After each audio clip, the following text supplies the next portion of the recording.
In the peak of summer, the sun blazed down like a furnace on the city of Qingshan Base in Langya Province, with heat waves distorting the air. Qin Mo sat in a small pavilion, sipping tea and watching a father and son approach, calculating his next move. It had been 3 months since he found himself in this place, a time of spiritual energy resurgence. People could unlock their genetic potential, pushing their physical limits to combat natural and man-made disasters. The original owner of this body had failed the college entrance exam and ended his life, unknowingly leaving Qin Mo to navigate this perilous world. Fortunately, he had awakened a system that allowed him to allocate identity points, helping him find a path to survival in this era of survival of the fittest. The system displayed: peak of stage 199100, Willow Beast Spirit Talent 15100, with mastery in genetic skills like growth of all things and sunlight, as well as basic skills in military boxing, farming, and herbal knowledge. In this era, unlocking genetic potential was not only the foundation of becoming stronger, but also a prerequisite for cultivation. Humans inherited genes from the great god Pangu, giving them a 1 in 10,000 chance to awaken extraordinary talents. Qin Mo, through a beginner's gift, swiftly gained this rare opportunity. He chose to join the official logistics department as an agricultural officer, steadily advancing by earning 1 identity point each day. Although it seemed slow, reaching stage 2 in 100 days was an unimaginable speed for most. Now, Qin Mo had become one of the 4 chief agricultural officers in Qingshan Base City, managing the farmland of a designated area. The city was bordered by a vast lake to the north and mountains to the south, rich in resources, but also teeming with demons. In these turbulent times, farming had become the most stable way to make a living. Chief Qin, the relentless heat is scorching our rice fields. Please help us. Old Zhang pleaded with a humble demeanor. His son, although reluctant, had to bow down because, in all of Qingshan Base City, only 4 people had awakened farming-related talents, making them truly chosen ones. Qin Mo nodded slightly. You know the rules, right? Yes, we understand the rules. Everything is ready. Old Duan replied with a fawning smile. As Qin Mo arrived in the northern district he oversaw, his gaze swept over the scene before him. The vast expanse of a 600-mile lake lay close by, but despite its proximity, the parched landscape revealed the harsh effects of the relentless heat. The rice fields appeared sickly, with many areas showing signs of withering. Pointing to the several acres of nearly withered rice fields, Qin Mo raised an eyebrow at the hundreds of farmers before him. You call this a water shortage? The northern planting area consisted of about 200 households, each averaging 10 acres, totaling 2,000 acres, with 2 harvests a year. Under normal circumstances, this would be enough to feed 100,000 people. However, in this era of spiritual energy, people's appetites far exceeded the norm. A tall woman, about 20 years old, quickly stepped forward to explain on behalf of her father. Sir, Bai Sinong cast a spell a few days ago, extracting the essence of the plants from our fields, which caused the rice to wither. It's not because we were being negligent. Qin Mo nodded slightly, his gaze shifting to a group of people approaching from not far away. Hundreds of individuals from the eastern, southern, and western districts were arriving, led by 3 people, the other 3 agricultural officials besides him. Bai Jinyan, an elderly man dressed in white, was the most senior among them, a middle-aged man, and a well-maintained woman in her 40s. Qin Mo mused to himself about the coincidental arrangement, noting that roughly every 20 years, a new talent in agriculture seemed to emerge. Sister Lin, long time no see. Qin Mo greeted the mature woman warmly, acknowledging his colleagues in turn. Only Lin Fong accepted his gesture, while Bai Jinyan and Zhang Shan remained aloof. Call me Aunt Lin. Lin Fong laughed heartily, clearly pleased but still correcting him. Her daughter was around Qin Mo's age, so being called Sister Lin made her feel unnecessarily younger. Lin Fong approached slowly and spoke in a low voice. Little Mo, you've only awakened for 3 months. Do you need my help? She meant no disrespect, but was concerned about his inexperience. She recalled that at his age, she struggled to manage even her own spiritual fields. No need. Qin Mo shook his head slightly. I've been here for 3 months and haven't had much opportunity to act. People might think I got this position through connections. He explained that without natural disasters, farming was relatively straightforward and didn't require intervention from agricultural officials. Over the past 3 months, he had met with the district's people often but had few deep interactions, mostly exchanging nods, earning him titles like Agricultural Official Qin and Master Qin. Qin Mo turned to look at Old Man Duan, who had come to seek help on behalf of everyone. The scorching heat had affected the entire northern planting district, not just Old Man Duan's family. All the rice fields were impacted. Organize people to dig a cross-channel to draw water from the northern lake, and apply for spirit stones from logistics. Qin Mo ordered decisively. You write the report, and I'll approve it. The application for spirit stones was to leverage the advantages of the Green Mountain spiritual mine. The rice grown here already contained trace amounts of spiritual energy, And by using spirit stones as a catalyst to harness the spiritual energy of the earth and water, not only could the grain yield be restored, but the spiritual energy content in the rice could also be enhanced. It's worth noting that rice with varying levels of spiritual energy is valued vastly differently. Lin Fong, with her rich experience, remarked, "Such a large project might take until evening, right?" She knew well that farming was an intricate task, especially on a large scale, and it was far from simply planting and harvesting. In the depths of the mountains, wild rice boasts an impressive 90 spiritual energy content, but its yield is disappointingly low. Qin Mo squinted, a hint of resignation in his voice. It's enough for personal consumption, but supplying the entire Qingshan-based city? That's wishful thinking. He glanced at the sun sinking in the west and added, "Moving at night is better. The cover of darkness makes it easier." Lin Fong couldn't help but smile wryly at his words. She recalled her own days of enthusiasm for improving spiritual rice, striving for higher yields, stronger effects, and greater spiritual energy content. It was a dream shared by every farmer. Yet, for most, whether officials or ordinary farmers, their efforts seemed to vanish without a trace. "Let's find a shady spot to talk," Qingmo suggested. They leisurely walked to a large tree where someone had thoughtfully set up chairs and a small table with fruits and snacks. Meanwhile, in the North District, farmers led by the old man Duan were busy digging channels to divert water, a bustling scene contrasting sharply with the leisure under the tree. On the other side, Bai Jinyan and Zhang Shan didn't look pleased. Qingmo's actions were clearly disregarding their presence. Zhang Shan snorted disdainfully. No wonder he dared to submit an evaluation application. Young people just don't know their limits. He explained that promotion evaluations require proactive applications, held every 3 years. Usually, promotions come from external appointments or internal selections, with a preference for external candidates due to the importance of food security. However, this year, there were 2 rare applications, one from the newly hired Qin Mo and the other from Bai Jinyan. Bai Jinyan shrugged it off, saying, "It's normal for young people to be ambitious, as long as it doesn't interfere with production." As a renowned second-tier expert, he seemed unconcerned about a newcomer who had only awakened 3 months ago. Yet, deep down, he had his own calculations. In previous years, Bai Jinyan had been content with farming, never considering promotion or getting involved in the city's upper-level conflicts. But now things had changed.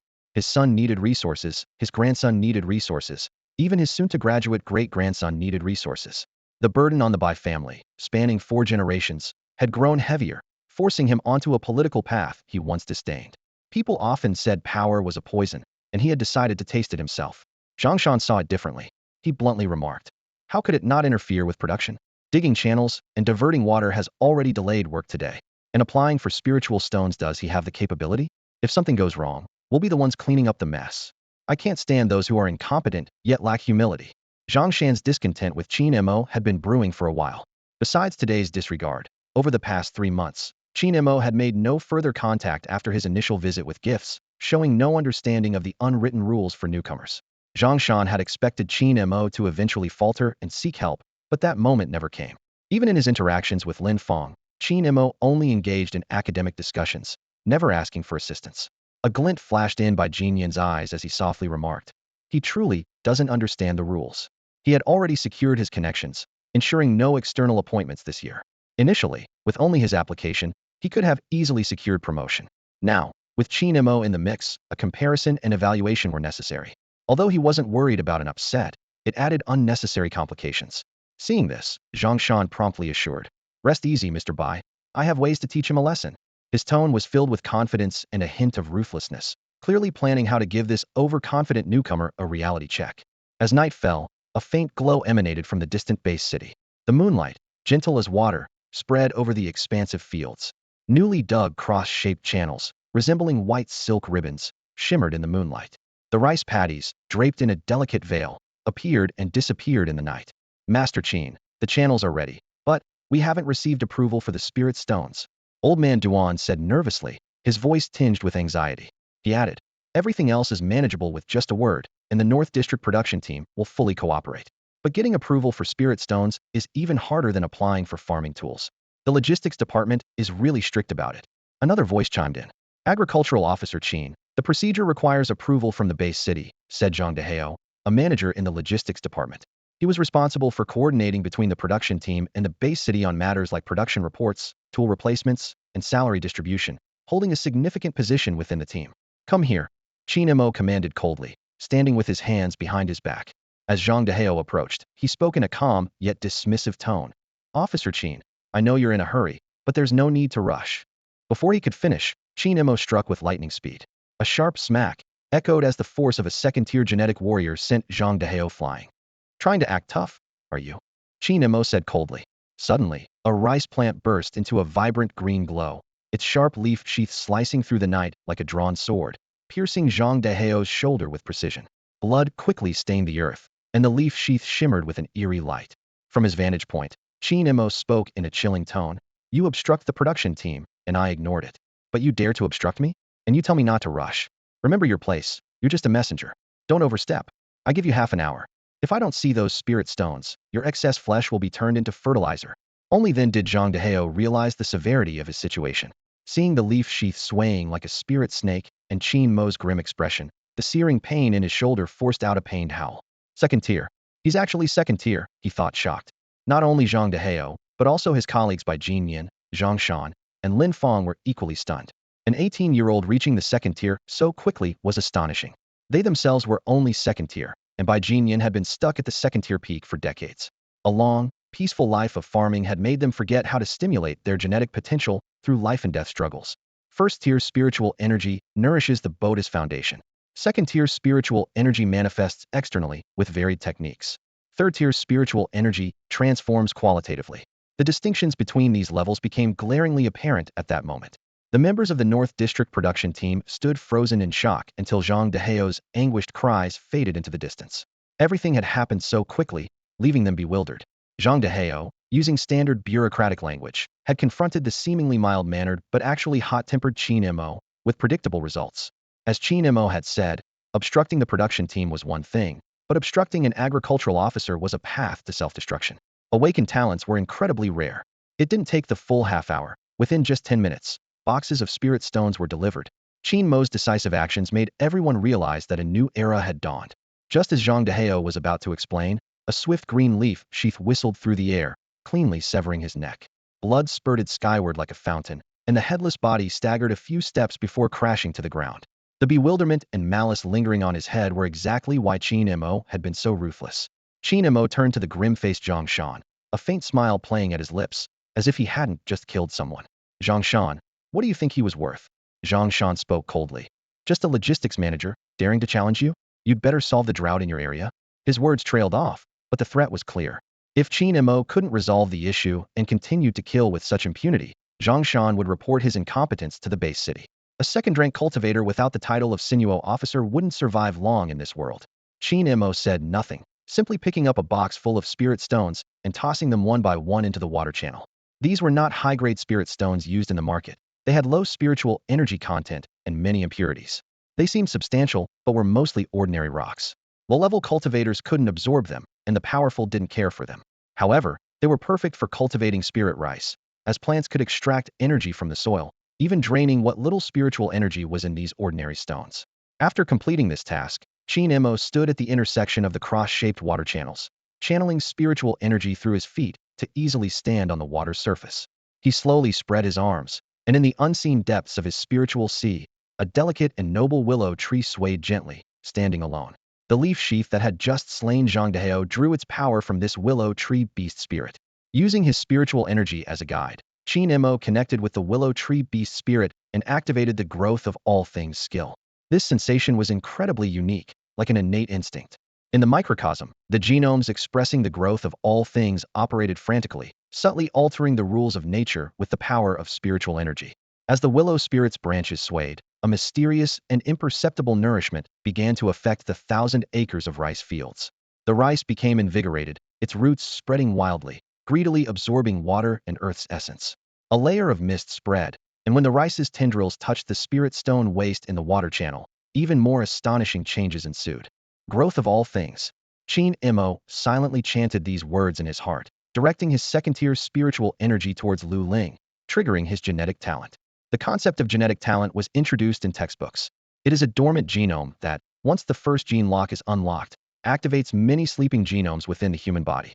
If the genome does not express, its activation makes little difference, but when practicing the corresponding gene method, it may trigger their effects.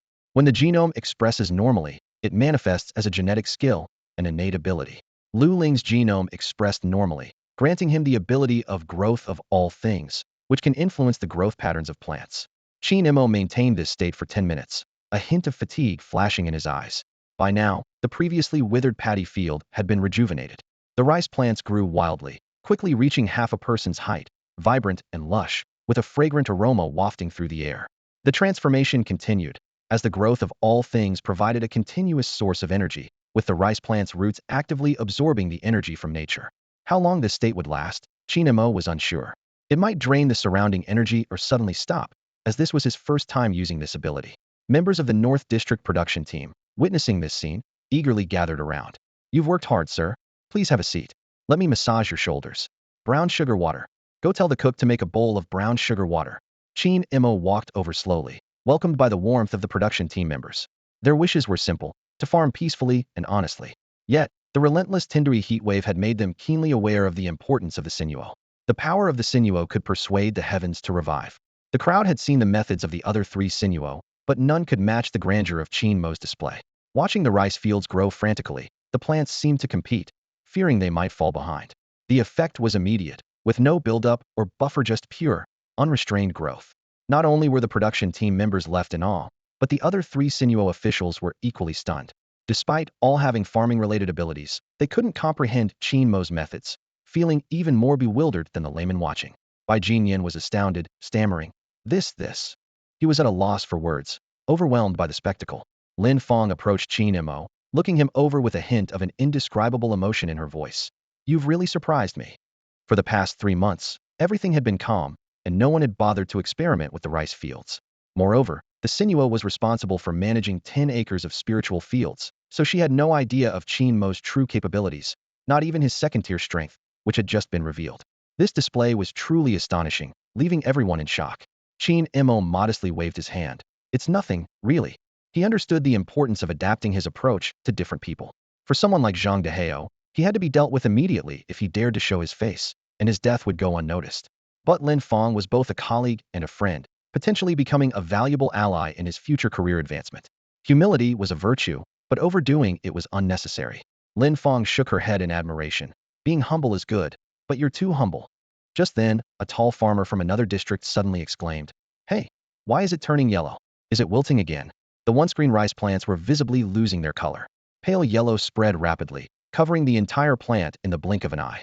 Deep yellow, like a virus, spread from one plant to another, from one patch to the next. Old man Duan hurried forward, carefully examining the yellowing rice plants, his brow furrowed. He felt he was missing some crucial detail, but couldn't recall it. Was this some kind of anomaly? Just then, a flash of insight struck him. Slap. Old man Duan's expression changed dramatically as a resounding slap landed hard on the strong man's face. "Are your crops ripe but not turning golden?" he scolded angrily. "You nearly gave me a heart attack with your sudden outburst. You're truly exasperating. Get out of my sight." The crowd, hearing this, seemed to awaken from a dream. They realized they had overlooked the most crucial stage of ripening. Their eyes collectively fell on the grains, no bigger than a pinky finger, and suddenly understood. This wasn't withering. It was a sign of an imminent harvest. For a moment, gasps filled the air. Qin Sinong had not only averted the withering crisis, but had also accelerated the ripening of the rice fields. This seemingly miraculous talent was a spectacular turnaround. "Harvest early and secure the gains," someone murmured. "Who knows how long this scorching heat will last?" No sooner had these words been said than someone else spoke sourly. "Won't early ripening affect the energy content? The grains are nearly 10 times larger than usual. The energy content might be very low." Hearing this, Old man Duan was instantly furious, raising his hand to teach the talkative fellow a lesson. But the man was quick-witted, disappearing in a flash.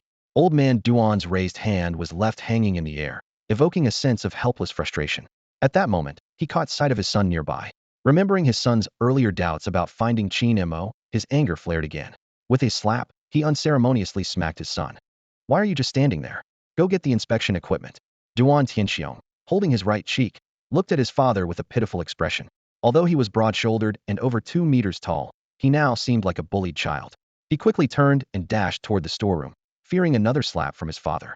Soon, the inspection equipment was brought out. Duan Tianxiong picked a grain of rice, peeled off the husk to reveal the pure white kernel, and placed it directly onto the device. With a beep, the result quickly displayed, 8.46. "Without a doubt, this is premium rice." Old man Duan shouted excitedly. "Keep testing, every 100 meters." Several subsequent tests yielded exhilarating results. 8.89, 9.01, 9.12, 9.45, and even 10.10. Not only were the edges premium, but the areas near the water channels reached specialty levels. Duan Tianxiong smacked his lips, recalling the concerns of others when digging the channels. He couldn't help but exclaim, "Dad, did you know all along? Which is why you focused on our family's channels. This time we really hit the jackpot." "Oh no. Dad, what's wrong?" Before he could finish, he saw his father suddenly flush red and collapse, starting to convulse.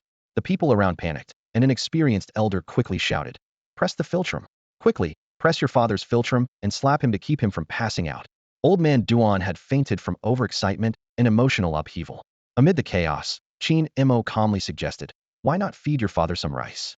With an energy content over 10, it's more effective than heart-saving pills from the pharmacy and has no side effects." Everyone was stunned into silence, exchanging bewildered glances. Old Duan rubbed his disoriented face as memories surged back. He slapped his son hard, muttering under his breath, "You fool."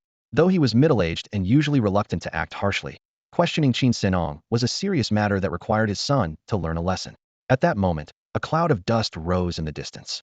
A group of formidable figures approached rapidly, their fierce aura palpable.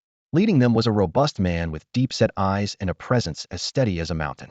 He was clad in full combat gear, with the words Security Division prominently embroidered on his left chest. This was none other than Han Zilong, the deputy chief of the Security Division. He was responsible for the safety of the planting area, breeding area, and agricultural processing zones. After all, specialized skills were essential. One couldn't expect farmers to handle demons and bandits. Zhang Shan narrowed his eyes slightly, giving a meaningful look to the person behind him. The incident of Qin Mo killing Zhang Dehao was a management issue, and the security division shouldn't intervene unless ordered from above. But if Qin Mo acted first, showing his usual decisive nature, they wouldn't hesitate to shoot him on the spot. It was a matter of principle. The person behind him stiffened, feeling a surge of anxiety. He really didn't want to provoke the skillful and decisive Qin Senong. With Qin Mo's ability to speed up growth and enhance the energy content of crops, Zhang Dehao's death was inconsequential. Even if Zhang hadn't been skimming, it wouldn't have affected Qin Mo. The higher-ups cared most about results, and human life here, frankly speaking, was not a priority. After hesitating for a moment, he squeezed out a few crocodile tears and loudly pleaded, "Chief Han, please seek justice for Zhang Dehao. He was just delayed for a few minutes and was killed on the spot by Qin Senong." The consequences of offending Qin Mo were uncertain, but failing to comply with Zhang Shan's wishes could be fatal. Over the years, everyone had engaged in some degree of falsifying reports, skimming, and private sales. Smack! Han Zilong delivered a loud slap. "I'm asking about the rice fields. We'll discuss Zhang Dehao later," he rebuked sharply. "There's been a significant change in the northern planting area, with energy fluctuations detectable from kilometers away, and you're fixated on one person? Are you stupid?" Old Duan quickly stepped forward and explained the situation, emphasizing 2 points. Zhang Dehao brought it upon himself, and Qin Senong displayed remarkable prowess.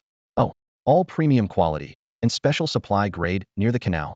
Han Zilong was shocked, but merely intensified his questioning tone. A bumper harvest in the planting area meant everyone benefited. Whether they were farmers, transporters, or security personnel, they all depended on a good harvest for their livelihood. Although the higher-ups provided salaries and resources, the money ultimately came from selling grain, not falling from the sky. "You can test it yourself," Old Duan said, plucking a few stalks of rice, peeling the grains, and respectfully handing them over. "This large." Han Zilong took the rice, a hint of confusion on his face. As he peeled away the husk, he was surprised by the unusually large size of the grains. Placing one in his mouth, his eyes widened in amazement, feeling as if the fierce aura within him was being cleansed. In the era of spiritual energy, the battle between humans and demons never ceases. In this world, rice is not just food but a precious resource. While the spiritual energy it contains may be negligible, the plant essence within is an essential treasure for cultivators. Han Zilong stood by the rice fields, his gaze sweeping over the golden waves of grain. He knew well that these seemingly ordinary grains of rice were, in fact, a crucial weapon in humanity's fight against demons. The strong, hunted demons, utilizing every part of their bodies, yet inevitably absorbed some of their vicious aura. The plant essence in rice served as a remedy to cleanse this malevolent energy. "Qin Senong, how is the harvest this time?" Han Zilong turned to Qin Mo beside him, his tone noticeably softer. Qin Mo smiled slightly. "Just part of the job, nothing worth mentioning." His eyes glanced over the busy farmers in the fields, feeling quietly satisfied. At that moment, a man with a swollen right cheek spoke up hesitantly. "Chief Han, is the matter with the rice fields settled? Zhang Dehao's body is barely cold." Han Zilong's eyes turned sharp. Are you teaching me how to do my job? Or is Zhang Shan teaching me? Keep babbling, and I'll beat you right here. The air instantly grew tense. Han Zilong took a deep breath and turned to Qin Mo. Qin Sinong, is this your doing? Just part of the job? Nothing worth mentioning. Qin Mo remained calm. Han Zilong pondered for a moment. I will report the situation here as soon as possible. That Zhang Dehao, delaying agricultural work, the security department will thoroughly investigate this matter. He knew that these words were both to exonerate Qin Mo and to protect this bountiful rice field. As the leaders departed, Old Man Duan shouted, "Time to start harvesting, folks." The northern production team sprang into action, while people from the other 3 districts watched enviously. Harvesting was done manually, both to avoid disturbing nearby demons and to ensure that every stalk containing spiritual energy was not wasted. In this world where spiritual energy and demons coexist, a golden rice field carries the hopes and future of humanity. Qin Mo returned to the small farmhouse, his gaze sweeping over the simple 2-story building and the surrounding wooden fence. Waking up in the morning, he was greeted by an endless expanse of fertile fields, with the rich scent of rice filling the air. As he was soaking in this peaceful atmosphere, a familiar figure caught his attention. Aren't you supposed to be helping out? What are you doing here? Qin Mo asked, recognizing the tall young woman in her early 20s. He recalled their recent encounter in the rice fields, where nearly a dozen acres of crops were on the verge of wilting, allegedly due to Bai Jinyan's spell. Su Xiaoman respectfully replied, Elder Duan sent me. He said you haven't had dinner yet, and asked me to prepare the treasured fish for you, if you need it. Qin Mo understood immediately. That would be great. Please stew it together with the treasured herbs. His eyes inadvertently glanced at the corner of the courtyard, where the rules of the production team were posted. He was well aware that although this was part of their duties, the regulations of the planting area required compensation for any work done by the agricultural workers. In one corner of the yard, an iron cage was quite noticeable. Inside was a large fish resembling a blackfish, with strange horns protruding from its head, moving vigorously from side to side. Beside it lay a ginseng plant and a white jade bamboo. Qin Mo thought to himself that the horned blackfish must have come from the northern waters, while the 2 spiritual plants originated from the southern mountains. He casually broke off a small piece of the ginseng root and gently tossed it into the vegetable patch in the yard. In an instant, vibrant green stalks burst through the soil, full of life. Qin Mo couldn't help but marvel at the excellent location of the Qingshan-based city fertile land, open terrain, close to mountains, water, and spiritual mines, truly a place where even chopsticks would sprout. Oh, by the way, Qin Mo said, watching the busy Su Xiaoman. Where did you get the blackfish, ginseng, and jade bamboo? Su Xiaoman paused in her work, pondering for a moment before answering. I have relatives living by the lake. How should I put it? The base city extends into many villages and towns. My relatives live in Anqing village, where they catch the treasured fish, but they often get underpriced. Qin Mo waved his hand knowingly. I see. Let me know when you have more, and I won't shortchange you on the price. He was considering the difficulties faced by city dwellers, mountain folks, and lake people alike. Ordinary fish didn't matter, but treasured fish were different. With the identity of a planting area farmer, while raising prices was out of the question, at least they could avoid being severely undercut. He was secretly planning that perhaps they could sell the goods to the neighboring breeding area, as they all belonged to the logistics department, technically making them colleagues. Today you help me. Tomorrow I'll help you. That's how connections are formed. Relieved, Su Xiaoman added. The treasured fish are quite rare, but the whole of Anqing village supplies them through my relatives, delivering once a week. I'll let you know then. Oh, and there are also mountain goods and wild game. Qin Mo nodded slightly, and soon a sumptuous dinner was laid out on the table. A rich broth made from fish bones, sliced fish meat, paired with ginseng, jade bamboo, and various vegetables, alongside a bowl of pristine spiritual rice. Each dish and grain of rice exuded luxury. Care to join me? Qin Mo invited. No, I need to get back to cook for the production team. Su Xiaoman politely declined. Qin Mo didn't insist, simply pointing towards the kitchen. There are eggs in the kitchen. Take a few with you. Don't work for nothing. As one of the only 4 agricultural officers in the base city, Su Xiaoman's status and treatment are naturally exceptional. She is well aware that her responsibilities are crucial to the implementation of the sunlight gene method, the assurance of food supplies, and the maintenance of her own status. Faced with this responsibility, she consistently demonstrates her value with a professional attitude. At this moment, Su Xiaoman stood in front of an egg stall, a hint of hesitation flickering in her eyes. Her fingers lightly grazed the smooth eggshells before she finally picked up 2, thanked the vendor, and turned to leave. This quantity was just right, neither rude nor greedy. Meanwhile, Qin Mo was enjoying his fish feast. Each bite of tender meat made the energy flow joyously within him. Beside him, Lu Ling swayed gently, seemingly soothing the restless energy. Under Lu Ling's guidance, the energy obediently followed the path of the gene method. moving towards specific spiritual apertures. Qin Mo clearly sensed the changes within himself. First stage spiritual energy body forging and second stage externalization were just appearances. The real difference lay within. With the unlocking of the first gene lock, the human body revealed 33 spiritual apertures. Without this foundation, even with extraordinary abilities, one could not locate the spiritual apertures, let alone transcend with spiritual energy. The first stage corresponds to the lower 33 spiritual apertures, while the second stage corresponds to the middle 33. These apertures are distributed throughout the body, for in each limb, 16 around the torso, and 1 on the head, totaling 33. Their positions are roughly the same, but they vary in depth. The lower apertures are located in the skin and muscles, while the middle ones delve deeper into the bones and organs. This process of restructuring from shallow to deep is meant to enhance the genome's capacity. After his meal, Qin Mo went to the bed by the window on the second floor to meditate and work on his spiritual apertures. His method seemed simple: guide the tamed energy to the corresponding apertures, first gently probing, then gradually deepening, following the rhythm of 9 shallow, 1 deep, allowing the undeveloped apertures to gradually adapt to the power. Qingmo's status point system displayed. Host, Qingmo. Age, 18. Stage, second stage, initial 11,000. Gene talent, Willow Beast Spirit 15100. Gene skill, growth of all things. Ordinary skills, Sunlight Gene Method 100100, basic military boxing. Identity points, 0.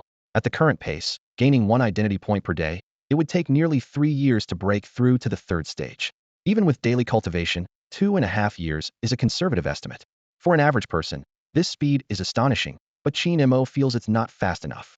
Both his stage, gene method, and gene talent urgently need improvement. The daily growth rate of 1 point is too slow, and only by continuously progressing and striving for promotion can he achieve a qualitative leap in strength. Qin Mo calculated silently. The demon blood I need will soon be in my hands. With 4 days until the assessment, there's plenty of time. The assessment process isn't complicated. As an agricultural officer, it mainly involves using spiritual rice to prove one's capability. Submit an application, plant the spiritual rice, and then wait for the results from the higher-ups. This process isn't much different from that of ordinary farmers. Meanwhile, the horizon was turning light, and dawn was about to break. Han Zilong had already gathered evidence of Zhang Deheo's crimes, but this wasn't the immediate priority. More importantly, the newly harvested rice had been loaded onto an ox cart, urgently needing to be delivered to the logistics headquarters. The choice of an ox cart over a vehicle wasn't for economic reasons, but to avoid unnecessary trouble near demon territories. After all, heavy industry is concentrated in the large base cities in the human rear, where true technological marvels lie. Sitting on the slowly moving ox cart, Han Zilong couldn't help but reflect. He recalled his first encounter with Qin Mo, which hadn't left a deep impression, had thought Qin Mo was just a lucky individual who had awakened by chance. However, in just 3 months, Qin Mo's performance was impressive. Not only had his strength advanced to the second stage, but he had also mastered unique techniques for forcibly maturing and increasing spiritual energy content.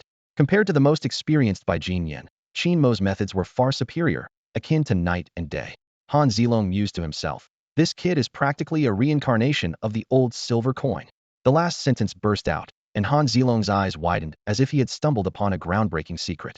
The term old silver coin flashed through his mind, and he began to calculate quietly. Old silver coin isn't exactly complimentary, but it's a fitting description for those who are calm, decisive, and ruthless. These people often remain low-key in the early and middle stages of events, appearing ordinary while secretly gathering strength. When the final showdown arrives, they burst forth like wild horses, seizing victory with ferocity. Han Zilong applied this concept to Qin Mo and found it to be a perfect match. With 4 days left until the assessment, it was definitely the final stage, and Qin Mo was finally making his move. Taking advantage of the Tendui heat wave, he not only solved the drought issue but also gained 3 additional benefits: forced maturation, increased size, and enhanced spiritual energy content. This isn't something an ordinary person could come up with. Either they remain silent or they shock the world. Han Zilong marveled to himself, then confidently declared, "I'm betting 10 standard spirit stones that the new head of the breeding area will definitely be Qin Mo." Even though the promotion assessment isn't based on farmers' yields but on the spiritual rice cultivated by the agricultural officers, Han Zilong was convinced Qin Mo had more tricks up his sleeve. Just then, an ox cart approached, its pungent, bloody smell overpowering the fragrance of rice. Han Zilong frowned and called out, "Hey, what are you doing? Why are you taking demon blood to the planting area?" The people on the cart recognized the deputy head of the security division and quickly explained, "Director Han, this is at the request of Agricultural Officer Qin. We don't know the reason. Saying this, they handed over a slip bearing Qin Mo's name and the logistics department stamp, complete with all necessary documentation. Seeing this, Han Zilong felt even more certain. This really is the late game, chaos-causing old silver coin persona, he silently applauded in his mind. I'm sure Qin Mo requested the demon blood for the spiritual rice. Thinking of this, he couldn't help but feel a bit sorry for Bai Jinyan. Only now did he realize Qin Mo's true strength, missing the best opportunity while being kept in the dark both early and mid-game. Even if Bai Jinyan had cards up his sleeve, backup plans, and connections, he probably wasn't a match for the old silver coin. Han Zilong rubbed his chin, a thought suddenly popping into his head. He had a tiny matter that might require Qin Mo's help. Two fully loaded ox carts passed each other, one heading to the strategic logistics headquarters, the other to Qin Mo's farmhouse. They seemed to diverge, yet were subtly pointing towards the same outcome. Inside the farmhouse, Qin Mo guided the blood-laden ox cart to the spiritual rice field. These 10 acres of spiritual land were different from ordinary fields, separated by a stream and bordered with spirit-absorbing wooden fences to effectively reduce the leakage of spiritual energy. Stepping inside was refreshing.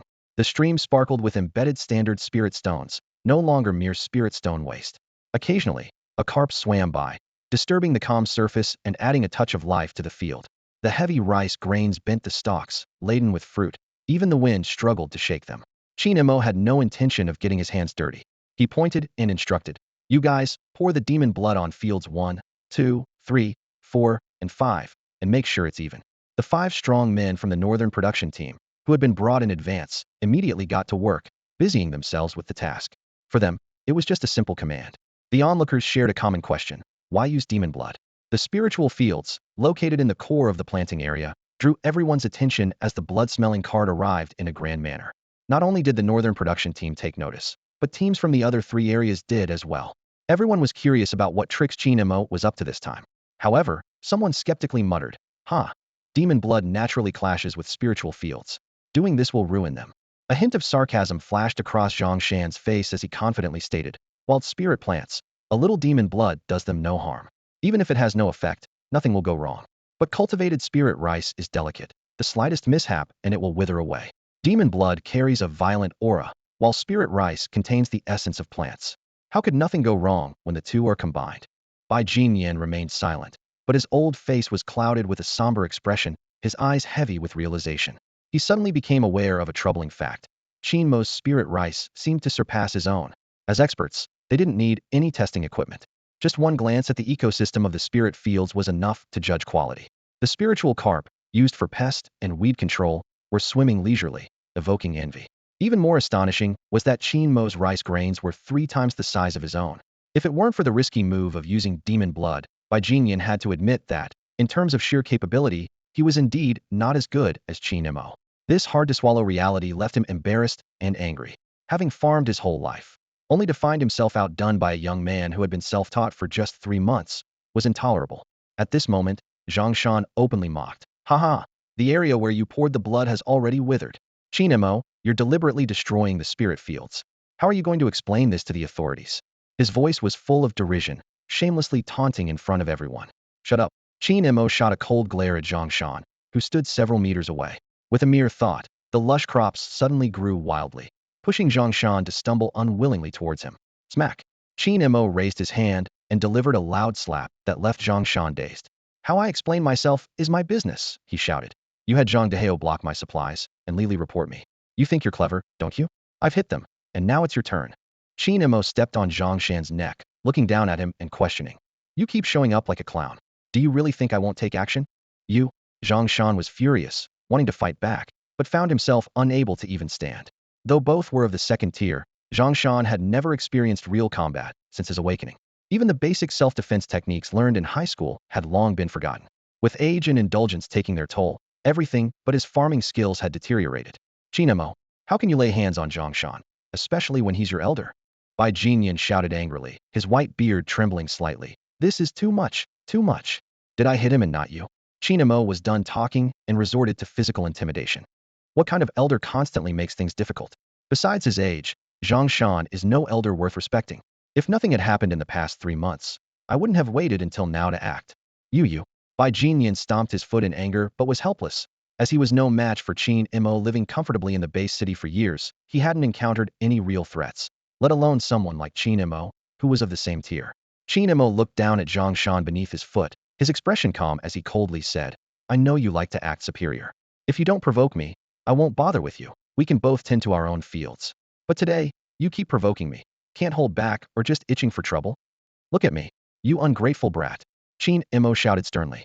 Feeling the intense threat of death, Zhang Shan recalled the fate of Zhang Dehao and suddenly became clear-headed. In truth, there was no real conflict of interest between him and Qin Mo, except for the slight of not being visited by Qin Mo, which he took as a loss of face. I'm sorry, Zhang Shan stammered an apology. Qin Mo slowly released his grip, his gaze coldly fixed on Zhang Shan, who was coughing incessantly. His voice was as chilling as ice. Kneel down, say I'm sorry 3 times, and then look me in the eye. Zhang Shan immediately dropped to his knees, apologizing repeatedly. I'm sorry. I'm sorry. I'm sorry. His pleas were straightforward, not the result of deep cunning, but rather the product of a life of comfort over the years. Qin Mo narrowed his eyes slightly, pondering to himself.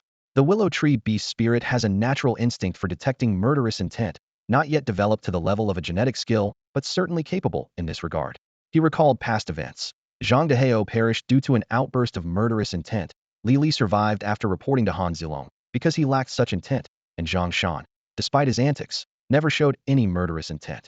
The idea of combining demon blood with spirit rice, regarding my own promotion and skill points, it's best not to be too hasty.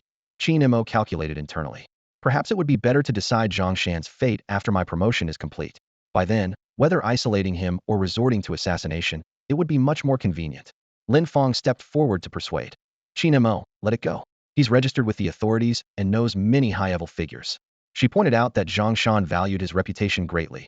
Kneeling in public had already been a massive blow to his pride, and killing him publicly would only complicate matters. Qin Mo nodded slightly and turned towards the spirit fields, his brow furrowed with discomfort. He thought to himself, I'll go to Zhang Shan's house tonight and take a look. At that moment, a giant steel-winged bird sliced through the sky, its body reflecting a dazzling light under the sun.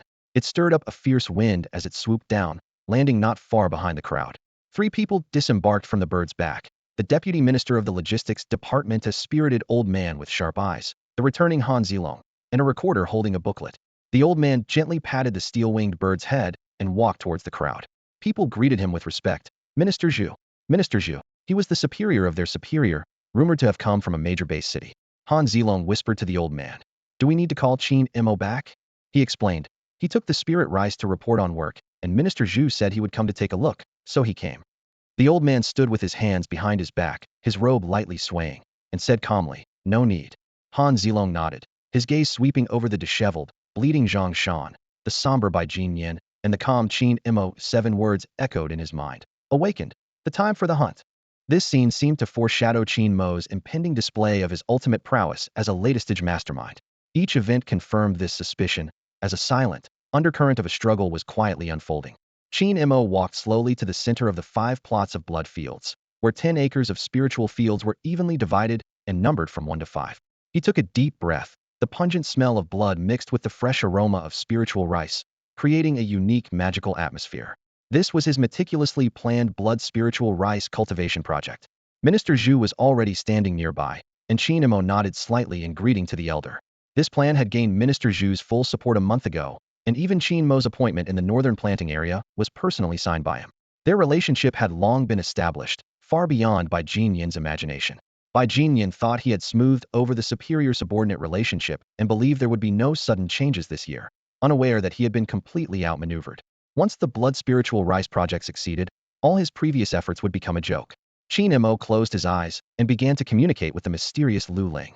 Unlike Bai Jinyan and others who followed the traditional method of 2 harvests per year, Qin Mo had achieved an astonishing 1 harvest per month. Although this method consumed more spiritual stones, soil, and water, the results were remarkable. In fact, this was already the 3rd practical operation of the blood spiritual rice cultivation project. Let everything grow, Qin Mo chanted in his heart. In an instant, a miraculous change drew everyone's attention. On the blood-stained earth, the spiritual rice began to grow wildly. The roots and stems greedily absorbed nutrients from the demon blood. The leaf sheaths gradually turned black, and the grains slowly turned blood red. This distinct yet clearly visible change was the embodiment of the separation process. The spiritual rice absorbed the demon blood, concentrating harmful components in the leaf sheaths while channeling spiritual energy, blood energy, and essence into the spiritual rice. The blood-red spiritual rice was the best proof. Why are the leaves turning black? Look at the spiritual rice. It looks like rubies. Is this still the rice we're familiar with? The onlookers from the Eastern, Southern, Western, and Northern production teams couldn't help but exclaim. This scene completely overturned their preconceived notions. How could rice be blood red? Yet this unbelievable scenario was unfolding right before their eyes, leaving no room for doubt. Han Zilong gasped, keenly sensing that the spiritual energy content was rapidly rising, already surpassing the standard 100 limit. He couldn't help but wonder if these spiritual rice grains might evolve into second-tier spiritual plants. Spiritual rice was already valuable, and demon blood was a rare commodity. Their combination was not just a simple addition, but produced effects far beyond expectations. Of course, the specific effects required further testing. Perhaps some magical chemical reaction had occurred between the spiritual rice and demon blood, rare in nature, but not without precedent. Just then, a sharp cry pierced the sky. A steel-winged giant bird swooped down from high above, hovering about 10 meters above the spiritual field, casting a heart-stopping shadow. This fourth-tier warlord-level great demon seemed to be drawn by something. What a delicious smell, it seemed to say. The original spiritual rice could suppress its cravings, but as the blood-red color spread, the air was filled with a fresh, clean, and highly tempting meaty aroma. Qin Mo grabbed a handful of blood spiritual rice and tossed it into the air, as if feeding the colossal creature. The bird's beak inhaled sharply, forming an air vortex that instantly devoured all the blood spiritual rice. The giant bird's gaze towards Qin Mo grew increasingly friendly, as if it had found a new supplier of gourmet treats. Success, Minister Zhu softly uttered, a glint of satisfaction flashing in his eyes. He looked around, pausing briefly on Qin Mo, and continued, blood spirit rice is not meant for humans. It's for feeding demons. Minister Zhu's words hit like a hammer, causing everyone to hold their breath. He explained slowly, humans can eat it too, and it's more effective than regular spirit rice. But why bother? A spoonful of spirit rice, a piece of blood, isn't that a tastier combination? He paused to let the shocking information sink in, then continued, its true purpose is to feed demons. The effects are varied, like nurturing demons for strategic advantage. The human race has long been raising demons, studying the weaknesses of various species, even creating a profession out of beast taming. Minister Zhu's voice carried a hint of excitement. It can also be used to create a new generation of beast lure powder. This is a must-have for hunter groups and adventure teams, with high demand and prices. Of course, its potential is still being developed. He waved his hand. These are matters for the logistics department. Qin, your task is complete. Minister Zhu repeatedly praised, his smile growing brighter. Qin, I now appoint you as the supervisor of the planting area. This is just a temporary appointment. Once the blood spirit rice is brought back, an official notification will be issued immediately. There will also be additional innovation rewards. The base city will not shortchange those who have contributed. In no more than a day, you can take up your new post. Qin Mo nodded expressionlessly, but was calculating internally. Zhu Wentian seemed to see through his ambitions from their first meeting, not in achieving genetic transcendence or being surrounded by beauties, but in climbing the ranks. Though he didn't fully understand it, he accepted it. This was good for Zhu Wentian. He didn't fear subordinates making demands. As long as they were capable, he would satisfy them all. Just then, Bai Jinyan suddenly spoke, his voice trembling slightly. Blood spirit rice? He had keenly caught the keyword, a hint of doubt in his eyes. This thing is obviously new. How could Minister Zhu know its name? Zhu Wentian slowly turned his head, his gaze as sharp as a knife. You've been in the planting area for a long time. Don't get involved in messy things. If you had Qingmo's abilities, why not let you take charge? Bai Jinyan's face turned ghostly pale, the meaningful tone in Minister Zhu's voice clearly implying he knew about Bai Jinyan's previous minor schemes. Bai Jinyan stammered. I understand. Thank you for your guidance, Minister. With that, he stumbled away, unable to stay and celebrate his opponent's victory. Han Zilong took a sharp breath, thinking to himself. The mention of blood spirit rice suggests Qin Mo had informed his superiors long ago. This makes sense. As a seasoned strategist, he must have prepared well in advance, covering all bases. At this moment, Qin Mo approached Han Zilong and whispered, Chief Han, I need your help with something.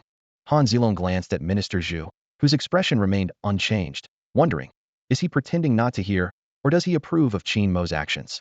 Qin Mo continued, please follow Bai Jinyan. He's quite old and might not take the setback of missing a promotion well. I'm worried he might do something rash. He sighed, appearing earnest. Choosing to become a supervisor wasn't about seeking power, but to take on more responsibility and contribute more to the base city. Han Zilong inwardly scoffed, thinking, what nonsense. The real reason is simple. As Bai Jinyan turned to leave, his expression was hidden, but his hunched back and stumbling steps looked pitiful. Yet, the aura of killing intent was unmistakably clear. Initially, Bai Jinyan didn't harbor any murderous intent, just accepting he wasn't a match. But now, the assessment hadn't even begun, and he had already lost terribly. It's understandable he would feel such intent. Human nature is quite complex, much like how Zhang Shan, after being beaten, immediately recognized reality and didn't even dare to make eye contact, perfectly aligning with a typical psychological response. After Bai Jinyan experienced a setback, he began to scheme in silence. His gaze turned sinister, and a cold idea formed in his mind. If he couldn't solve the problem, he would solve the person who raised it. As cruel as this thought was, it wasn't without logic. At that moment, the willow beast spirit keenly sensed Bai Jinyan's murderous intent. As a supernatural being, the beast spirit possessed sensory abilities far beyond those of ordinary humans, making this reaction quite expected. Han Zilong noticed that Minister Zhu did not refute Bai Jinyan's words. He nodded slightly and said sincerely, "Rest assured, safeguarding the safety of colleagues in the planting area is the responsibility of the security department. It's not considered a favor." He thought to himself, "Since we're putting on a show, let's give it our all." With that, Han Zilong said no more and quickly left, soon disappearing from everyone's sight. The scene shifted to a five-story duplex villa. The environment here was vastly different from the ordinary planting area.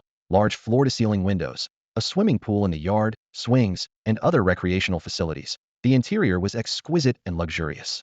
Bai Jinyan had little interest in these luxuries, but to satisfy the tastes of his descendants, he and his wife had painstakingly changed their lifestyle years ago.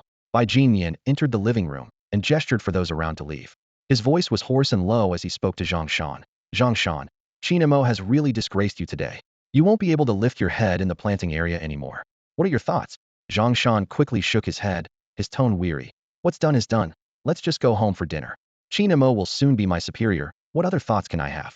Of course, I should start currying favor." Bai Jinyan frowned and pressed further. "Don't you want your descendants to go further in their cultivation?"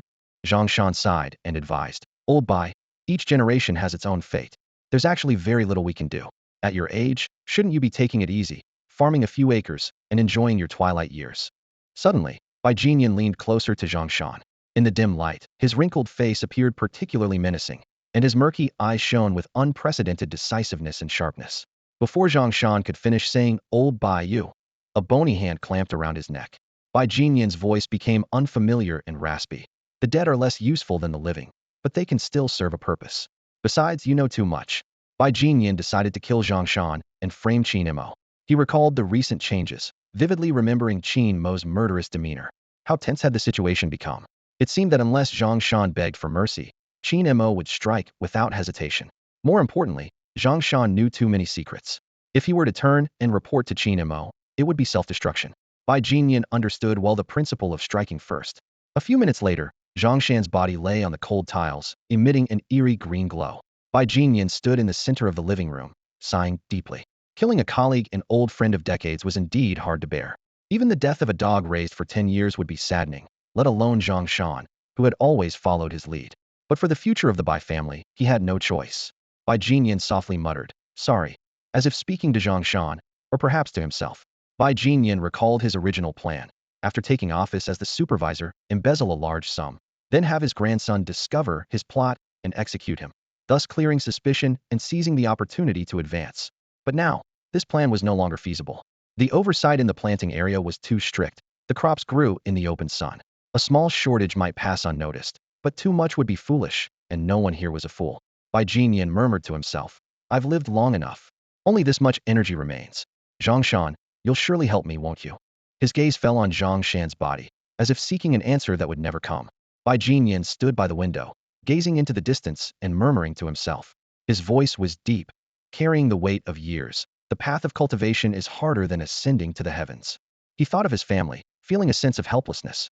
His son, now over 70, had only reached the first level of cultivation, not even surpassing Bai Jinyan, who had built everything from scratch. His grandson's talents were similarly limited, barely managing to make a living in the southern mountains with a second-level cultivation. His daughters-in-law, granddaughters-in-law, and great-grandchildren, though numerous, were all a drain on resources. Bai Jinyan couldn't help but think of Qin Mo, his young rival. Even as an adversary, he had to admit Qin Mo was a prodigy. He sighed inwardly, wishing that one of his descendants could match Qin Mo's talent, even if just slightly inferior. If that were the case, he wouldn't have to sacrifice himself to support the family.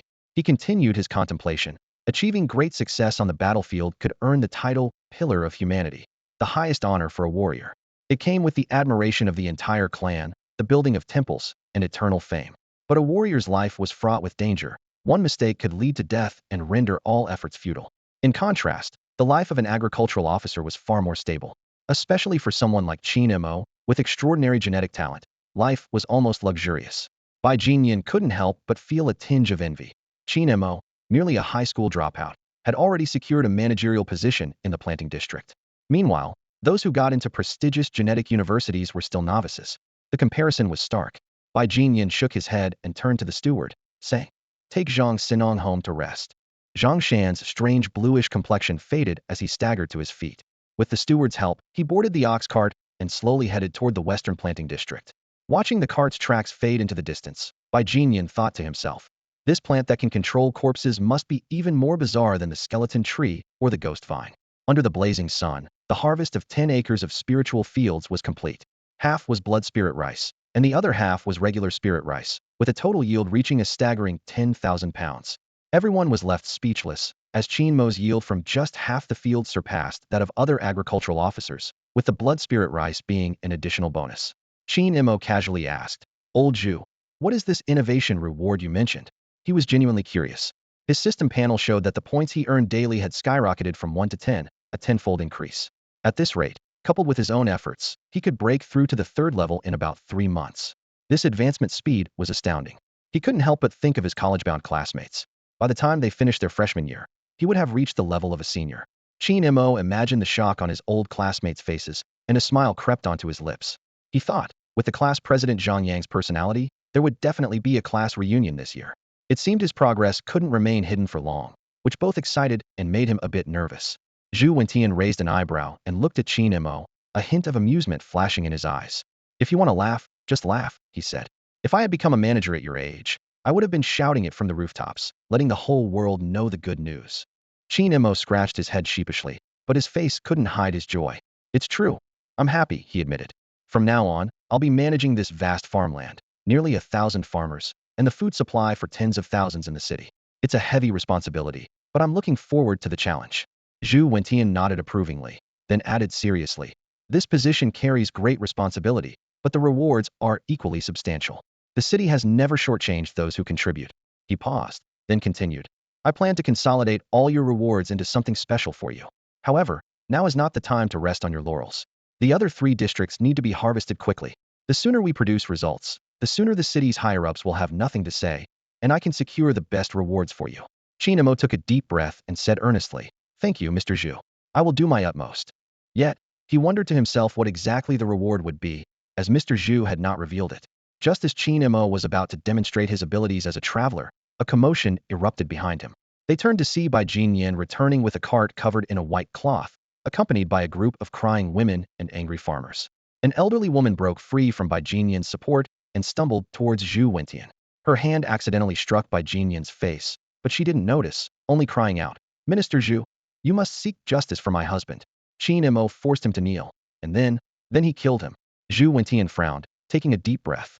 He recalled that Qingmo had asked Han Zilong to follow Bai Jinyan, and now Han Zilong hadn't returned, clearly indicating a problem. "What makes you say Qingmo killed him?"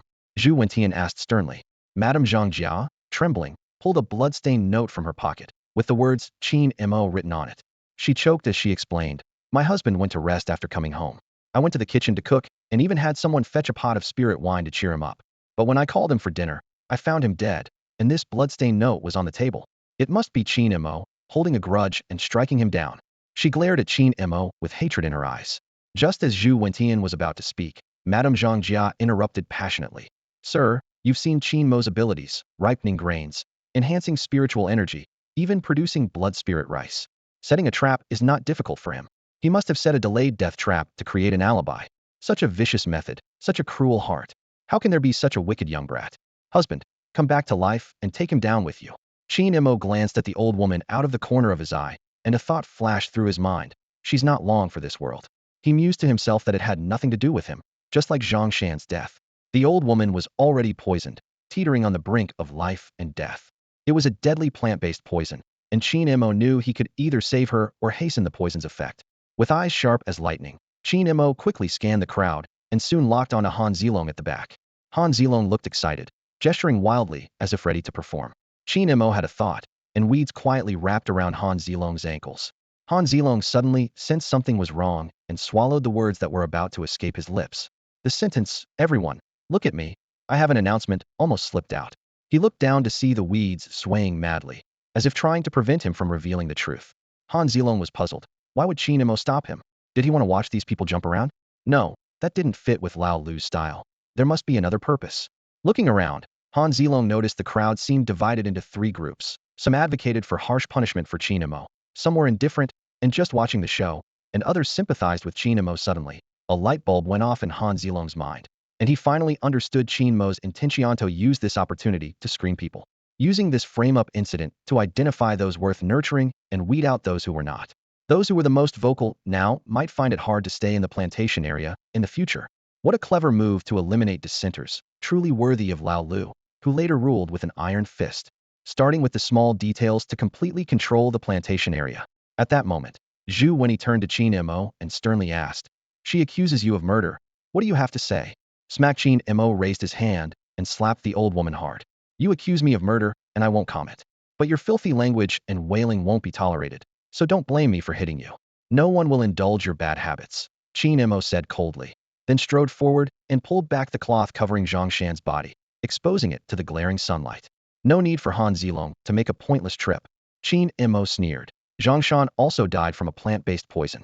Finding the source of the poison, triggering it, or displaying a more sophisticated method would clear my name. Your approach is too clumsy. Qin Mo turned to Bai Jinyan, his tone calm, yet full of sarcasm. Bai Jinyan, don't you find this absurd? Just grabbing a corpse and writing a couple of blood words to frame someone? Wouldn't the entire base city descend into chaos? Framing this person today, that person tomorrow, it's utterly ridiculous. Have you lived this long without understanding the rules of this world? Qin Mo continued, this isn't some fantasy novel where the weak can slander the strong. Or rather, when you've reached the pinnacle, you don't need to justify yourself. The strong are the law. These rules apply in the plantation area too. What do you mean? Bai Jinyan felt a sense of foreboding. Just then, Han Zilong suddenly unleashed his spiritual power, dispersing the crowded people. He took 2 steps to stand in front of Bai Jinyan, his voice icy. You're busted. What do you mean? Bai Jinyan feigned calmness. Han Zilong said no more, pulling a projection stone from his pocket and infusing it with spiritual energy.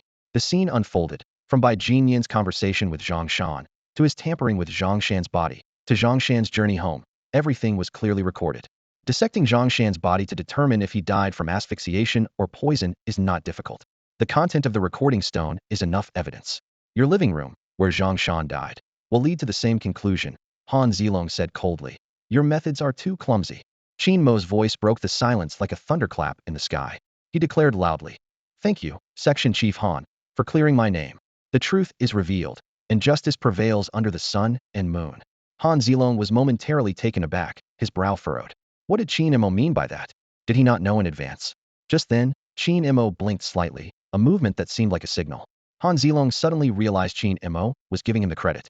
Solving a case of false accusation and swiftly capturing the real culprit was indeed a significant achievement for the security section. Han Zilong pondered to himself, why not stop it at the time of the crime? Wasn't it unexpected? He had intended to check on Bai Jinyan's health, but who would have thought he would suddenly kill Zhongshan? As for why he didn't expose it immediately, it was to see what Bai Jinyan was up to, whether he was colluding with demons or evil organizations with ill intentions towards the base city. In any case, the credit was his.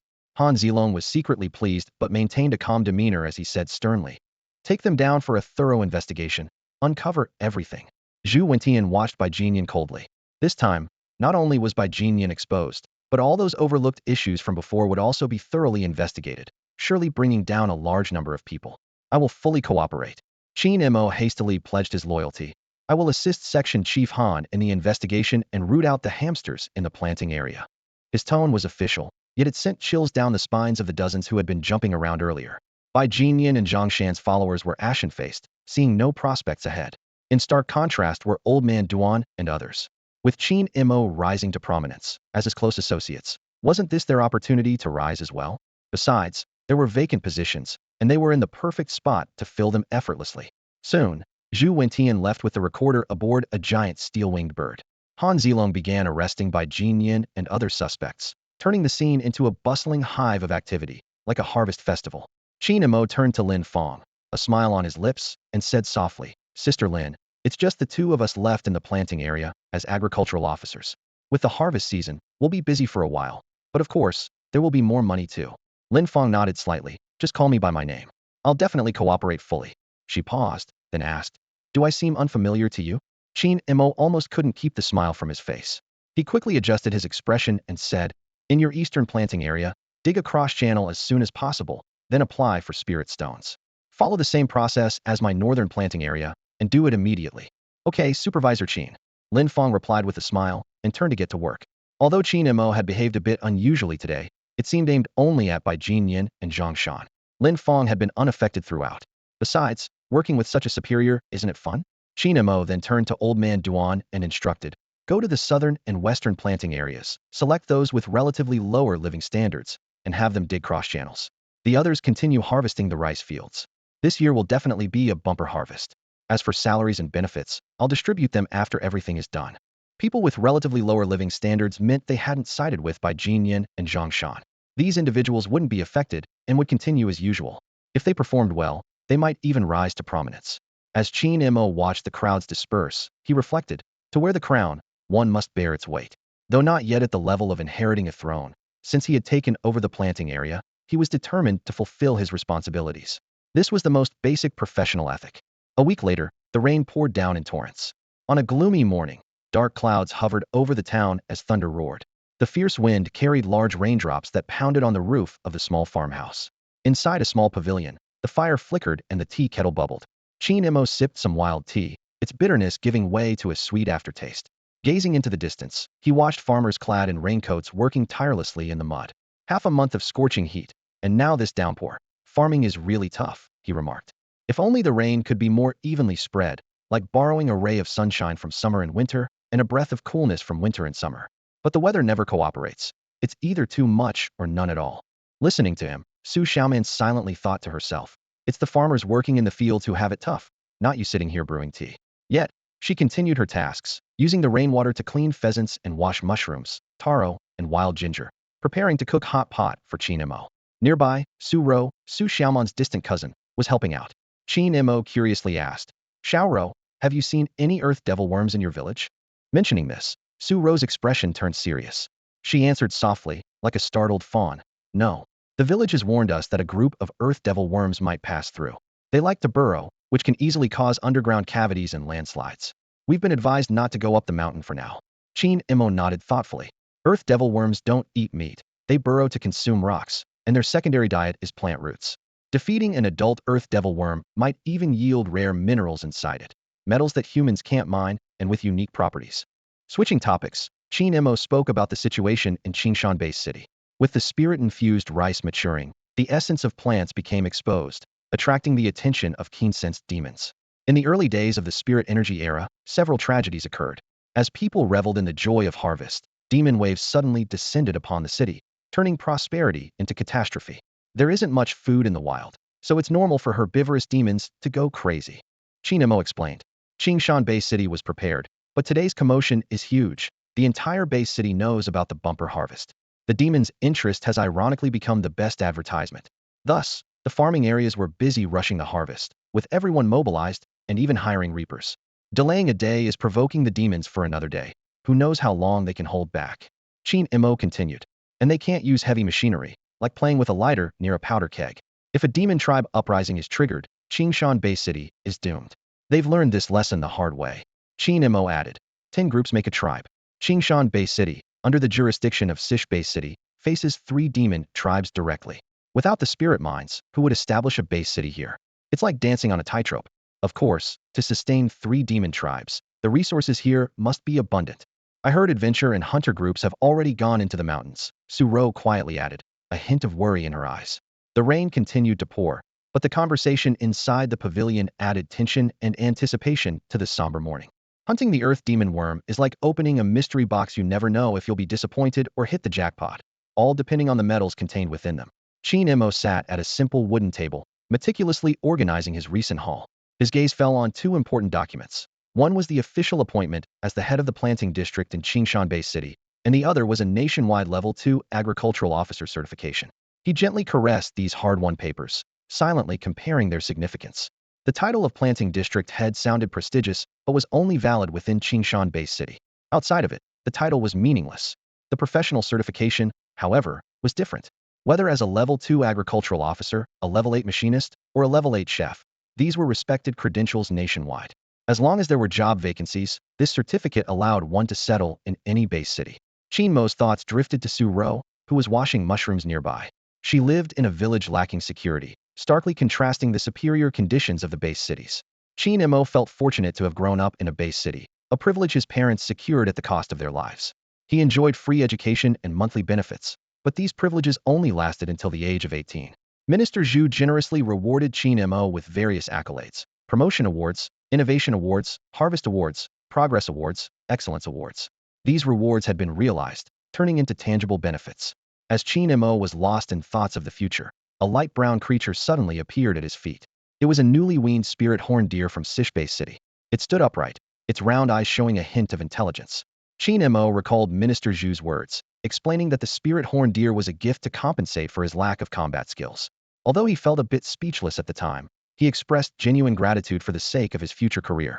The spirit horned deer suddenly became distracted by something. Its nose twitched as it followed the scent to the freshly washed mushrooms. Before Qin Mo could react, the little creature had devoured a handful of tea mushrooms in no time. Hey, hey, hey! Qin Mo exclaimed, grabbing the deer's neck. You can't eat the mushrooms. I was saving them to stew with mountain chicken. Without the mushrooms, the dish loses its soul. He placed the small creature, which resembled a standing teddy bear, into a waist-high wooden barrel filled with freshly harvested premium rice. In the well-stocked planting district, feeding the spirit horned deer was nearly cost-free for Qin Mo. Returning to his seat, Qin Mo opened the 4th-tier genetic method, the Great Sun High-Hanging Gene Method, privately gifted by Minister Zhu. Compared to the 1st-tier Sunlight Gene Method he received upon employment, this high-level fire attribute genetic method was undoubtedly more powerful. Qin Mo suddenly realized that the 4th-tier genetic method was the true gift, and the spirit horned deer was merely a complementary bonus. The torrential rain continued to pour down, creating a crisp pattering sound as the raindrops hit the eaves. Qin Mo sat in the small pavilion, unfurling a sunshade to shield himself from the splattering rain, and quietly observed the dramatic changes in the weather outside. He opened his attribute panel to carefully review his stats. Identity: host of the point allocation system. Age: 18. Level: Stage 2 Early Phase, 21,000. Genetic talent: Willow Beast Spirit 90100. Genetic skill: Growth of all things. Common skill: Sun High in the Sky. Genetic method Stage 2 Chapter, 21,000. Sun Battle Technique: Sunlight Illumination. Genetic techniques: Beast Taming, T-Arts. Identity points: 0-10 points can be earned daily.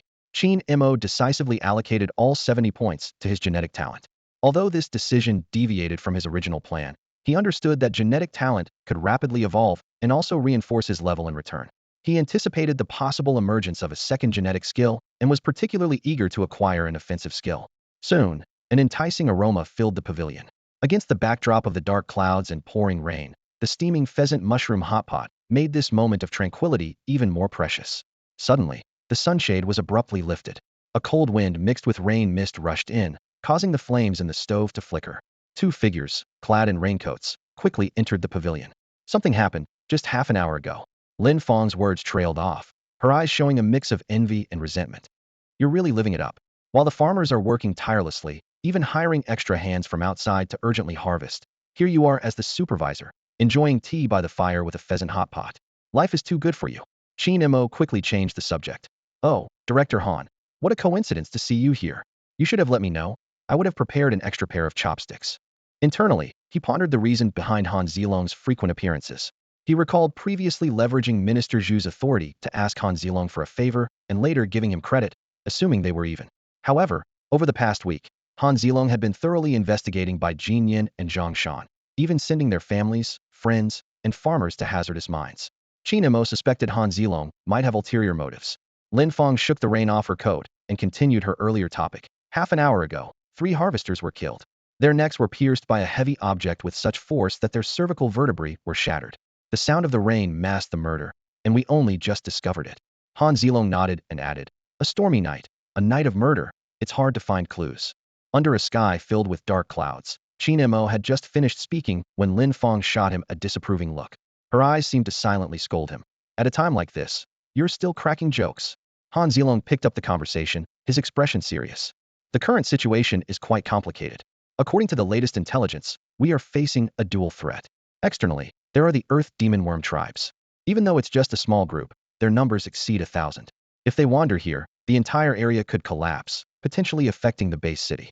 Internally, there are potential saboteurs ready to act at any moment. Hearing this, Qin Mo frowned. He knew all too well that there are always a few bad apples, no matter where you are.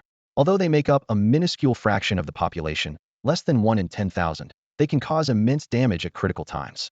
For instance, by disrupting the balance and using demonic forces to sweep through the base city. Clearly, someone had their eyes on the bountiful harvest and was planning to stir up trouble. Do you suspect the harvesters? Qin Mo asked directly. Han Zilong nodded slightly. Yes. The incident occurred with the South District production team, Team 012. This team consists of 3 farmers and 9 harvesters. Before he could finish, a sudden noise interrupted him. Everyone looked towards the sound and saw Su Rose stumble and fall to the ground. Her already pale and thin face was now full of worry. My brother is in the 012 production team. He won't be in trouble, will he? She asked, her voice trembling with fear. Everyone present realized the gravity of the situation. With 3 of the 9 harvesters involved in the incident, there was a 1 in 3 chance that Su Ro's brother was among the victims. Su Xiaoman quickly spoke up to defend them. Su Xian and Su Ro are siblings I recommended. They are honest people from the mountains and would never be saboteurs. Wait a minute. Qin Mo suddenly interrupted, eyeing Su Xiaoman suspiciously. Last time, you made me clear fish soup with that exotic black fish. You mentioned having relatives at the water's edge. What does that have to do with mountain folks? Su Xiaoman awkwardly explained. It's a bit complicated. My granduncle's daughter married someone from the water area. Qin Mo impatiently waved off her explanation. He wasn't interested in family stories. He was more concerned about something else. I just hope this chicken stewed with mushrooms is okay, it's ruined my appetite. Han Zilong glanced at the distressed Su Ro and added, Su Xian is not among the deceased. I didn't mention names earlier because the names aren't important. Let's go and check the scene. Qin Mo said as he took a black trench coat from the rack. It wasn't just any raincoat. It was a stylish coat that could shield against wind and rain. Just then, a small Lingjiao deer seemed to sense something. It jumped out of the rice bin and into Qin Mo's arms, as if insisting on coming along, but fell asleep within moments. So adorable, Lin Fong watched with envy and jealousy almost spilling over. As an agricultural officer, her role was more technical and supportive, and she lacked combat strength. In dangerous situations, she was often at risk. Having a Lingjiao deer by her side would be a lifesaver, as it could quickly escape danger. Not only could it run fast, but it also had a knack for avoiding threats. Most importantly, it was cute and smelled nice. Unfortunately, it was too expensive to buy, and even if you had the money, you needed a permit to purchase one. It wasn't just about having the cash. Just as they were about to leave the pavilion, Qin Mo seemed to remember something. He turned to Su Xiaoman and Su Ro, saying, Go get some chicken soup. It's cold, so keep warm and don't catch a cold.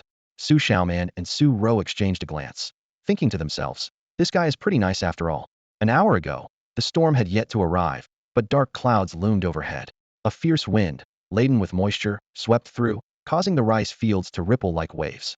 The harvesters staggered in the gusts but continued to pull rice from the muddy ground with determination. The supervisor's voice cut through the wind. Double pay. Extra meat for lunch. Big rewards for the top 10. These words acted like a stimulant, igniting everyone's fighting spirit. Su Xian, a 22-year-old young man, was among the harvesters, wielding his sickle. His life had taken a downturn after the unexpected death of his parents. Failing to graduate high school and unable to unlock even the first gene lock, he was the failure among failures. If not for his younger sister needing his care, he would have lost the will to live long ago. At this moment, his sister's face appeared in his mind. She had just graduated from middle school and was about to enter high school, requiring a significant amount of tuition. Xiaoman's words echoed in his ears. Do well, and you might get residency in the planting area, allowing your sister to attend high school in the city. This promise was like a beacon, illuminating Su Xian's path forward. Sweat dripped down Su Xian's cheeks, splattering onto the gleaming sickle. His movements were swift as lightning, and handfuls of plump rice fell into his grasp. When his hands were full, he placed them behind him, tying them into bundles. Each bundle represented the weight of his hopes. Suddenly, a man with a sharp face and monkey-like features blocked Su Xian's path. Wang Er, what are you doing? Su Xian frowned, recognizing the notorious loafer from the village. 3 days ago, you stole my mountain goods, and you dare ask what I'm doing? Today is your last. Wang Er screeched, his voice almost drowned by the howling wind. Su Xian sneered inwardly, unwilling to argue. That day, he had encountered a wild chicken in the mountains, which had coincidentally fallen into his arms. According to mountain rules, he had compensated with money, nuts, and mushrooms, intending to give the chicken away. Yet Wang Er continued to harass him, causing trouble repeatedly. At that moment, 3 burly men appeared behind Su Xian. Who are you? Su Xian asked warily. With Wang Er's abilities, he couldn't compel you to do his bidding, right? And it's just a wild chicken. Is it worth all this? The leader stood under the dark clouds, his coat flapping in the wind, with an expression of pure, resolute malice. We need some noise, and you're just right for it, he said coldly. Why me? Su Xian pressed. Your sister works for Qin Mo. If you die, the uproar will be the greatest, the leader said, his companions already in position, and shouted fiercely, attack. Su Xian instantly realized these men had set a trap, waiting for him to fall into it. The ones who should die are you, he roared, releasing a blue object from his sleeve, a giant mandible beetle.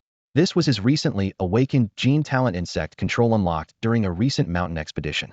With a swift bite, the beetle caught the burly man on the left off guard, tearing his neck open, blood spraying, and staining a large area of the rice field. Witnessing this, Wang Er was terrified, fleeing for his life. In a spacious and bright warehouse, members of the 012 production team gathered. The living wore expressions of shock and fear, while the deceased lay peacefully on the floor. Qin Mo pushed open the door, and the scene before him left him momentarily frozen. Raindrops slid off Su Xian's trench coat as he gently shook out the damp fabric. A considerate farmer had already helped him remove the wet coat and thoughtfully prepared a cushioned chair and a small brazier with a glowing fire. The warm light cast a tense atmosphere inside the room.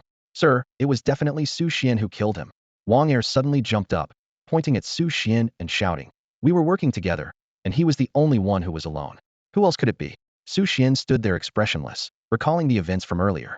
He had indeed killed someone and had gained the upper hand in a subsequent to-known fight. But he didn't hide. Instead, he blended directly into the production team. The reason was simple. He had a weakness his sister and others could exploit, just like the previous incident with the pheasant. Wang Er was counting on this. Su Xian remained silent, clenching his fists tightly. He had indeed killed 3 men with malicious intent against Qin Mo. However, something was off. Why did these 3 make a scene? What were they trying to achieve? Fortunately, Wang Er had brought these people in, and if the truth came out, Wang Er would be in more trouble. Su Xian didn't want to cause unnecessary problems or expose his abilities. Bang! Qin Mo closed the notebook recording the interrogation, slapped Wang Er aside, and turned to Su Xian with a sharp gaze. Do you have anything to say? Su Xian knew Qin Mo was addressing him. He took a deep breath and said calmly, I didn't kill them, and I know nothing about this. I haven't even unlocked the first genetic lock. How could I possibly have the strength to kill them? As he spoke, a wave of melancholy washed over him. After 4 years, he had just begun to see a glimmer of hope for rising, chasing peers who had long surpassed him. His gaze involuntarily fell on Qin Mo. This young man, who was a high school senior at the beginning of the year, was now the supervisor of a planting area, responsible for thousands of lives. Initially, when Sister Xiaoman mentioned him, Su Xian found it hard to believe. But seeing Qin Mo in person, his handsome, noble demeanor, and innate sense of authority were undeniable. I think the killer wanted to create a commotion, Su Xian added. It could be targeting you or the production, possibly in coordination with the recent village alerts about the Earth Demon Earthworm tribe. He wouldn't admit to the killing, but he couldn't remain indifferent either. Sharing this information seemed necessary. Nonsense. It was you. You definitely killed them. Wang Er jumped up again, yelling, almost poking Su Xian's nose. Before Qin Mo could respond, someone had already pinned Wang Er to the ground, beating his back with a thick wooden stick. The louder Wang Er screamed, the harder they hit. Qin Mo, deep in thought, placed his hand over the fire and said slowly, I think you're right. Some people can't control the Earth Demon earthworms in the mountains, but they can cause trouble in the city, like targeting the planting area. The commotion has been made, and I'm here. What's the next step? He finished and turned to Han Zilong, who was frowning in thought. The temporary grain storage. Han Zilong suddenly spoke. Today's unusual heavy rain is indeed a good opportunity for some people. However, his tone turned firm. The granary is guarded. It's not that easy to sabotage. Su Xian lowered his head, remaining silent, but a gleam of insight flashed in his eyes. He had figured out the whole scheme. A group of unidentified people wanted to use his death to create a distraction, draw Qin Mo and others' attention away, and achieve their true goal through misdirection. Qin Mo stood expressionless in the rain, his gaze intense.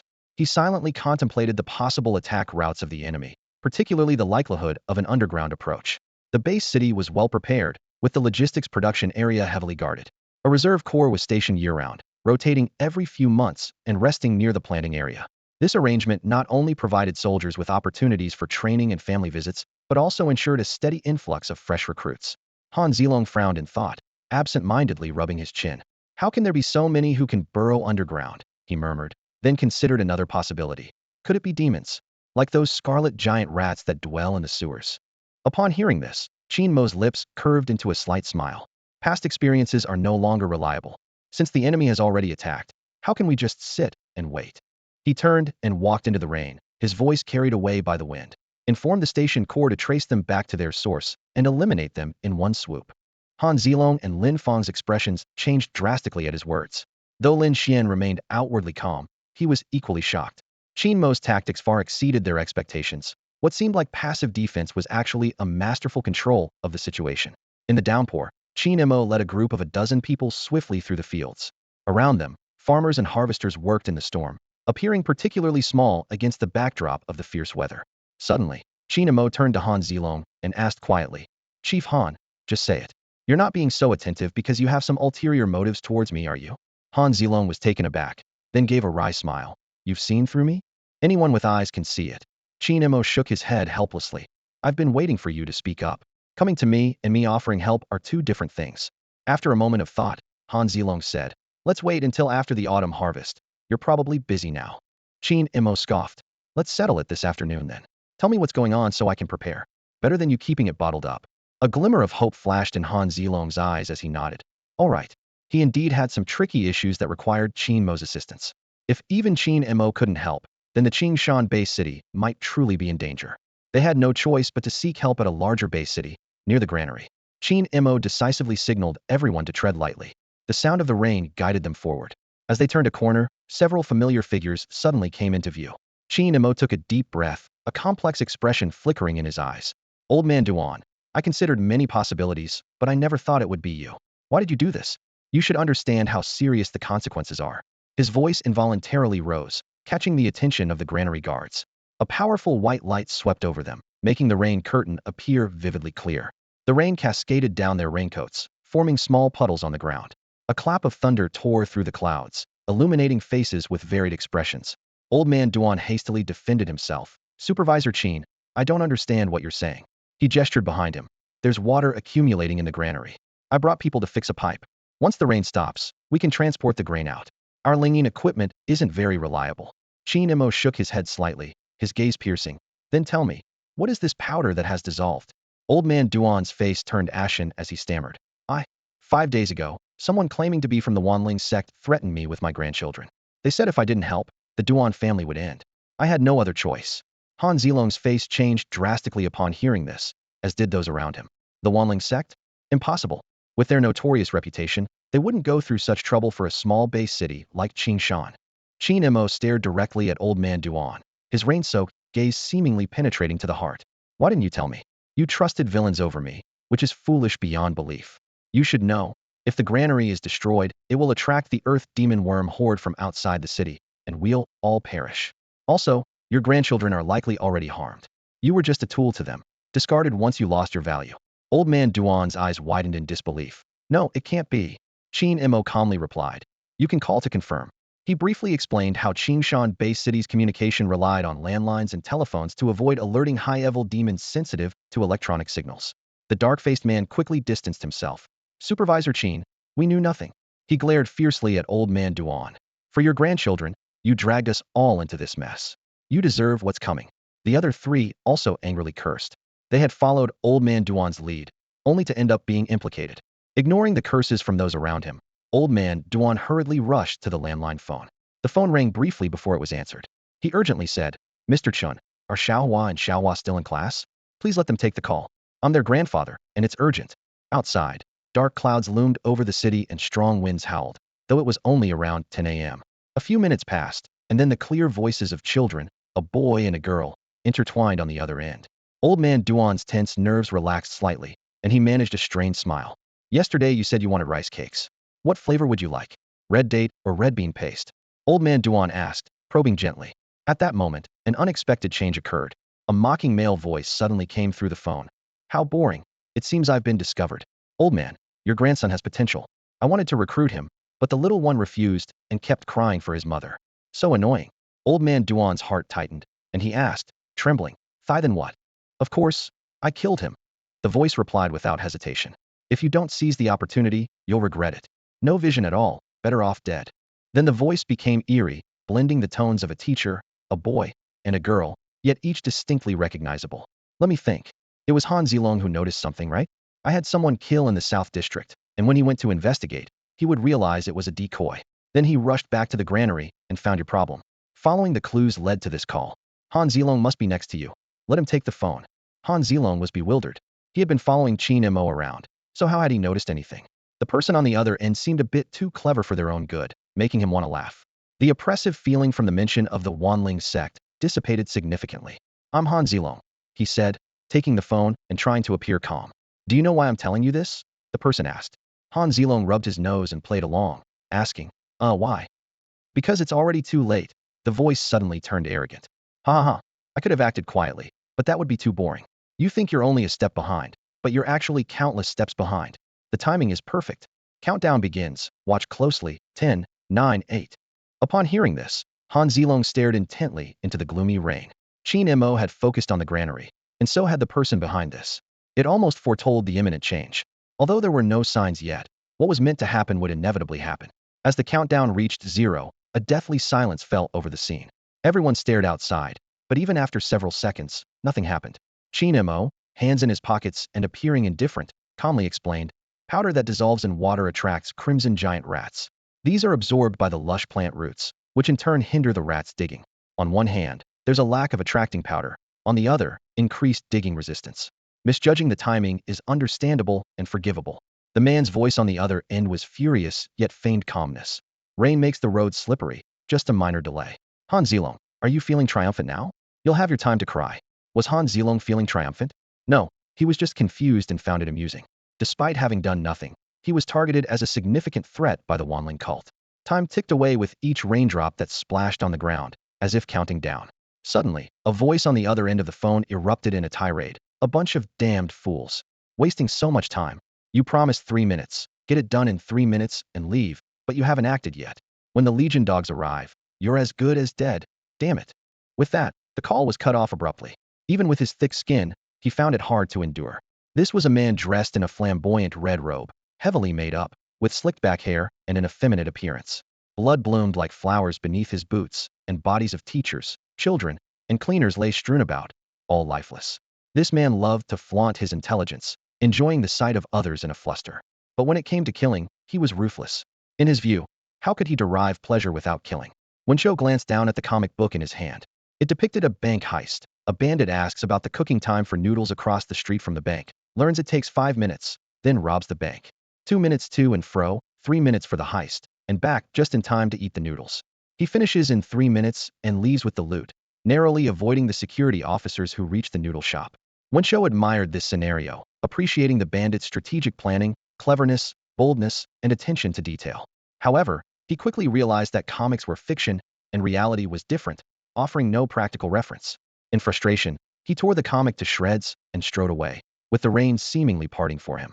He consoled himself that this was just a minor setback and wouldn't affect the final outcome. The real show hadn't even begun. Meanwhile, at the granary, a burly man in military uniform shouted in fury, "Damn it! I heard Legion dogs. Don't deny it. Who said it? Step up. I won't let you off." His gaze fixed on Han Zilong. "The sound came from your direction. Was it you?" Han Zilong looked distressed, unfairly blamed. He hurriedly explained, "Commissar Wong, it wasn't me. The call just ended. Here's what happened." He began to elaborate on the Legion's hierarchy. Officers needed to rank up into first, second, and third tiers. The commissar's position was significant. Even department heads had to defer. Just then, the ground began to stir. A rat the size of a small calf emerged, shaking off mud, its blood-red fur glaring in the rain, eyes glinting fiercely, teeth sharp as axes. Soon, like a domino effect, more scarlet giant rats surfaced. Simultaneously, figures wrapped in waterproof cloaks emerged from their burrows. One of them shouted, "Brothers, we have only 3 minutes to act, enough to sabotage the Linging device.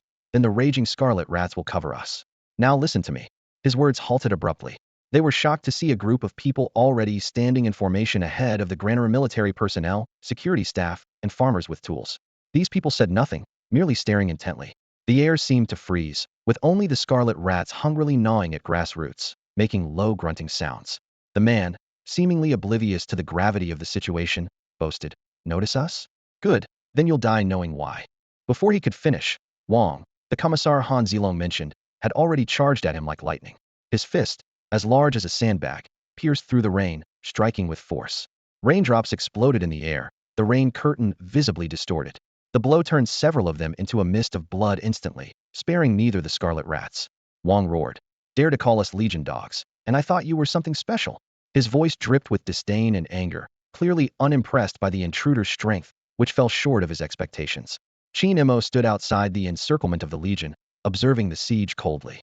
The importance of timing was evident at this moment. If the enemy had appeared just a few minutes earlier, their side would have been in chaos, with no leisure to watch the battle so calmly now. The saying, a step ahead, a step always ahead, held true. On the surface, the turmoil seemed to have subsided. From the deaths in the southern district to the upheaval in the granary and the final siege, everything appeared to have come to an end. However, the restless earthworm demon clan outside the city was still a ticking time bomb, and the crisis was far from over. Only by accelerating the harvest, storage, and handover processes could they fundamentally eliminate the hidden dangers. Otherwise, similar incidents would undoubtedly follow. After all, there is no such thing as an infallible defense. This minor incident was merely the prelude to a larger drama. Whether the subsequent developments would conclude smoothly or lead to a collapse was yet to be seen. At this moment, Han Zilong quietly approached Qin Mo and asked in a low voice, "Was this your doing?" Qin Mo thought to himself. The mysterious man dared to make a bold call, presumably confident that even if his identity was exposed, no one could thwart his plan. Such scenarios are common in movies. But reality often contradicts expectations, and the grandiose act is rudely interrupted, leaving behind a scene of awkwardness. There must be an invisible hand manipulating everything behind the scenes. I don't understand what you're talking about. Qin Mo casually brushed off the water droplets from his trench coat. If you've got something to say it now. You're a grown man constantly flattering me. To be honest, it makes me a bit uneasy. Han Zilong chuckled awkwardly. There are too many eyes and ears here. Let's talk in detail at your farmhouse. After a brief farewell, they left together. The torrential rain continued to ravage the land. The clouds seemed to have torn open, and the rain poured down like a breached dam. Standing by the northern water pool, the water, sky, and clouds merged into one, creating a magnificent scene. In the small pavilion, the aroma of wild mushroom stew with mountain chicken grew stronger. Qin Mo served a bowl of chicken soup to the Lingjiao deer. Here comes the chicken soup. Seeing it drink with relish, Qin Mo felt at ease. It is said that the Lingjiao deer has the ability to ward off evil and bring good fortune, which was a good omen. Han Zilong, clearly uninterested in the food, spoke directly, his tone full of melancholy. I reached the third tier over a decade ago, just after graduating from college as an outstanding student. I thought I had the world at my feet, fighting southern mountain giants and kicking northern sea monsters. But as you can see, breaking through the second genetic lock is incredibly difficult. To progress from the third to the fourth tier, one must unlock the second genetic lock. Once successful, there will be a qualitative leap in power, gaining all sorts of incredible abilities. The first genetic lock unlocks the physical limits. The second genetic lock unlocks the soul's limits. Qin Mo waited for a while. Seeing that Han Zilong had nothing more to say, he had no choice but to ask, "Tell me how I can help you." Han Zilong composed himself and continued, "After years of research, I've cultivated a meat spirit potato using a secret method. This involves grafting things that resonate with oneself, like one's blood, essence, and flesh, onto a miraculous plant. A university professor helped me with it. I don't understand the specifics. He said that when it sprouts, blooms, and bears fruit, that will be the time to unlock the second genetic lock. I need to consume the fruit it bears." Upon hearing this, Qin Mo raised an eyebrow, quietly putting down his chopsticks, feeling wary.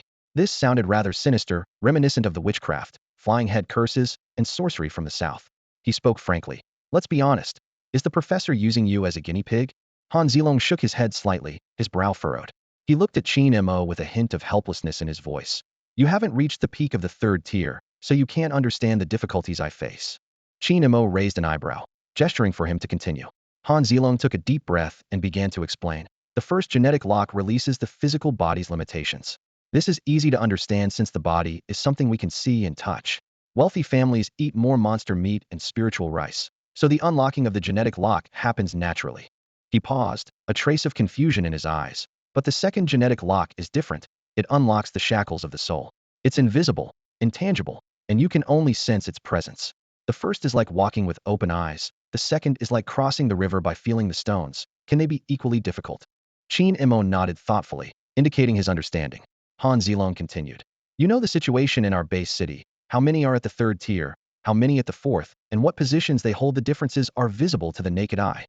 Indeed, Qin Mo agreed. Qingshan Base City, the strongest are at the fourth tier, and they are very few. On one hand, it's due to the genetic lock's limitations, and on the other, It's about hiding one's abilities to avoid causing unrest among the demon tribes. A hint of caution flashed in his eyes. How can you sleep soundly with a tiger and a deer beside you? There's a difference between the two. Han Zilong nodded thoughtfully, suddenly remembering something. Oh, I saw Wang Juntong at the granary earlier, and he's a fourth-tier battle general. Qin Mo smiled lightly. All right, give me the spirit tubers, and I'll plant them in the spirit field tonight. Planting 1 is planting, and planting 10 is also planting. It's my job after all. Han Zilong was a bit confused and curiously asked, what do you mean by planting 10? Qin Mo didn't answer directly, but reached into his pocket and took out a small flat wooden box. He opened it gently, revealing 10 neatly arranged purple seeds inside. These are called purple smoke grass, Qin Mo explained. When mature, they emit purple smoke, which helps in calming the mind, seeing one's true self, and has many applications like meditation training, shielding against illusions, and healing mental injuries. He continued, as a level 1 agricultural officer, it's about planting spiritual rice and ensuring stable output. As a level 2 agricultural officer, I need to plant specific spiritual herbs. These are what earn my salary. Qin Mo said with a hint of pride. Han Zilong nodded thoughtfully, and Qin Mo continued to explain, level 2 agricultural officers receive benefits comparable to the 3rd tier, not much different from yours. Their strength isn't as high as the 3rd tier military officers stationed at the spiritual mines, who have enemy-killing bonuses and profit sharing, but basic benefits are just a part of it, and that's what they risk their lives for. He paused, a hint of determination in his eyes. Of course, to earn 3rd tier benefits, I also need to prove myself with achievements. The more I do, the more I earn, which fits well with the current distribution scheme. The South Sea illusion? Han Zilong blurted out without much thought. Qin Mo was a bit surprised. You know about it? Han Zilong nodded and briefly introduced. The South Sea illusion appeared 3 years ago. It's said to be a foggy area where some get lost and die, while others gain enormously. Research has shown that pills made from purple smoke grass and other herbs can effectively counter the illusion, and as long as you don't go too deep, it's a lifesaver. He continued, a couple of years ago, the base city was vigorously buying purple smoke grass, causing quite a stir. Now they're still buying, but the quantity is much less, not like the mass mobilization of the past. Qin Mo gently closed the wooden box and added, it has 3 levels. 1st, 2nd, and 3rd, with prices differing 1,000-fold. If you can grow a 3rd level purple smoke grass, your salary would be too low. A hint of anticipation flashed in his eyes. For the first planting, you just need to submit 1 2nd level purple smoke grass, and any extra harvest will be bought at market price. 1 2nd level purple smoke grass equals 3 months of 3rd tier benefits. It's quite the perk for a newbie level 2 agricultural officer. His tone suddenly became serious. But that won't last. You'll need to prove yourself with your skills. The base city isn't a charity. Han Zilong hurriedly left, leaving Qin Mo to enjoy the wild mushroom chicken hot pot alone. The delicious taste temporarily distracted him from the heavy responsibilities he faced. However, 2 urgent tasks soon resurfaced in his mind. The most pressing task was harvesting the crops. Qin Mo knew that the grain needed to be gathered and stored quickly to prevent the increasingly rampant earth demon worms from eyeing it. This was not only crucial for his career, but also for the sustenance of tens of thousands of people in the base city. While transporting grain from the rear was an option, it carried significant risks if the grain failed to arrive on time. It could trigger a wave of demons, which would be disastrous. Equally important was the task of planting the purple tobacco. As a level 2 agricultural officer, Qin Mo understood that he couldn't just enjoy the perks of his position without fulfilling his duties. A single failed planting might be forgivable, but repeated failures could jeopardize his title. He reminded himself that the base city was not a charity. Only by demonstrating his value could he secure his position. Just as soldiers earn merit by fighting, and workers by crafting weapons, farmers must prove themselves through successful cultivation. Qin Mo licked his lips, contemplating his future. If he could be promoted to a level 3 agricultural officer, his career path would be much smoother. This ambition wasn't unfounded. What the Qingshan base city couldn't offer, larger base cities could. As long as he had genuine skills and could showcase his value, he could thrive in agriculture anywhere. As for the meat spirit potato that Han Zilong had commissioned him to plant, Qin Mo saw it as an additional source of income. Although they had never explicitly discussed payment, it didn't mean there wouldn't be compensation. It was more of an unspoken agreement, depending on the situation. It was like asking someone to refine pills, craft equipment, or slay demons. If the relationship was distant, the price had to be negotiated beforehand, sometimes even requiring a deposit. Among acquaintances, the process could be simplified, with no need to bring up payment proactively. Qin Mo knew better than to offer free help. If it were truly free, why would Han Zilong trust him with the task? Ultimately, mutual benefit is the most genuine bond in human interactions. Before long, Han Zilong returned, carrying a metal box. When he opened it, it was filled with various items. He took out 2 jade boxes, and even without opening them, It was clear from the exterior that the larger box contained a potato-like object with a pitted surface, while the smaller one housed something resembling the bone of an unknown creature, roughly the size of an adult's fist. Qingmo almost couldn't suppress the urge to comment. Was this the so-called meat spirit potato? It looked like an elongated oval potato with random scoops taken out with a small spoon. Han Zilong acknowledged. I've had others try to grow it, but none succeeded. Worse still, they ruined the meat spirit potato, having to carve away the rotten parts, which significantly diminished its potency.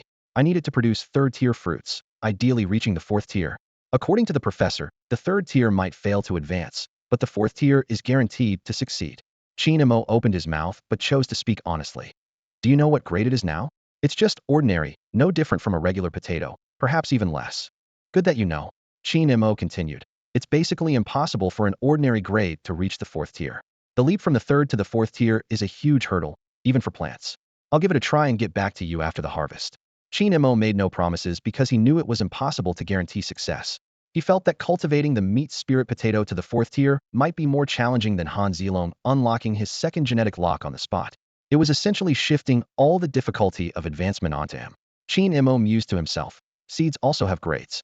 Take the third-tier purple tobacco seeds, for instance. They naturally reach the third tier upon maturity, and even if they fall short, they can still reach the second tier. In other words, even if they aren't fully mature, as long as they meet the standards, they can be used. Looking at the 10 purple tobacco seeds in his hand, 5 first tier and 5 second tier, Han Zilong's expression remained unsurprised. Only a liar can make promises. This thought echoed in Qingmo's mind as he gazed at the iron box before him, containing a precious seed, the seed of a 5th-level leader-class demon, the demon bone tree. This reward had been delivered by Han Zilong for years without success, partly due to its unique half-demon, half-demonic nature. Qin murmured to himself. Even if an ordinary person got it, they couldn't use it. He recalled the hierarchy of the demon world: 4th-level warrior, 5th-level leader, 6th-level monarch.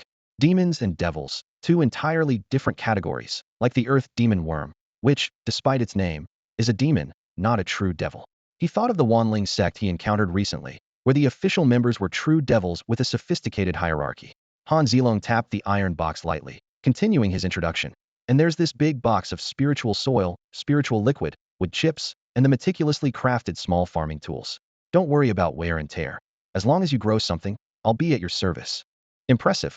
Qin silently praised, a hint of desire flashing in his eyes. It's not easy to take, but I want to try. After a few pleasantries, Han Zilong hurriedly departed, still having work to do. The granary needed finishing touches, and his subordinates were eagerly awaiting his return. Qin watched Han Zilong leave, then eagerly opened the iron box. He took out a small jade shovel, feeling its cool touch and admiring its intricate design. This tool was specifically for harvesting spiritual herbs, and though an ordinary shovel could suffice, it was nowhere near as effective as this jade-crafted one. The box was filled with all sorts of farming tools, not just for show, but genuinely functional professional tools. Qin thought of the invaluable scissors in a hairdresser's hand, the mushroom knife of a mountain man, the Luoyang shovel of a tomb raider. These farming tools were no less valuable.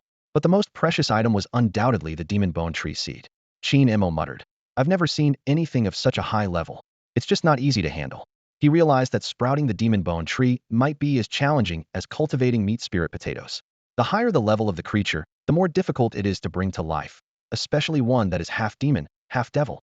Qin took a deep breath, calming his excitement. He reminded himself that Han Zilong had already provided such a high-level reward. Whether or not he could use it, and how to use it, was now up to him. Time quietly passed, the rain gradually ceased, and a full moon hung high in the night sky. Qin remained sitting in the small pavilion, as if he had never left. He was practicing the great Sun method, which was far more relaxing than working in the fields. Even at this time, there were still busy figures in the farmland. Farming requires relentless labor during harvest time, but at least the workers here were guaranteed meals with meat and daily wages and rewards. Suddenly, Qin sensed a shift. The daily 10 identity points had quietly arrived, and he unhesitatingly added them to his genetic talent. The panel refreshed, displaying new information. Genetic talent: Willow Tree, True Spirit 11,000. Genetic skill: Growth of all things, External Incarnation 01. External Incarnation. Current quota is 1. Can designate a plant seed to become the host's incarnation. After a brief introduction, there were no further details. Qin speculated that the specific functions and effects might depend on the designated plant seed. In other words, the strength of this genetic skill entirely depended on what seeds he could acquire. Currently, the only seed directly available to him was the 5th-level leader-class demon bone tree seed. Apart from this, he hadn't even had the chance to encounter a fourth-level seed. Although the demon bone tree wasn't a spiritual plant, but a terrifying demon dwelling in dangerous places, Qin Mo had made his decision. Why not give it a try? He mused aloud, then set to work. Seed, spiritual soil, spiritual liquid, with chips, everything was ready. Qin Mo took a deep breath and embarked on this unknown venture. Qin Mo focused his mind, forging a mystical connection with the bone-like seed in his hand, about the size of a fist. An indescribable sensation surged within him, as if he had returned to the dawn of creation, the power of growth flowing through his fingertips. He recalled an ancient saying, "You are not a fish. How can you know the joy of fish?" At this moment, he felt an overwhelming urge to break through the earth. Speaking softly to himself, Qin Mo began his meticulous preparations. He brought over a wooden basin, layering it with spirit-infused soil and wood shavings, mixing in a nutrient solution rich with spiritual energy, much like kneading dough. Suddenly, a flash of inspiration struck him, and he embedded a few leftover chicken bones into the basin. Finally, he carefully placed the demon bone tree seed within, gently covering it with a layer of spirit soil. Without the genetic skill of an external incarnation and the profound connection with this seed, hoping for it to sprout with just these preparations would be nothing short of a fool's dream. Qin Mo understood well that the higher the life form, the more difficult it was to nurture, as if cursed by fate. With a slight thought, the bone-like seed began to crack open. The spiritual energy from the surrounding soil and liquid began to converge. Within minutes, a tender green shoot emerged, greedily absorbing the surrounding nutrients and the essence of the seed itself, growing at a visible pace. Soon, a stem as thick as a chopstick stood upright, unfurling 3 vibrant green leaves at the top. At first glance, the seedling appeared vigorous and beautiful. However, its roots resembled cold, white bones, like skeletal claws, distinct and eerily harmonious. Qin Mo pondered silently. This was the cunning hunting strategy of the demon bone tree. The above-ground portion masqueraded as a lush plant, even capable of bearing enticing spiritual fruits. Once prey approached, the sinister roots would spread out suddenly, dragging the prey into the depths below. This creature was truly a hybrid of demon and monster, with the tree part being a demon plant and the roots belonging to a bone demon. It was born at the first level, could easily reach the second with some nurturing, and breaking through to the third level was only a matter of time. No wonder this seed was so hard to sprout. Such an extraordinary creature was meant to be struck down by divine retribution. Its existence would undoubtedly disrupt the fragile balance between humans and demon monsters. Qin Mo continued contemplating the differences between humans and demon monsters. Humans cultivated quickly, while demon monsters lived long. The demon bone tree cleverly combined the advantages of both, truly deserving its rank as a 5th-level commander species. Of course, it had its obvious flaws. It was extremely difficult to take root and sprout, and was not easily mobile. To be precise, it wasn't completely immobile, just very inconvenient. Trees inherently disliked moving, which was likely why it didn't want to root and sprout until it found an ideal habitat. This birth strategy seemed reasonable, Qin Mo mused. If it couldn't ensure a worry-free, stable growth, it simply wouldn't be born. Suitable places for the demon bone tree to grow were indeed rare, needing abundant spiritual energy and dense death aura. However, such prime locations were often already occupied by formidable demons, leaving no room for a small seed to claim territory. Just then, Qin Mo's mind stirred, and a white root adorned with chicken bones emerged from the basin, gently resting on his hand. The touch was cool, surrounded by a deathly aura. To Qin Mo's surprise, he found he could completely control the seedling's every movement. Hungry? Qin Mo asked softly, then poured the remaining spirit soil, liquid, and nourishing solution into the basin. These solutions were specially formulated, difficult for humans to absorb, but very beneficial for plants. He also crushed a few seeds of purple smoke grass. However, it was worth noting that the demon bone tree was actually carnivorous and uninterested in plants. Its demon tree form was merely a disguise for blending in with prey, with the potential to develop various demonic arts in the future. At that moment, a small spirit-horned deer nearby seemed to sense danger, quickly stepping back a few paces, assuming an adorable, "I'm not tasty" stance.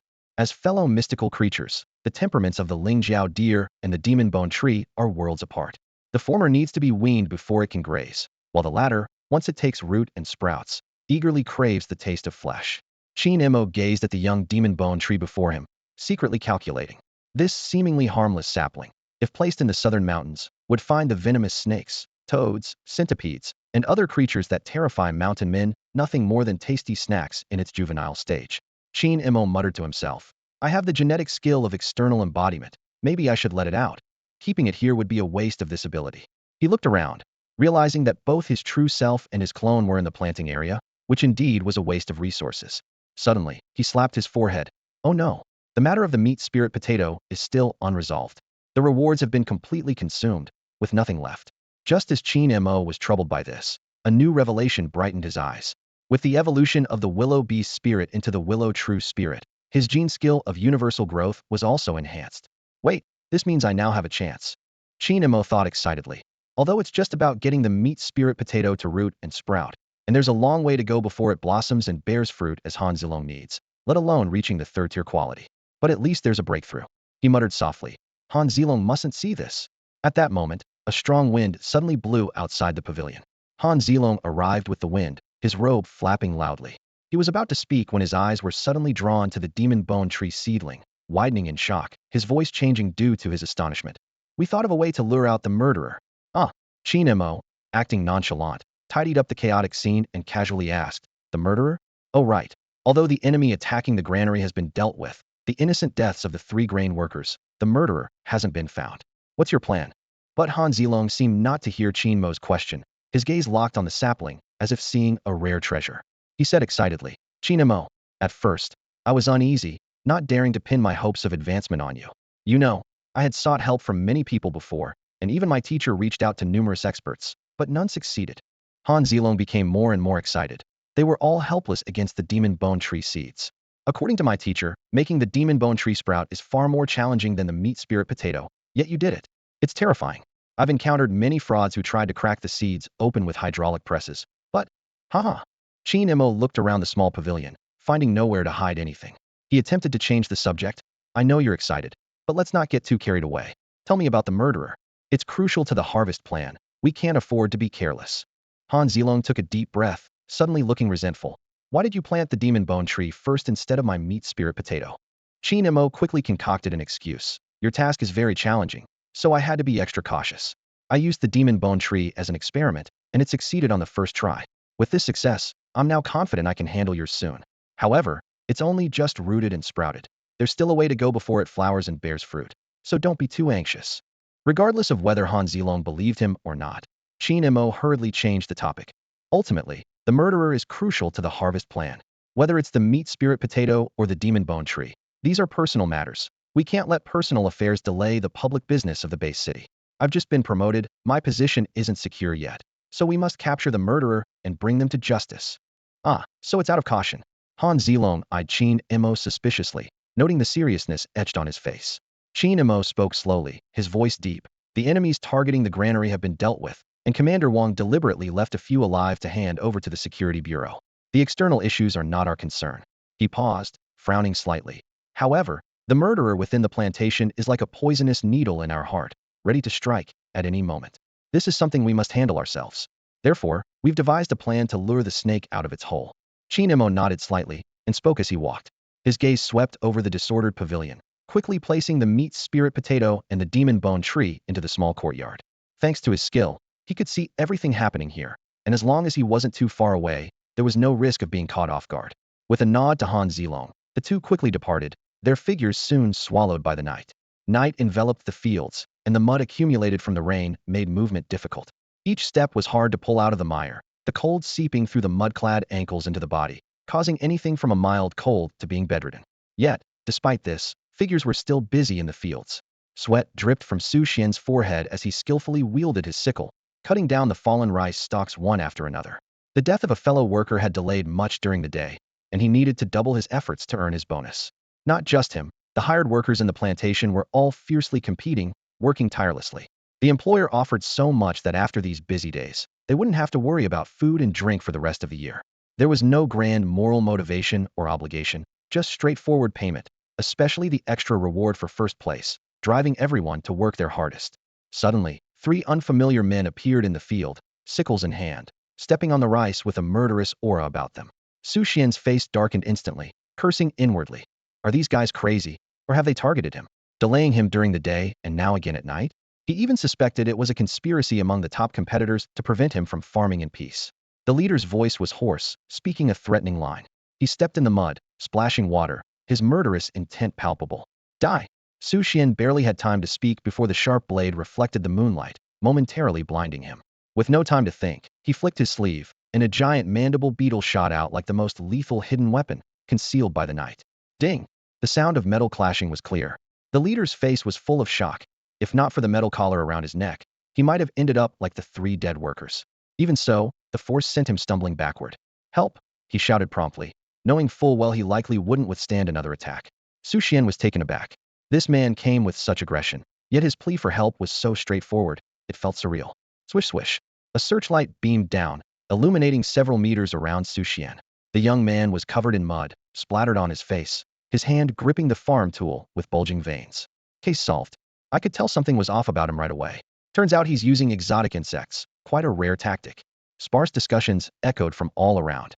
In Su Xian's view, figures in security uniforms appeared, along with Director Qin and Section Chief Han directly ahead. Unlike the others, the two of them walked steadily on the mud with their spirit energy covering their feet, slowly approaching him. The mark of the second-level psychic power flashed on the giant-jawed beetle in Su Xian's hand, while Han Zilong's gaze was sharp as a blade. The atmosphere in the pavilion instantly grew tense, and a confrontation among the three seemed imminent. "Did you kill Tian Dainyu and his 2 companions?" Han Zilong asked bluntly, staring directly into Su Xian's eyes. Su Xian took a deep breath and slowly explained the situation. "They wanted to kill me. I only fought back in self-defense. As soon as Tian Dainyu and his group formed a triangular formation, they attacked. The only useful information I got was, your sister works for Qin Mo, and your death would cause the most commotion." Han Zilong sneered, a hint of disdain in his eyes. "You've already exposed your methods of killing, and now you're fabricating this story. Do you think I'll believe you?" Qingmo interjected at the right moment. "Let's take him back first. There are some doubts that need to be clarified." Soon, the three arrived at a secluded pavilion. The other security department officers had already left, leaving only Han Zilong and Qingmo, both high-ranking and powerful. Under such pressure, the giant-jawed beetle in Su Xian's hand dared not make a move. Qingmo narrowed his eyes and spoke sternly. "According to your account, killing Tian Dainyu and his friends should be considered a merit. Why didn't you say anything at the time? Also, the ability to control the exotic insect must be some kind of genetic talent, right? This doesn't match your file at all. Why hide your strength?" Su Xian's complex gaze fell on Qingmo. Since awakening his talent, Qingmo was the most extraordinary person he had encountered. He once regarded Qingmo as a target to strive towards, hoping to one day establish a stable foundation for his sister to continue her studies without worry. "I killed Bao Xinjie from my village. His father is a second-level genetic warrior. If I had spoken out then, my abilities would have been exposed. I don't mind, but I worry they would target my sister," Su Xian confessed. Han Zilong raised an eyebrow, his tone laced with sarcasm. "You've got a murder case on your back? The reason sounds plausible. Rewards are rewards. Enemies are enemies. You choose the lesser evil. So why did you kill Bao Xinjie? Never mind. I'm sure it's another long story of grudges and emotions. I'm not interested." With that, Han Zilong turned his gaze to Qingmo. Knowing Qingmo well, it was clear that bringing Su Xian to the pavilion was a deliberate move to send the other security officers away. After a moment of contemplation, Qingmo said to Han Zilong, "Chief Han, it's late. Leave him to me." Han Zilong understood, pretending to leave, but actually concealing himself in the nearby darkness. Qingmo was crucial to his plan to unlock the second genetic lock, and he was more concerned about any issues than Qingmo himself. Once Han Zilong had left, Su Xian looked directly at Qingmo and asked, "Did you send them away because you have something to discuss with me?" Su Xian stood by the furnace, watching Qingmo skillfully ignite the fire bamboo charcoal he had obtained from the forge. The charcoal caught fire instantly, and flames leaped up, illuminating their faces.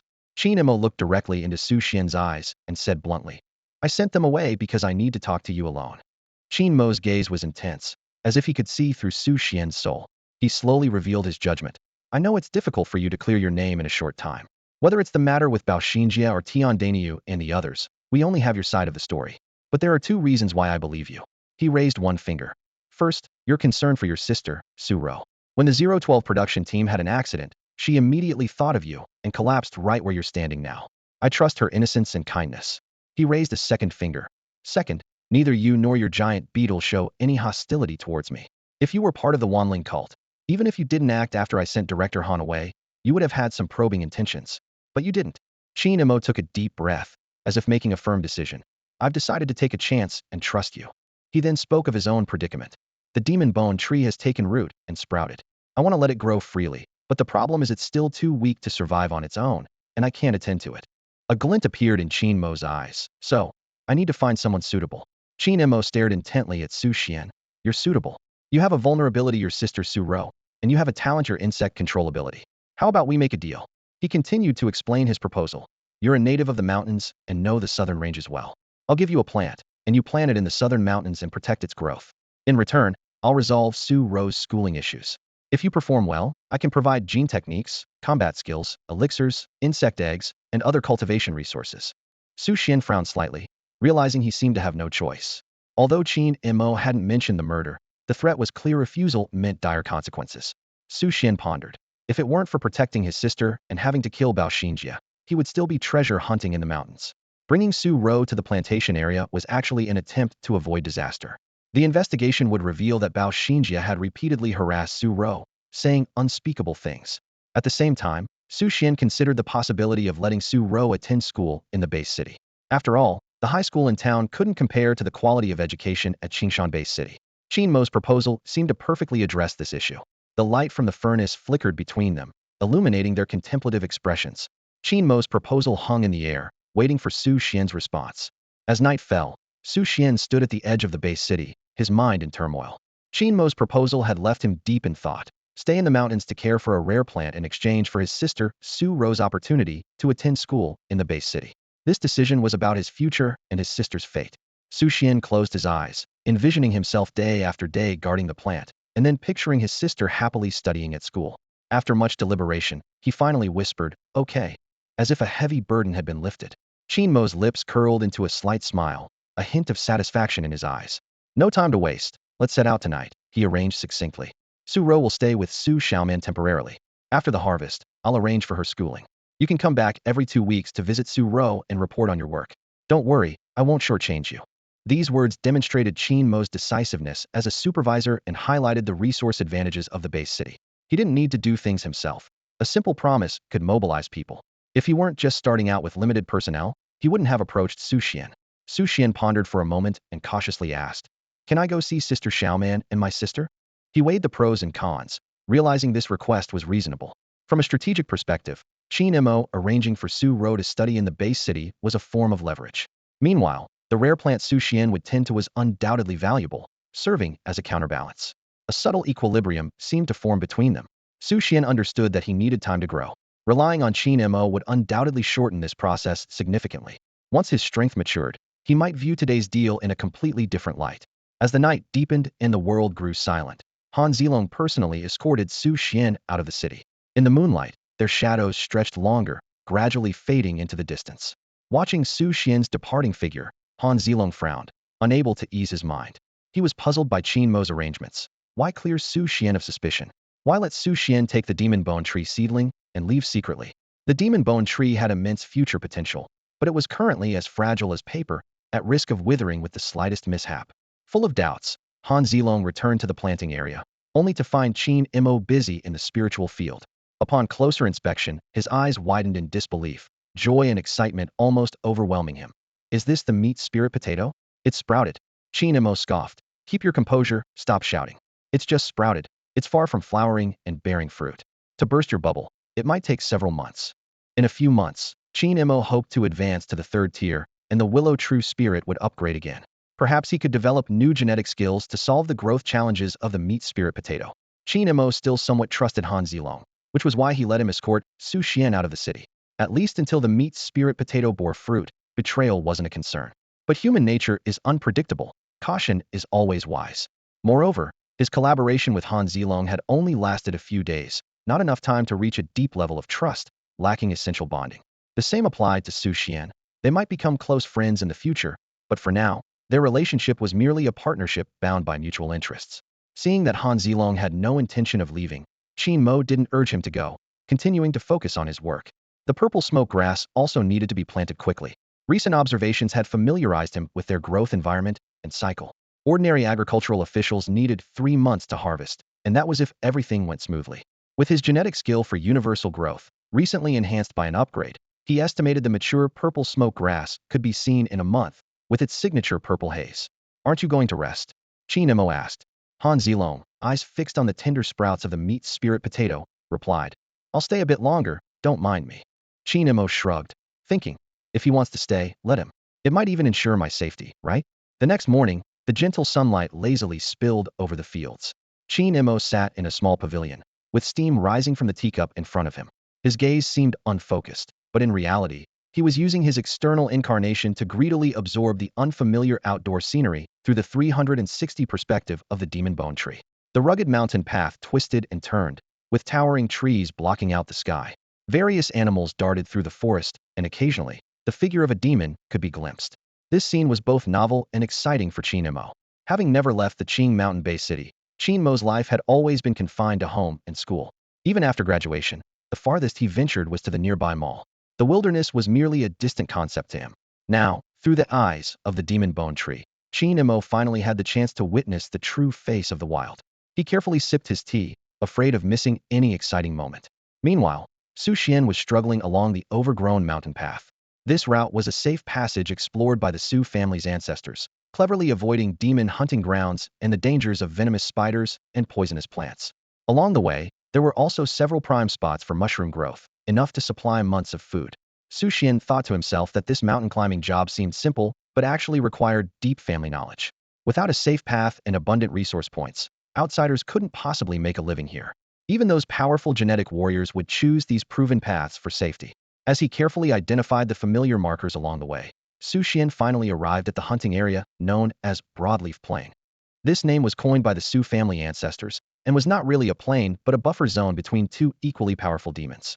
Such an area provided a living space for lower-level creatures. Su Xian silently contemplated Qin Mo's task requirements. Simply place the demon bone tree in a prey-rich area and attract a few ordinary animals nearby to complete the first phase of the task. With this in mind, a determined look flashed in Su Xian's eyes. He resolved to use his awakened genetic talent to not only complete the task, but to surpass Qingmo and become a more outstanding talent. The words of his high school teacher echoed in Su Xian's mind.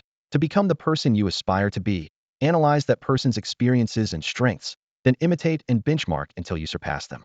Qingmo, the supervisor of the planting area, undoubtedly became Su Xian's first target. As Su Xian silently made his resolution, Qingmo, through the demon bone tree's perspective, heard these thoughts. The words speechless floated in his mind, yet he could only pretend not to hear. As the wooden basin was placed on the ground, Qingmo controlled the demon bone tree to break through the soil, embarking on a new adventure. The sinister and terrifying tree roots, resembling skeletal hands, writhed like tentacles in the damp soil. This eerie tree had a top half of tender green saplings, while its lower half consisted of stark white bones, a grotesque combination that sent shivers down one's spine. In front of this devil bone tree, a small green snake lay hidden in the underbrush, almost blending seamlessly with its surroundings. However, to the noble-blooded devil bone tree, the snake's camouflage was futile. The bony roots shot out like arrows, striking the snake with precision at its vulnerable spot. In an instant, the snake was dragged beneath the tree, its flesh and essence consumed voraciously. In the blink of an eye, a lifelike snake skeleton appeared, its tail entwined around the tip of a root, showcasing the devil bone tree's innate ability to manipulate bones. Even in its juvenile stage, this fifth-tier leader-level demon tree demonstrated power far beyond its peers. It started at the first tier, easily surpassing the first 3 tiers without any bottlenecks, unmatched by ordinary creatures. Su Xian gasped, his shock evident. What he initially thought needed careful nurturing was actually a top-tier predator, with a structure far beyond human comprehension. Again, Su Xian looked at the devil bone tree, its roots hidden underground, its trunk swaying gently in the breeze, seemingly harmless. He had a fleeting illusion that it had grown taller, its leaves shimmering with an eerie green. According to our agreement, I'll help you attract prey. Let's start with snakes, centipedes, and toads, Su Xian said to the sapling, unsure if it could understand. With his innate talent for controlling insects, attracting poisonous creatures was no challenge for him. 3 days flew by. The sapling had grown to 10 meters tall, lush with branches and leaves, with a few enticing green and red fruits hanging from the branches, tempting anyone to pick and taste them. Some animals had already lost their lives to this temptation. I'm home, and you're still chasing me, Su Xian shouted, sprinting from afar with a bundle on his back. Behind him, a massive black bear pursued relentlessly, knocking down trees like a bulldozer as it charged forward. Roar! The giant bear bellowed, accelerating with an agility that belied its massive size, closing the distance. This first-tier demon had once dominated the southern broadleaf plains. That morning, it awoke to find a pesky squirrel pelting it with stones. After a brief chase, it realized its possessions had been stolen by this human before it. Suddenly, the bear halted abruptly, skidding to a stop, leaving clear tracks in the mud. It curiously eyed the enticing red and green fruits not far away, their aroma filling the air. Conveniently, The human had hung his bundle on a tree branch, filled with the bear's stolen goods. Just as the bear approached, an abrupt change occurred. The ground split open, and sharp bone spikes rose like a cage. Bone-constructed animalsa giant snake, a leopard, a tiger glinted menacingly in the sunlight. The bear tried to escape, but it was too late. A sharp bone spear pierced its abdomen. The bone creatures swarmed over it, pinning it to the ground. The once impenetrable bear hide now seemed as fragile as tofu, its robust body visibly withering, as if aging decades in an instant, leaving behind a pile of shriveled skin. "It's dead," Su Xian remarked with a complex expression. That was a first-tier demon that once ruled the land. The squirrel on his shoulder with fur as bright as flame nodded in agreement. A few minutes later, the strange phenomenon disappeared without a trace. The violently disturbed soil returned to its original state, covered with a lush layer of grass as if it had never been disturbed. Su Xian deftly took the bundle down from the branch and carefully unfolded it. Inside were the valuable plants painstakingly collected by the giant bear, grown in the ore-rich environment near its cave. Though not of high grade, they were indeed extraordinary. "This is for it, this is mine, and this is yours," Su Xian said as he skillfully divided the spoils. Distributing the loot after defeating wild creatures seemed so natural. The main share naturally went to the demon bone tree, a small portion was his, and the last part was for the little squirrel. The little squirrel hugged a dewy, pointed grass, its eyes, like black beans, sparkling with a human-like excitement. It couldn't help but recall how it met Su Xian. It was during the harsh winter of the previous year, when heavy snow sealed the mountains and everything was silent. Su Xian had taken its winter food stash from the tree hollow, leaving it hungry for days and nearly costing it its life. Ironically, it was Su Xian who saved it. Through this back-and-forth interaction, a peculiar bond formed between the two different species. Upon reuniting with Su Xian 3 days ago, the little squirrel joined in on the monster hunting and looting activities. It especially enjoyed targeting those who had once bullied it, like the black bear just now. At that moment, a bony root emerged from the soil, nimbly plucking a green-red fruit from the tree trunk. Then, it pushed all 5 of the newly acquired spiritual plants in front of the red squirrel, pointing at it meaningfully. Squeak! The red squirrel's eyes darted around intelligently, pointing at itself as if to confirm whether this surprise was really meant for it. Su Xian pondered for a moment, his tone carrying a hint of certainty. "You must be close to advancing," he explained. "For most humans and demons, advancing is a significant hurdle. Although demons don't need to unlock genetic locks, advancing isn't something that just happens. You should know that without advancing, one is just a beast. Reaching the first tier is what classifies you as a demon." Squeak, squeak, squeak. The red squirrel was so excited it jumped around. "Tree brother is the best." It clutched its treasure and nimbly climbed onto a fork in the tree trunk, waving its bushy tail at Su Xian as it embarked on its joyful journey of advancement. "Good luck," Su Xian uttered 2 encouraging words, though a tinge of melancholy stirred within him. Qingmo's bone tree had already reached the 2nd tier of demons and was rapidly advancing towards the 3rd, showing no signs of hitting a bottleneck. It seemed as if having prey was enough for it to keep advancing. That red squirrel, which had struggled to survive last winter, was about to advance and become a demon. Its progress was visibly apparent. Comparisons can be disheartening, was far behind the demon bone tree and even being overtaken by the red squirrel. Meanwhile, in the small pavilion in the planting area, Qin Mo was leisurely savoring some pastries. This hunting method, akin to a 3D projection game, was incredibly accommodating for someone who preferred to stay home and tend to the fields. It was a real game where he could log on and off anytime, even upgrade while idle. It allowed him to enjoy the tranquility of farming while experiencing the thrill of hunting. The best part was that there was no danger. If the demon bone tree met with misfortune, he would remain unaffected. The hunting experience was exceptionally realistic, as if he were personally present. He could clearly feel the mountain breeze and the thrill of combat, an experience he had never had before. Although he couldn't taste anything when devouring prey after all, the bone tree had no taste buds. The attribute panel showed numerous changes. Other, demon bone tree 2nd tier, 2491000. As an extension of his external incarnation, the demon bone tree could also be enhanced, a truly fascinating sensation. Thinking about this, Qin Mo couldn't help but glance at the antlered deer, wondering why that silly, clueless deer wasn't showing up on the panel. Genetic talent is like a flourishing tree, from which sturdy branches of genetic skills emerge, ultimately bearing the unique fruit known as the demon bone tree. However, the Lingjiao deer seems to be a creature outside this system. According to Minister Zhu, it requires its caretaker to personally nurture it and develop a deep emotional bond in order to unleash its true power in times of crisis. This method of nurturing is actually the standard process for most people when it comes to raising beasts. Unless one awakens a beast-taming genetic talent, they must follow this lengthy process step by step. The word talent often leaves people feeling helpless, or to put it bluntly, those with talent indeed have the freedom to do as they please. Qingmo looked up, and his gaze fell on Su-ro. For the past 3 days, the girl had seemed distracted, hesitant to speak, as if she had something to ask but didn't dare to voice it. Is there something you want to ask? Qingmo asked directly. You've been distracted these past 3 days, wanting to ask me something but holding back. Just say it, for the sake of the steady growth of the demon bone tree. Qingmo pondered silently. He had developed a certain fondness for Su Xian, Su Ro, and Su Xiaoman. The successful opening of the second instance of the demon bone tree was, in his view, a backup plan he hoped never to use, serving as a window to understand the world of demons. But if it were ever truly needed, it would undoubtedly mean the situation had become extremely dangerous. In this chaotic world overrun by demons, who can guarantee that nothing will ever go wrong? Take, for instance, the earth demon worms outside the base city, which undoubtedly pose a significant threat. My brother said he was working for you. I wanted to ask what happened to him. The girl's voice was still soft, as if filled with cotton candy, sweet but tinged with worry. Didn't Su Xian tell you? Qingmo asked in return. My brother just said he was going out and told me not to worry, to stay in the planting area and wait for school to start. He also told me not to look for you. But I'm really worried about him. Su-ro explained urgently, the anxiety in her voice evident. Su-ro was no fool. That night, although her brother pretended to be relaxed, he couldn't hide the worry in his eyes. She had followed her brother's instructions these past few days and hadn't sought out Qingmo, but how could she truly be at ease? Her brother was her only blood relative. Su-ro didn't want her brother to risk danger for the sake of her schooling. If that were the case, she would rather not attend school at all.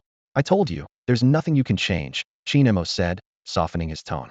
What you can do is study hard, eat well, and strive to unlock your gene lock as soon as possible. Your brother has the potential to awaken genetic talents, so you, as his sister, should have it too. Here's the deal.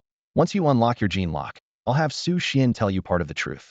Qingmo thought. Instead of keeping everything secret, which could lead to psychological issues for the girl, it was better to give her a goal. With a goal in mind, she wouldn't have time to worry about other things. You've learned the military boxing, right? Qingmo skillfully changed the subject. Go outside, practice the military boxing 10 times, then go to the granary to get some spirit rice. After eating, continue practicing. Your foundation is too weak. The first gene lock targets the physical body. The normal unlocking process involves eating well and drinking well, then using the nationally popular military boxing to spread the essence of the consumed food throughout the body, eventually leading to the successful unlocking of the gene lock. Of course, there are also some unconventional processes, often seen in the early days of the spiritual energy era, where the potential of the human body is stimulated by life-threatening crises. Okay, Su-ro responded. Although she clearly had more questions, she obediently went outside to start practicing upon hearing Qingmo's firm order. Sweat soon dampened Su-ro's clothes, and her slender arms trembled from the intense exercise, causing her movements to deform. But she gritted her teeth, striving to maintain the standard posture and keep her actions precise. Qingmo glanced at her and then looked away. Everyone has come through this, especially those from humble backgrounds. His predecessor had also tried, but failed, with his resolve shattered, ultimately giving up the path. Without the day-to-day, year-to-year determination to defy fate, failure becomes almost inevitable, even feeling like a natural outcome. The truly terrifying thing is when you try hard, but still get no reward. That's true despair. Without making an effort, you wouldn't understand what despair truly means. Qingmo mused to himself, his eyes once again falling on Su-ro as she practiced diligently. By midday, Lin Feng walked in from outside, her steps slightly weary. She glanced curiously at the young girl practicing martial arts, but didn't comment further. With Qingmo as the laid-back manager, nothing seemed too surprising to her. Since Qingmo's promotion to supervisor, the chaotic situation of the 4 agricultural divisions operating independently finally came to an end.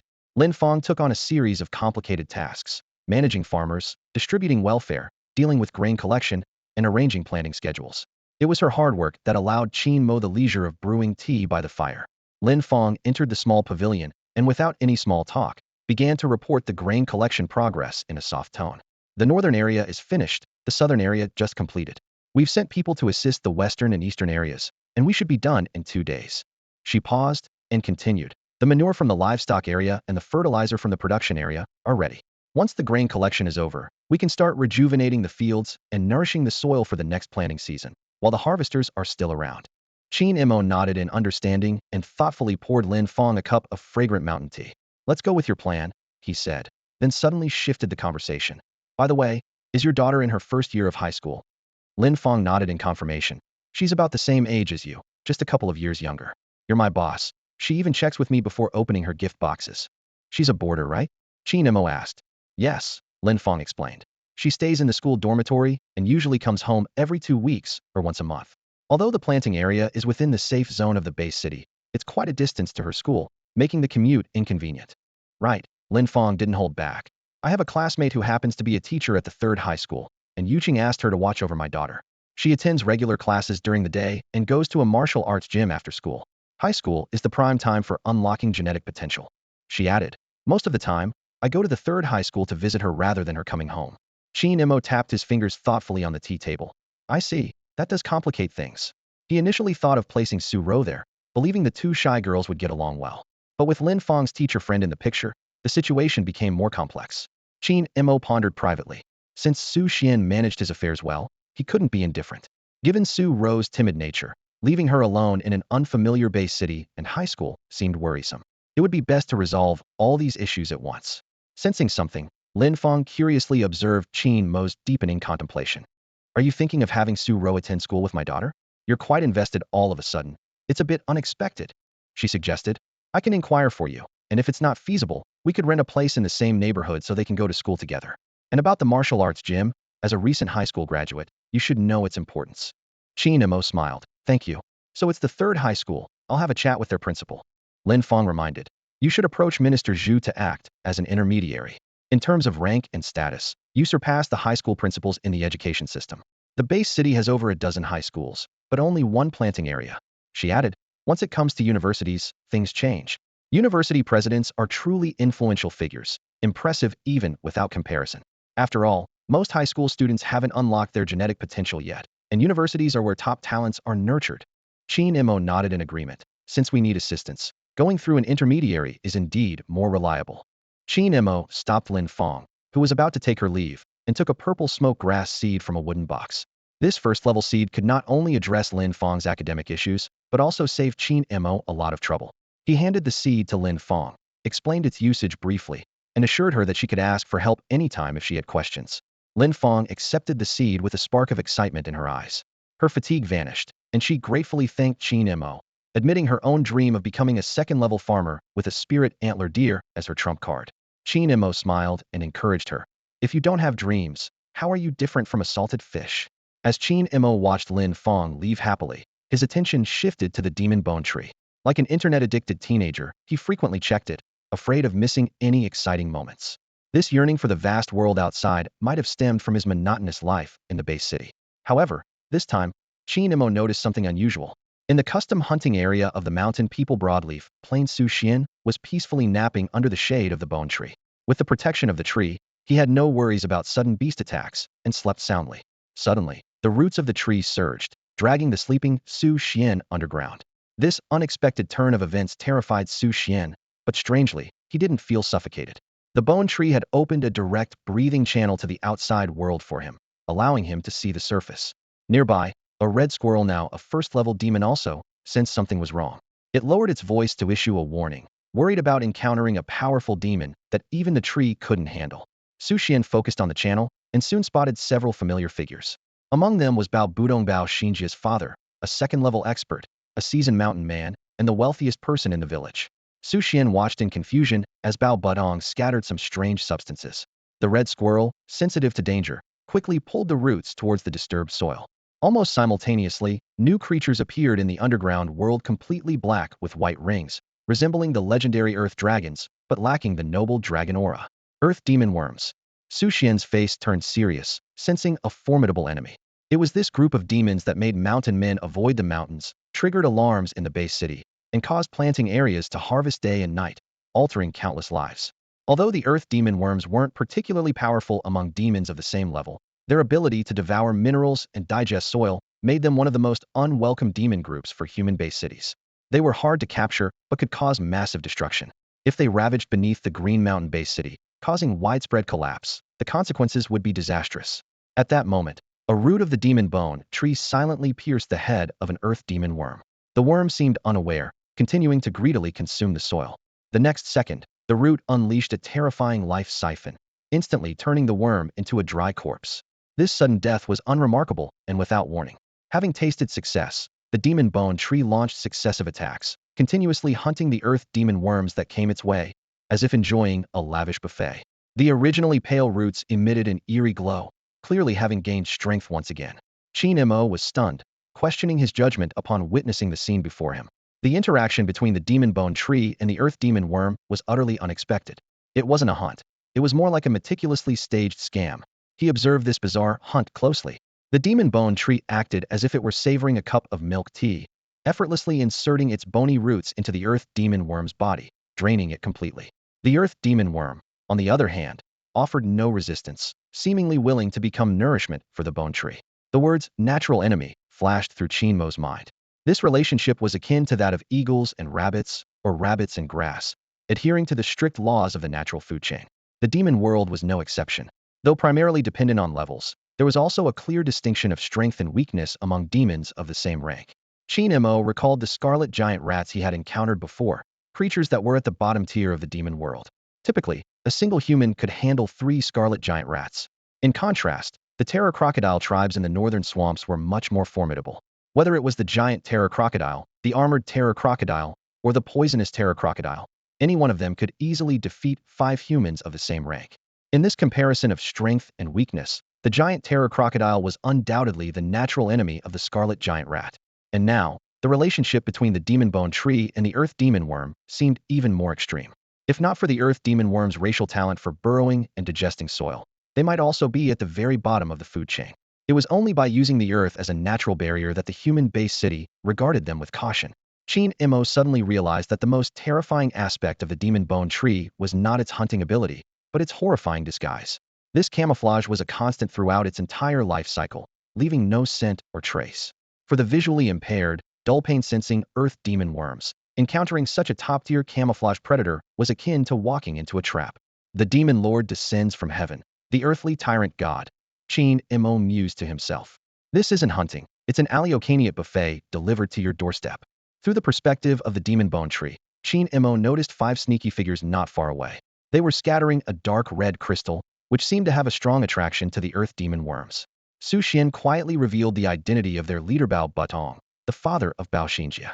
Qin Mo's heart tightened, thinking, how does this plot development make it seem like Su Xian and I have become the protagonists? He realized that although he was in the planting area, he had been drawn into a carefully orchestrated conspiracy. He had thought that leaving the base city and hiding in the mountains would allow him to escape disaster. But the enemy had actively sought him out, and it was an old foe at that. The coincidence of it all was no less than the fateful encounter between the demon bone tree and the earth demon worm. Gathering his thoughts, Qin Mo focused on observing the unfolding art of this hunt. The demon bone tree, like a parched land encountering rain, advanced wildly and rapidly. With its noble bloodline as a fifth-tier leader, there were no visible bottlenecks in its early stage. It was simply devour and advance. In the broadleaf plains, Su Xian and the red squirrel were in a constant state of shock. Once past the initial probing stage, the demon bone tree, realizing there was no danger around, completely let loose. It churned through the soil tens of meters deep, each attack leaving the earth demon worms as mere husks. Though worms lack bones, their bodies stored precious and rare minerals. These were treasures buried deep underground, beyond human reach. Soon, the cavity in the earth beside Su Xian was filled with colorful minerals. In the darkness, they emitted an enticing luster, like deadly poison, continuously luring more earth demon worms to their doom. A true slaughterhouse had formed. The earth demon worms floundered like headless flies, obliviously crashing into this deadly zone, like moths to a flame, sealing their fate. Su Xian picked up a dark red crystal, his fingers rubbing its irregular surface. It was the very bait initially used to lure the earth demon worm. It resembled the marbles he played with as a child, but much rougher, clearly a low-quality product from a small workshop. He frowned, pondering why such a simple item could attract demons. If it were truly that easy, the Qingshan Bay City would have sent someone to divert the threat long ago, eliminating the need for a large number of people to keep watch day and night, and the earth demon worm wouldn't be so notorious. Something's off, Su Xian murmured to himself. But what's the problem? He turned to the devil bone tree beside him, speaking urgently. Tree brother, Bao Butong and his group have already gone far. Let me out. I need to kill him. Murderous intent flickered in his eyes. I need to kill him and figure all this out. If I don't, my village will be the first to suffer. I can't let that happen. A tree root, as thick as an arm, gently tapped on the head of a massive beetle, scaring it into trembling. Through his insect-controlling genetic talent, Su Xian received information from the devil bone tree via the beetle and sensed the deep fear of the battle-dominating insect. 2 pieces of information, Su Xian muttered. Don't expose this place, attract more prey. I understand, he promised solemnly. Although the devil bone tree was in a killing spree, Su Xian knew the principle of one thing overcoming another. If Bao Butong discovered its existence, he would certainly find a way to destroy it. There were countless ways to deal with an immobile tree. Reaching the surface, Su Xian and a red squirrel both sighed in relief. He looked back at the unremarkable-looking devil bone tree swaying in the wind, and suddenly, a realization struck him like a bolt of electricity. So that's it, Su Xian realized. I finally understand Qin Mo's intention. Recalling the beginning, when Qin Mo asked him to plant trees in the mountains, Su Xian was completely confused, finding it very abstract, and even suspecting that Qin Mo was playing a cruel joke on him. After all, the devil bone tree was half demon plant, half bone demon, and even those with the talent to control beasts wouldn't choose to contract with a plant.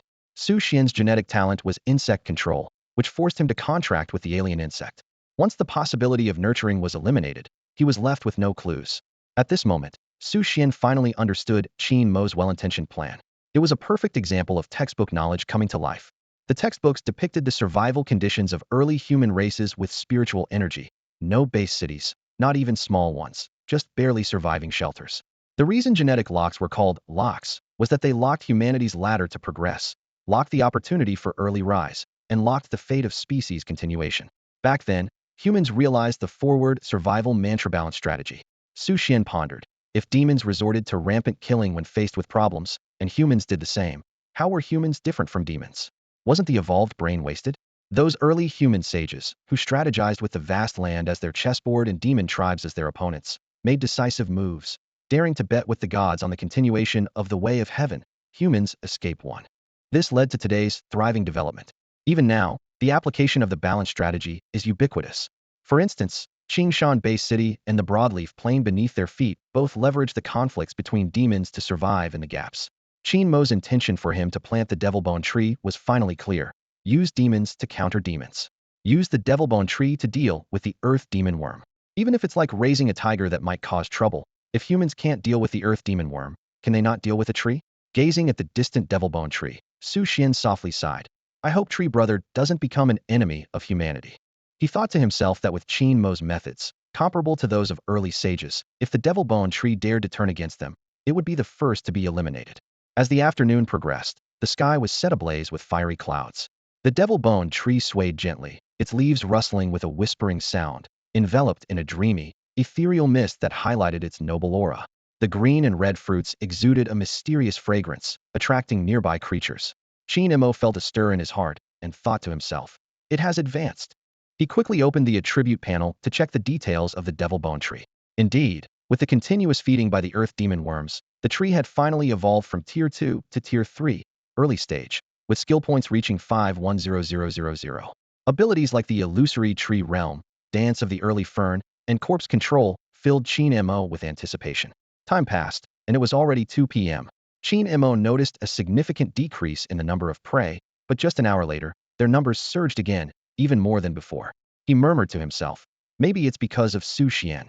He recalled how the designated tree caretaker had left at noon, saying he was going to hunt Bao Butong, and although the outcome was unknown, it had evidently attracted a large number of earth demon worms. Qin Mo silently calculated. A standard small demon group consists of 1,000 heads.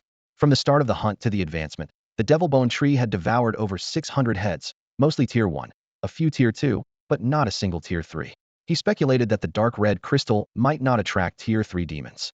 His thoughts drifted as he recalled the composition of a standard small group. 1 to 3 Tier 4 leaders, a dozen Tier 3 demons, a few hundred Tier 2, and several hundred Tier 1, and this was just counting adult individuals. If the entire group could be devoured, the chance of advancing to a Tier 4 warlord, though slim, was possible. With this in mind, Qin Mo couldn't help but glance at Han Zilong in the distance. The elder had yet to advance to Tier 4 after many years, showing how high the threshold was. Although demons didn't have genetic lock settings, the leap from Tier 3 to Tier 4 was equally challenging. Just as Qin Mo was lost in thought, Han Zilong approached from outside the pavilion, his brow furrowed and his expression grim. Qin Mo felt a sense of urgency and asked, "Is something wrong?" Han Zilong replied in a low tone, "There's a problem with the spirit mine. I just received a notification that at 4 p.m., 3 warlord-level creatures led 20 Tier 3 earth demon worms to attack the spirit mine, causing a massive collapse. The surge of spiritual energy attracted nearby demons. The base city has dispatched a large force to suppress it. The neighboring legion's commander, Wang Juntong, is likely to set out overnight. As soon as he finished speaking, a wave of solemnity swept over. A mighty legion emerged from the camp, not waiting for soldiers on leave to return, and marched swiftly towards the spirit mine. Qin Mo took a deep breath, feeling the immense pressure. He recalled hearing before. First there was the Qingshan spirit mine, then the Qingshan base city. The base city was named after the spirit mine, which was named by the first expedition team to discover it. Now the mine's collapse would undoubtedly trigger a chain reaction, affecting the fate of countless people in the base city. At that moment, Qin Mo suddenly realized something, a hint of doubt flashing through his mind. Something's not right. The mystery of why the Devil Bone tree hadn't encountered third-level or higher earth demon worms was finally solved. They were attracted to the spirit mine. At 4 p.m., disaster struck suddenly. Qin Mo frowned, realizing that even with foresight, it would be difficult to prevent this catastrophe. The Qingshan base city had lost its advantage underground, lacking the means to delve deeper and fearing to disturb other powerful groups. Are you going to the spirit mine to suppress it? Qin Mo noticed Han Zilong's hesitant expression and asked gravely. Han Zilong replied in a serious tone, Minister Zhu has ordered me to oversee the planting, livestock, and processing areas. The defense personnel have been largely reassigned to replace the city defense corps, which has already set out. Qin Mo rubbed his temples, lamenting the rapidly changing situation. Do you remember Bai Jinyan? He continued. Intelligence indicates he's colluding with the Wanling sect and has now turned to the dark side. During the spirit mine collapse, Bai Jinyan was an accomplice. There was also a man on site wearing a red robe and painted with the face of Wenshou. He's the mastermind behind the granary attack and the spirit mine collapse. The truth surfaced, revealing the Wanling sect as the true culprit. Qin Mo realized that with or without Bai Jinyan, this disaster was inevitable.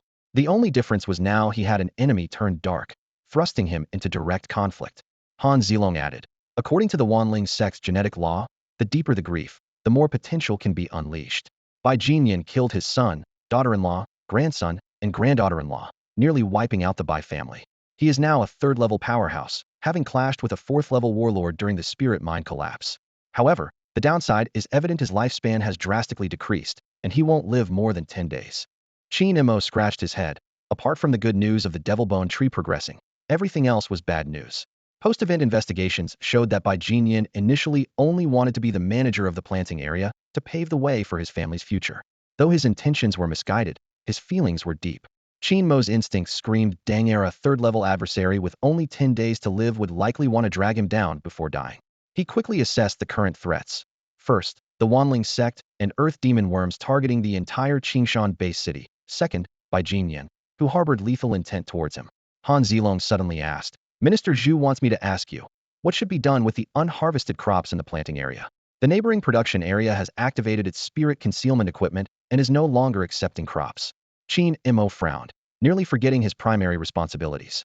He quickly analyzed the timeline. The spirit mine collapse occurred at 4 p.m., and now it's 5 p.m., with the whereabouts of the earth demon worms unknown.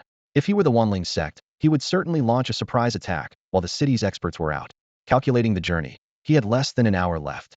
Qin Mo knew full well that the base city must have also considered the possibility of a surprise attack. It was an obvious strategy anyone could see. With the spirit mine lost and several corps engaged in a fierce battle, not rescuing them would be a death sentence. While the base city could still rely on its defenses, the spirit mine was exposed, with all resources there. Han Zilong looked at Qin Mo with curiosity and asked, I understand the concept of a returning horse spear, but how did you calculate the timing based on the journey? The earth demon worms come and go without a trace. Are you sure about this timing? Qin Mo didn't answer directly. Instead, he grabbed some paper and began to write and draw attentively. As he worked, he explained, the demon bone tree has already killed over 600 earth demon worms, so we're quite familiar with their characteristics. We'll continue harvesting for another half an hour while allowing the animals from the adjacent livestock area to come and feed. Then, we must burn all the remaining ones to prevent any potential problems.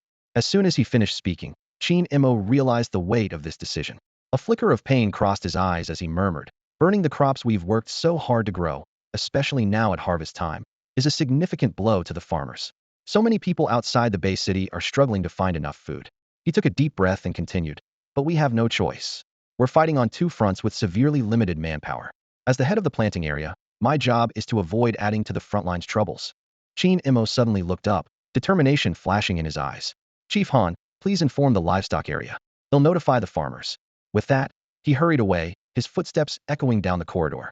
As he rushed, an unsettling thought crossed Qin Mo's mind. What if Bai Jinyan attacks now? The conflict between his duties and his mortal enemy mirrored the current state of the base city. He pondered that to resolve this crisis, he urgently needed external support just like the base city itself. The scene shifted to a blood-red sunset over the broadleaf plains. A man with a face full of scars and murderous intent in his small eyes, Bao Butong, growled. You little brat, you killed my son Xinjia and dared to steal from me. You're courting death. His hatred for Su Xian was at its peak. However, Su Xian was hiding in a mountain ravine, making it difficult for someone of Bao Budong's size to pursue him. At that moment, a village ruffian ran up, breathlessly shouting, Brother Bao, someone's here. They want you to return immediately. Enraged, Bao Butong slapped the ruffian across the face and said coldly, If I leave, will you useless fools let Su Xian kill you all? Where are the trees I ordered you to chop down? Set them on fire, and see if he suffocates inside or comes out for me to break his neck. Hiding in the shadows, Su Xian's face darkened. Among everyone present, he feared Bao Butong the most. He recalled how, at 1 in the afternoon, he had concealed his presence with a breath concealment insect and quietly followed Bao Butong to their base camp. Besides the breath concealment insect, he had also gathered many exotic insects using the demon bone tree's fruits. The method was simple. Place the fruits in dark, damp places and wait for the insects to take the bait. Thanks to the breath concealment insect, he evaded detection by second-tier experts and seasoned scouts. Through his tracking, he discovered that it wasn't the dark red crystals that attracted the earth demon worms, but a pale blue liquid. By soaking the crystals in this liquid, they became effective. Su Xian took a risk and smashed the barrel containing the liquid. He believed the demon bone tree could kill the invading earth demon worms, but a question lingered in his mind. Why did the liquid only affect the earth demon worms and not the demonic red squirrels? This raised a larger question. Where did Bao Butong obtain such a liquid? Developing a lure for a single type of demon is as challenging as curing cancer. At that moment, the ruffian, clutching his face, said shakily, Brother Bao, you'd better go back. A Gui, Dali, and Lao Shui have been killed. Bao Butong's fury erupted as he roared. Who killed them? Those were his trusted subordinates. His eyes burned with a terrifying murderous intent, ready to unleash havoc at any moment. An old man in prison garb suddenly burst into the camp, his face dark and menacing, eyes filled with murderous intent. He coldly announced that the potion had been spilled, rendering it useless, and then, with lightning speed, tore several people to pieces. The memory of this scene made the ruffian shiver uncontrollably. Had it not been for his timely trip to relieve himself, he might not have escaped death. The old man's murderous aura was truly terrifying. Brother Bao, the ruffian said trembling. I have a feeling that old man came just to kill. If you go back, it might be dangerous. How about we just run away? Bao Butong was furious upon hearing this and cursed harshly. Coward. Look at you, scared out of your wits, destined to never have a decent meal. He paused and asked, By the way, what level was that old man? 3rd level, the ruffian's voice quivered. 5 people came, all 3rd level experts. They were covered in blood, as if they had just been through a fierce battle. 5 3rd level experts with menacing expressions stormed into the temporary camp, enough to instill fear in anyone who saw them. Bao Butong fell silent. 3rd level experts were like gods to him, and he had no choice but to return. He frowned as he looked at the narrow mountain pass, images of his son's tragic death flashing through his mind, along with the spilled potion. A struggle flickered across his brutish face. You all stay outside and set a fire, Bao Butong finally decided. Don't go inside, lest you fall into that little bastard's trap. If I can't hold on, shoot your arrows. I need to see his corpse with my own eyes. With that, he reluctantly turned and left. Bao Butong thought, that little bastard has only recently reached the 1st level. Although his methods are strange, his strength isn't great. As long as the underlings are cautious, Su Xian is sure to die. Soon, a fire was lit. The underlings split into 2 groups. 2 of them wielded banana leaves, fanning the flames towards the mountain pass, causing thick smoke to billow out. The other 5 held longbows, keeping a tight watch on the entrance, waiting for their prey to show itself. Despite their size, entering the mountain pass wasn't difficult for them, but they heeded their leader's warning. Let me tell you, one of the underlings whispered. Even if we kill Su Xian, we shouldn't go back. That old man in prison garb is too fierce. The way he looked at me was like I was a mere grasshopper. Are you scared witless? A companion teased. Then go back if you dare, he retorted. Gui and Dali's fates are right before us. Meanwhile, deep within the mountain pass, Su Xian was coughing violently. It wasn't just the smoke. There was something else mixed in, likely a repellent commonly used by mountain folk. Su Xian's heart sank as he realized his insect-controlling genetic talent had been exposed. He looked down to see a fainted breath-hiding insect being expelled from his mouth. The situation was dire, ruffians in front, and the terrifying earth demon worm behind. Earlier, when he broke the potion barrel, he used the recoil to smash an earth demon worm. swallowing several mouthfuls of the potion in the process. It was the sudden attack of the earth demon worms that allowed him to escape the enemy's stronghold. Previously, with the help of the breath-hiding insect, he wasn't worried about the earth demon worms.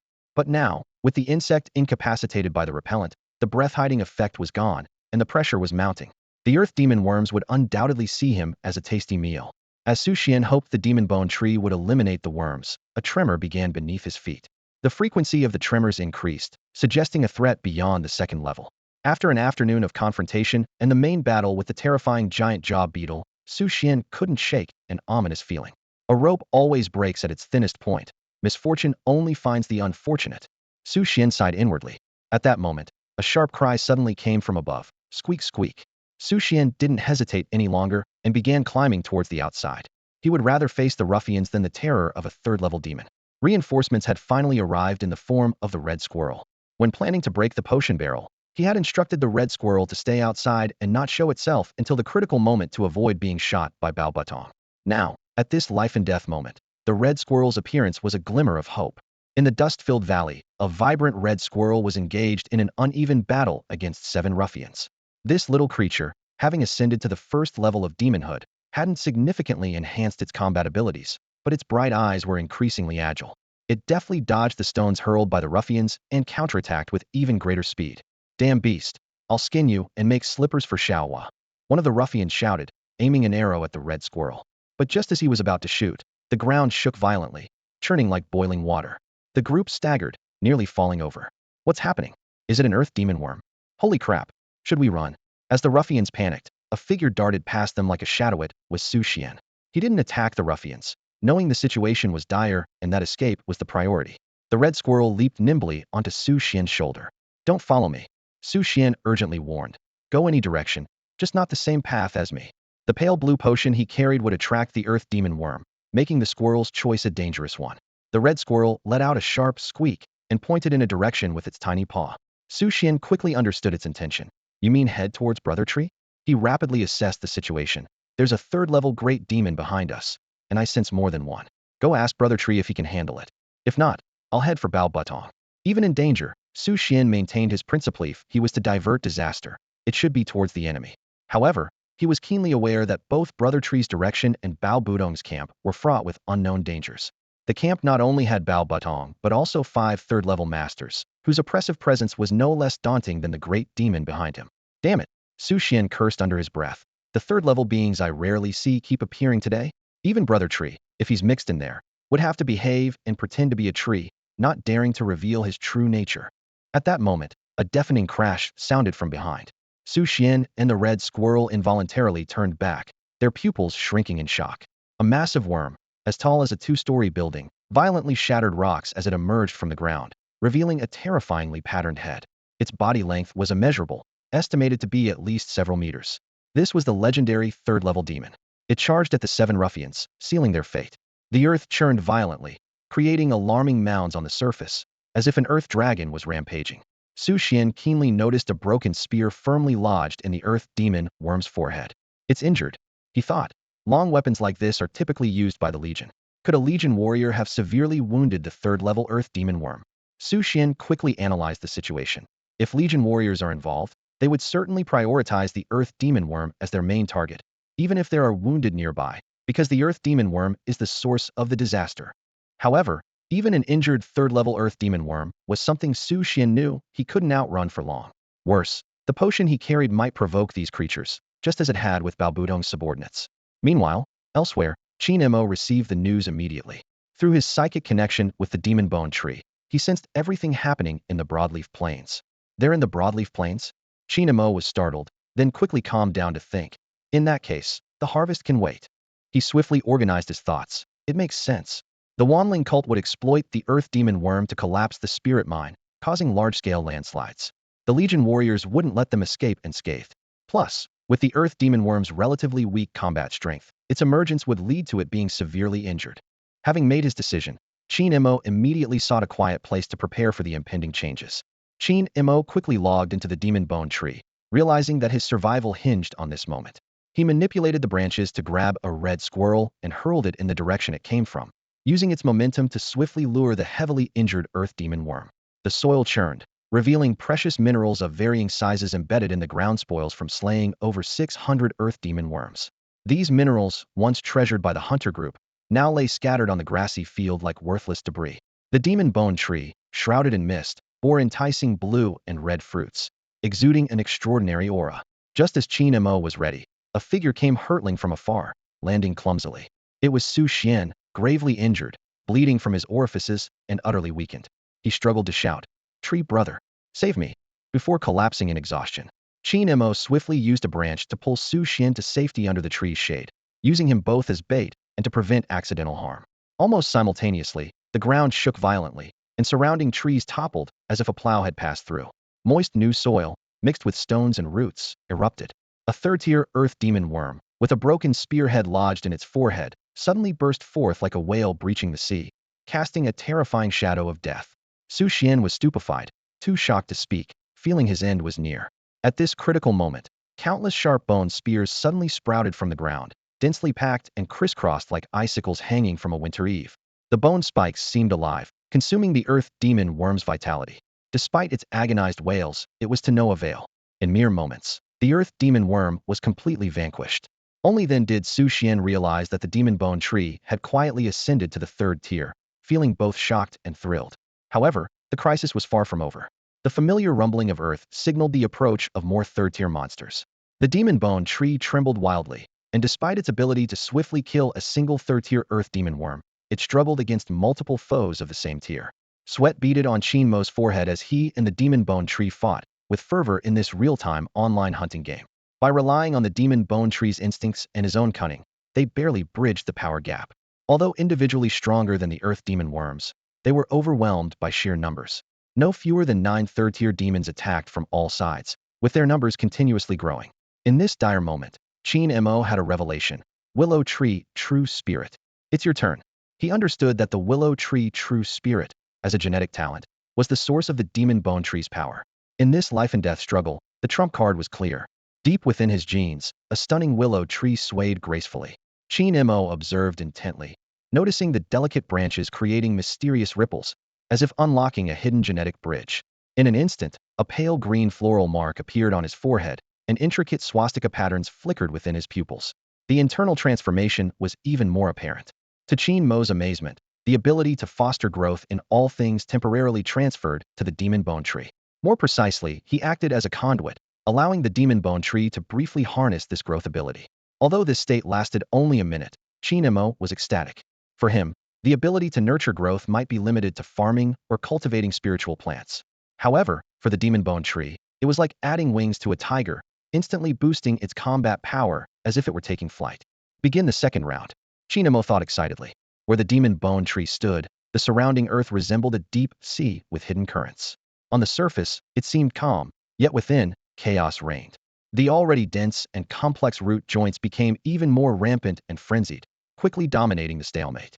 At that moment, a red squirrel pointed in horror at the shimmering soil. Precious minerals embedded haphazardly in the ground were losing their color at a visible rate, turning gray. With a crack, a piece of or split open. "What is this?" Su Xian exclaimed. The minerals, which even the earth demon worms struggled to digest, had lost their vitality in an instant, becoming featureless gray fragments. The fate of the vanished vitality was clear. The red squirrel suddenly went berserk, clawing at Su Xian's hair, its tiny hands pointing frantically into the distance. Although its battle prowess didn't increase significantly with its advancement, its sensitivity to danger became sharper. "You're trying to say there's an enemy." "Oh no, you peed on my head." Su Xian initially intended to offer reassurance, perhaps with words like, "Don't worry," or "The tree's got this." But he noticed something amiss, felt his head, and discovered the squirrel had been so scared it lost control. For mountain wanderers, smearing feces wasn't uncommon. It masked human scent, aiding in blending with the environment. But this was excessive. Almost as soon as he spoke, Su Xian froze. An overwhelming oppressive force, enough to still the soul, washed over him. The giant mandible beetle, breath-concealing insect, and velvet fire scorpion larvae on him all fainted. It was as if he were adrift in a stormy sea, where any wave could obliterate him. A Tier 4 war general. Su Xian was terrified. He had experienced the terror of a Tier 3 monster, but the current pressure far exceeded that level. What is a war general?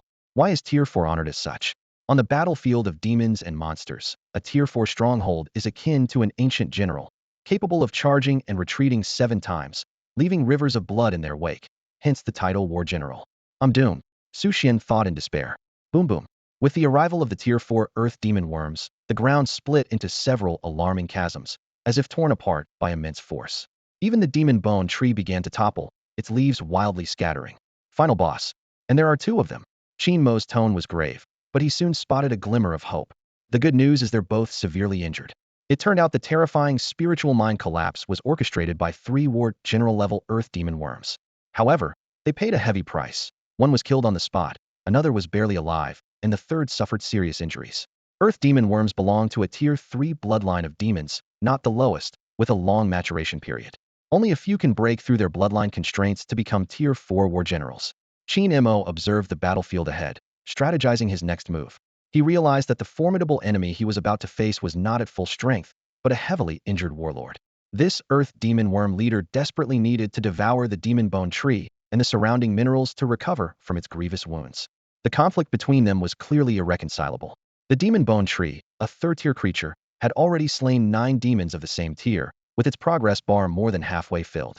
However, Qin Mo knew this was far from enough. He turned his attention to the critically wounded warlord, calculating that only by absorbing it first could he gain the strength to confront the injured Earth Demon Worm leader. The tactical approach was straightforward. It's better to cut off 1 finger than to injure 10. This was a strategic insight the Demon Bone Tree lacked, as it would only stubbornly confront the Earth Demon Worm leader Hedon.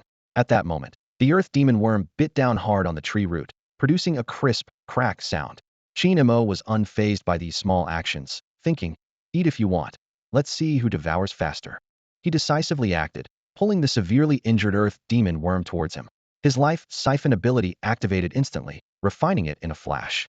The surrounding plants rapidly withered, and the spiritual energy in the air poured down like a funnel. The prerequisites were met. After consecutive battles, the Demon Bone Tree had also sustained various degrees of damage. Its roots, like octopus tentacles, tightly gripped the last enemy. The battle had reached a fever pitch, with both sides abandoning fancy techniques and engaging in a raw, brutal struggle. The roots snapped in large numbers, and the trunk showed cracks. The Earth Demon Worm leader, sensing a fatal threat, went utterly berserk. It leaped up like a whale breaching the sea, knocking the Demon Bone Tree to the ground, exposing its deeply buried roots. The two colossal entities wrestled with each other, each trying to consume the other. The worm had a single mouth, while the tree's roots and stems could all feed. Hiss! Su Xian gasped. He and the red squirrel, sensing the danger, quickly fled the battlefield, narrowly escaping being swallowed by the fractured earth. Su Xian was shocked, knowing the Demon Bone Tree was strong, but never imagining it could be this overwhelmingly powerful. Not only had it slain all the invading Earth Demon Worms, but it also fought a 4th-tier warlord to a standstill. After an unknown period, the thunderous noise finally subsided. Su Xian hurried over, his pupils constricting. Instantly standing was the Earth Demon Worm. But in the next second, it collapsed with a crash. The Demon Bone Tree, dragging its severely wounded body, laboriously climbed onto the Earth Demon Worm's corpse, beginning to ravenously consume the spoils of war, along with the scattered roots, trunk, and branches. Having done all this, the Demon Bone Tree hurriedly retreated, taking root near a stream, camouflaging itself as if it had nothing to do with the battle. Su Xian and the red squirrel quickly caught up, for this was their mighty tree brother. Tree brother looked as pitiful as ever, its trunk broken in half, almost all its leaves shed, with only 3 fruits hanging forlornly, and only 1 main root buried in the soil. Su Xian was filled with remorse, touching the crisscrossed trunk and saying, Tree brother, it's my fault. If he hadn't led the enemy here, Tree brother would still be its dashing self. In human terms, its current state was like having its head chopped off, limbs severed, and body desecrated, a death beyond death. The red squirrel's eyes reddened, tears welling up. It let out a mournful squeak, just a few days of peace, and Tree brother was already in dire straits. Why was its life so tumultuous? It hadn't expected there to be a 4th-tier warlord either, pushing Tree brother into the fire pit. Qin Mo was also troubled. The Demon Bone Tree, although at 3rd tier 9090100, and seemingly just shy of the 4th tier by less than 1,000 points, was currently in a severely injured state. Who could ascend to the next level while heavily injured? The damage from the battles and uprooting had accumulated. He pondered, if only there were spirit stones available, preferably high-grade ones above the 3rd tier. In the midst of misfortune, there was a silver lining. The entire tribe of Earth Demon Worms was annihilated, and the base city was temporarily safe. Qin Mo recalled that spirit stones also had tiers, like the Green Mountain Spirit Mine, which consisted entirely of 1st-tier spirit stones, abundant and filling. But now, They needed higher quality spirit stones to help the demon bone tree recover and break through. Qin Mo disconnected from the online state and was about to stand up when a wave of intense dizziness hit him. He felt like a teenager who had spent the entire night in an internet cafe during a holiday. His eyes were dry, his mind was foggy, and his steps were unsteady, as if he had been completely drained. This wasn't an exaggeration, it was a true depiction of his energy being utterly depleted. Although the energy consumption during the online state wasn't significant, the explosive burst in the last minute was substantial. Had he persisted for another minute, he would have been forcibly logged out. In the distance, Han Zilong stood on a ridge and said, "The way you look, are you here to take a dump?" He explained that the livestock area wouldn't lend out animals for fear of causing unrest. Ordinary animals were easily affected by demonic aura and could become difficult to manage. Qin Mo nodded in understanding and took a few pills from his pocket, swallowing them. Although he still felt uncomfortable, he could now walk normally. He slowly made his way to the parked ox cart, sat on the cushion, and felt somewhat at ease. "What about the grain here? Should we just burn it?" Han Zilong asked. Qin Mo didn't answer directly, but instead asked, "Do you know where I can get spirit stones? Or spirit soil, or spirit liquid?" Han Zilong looked at Qin Mo curiously. "Are you taking a dump or giving birth? Why do you look so drained?" Qin Mo explained, "I'm talking about high-grade spirit stones." Han Zilong was blunt. "To be honest, even if you could find them, you couldn't afford them. Even as a third-tier expert, I use first-tier spirit stones for daily practice and only get second-tier ones on special occasions." "Third-tier spirit stones? Those are like year-end bonuses." Qin Mo nodded, preparing to inspect the situation ahead. At that moment, Han Zilong turned serious. "Qin Mo, the uncollected grain is a problem. If it attracts earth demon worms, even if they're not the cause, you'll be blamed. If you don't act decisively, you'll face chaos. It's best to just burn it." Han Zilong further explained that the base city suffered significant losses, particularly with the collapse of the spirit mine. The regiment that fought to the death couldn't be blamed, and no one else had the standing to bear the responsibility. Qin Mo, who had just been promoted and lacked a solid foundation, was the perfect scapegoat. Qin Mo nodded thoughtfully and urged the ox cart toward the western planting area. He mused to himself that the earth demon worms had already become experience points for the demon bone tree and wouldn't return. However, he was still worried, concerned that the demon bone tree might have been damaged in the battle. How much effort and luck would it take to find another fifth-tier seed and cultivate it to near fourth-tier? He knew that next time, there wouldn't be a convenient buffet or a severely injured fourth-tier warrior. Meanwhile, at the Broadleaf Plain a few kilometers from the battle, Bao Butong's temporary base had been taken over. 5 figures emitting a dark aura accompanied Wen Chou, who was dressed in a bright red robe, as they admired the gradually dissipating spirit energy funnel, the distant rumbling still faintly audible. Wen Chou warned, "Be careful when deploying spirit stones. Don't provoke those demons. They're the leverage against Qingshan Base City, and if they get hurt or crippled, it'll be a problem." He then turned to the woman on the far left. "It's your turn to perform." The woman lifted her black cloak, revealing a face of enchanting allure. With a graceful wave of her hand, the space twisted, and a dozen iron crates appeared out of thin air. Wen Chou nodded in satisfaction, not surprised as he was well prepared. However, the Legion's counterattack was unexpected, especially the reckless actions of several generals, as if they had a deep-seated vendetta against the earthworm demons. If not for Wen Chou's timely intervention, the 3 leaders might not have escaped unscathed. In his hoarse voice, Bai Jin Yin, clad in prison garb, requested to return to the base city. Wen Chou gladly agreed, seizing the opportunity to instigate further chaos in the base city. Bai Jin Yin's face twisted into a cruel smile, his eyes ablaze with hatred. Only Bao Butong and a few others reluctantly followed. The alluring woman bid farewell with a smile, and with a light wave of her arm, the iron crates vanished. As the sun set, her silhouette merged into the night. Suddenly, the iron crates descended from the sky, crashing onto the boulders near the demon bone tree, Su Xian, and the red squirrel. The crates deformed, spilling out spiritual energy like white threads. Third-tier spirit stones sparkled, interspersed with several precious fourth-tier spirit stones, their value immeasurable. Su Xian suddenly realized that these must be resources prepared by the mastermind for the earthworm demons. Before he could finish speaking, the main root of the demon bone tree had already moved, swallowing the entire crate of spirit stones into the ground. The trunk quickly healed, and new leaves sprouted. Su Xian leaped up with excitement. "Tree brother, this is just the beginning. The mastermind must have prepared more spirit stones. I'll go search right away. I won't let you suffer for nothing." He patted his chest confidently. With the stealth insects and the red squirrel, safety is not an issue. With that, the young man charged into the night with determination, seeking more unexpected treasures. The night had fallen, and the moonlight was bright. The western planting area was bustling with activity, illuminated by bright lights. In the distance, a group of figures was approaching the base city. Qin Mo sat alone on a bench, his brow furrowed. He replayed the intelligence brought by the red squirrel in his mind, convinced that Bai Jinyan had returned for revenge. This realization made him aware of a critical piece of information that others lacked. To most people in the base city, the Wanling cult would likely seize the opportunity to launch a blitz attack with earth demon worms while the city's defenses were weak. Qin Mo initially thought the same. However, with the earth demon worm leader defeated and spirit stones falling from the sky, he was certain of one thing. The Wanling cult was currently focused on recuperating, with no intention of launching a blitz attack. The reason was not difficult to guess. After orchestrating the spirit mine collapse, how could the Wanling cult retreat unscathed? Although the reason was obvious, nobody dared to make a gamble, and the base city remained in a defensive stalemate. Qin Mo narrowed his eyes and muttered to himself. With this information gap, if Bai Jinyan dares to come, he's walking into a trap. He calculated that Wen Shou would not make a move, nor would his core subordinates. Otherwise, what was the point of deploying the spirit stones? The deployment was a clear signal of their intent to rest and recover. Suddenly, a bold idea flashed in Qin Mo's mind. He turned to Han Zilong, who was not far away, and said, "I've got a bold idea." Han Zilong, with a playful look, teased, "Are you planning to set the fields on fire? Don't worry, the firestones are ready, and we can burn it all down in no time."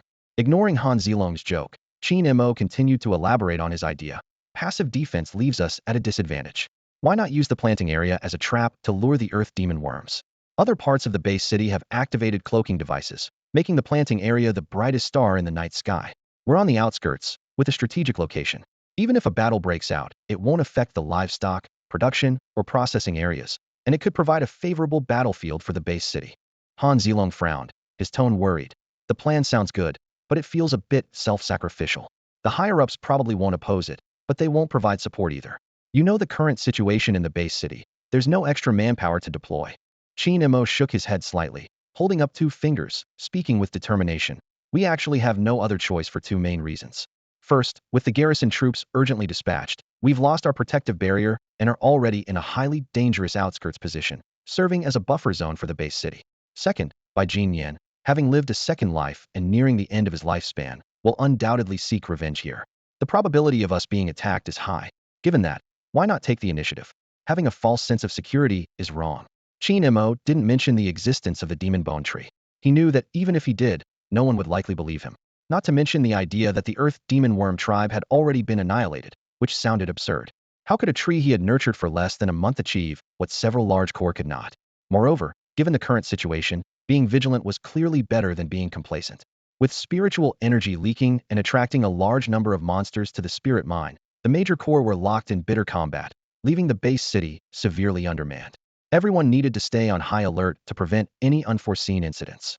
Upon hearing this, Han Zilong said seriously, "Let's make this decision quickly. I'll write the report right away. Are you in or not? If you are, I'll share the credit with you." Qin Mo's words left Han Zilong puzzled, and he quickly interrupted. "Hold on a second. In such a critical moment, volunteering is indeed a plus, but you need to consider the power balance.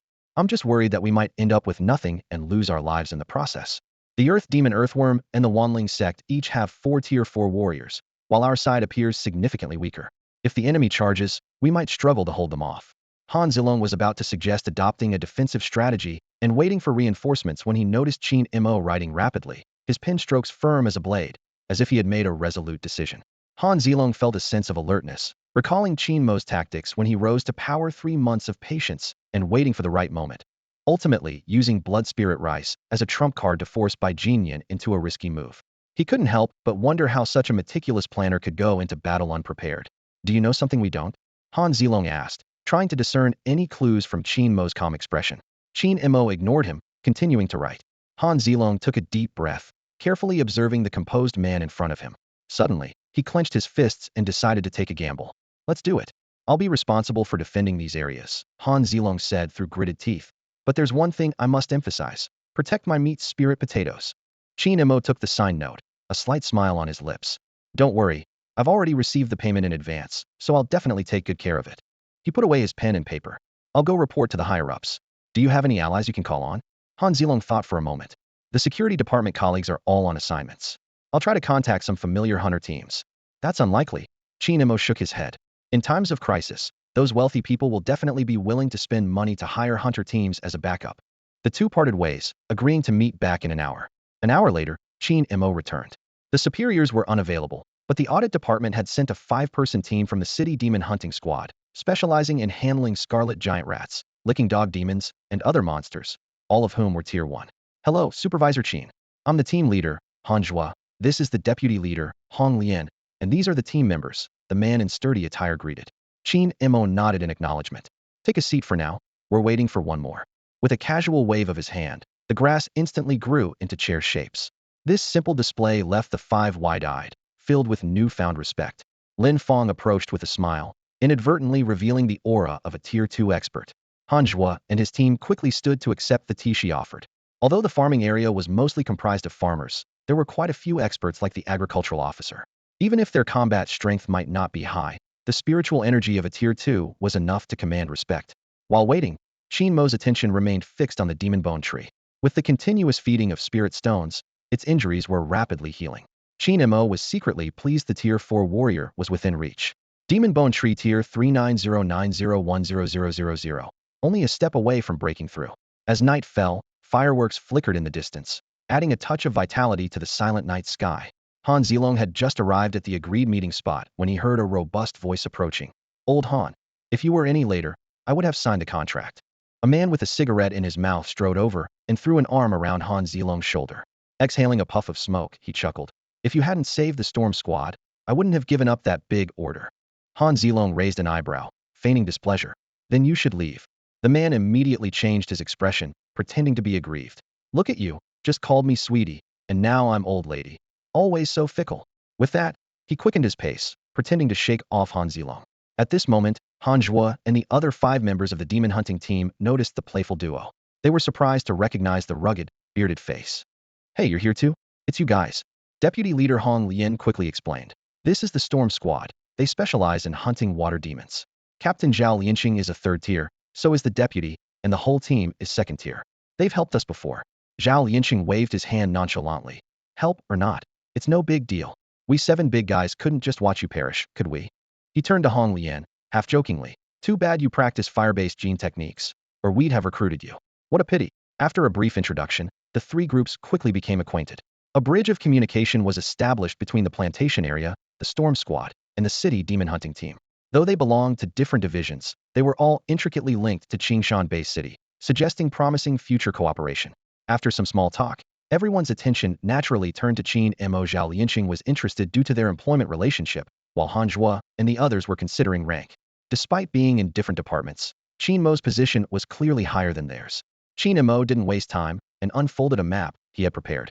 He briefly outlined the current conflicts. My rival for the supervisor position, well, I sent his whole family to work in the mines. His name is Bai Jinyan, and he's now with the 10,000 Spirits sect. He won't last 10 days after being possessed. He was involved in the spirit mine collapse and has lost military protection. The plantation area is on the outskirts and is at high risk of attack. He marked the map with a red pen. Here's the plantation area. These are the main roads, and this one is near the water. Zhao Lianqing, Han Zhua, Hong Lian, and the others were taken aback. Qin Mo's casual words seemed to hide countless dangers. Qin, the supervisor, is a tough guy, they thought to themselves. If they were in Bai Jinyan's shoes, with little time left, they might also choose to fight to the death. However, this worry was soon replaced by a sense of relief. Regardless of how Qin Mo had won, the fact remained that he had. Following the victor was the path to hope and a future. Half an hour later, on a small path not far from the base city, 9 figures stood on a small hill. Leading them was Bai Jinyan, his eyes sharp as he gazed into the distance, as if he intended to seize the entire base city. I come from hell. Bai Jinyan sneered, his voice filled with madness and the thrill of revenge. Tremble in fear. Ha ha ha. However, one of his subordinates, Bao Batong, seemed a bit uneasy. He timidly spoke up, Master Bai, with just a few of us, isn't this a bit risky? No matter how vulnerable the base city is, it's not something a few ants can challenge. Bai Jinyan surveyed his team, frowning.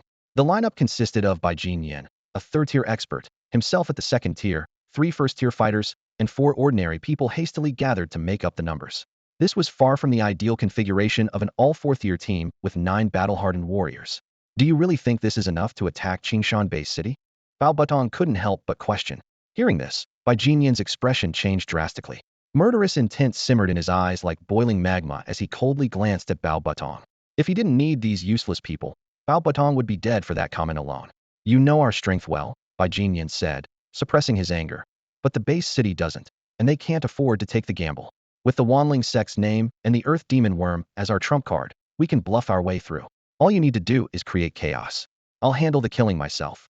Bai Jinyan's true intention wasn't to take over the base city, didn't have the strength for that. He simply wanted to kill Qin Mo and slaughter all the farmers in the planting area to fulfill a long-held obsession.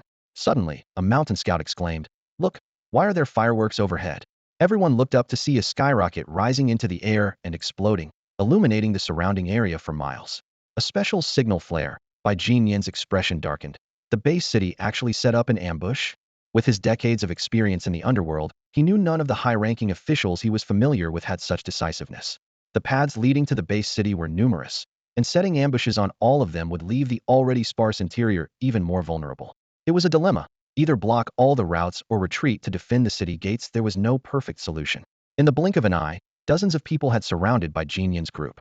Leading them was the Storm Squad, followed by the security section, the city demon hunting team, and some daring farmer youths. These farmers, thriving in a comfortable environment, tended to have large families, and over time, many had advanced in rank. Bai Jinyan forced himself to remain calm and shouted, "Let the high-ranking officials come out and talk. The Wanling sect wants to make a deal with them. Think about the Legion still fighting hard in the spirit mines. You can't afford the delay." Before he finished, a voice emerged from the shadows. "He's lying." A man holding a signal flare stepped beside Zhang Lianchenjit was the deputy leader and scout of the Storm Squad. He calmly said, "He just admitted it himself. He's bluffing and said we can't afford to take the gamble." Bai Jinyan's face twitched at these words, glaring at Bao Butong with murderous eyes. If not for Bao Budong's earlier questioning, his bluff wouldn't have been exposed. "Bai Jinyan, we meet again," Qingmo said, shielding the others behind him, a mocking smile on his lips. "Looks like you've failed once more. Qingmo, die." Bai Jinyan could no longer suppress his inner demons. His pupils turned blood red, and his old face was covered in a dark aura. All plans, schemes, and pretenses were cast acid. He only wanted to kill his enemy in front of him.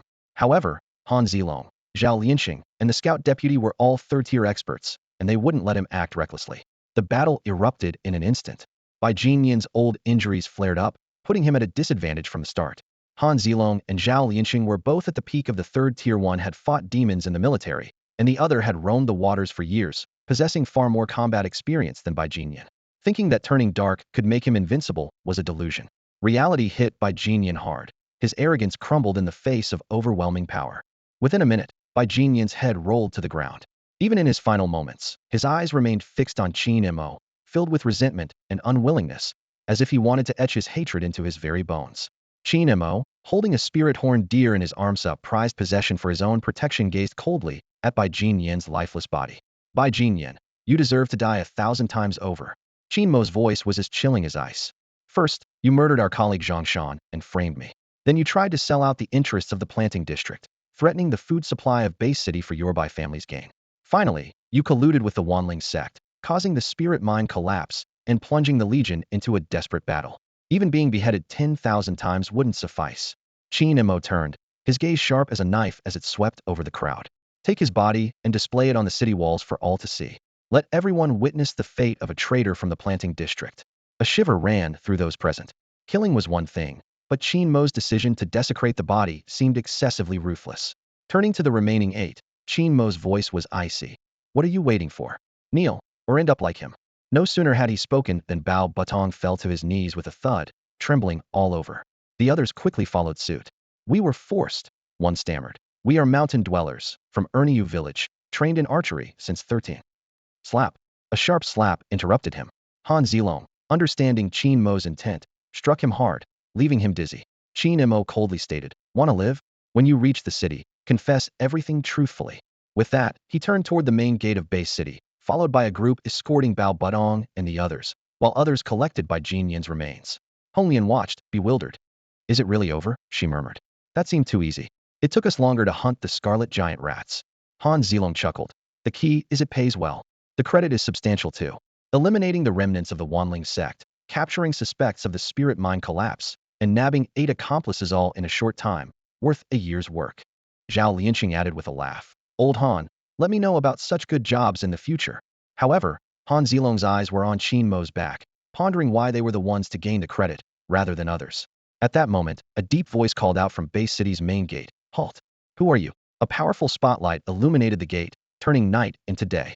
Han Zilong stepped forward, answering steadily, Logistics Department Planting District Security Division, in collaboration with the Demon Hunting Team and Rainstorm Squad, organized an offensive operation. Here's the order. Within a minute, Bai Jinyan was killed, and 8 accomplices were captured alive. Han Zilong presented the transfer order, a projection stone, the body of Bai Jinyan, and 8 captured remnants. The guards on the city gate were immediately bewildered. They hadn't even seen the enemy, and yet the logistics department had already gone on the offensive and achieved victory? And all this in just a minute? It was simply unbelievable. Chief Han, you're not trying to defect and trick us into opening the gate, are you? A familiar voice rang out. Han Zilong turned to see Jin Yangsheng, his rival from the security department. Seeing this, Qin Mo stepped forward. As the primary person responsible on the transfer order, he had to rise to the occasion. Mind your position. Qin Mo sternly reprimanded Jin Yangsheng. You're only seconded here to guard the gate, and have no right to make such accusations. If you delay the best chance to eradicate the Wanling sect, you'll be facing a military tribunal. Jin Yangsheng looked displeased, but refused to back down. What proof do you have that you haven't defected? Transfer orders can be forged. Qin Mo ignored him and whispered to Bao Batong. His name is Jin Yangsheng, deputy chief of the security department. His jurisdiction is, his home address is, his detailed resume is. Initially, Han Zilong didn't understand Qin Mo's intent, but he soon realized it was laying the groundwork for future framing. Soon, several high-ranking officials hurried over, including those responsible for verifying transfer orders. After careful examination, the transfer order, body, and projection stone were all found to be in order. Although the operation seemed almost playful, the results were unprecedentedly significant. The only one unsettled was Jin Yangsheng. He noticed the 8 captives giving him strange looks, as if they had received some secret signal. Interrogate them separately. An elderly man with white hair ordered. You stay here, and we'll conduct a public interrogation. His sharp gaze fixed on one of them. Time is of the essence. We must obtain first-hand information. Where's Wenshou? Where is the severely injured earth demon worm? Just as the man was about to speak, black blood oozed from his mouth and nose, sketching a hasty mask on his face. When he reopened his eyes, they were calm and resolute. His gaze swept over everyone present, finally settling on Han Zilong. Han Zilong, once again you've thwarted my plans. I will remember you. Before he could finish, his body exploded like fireworks, leaving Han Zilong standing there, bewildered and at a loss. Han Zilong stood in the interrogation room, filled with confusion. He glanced around and noticed the solemn old man observing him with curiosity. Recalling the previous granary attack, he remembered the phone call with Wenshou that helped them safely navigate the crisis. After listening to the explanation, the old man seemed to have a moment of realization, and his opinion of Han Zilong visibly improved. Just then, other interrogators rushed back with startling news. All suspects died instantly, but we made an important discovery. Before dying, Bao Butong uttered 5 words. Jin Yangsheng is a mole. The speaker excitedly handed over a projection stone. Upon hearing this, Jin Yangsheng reacted like a cat whose tail had been stepped on, jumping up and shouting, "This is slander. He's slandering me." Regret filled his heart as he silently cursed himself for provoking Qin Mo, especially when the latter had just achieved a major success. Someone immediately reported the conflict to the old man. Taking a deep breath, he ordered, "Isolate him for now. Extraordinary times call for extraordinary measures, and the city will compensate." Although Jin Yangsheng was dissatisfied, he dared not argue. The old man glanced over the corpses and then at Qin Mo and others, asking if there were any other discoveries. Qin Mo recalled Bao Budong's words and recited them verbatim. The deputy of the second tier said he was forced, claiming to be a mountain dweller, living below Erniu village, learned archery at 13. At this point, Qin Mo paused and turned his gaze to Han Zilong. Others also looked at him, anticipating more information. The old man addressed Han Zilong. You've been at the peak of the 3rd tier for a while, haven't you? If you have contributions, I can apply for resources to promote you to the 4th tier, rewarding your efforts against the All Spirits cult. Everyone present gasped, casting envious and jealous glances. Zhao Lianqing was no exception, worried about his brother's hardships, but also fearing he might become a battle general. Han Zilong awkwardly rubbed his nose and confessed in the spotlight. The man got to that point, and I interrupted him with a slap. He noticed Qin Mo staring at him, with a familiarity that made him wonder if he should slap the old man too, and retort, "What are you barking about?" But he quickly dismissed the thought. The old man nodded and shook his head, explaining, "If you hadn't interrupted, when that man spoke specific characters, it likely would have triggered Wenshou's curse-killing technique." He then asked, "Any other findings?" Qin Mo was speechless inside, wondering why Han Zilong hadn't caught on. With Wenshou's statement, crediting Han Zilong for the achievement and splitting the reward 50-50 seemed a better strategy. After all, it was a chance for 4th-tier promotion resources. Finally, Qin Mo suggested, "I know Erniu village. The planting area hired their villagers as reapers. We could have them identify the bodies, which might yield additional discoveries. Moreover, we can use Erneu village as a search range to root out the all-spirits cult and the earth demon worms. Soon after, Su Ro and others were brought to an office building near the city gate. Qin Mo sternly told them, "Say whatever you know. The remnants of the all-spirits cult appeared in your village. For the sake of your home and family, don't hold anything back." Su Ro blinked her moist eyes in confusion, unsure of what was happening. Supervisor Qin's meaningful gaze seemed to be conveying some message to Su Ro. A sudden realization struck her as she recalled her home in Erneu village and her brother's mysterious disappearance. An idea hit her. Her brother was at Kuyi Plain. That's where the Wanling sect was located, a place her late father had told her about. Combining this with Supervisor Qin's insightful look, she quickly made the connection. After all, her brother had left recently, claiming he was going to work for Supervisor Qin. Su Ro and a few others were taken away for separate questioning. With nothing else to do and unable to leave, Qingmo wandered to the city wall. His attention naturally focused on the demon bone tree he had painstakingly hidden. The deaths of Bao Butong and others had surely alarmed Wen Chou, who likely had already fled. The demon bone tree, at stage 3 with a progress of 9527100000, had absorbed the resources of the earth demon worms, healing its injuries and edging closer to stage 4. Such a large amount of high-grade spirit stones might allow the tree to advance to stage 4 by tonight. Standing on the city wall, Qingmo gazed at the distant layers of mountains. Under the night sky, the mountains resembled giant beasts lying in wait, their depths impenetrable. He contemplated his next move. With the Earth Demon Worm clan eradicated, Wen Chou was no longer a threat, marking a successful resolution to this crisis. But what should become of the demon bone tree? Originally, having Su Xian plant the bone tree was just a setup. The appearance of the Earth Demon Worms, however, had accelerated its growth dramatically. The resources in Kuyi Plain were scarce, supporting at most a second-stage demon, leaving no future prospects there. After careful consideration, Qingmo devised a future plan for the demon bone tree. He considered 3 aspects. Firstly, the mysterious disappearance of the Earth Demon Worm clan would inevitably alert the base city, prompting them to send patrols that might discover the tree. Secondly, the resources in and around Kuyi Plain were insufficient for the tree's further advancement. Lastly, Qingmo himself wanted to explore the mountains and see what lay beyond them. Let everything grow. Qingmo entered a state of explosive growth once more. Having decided to leave, he knew it was better to act sooner rather than later. He needed to advance to a warrior level first, as the perilous mountains might otherwise prevent him from reaching the other side.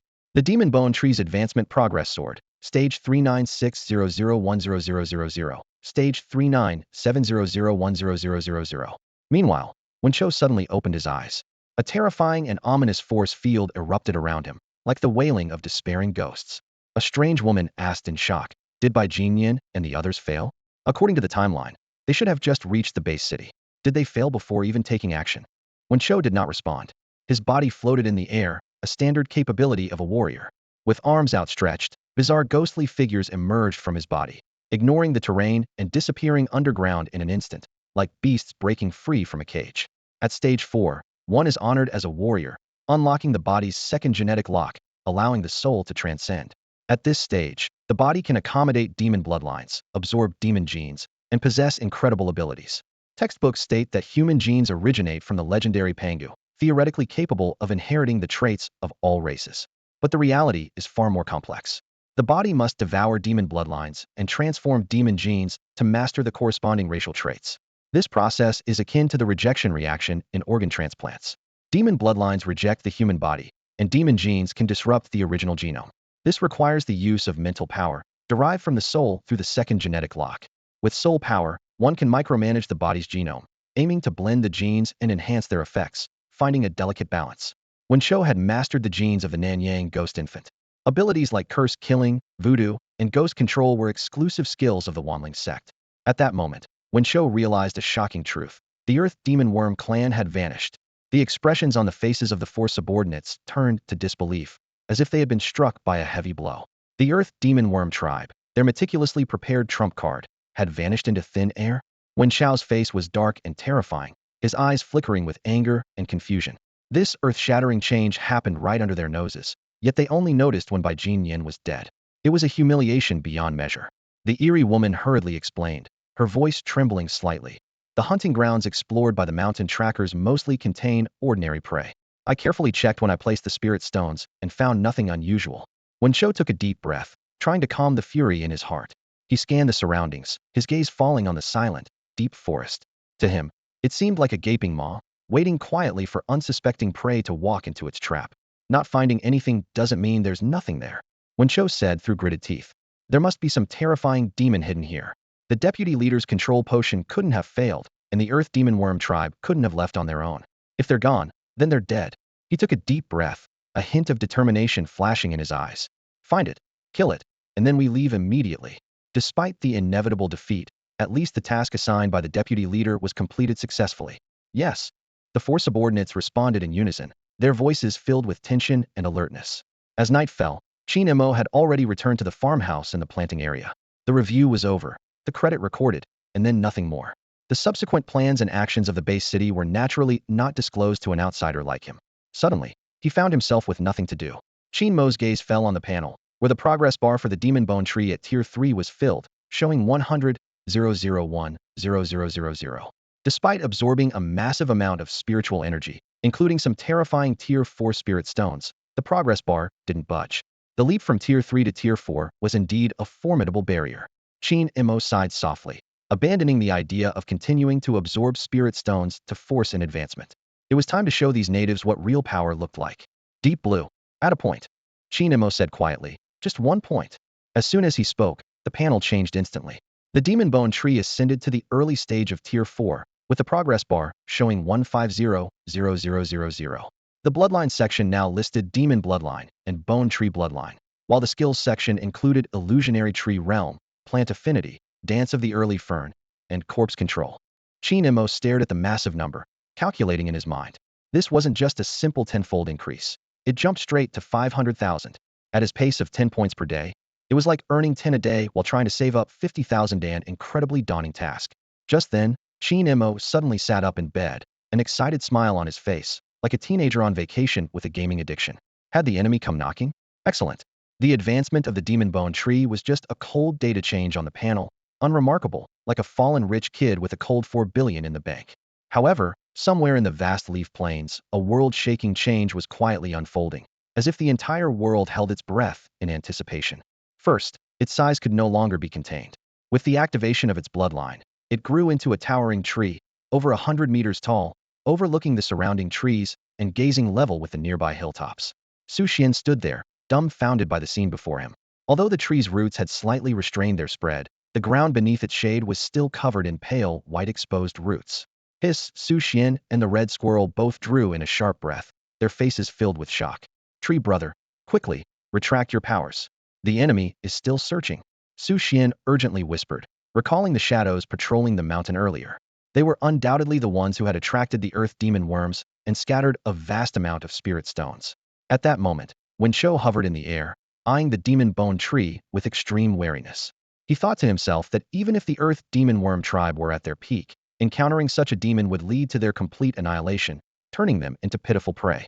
The oppressive aura emanating from the demon bone tree was so violent that it made even the ghost infant bloodline within him tremble.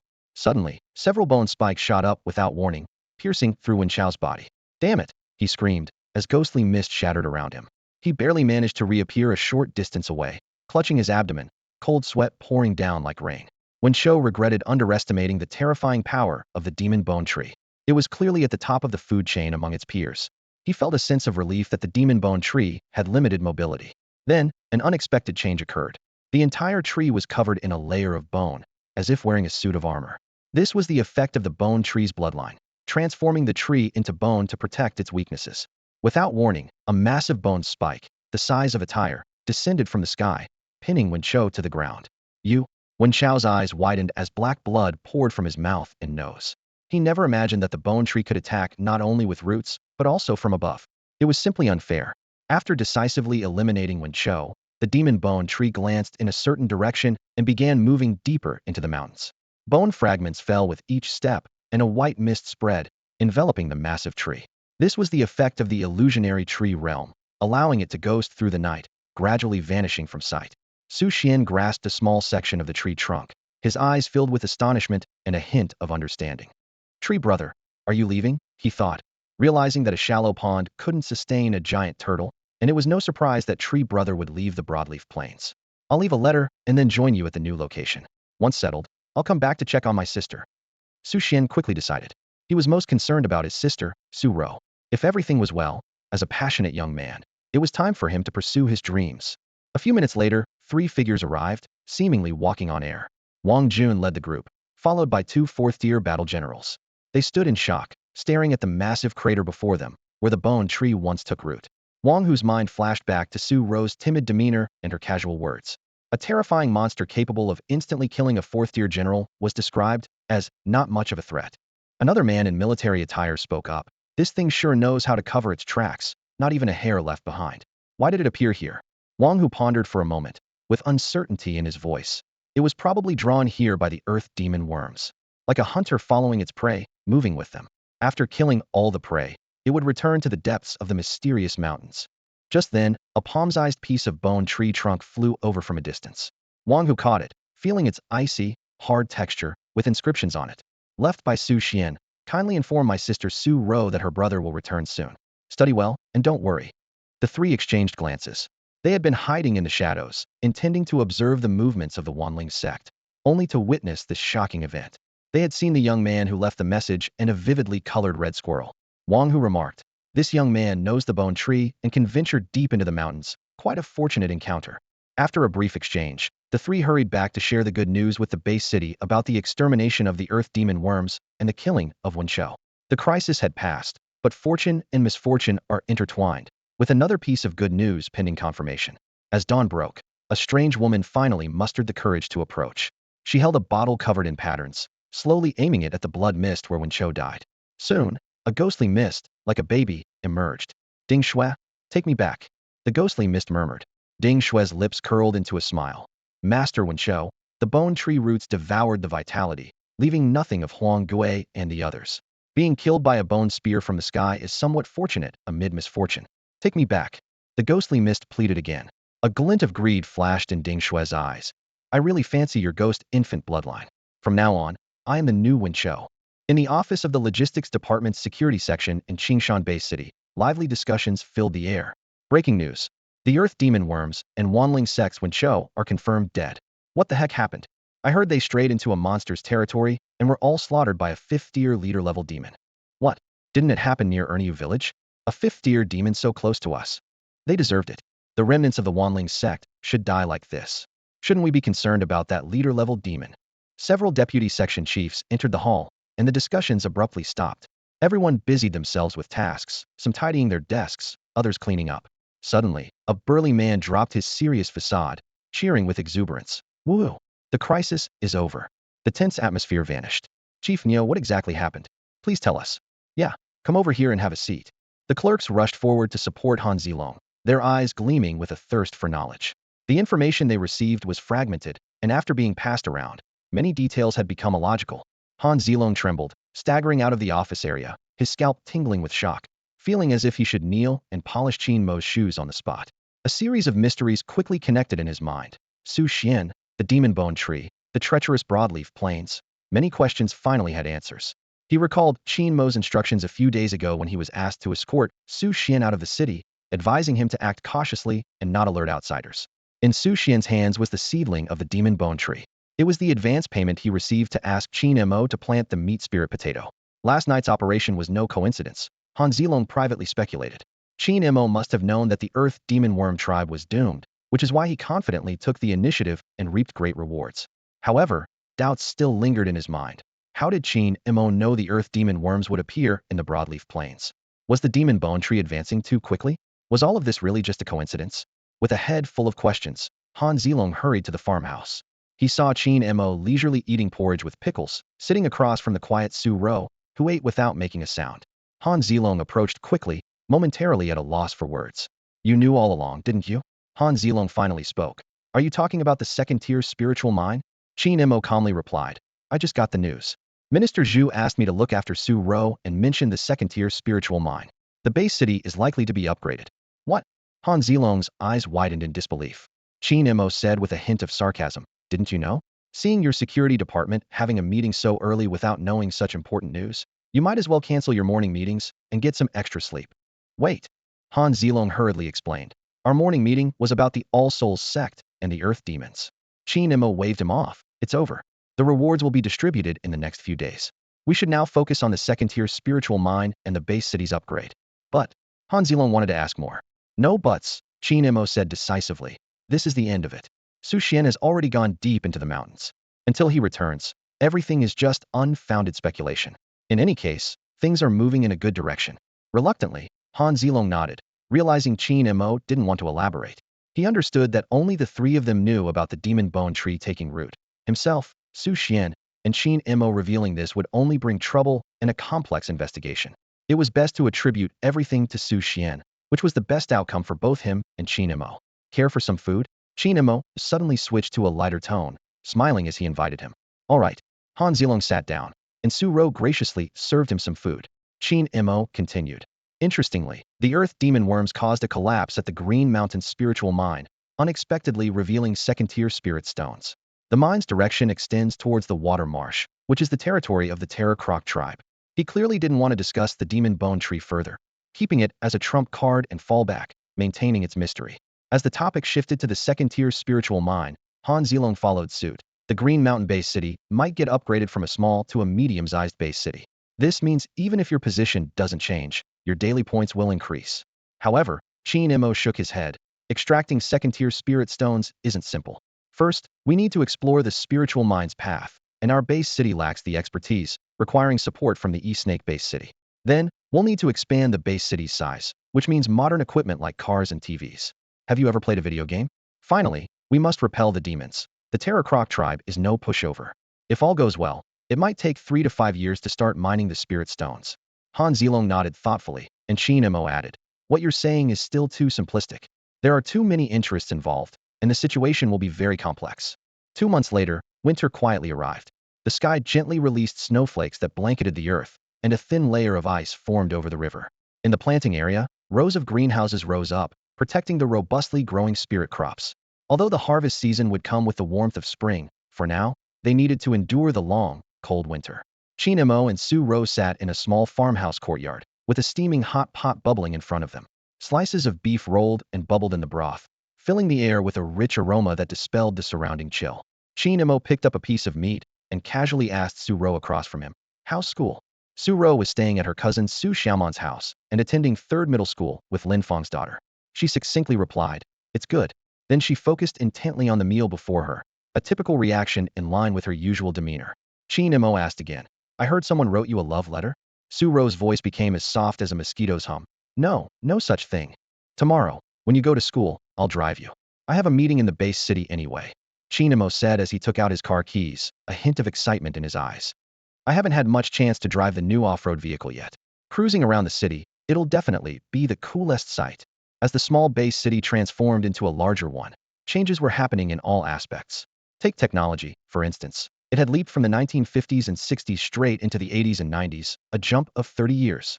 Xia didn't lack high technology, but the Qingshan Bay City, due to its unique geographical location facing the 3 major demon tribes, had to deliberately block the application of high tech to minimize potential troubles, opting for the most primitive methods instead. Now, some essential departments have been equipped with motorcycles and off-road vehicles as means of transportation. Infrastructure projects like laying electrical circuits are also being planned, and once everything is on track, they will be completed quickly. Qin Mo opened his status panel to carefully check his condition. Identity, host of the point allocation system.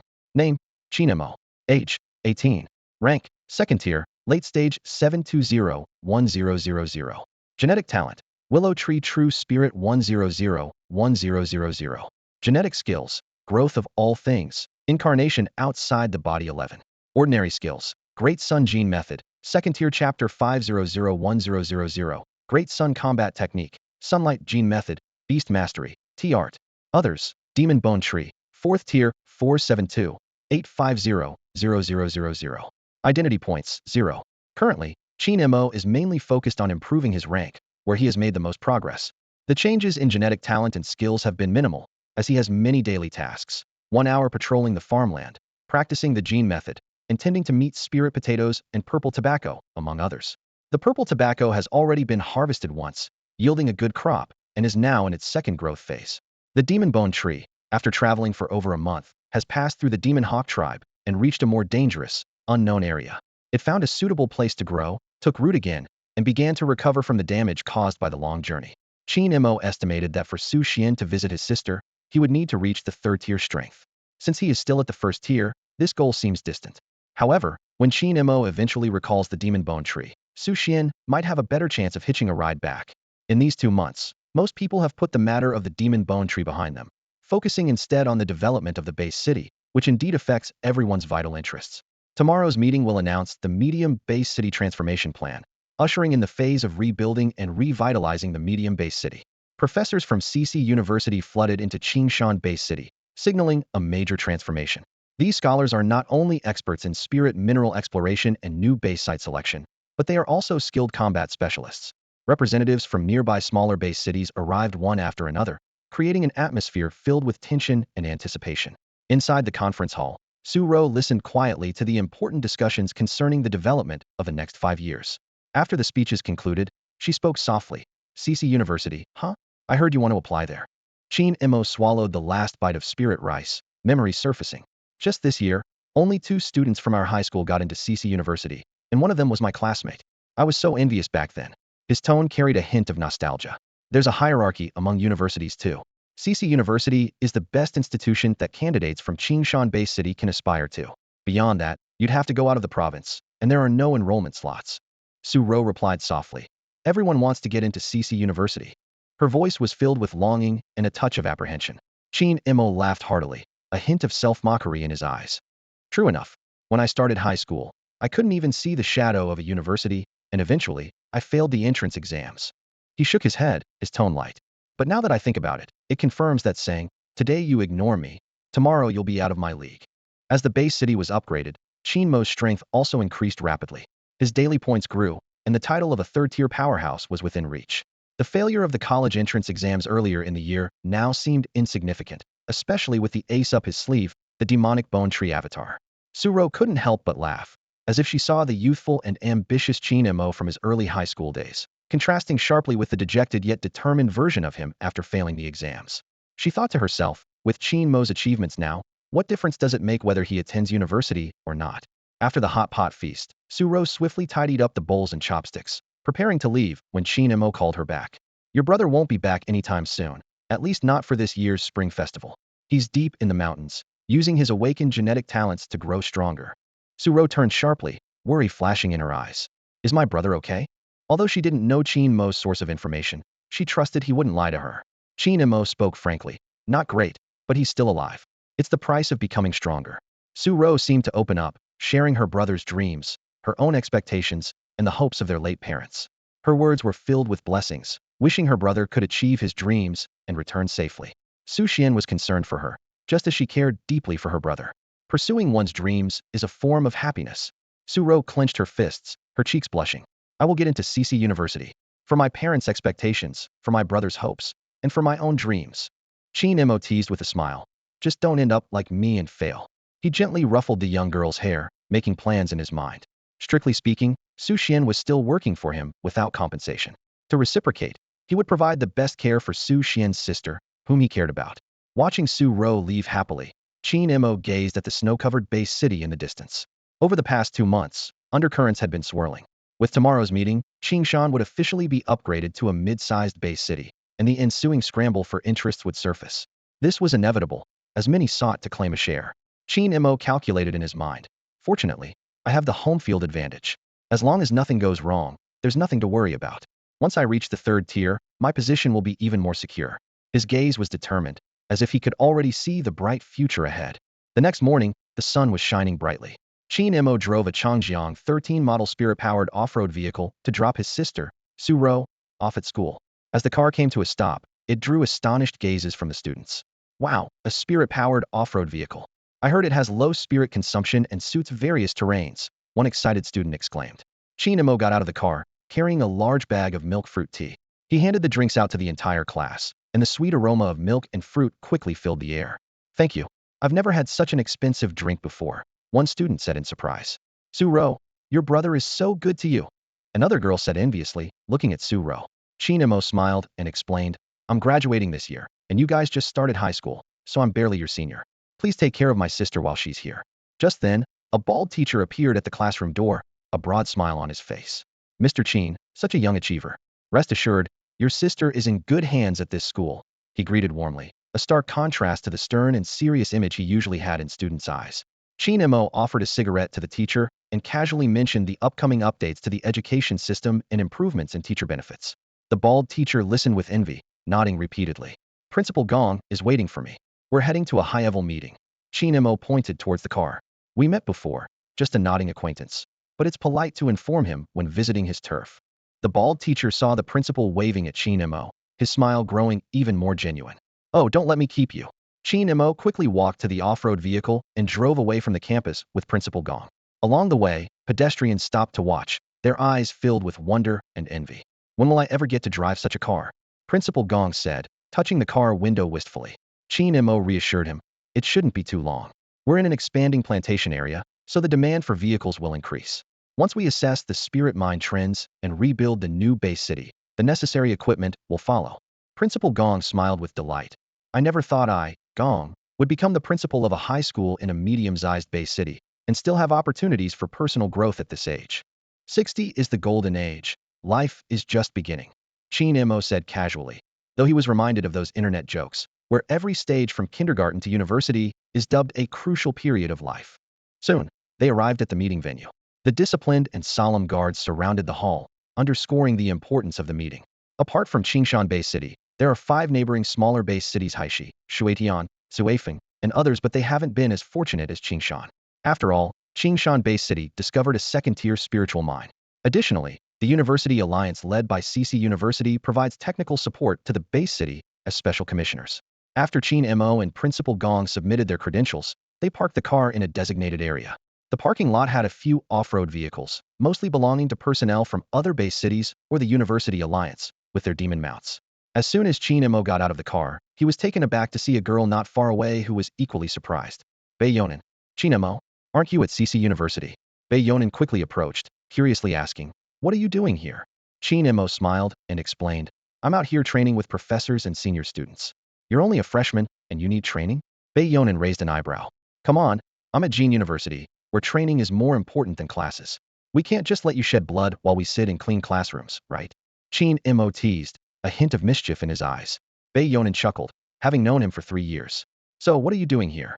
Qin Mo pretended to be a subordinate, saying, I'm driving for Principal Gong. Principal Gong was momentarily speechless, unsure how to respond. The 3 parted ways after entering the auditorium, heading to their respective seats.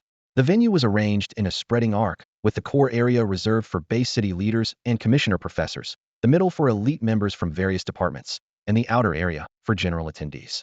Bei Yonan was stunned to see Qin Mo heading toward the middle section, where he was warmly greeted, the atmosphere harmonious. Isn't Qin Mo your driver?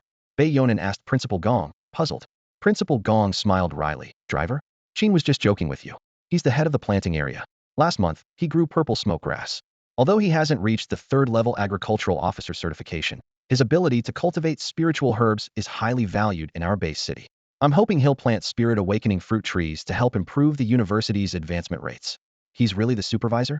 Bei Yonan was incredulous, recalling Qin-Mo's diligent and hardworking nature during their high school years. Suddenly, a thought struck her. Could he have awakened a genetic talent? She remembered Qin-Mo's despondent expression when the exam results were released, walking alone in a dark alley. Perhaps the emotional upheaval triggered the unlocking of his genetic potential, awakening his talent. His innate diligence combined with newfound talent was a powerful combination. Principal Gong shook his head slightly. I'm not entirely sure, but I think so. Bei Yonan pondered, clenching her fists, her cheeks slightly flushed with embarrassment. He actually dared to lie to me? After the meeting, I'm going to have him treat me to a big meal. However, her true thoughts were different. The research project assigned by her professor now had a solution. Training isn't just about going through the motions. It requires submitting a project. The school provides resources, and students complete tasks, creating a positive cycle. Bei Yonan's eyes gleamed with anticipation, secretly excited about the upcoming opportunity. The conference commenced amidst great anticipation. The mayor of Qingshan Bay City stood at the podium, delivering a resounding speech about the rise of the Daxia human race. His gaze swept across the audience below as he spoke with firm conviction. According to our plan, there are 5 eras. Currently, we are in the dormant phase. Although theoretically, there shouldn't be any wars, some battles are necessary. Dormancy is not about being timid. It's about preparing for better development. Qin Mo sat in a corner of the conference room, listening to this impassioned speech, lost in thought. He recalled the 5 stages in his mind. the survival phase, dormant phase, pre-rise era, post-rise era, and the new gene era. The current dormant phase could be summed up in one phrase: stockpile resources, build strong defenses, and bide time. This strategy was strikingly similar to Qin Mo's own development path, growing cautiously. He aimed to exploit the conflicts between demons to find a peaceful opportunity for growth. Avoid war when possible, avoid conflict when possible, and focus on self-development. Of course, the smallest unit discussed here was the base city. For individuals, actions required less caution. Qingmo thought to himself that perhaps his own limited strength, incapable of affecting the balance of the larger picture, allowed him to act without reservation. The mayor continued to elaborate on the overarching strategy, concluding with a medium-sized base city transformation plan, before moving on to discuss the specific objectives of various departments within the 6 major base cities. At this moment, the mayor of Haishi Base City suddenly applauded with a smile, interrupting the discussion. Well said. The capable should rise, and the weak should fall. We must contend not only with the heavens and demons, but also with our own kind. In matters of great importance, we cannot allow incompetence to occupy key positions.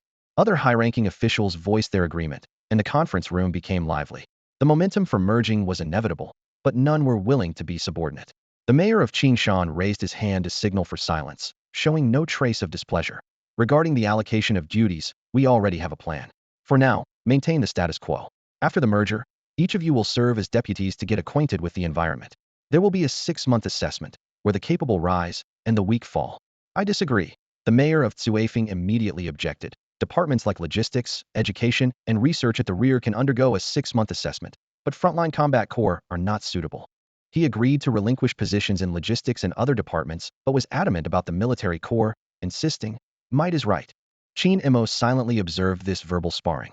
Qingshan Base City stood against the other 5, each voicing their views, unwilling to concede an inch. As a non-core member, Qingmo didn't even have the right to speak. Suddenly, Qingmo's panel flickered. The decision had been made: the 6 major base cities would merge to form a medium-sized base city. The logistics department was no longer the focus of contention. Qingmo remained the head, now with 5 former peers as deputies, all to undergo a 6-month assessment.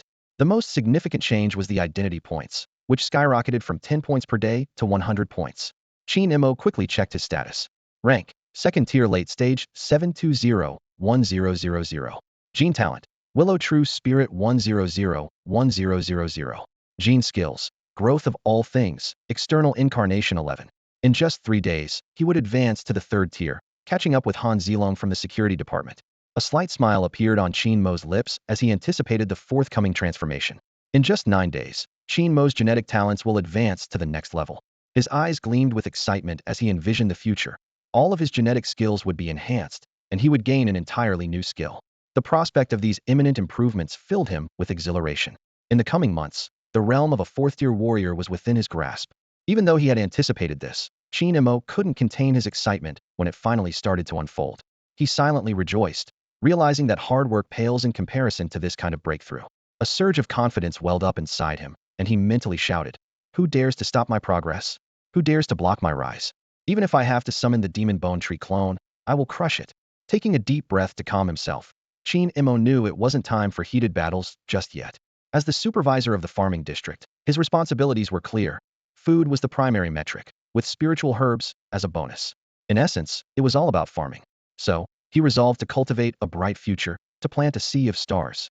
With his promotion to the 3rd tier and the enhancement of his genetic talents, Qingmo felt fearless of any storm.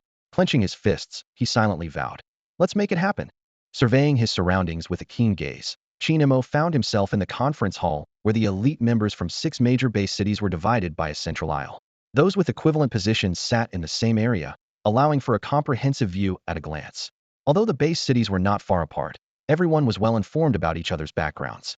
His eyes landed on the other 5 farming officials: 3 men, 1 middle-aged and 2 elders, and 2 women, 1 a matron and the other an elderly lady, the former appearing older than Lin Fong. These 5 were both his deputies and competitors for the supervisor's position. At the moment their gazes met, a spark seemed to ignite. The 5 also turned their eyes towards their young superior. It wasn't just the 6 from the farming district. Other key members were the same. The clash at the core seats had finally trickled down to personal interests. Qingmo narrowed his eyes slightly, sensing that he was being besieged. Much like how the 5 major base cities besieged Qingshan City, he held the home ground advantage and had become their superior first, but being besieged seemed inevitable. Moreover, with the verbal clashes among the higher-ups being so intense, How could their core subordinates easily surrender? As the atmosphere grew tense, the MC quickly stepped forward, first consulting with the mayor of Qingshan City, then announcing through a loudspeaker. Intermission. It's noon, and the cafeteria has prepared specialty dishes from Qingshan City for everyone to enjoy. The meeting will resume at 2 p.m. as scheduled. Damn. Finally over. I've gone numb sitting here. Someone couldn't help but complain as they stood up, drawing the attention of the entire room. Although the meeting was temporarily over, everyone was still present. Why shout in the hall? Fortunately, no one escalated the matter. The bigwigs in the core seats were the first to leave, followed by the elite members in the middle area, and finally those in the outer seats. The hierarchy was strictly enforced. As Qin Mo approached the cafeteria, a stranger, a middle-aged man, suddenly blocked his path. The man spoke. Qin Mo, hold on a moment. I'm also a farming official, a few years your senior, so I'm somewhat of a predecessor to you. Is it too much to exchange some insights? He then posed a question. Do you know why the Shui Tian base city stands out among the 6 major base cities when dealing with the water swamp demons? Trouble was brewing. Many paused at the cafeteria entrance, their minds echoing those 5 words. It was assumed that the first conflict would involve the combat personnel, not the farming officials.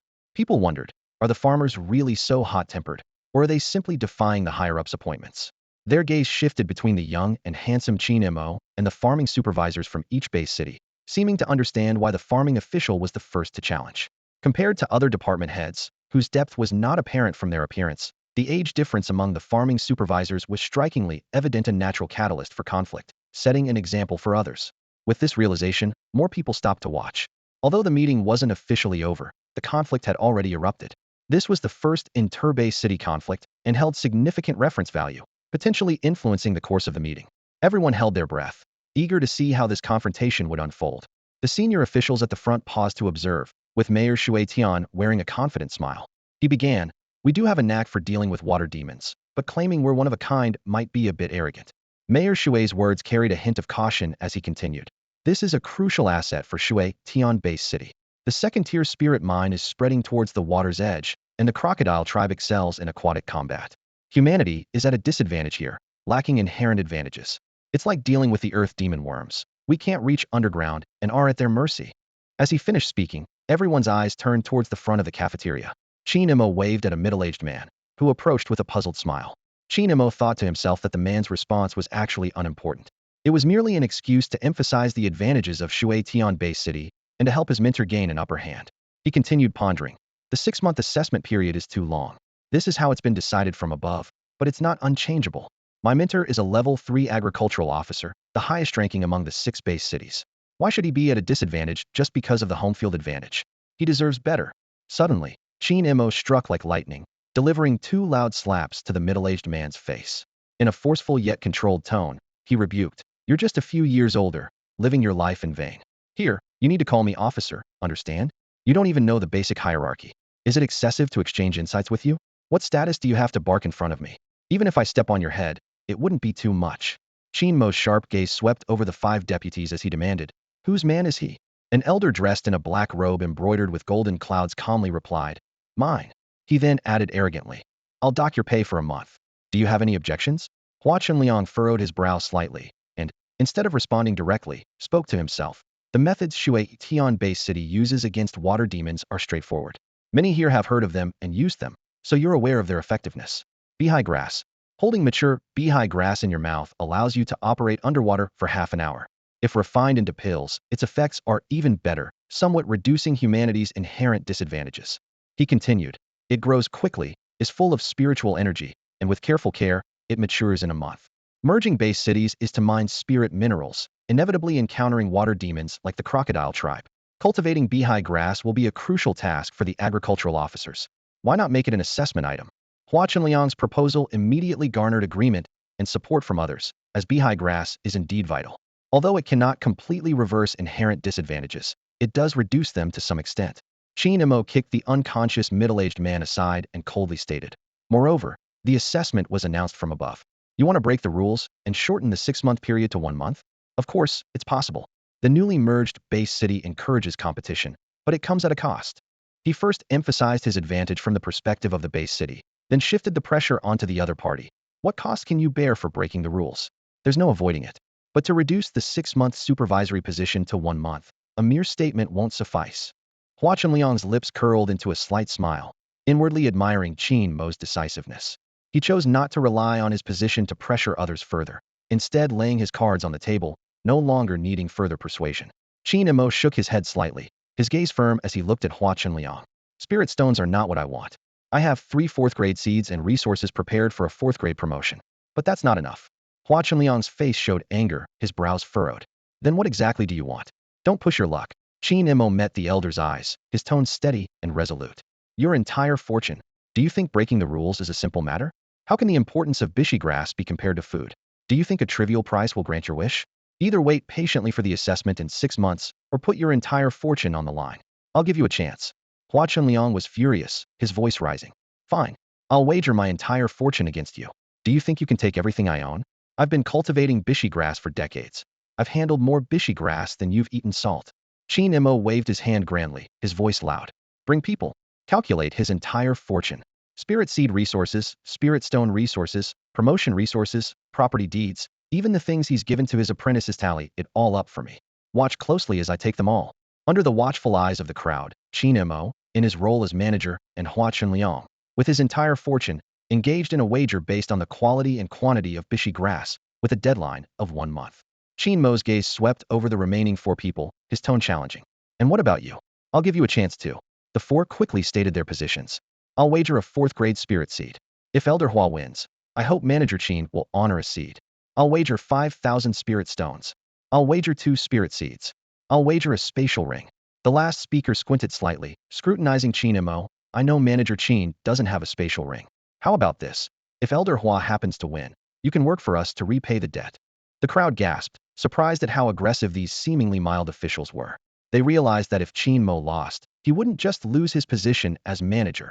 Even his deputy manager role would be at risk, turning him into a laughingstock working for his subordinates. A fragile heart could be ruined for life. Zhu Wentian frowned slightly.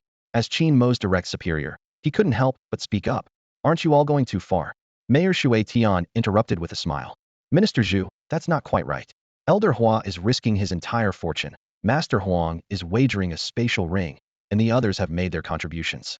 Manager Qin is only risking his position. If he wins, even I would envy such a reward.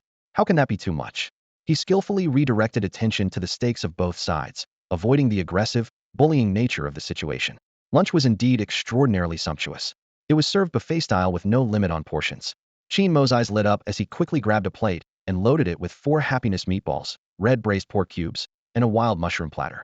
He then filled a large bowl with steaming hot spirit rice, piled high, and sat down to enjoy his meal heartily.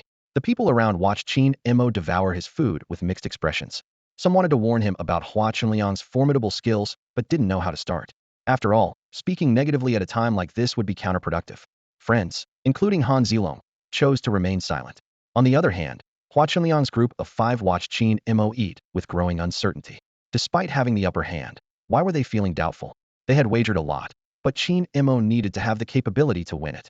With Hua Chunliang's strength as a 3rd-tier expert, his status as a level 3 agricultural officer, and decades of experience in cultivating bishi grass, even a level 4 agricultural officer would likely lose, let alone a novice like Qin Mo. This wasn't to say that level 4 was inferior to level 3, but in the specialized field of bishi grass cultivation, Hua Chunliang was a master.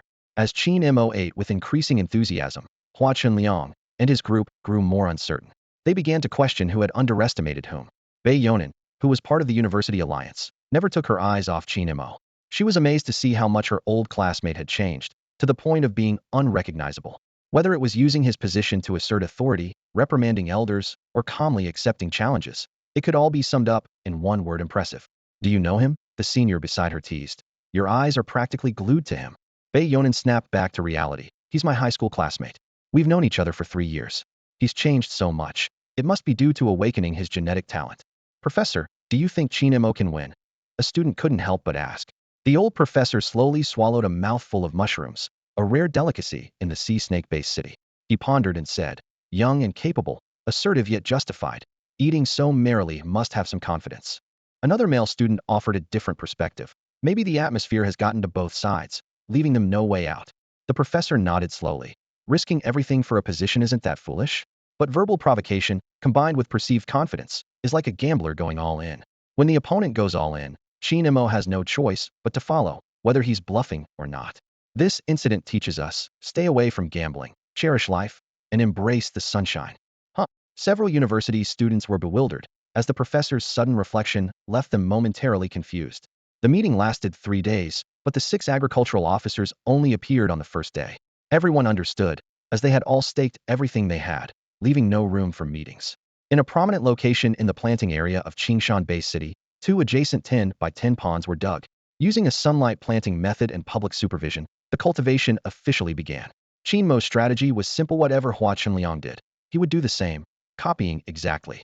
For instance, building 10 hollow platforms over the pond, placing spirit soil on them, and planting seeds in the soil. This was a unique method for cultivating bishi grass, different from spirit rice and purple smoke grass.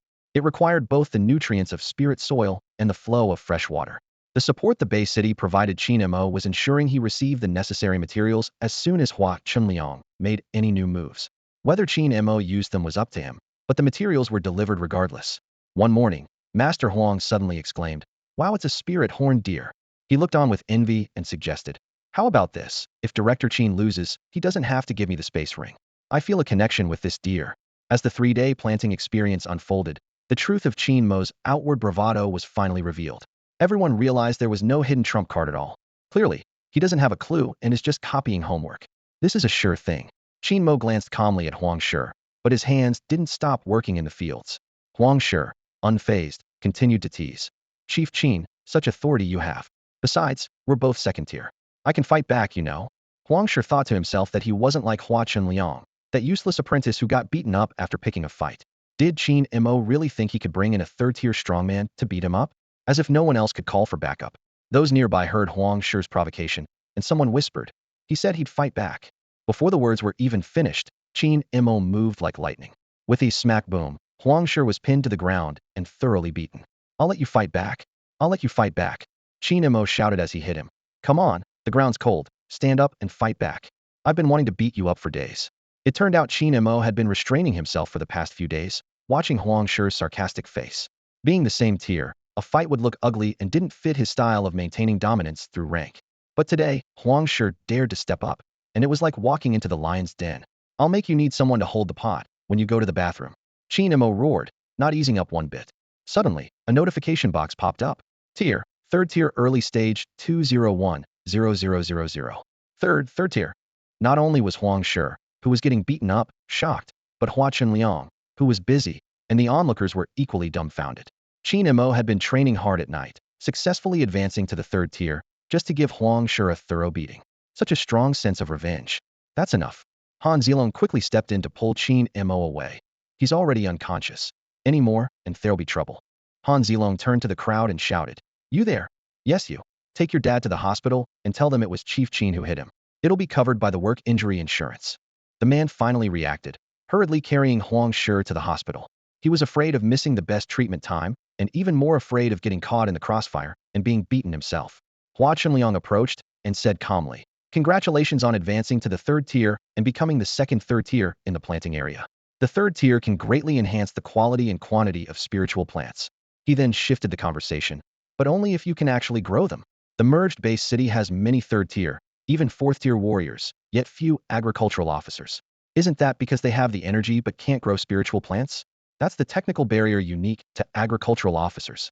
Qin Mo narrowed his eyes and said coldly, "Are you saying I should have beaten you instead?" Hua Chunliang immediately shut his mouth. He thought to himself, how did such a violent person like Qin Mo come out of the normally gentle agricultural officers? The key was that with his excellent talent for cultivation, the non-combat agricultural officers really couldn't compete with him. Feeling refreshed, Qin Mo returned to the spiritual pond, activating the growth of all things, completing the sprouting and growth, creating a lush green scene full of vitality. Hua Chunliang raised an eyebrow and said, "Growing fast doesn't mean growing well. Bilawoko is very delicate. A slight mistake and it'll die on you. It requires meticulous care and timely adjustment of the nutrient structure to nurture it to maturity. There's a long way to go." At this moment, Bei Yonan looked at Qin Mo in shock and asked, "You're really 3rd tier now?" She had stayed in the planting area instead of the base city's guest house to complete her project. She thought she could rely on Qin Mo, but seeing the current situation, she realized she'd have to fend for herself. "Absolutely," Qin Mo replied calmly. The excitement had passed last night. Now he was quite composed. A notification box suddenly appeared. "Gene Talent, Willow True Spirit 100-1000. There's still another one waiting to be nurtured. Qingmo thought. Bei Yonan emphasized her words, even wanting to pinch Qingmo. You're really third dear? She found it hard to believe. As a top student at Cixi University, she was only first tier, and her old classmate had already advanced to third tier? She felt thoroughly surpassed. Hey, don't get handsy. Just because you're a special agent doesn't mean I won't hit you. Qingmo swatted away her hand. He jumped straight into the pond and started studying the biloko. If he was going to plant them on a large scale, understanding their characteristics would save a lot of trouble. By midday, Qingmo returned home with a spring in his step. As he opened the door, the enticing aroma of food greeted him. Su Xiaoman had prepared a simple yet hearty lunch. Rice cooked over a wood fire with glistening preserved meat and golden eggs on top, a plate of bright green stir-fried vegetables, and a steaming bowl of seaweed soup. This modest meal of 3 dishes and a soup prompted Bei Yonan to sigh with contentment. Someone actually cooks for you. You live such a comfortable life, Bei Yonan remarked, comparing it to her own college experience. Your happiness index far exceeds that of a college student. Don't ever say college life is better again. Qingmo didn't respond immediately. Instead, he picked up a slice of translucent sausage and gently placed it on his white rice. The sausage's oil seeped into the rice, releasing an irresistible aroma. While savoring the meal, he didn't forget to ask about more serious matters. How is the exploration team doing? Bei Yonan swallowed a mouthful of rice before answering with satisfaction. They encountered over a dozen long-legged water spiders, which blocked their progress, and they're currently figuring out a solution. She continued to describe. These water spiders are like the ones commonly seen in ponds, only they're larger than cows. They're incredibly fast, gliding across the water as if it were solid ground, appearing and disappearing at will. Qingmo nodded thoughtfully. Wasn't it said to be a 600-li marsh? Why do we encounter more demons the further we go in? Bei Yonan continued her report. The day before yesterday, they encountered a crazed fish swarm and dense white fog, and at night, they were ambushed by water monkeys.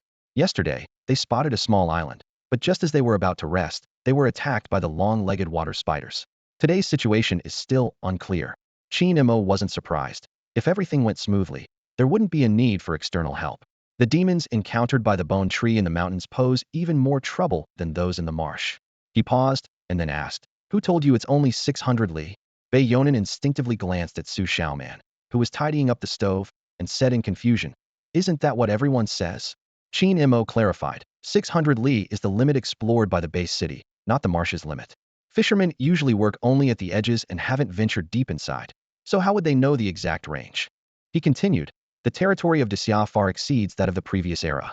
Before the era of spiritual energy, during the steam technology era, humans couldn't set foot in all territories, let alone now. There are too many unsolved mysteries. Bei Yonan sighed. We haven't even reached the terror crocodile tribe, and we're already facing so many troubles. Qingmo nodded and then shook his head. But the mining of spiritual minerals must proceed. If it were other resources, there would be no need to clash with demon tribes. But spirit stones are different. He explained. The term spiritual energy era not only refers to humans breaking genetic locks, but also to the significance of spirit stone energy. They're used in all aspects of life, like spiritual energy off-road vehicles, agriculture, forging, animal husbandry, industry, communications, and more. This is why the discovery of secondary spirit stones led to the merger of the 6 major base cities, led by Qingshan. Where there are spirit stones, there are humans. It's an essential resource for the species. After speaking, Qingmo turned his attention to Bei Yonan's project with casual interest. As he read, he was taken aback. There's something I don't know if I should say. Go ahead, Bei Yonan responded immediately. If you have any feedback, please share it. I'm open to suggestions. Qingmo was blunt. Your 3-day project seems to be of little use. Bei Yonan blushed at the comment and quickly retorted. How is it not useful? Do you know the role of aquatic plants? They purify water, serve as food for small fish and shrimp, and form the base of the food chain. Qingmo raised an eyebrow and asked, But what use do they have for the exploration team? Bei Yonan was momentarily at a loss for words, trying to maintain composure as she countered. What use? She was determined not to waste energy on an argument, but she couldn't think of a suitable answer right away. Qingmo was about to speak when Bei Yonan interrupted him, urgently asking, Let me ask you, are you male or female? If you're male, what use are you? Qingmo gestured for her to stop and then offered a reasonable explanation. You should start with smaller tasks. Once your skills improve and you gain more experience, you can join the professors on their missions, right? Bei Yonan accepted the suggestion and nodded. That's about right. My skills are currently too low. Joining the expedition team would just cause trouble, so I can only use my brain for now. Time passed by like flowing water, and another week went by. The planting area remained calm, with Qingmo's bet, with Hua Chunliang drawing some attention. However, the city's focus was more on the exploration team. The expedition had already suffered casualties, not from the University Alliance, but from the military providing protection, as well as the hunters and treasure seekers leading the way. As they ventured further, the casualties increased. Qingmo kept a close eye on this. His life was quite simple. He worked in the morning and focused on his cultivation in the afternoon. His current level was Tier 3, Initial Stage, Progress 301,0000. His genetic talent was the Willow True Spirit, Progress 800,1000. His genetic skills included Growth of All Things and External Avatar, Progress 11. The genetic talent was progressing the fastest, and in 2 days, it would transform, enhancing his existing talent and granting him a new one. That morning, Qin went to the spirit pond as usual. He frowned, puzzled by the withering appearance of the bilowoko plants. Hua Chunliang stood nearby with his arms crossed, chuckling. This period is crucial, requiring the agricultural officer's careful attention. If the supervisor continues slacking off, they'll all die within 3 days. Not far from the spirit pond, a simple wooden hut had been erected. It was clear he planned to stay there to care for the spiritual plants. Han Zilong approached Qin quickly, also frowning, and said in a low voice, "I've been patrolling around here these days. He hasn't tampered with anything. It's likely an abnormal change in the bilowoko's growth cycle. Hua Chunliang indeed has expertise in cultivating bilowoko. I saw him busy until the afternoon yesterday, and he was here early today, as if he anticipated this situation." Qin fiddled with the leaves and checked the water and soil, but nothing seemed amiss. He called out, "Lin Fong, find me a few experienced farmers, and bring small shovels." Hua Chunliang raised an eyebrow and gave Qin a thumbs up. "Are you planning to dig them up and replant? Smart move. You've learned something these past few days. An inexperienced agricultural officer would just try to save them, but it wouldn't be very effective. They're already sick. Without removing the cause, adding more nutrients will only lead to a poor harvest." Qin glanced at Hua Chunliang, thinking, beating him up now and sending him to the hospital would be unfair competition, right? "Outsiders might think I'm resorting to violence to cheat," he said. "Who said I'm going to dig them up and replant? I'm just accelerating their growth." Although the Willow True Spirit hadn't transformed yet, it had gained so much experience that it far exceeded the past. With the boost from reaching Tier 3, he could achieve much more. Isn't that still overfeeding? Hua Chunliang's smile grew even wider. "I just praised Qin, but it seems he's still inexperienced. It's normal not to give up after 10 days of effort and so many resources. I can quite responsibly tell you, it's doomed. But you have the home field advantage, so wasting resources doesn't matter. It's just a pity for those nutrients. In my hands, they could create more value." Qin glanced back, a flicker of coldness in his eyes. He thought to himself, "Go ahead and act all sarcastic now, but don't cry when I take everything you own." Despite the endless chatter from his opponent, he endured it for the sake of those valuable resources. 4th-tier resources, seeds, spiritual land deeds, accumulated spirit stones. This wealth far surpassed Han Zilong's assets by several times. Qin recalled the experience of obtaining the demon bone tree seeds from Han Zilong, which greatly strengthened his foundation. He secretly hoped Hua Chunliang wouldn't disappoint him. Upon hearing Qinmo's words, Hua Chunliang's face turned as dark as water. Deep down, he regretted his decision to gamble with his entire fortune. Every time he thought of possibly losing everything, it would frighten him awake in the middle of the night, drenched in sweat. Those who knew him well understood his frugality. He had lived a life of thrift, only to possibly lose it all to his opponent, a thought more painful than death. The situation with the blue watergrass was already precarious, yet Hua Chunliang still coveted Qinmo's assets. Qin sneered inwardly. "Don't think you can disturb my state of mind. I won't be swayed by you." Qin slowly stood up, arms wide open, taking a deep breath as if to embrace all of nature. He opened his eyes wide, observing everything before him, thinking to himself, "I don't need a month. Today, I'll show you defeat. 3rd-tier power, growth of all things, activate." Qin shouted firmly. A vast spiritual energy emanated from Qin, rippling like waves across the water surface, gently caressing the pool and teasing the spiritual plants. The blue watergrass, like curious kittens seeing a colorful butterfly, began to stretch taller. The pool water started to boil, visible mist spreading. The spiritual energy, like small snakes, converged towards the blue watergrass. It wasn't the mist moving towards the plants, but the grass actively siphoning the surrounding energy during its forced maturation. 3rd-tier power acted as the fuel, and the growth of all things as the engine, driving the blue watergrass to grow wildly. Soon, a touch of crimson appeared on the tips of the grass, the most prominent sign of its maturity. "No, impossible." Hua Chunliang's pupils contracted as he exclaimed. The surrounding crowd was equally stunned, as if witnessing a dreamlike evolution of life, a moment that felt both fleeting and eternal. Hua Chunliang finally snapped back to reality, glaring at Qin with eyes wide in disbelief.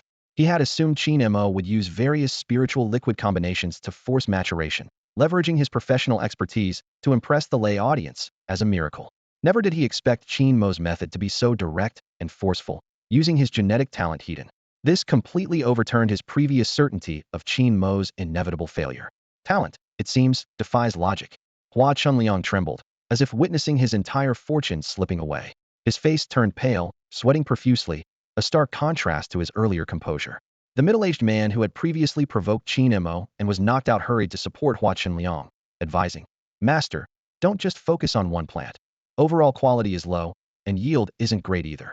Hua Chunliang snapped out of it, shifting his gaze from the blue water grass in front of him. He feigned calmness, laughing loudly.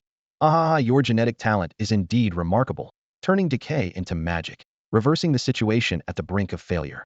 But what does it matter? Half mature, half dead. Whether in yield or quality, it's inferior to mine. Forcing maturation comes at a cost, violating the natural growth laws of plants, trading half's death for the other's maturity."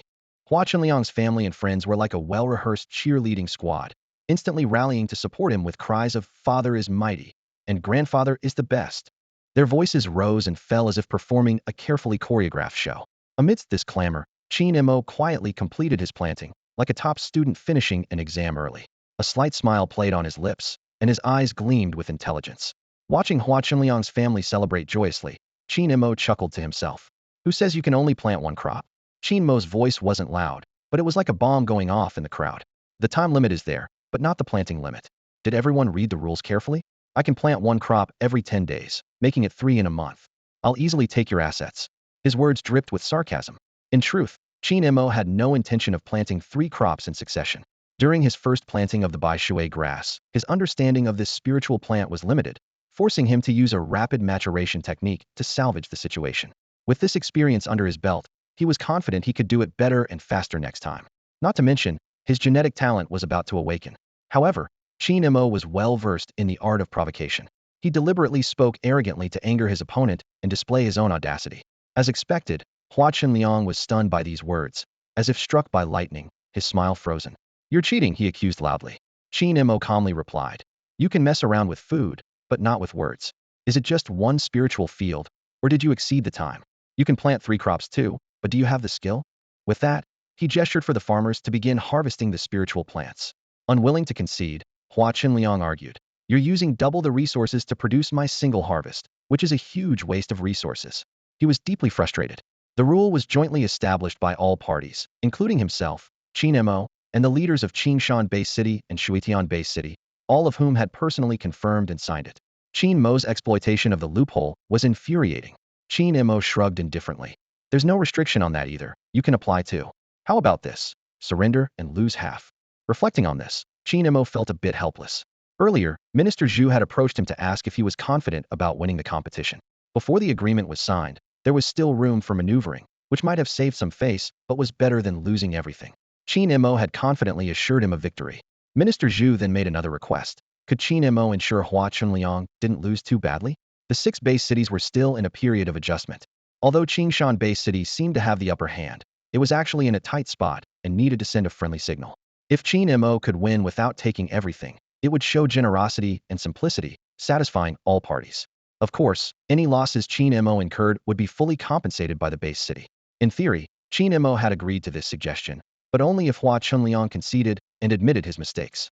However, it seemed Hua Chunliang remained as arrogant as ever, even more so than Qin Mo, so there was no reason to hold back. "Don't even think about it." Hua Chunliang, like a cat whose tail had been stepped on, jumped up. "I'm going to file a complaint right now. The rules are unfair to me, very unfair." With that, he stormed off towards the base city without looking back. If Qin Mo really planted 3 crops, Hua Chunliang would undoubtedly lose, and his wealth would be wiped out. It wasn't long before word spread about Hua Chunliang's dramatic intrusion into the meeting room, where he threw a fit, refusing to leave. Hearing this, Qin Mo's lips curled into an amused smile. "Can't handle it already?" he murmured to himself, his eyes shining with confidence. By noon, Qin Mo had already planted new green water grass in the spirit pond. The green sprouts peeked out from the water, appearing more vibrant and lively than those in the neighboring pond. Hua Chunliang walked over with a sullen face. Seeing this scene, he felt a bitterness as if he had swallowed a gall. He thought about the fortune he was about to lose, a lifetime's worth of hard-earned savings, and he couldn't resign himself to it. Just then, Qingmo spoke up, his tone seemingly kind but full of mockery. Surrender and lose half? Hua Chenliang's face twitched, and he retorted angrily. Don't be so arrogant. Once I find Master Huang and the others, the 5 of us agricultural officials will file a joint complaint. Your arrogance won't last long. He thought to himself that Master Huang and the others had also bet heavily, especially with that precious spatial ring. If he lost, the other 4 would suffer too, so they would surely help him out.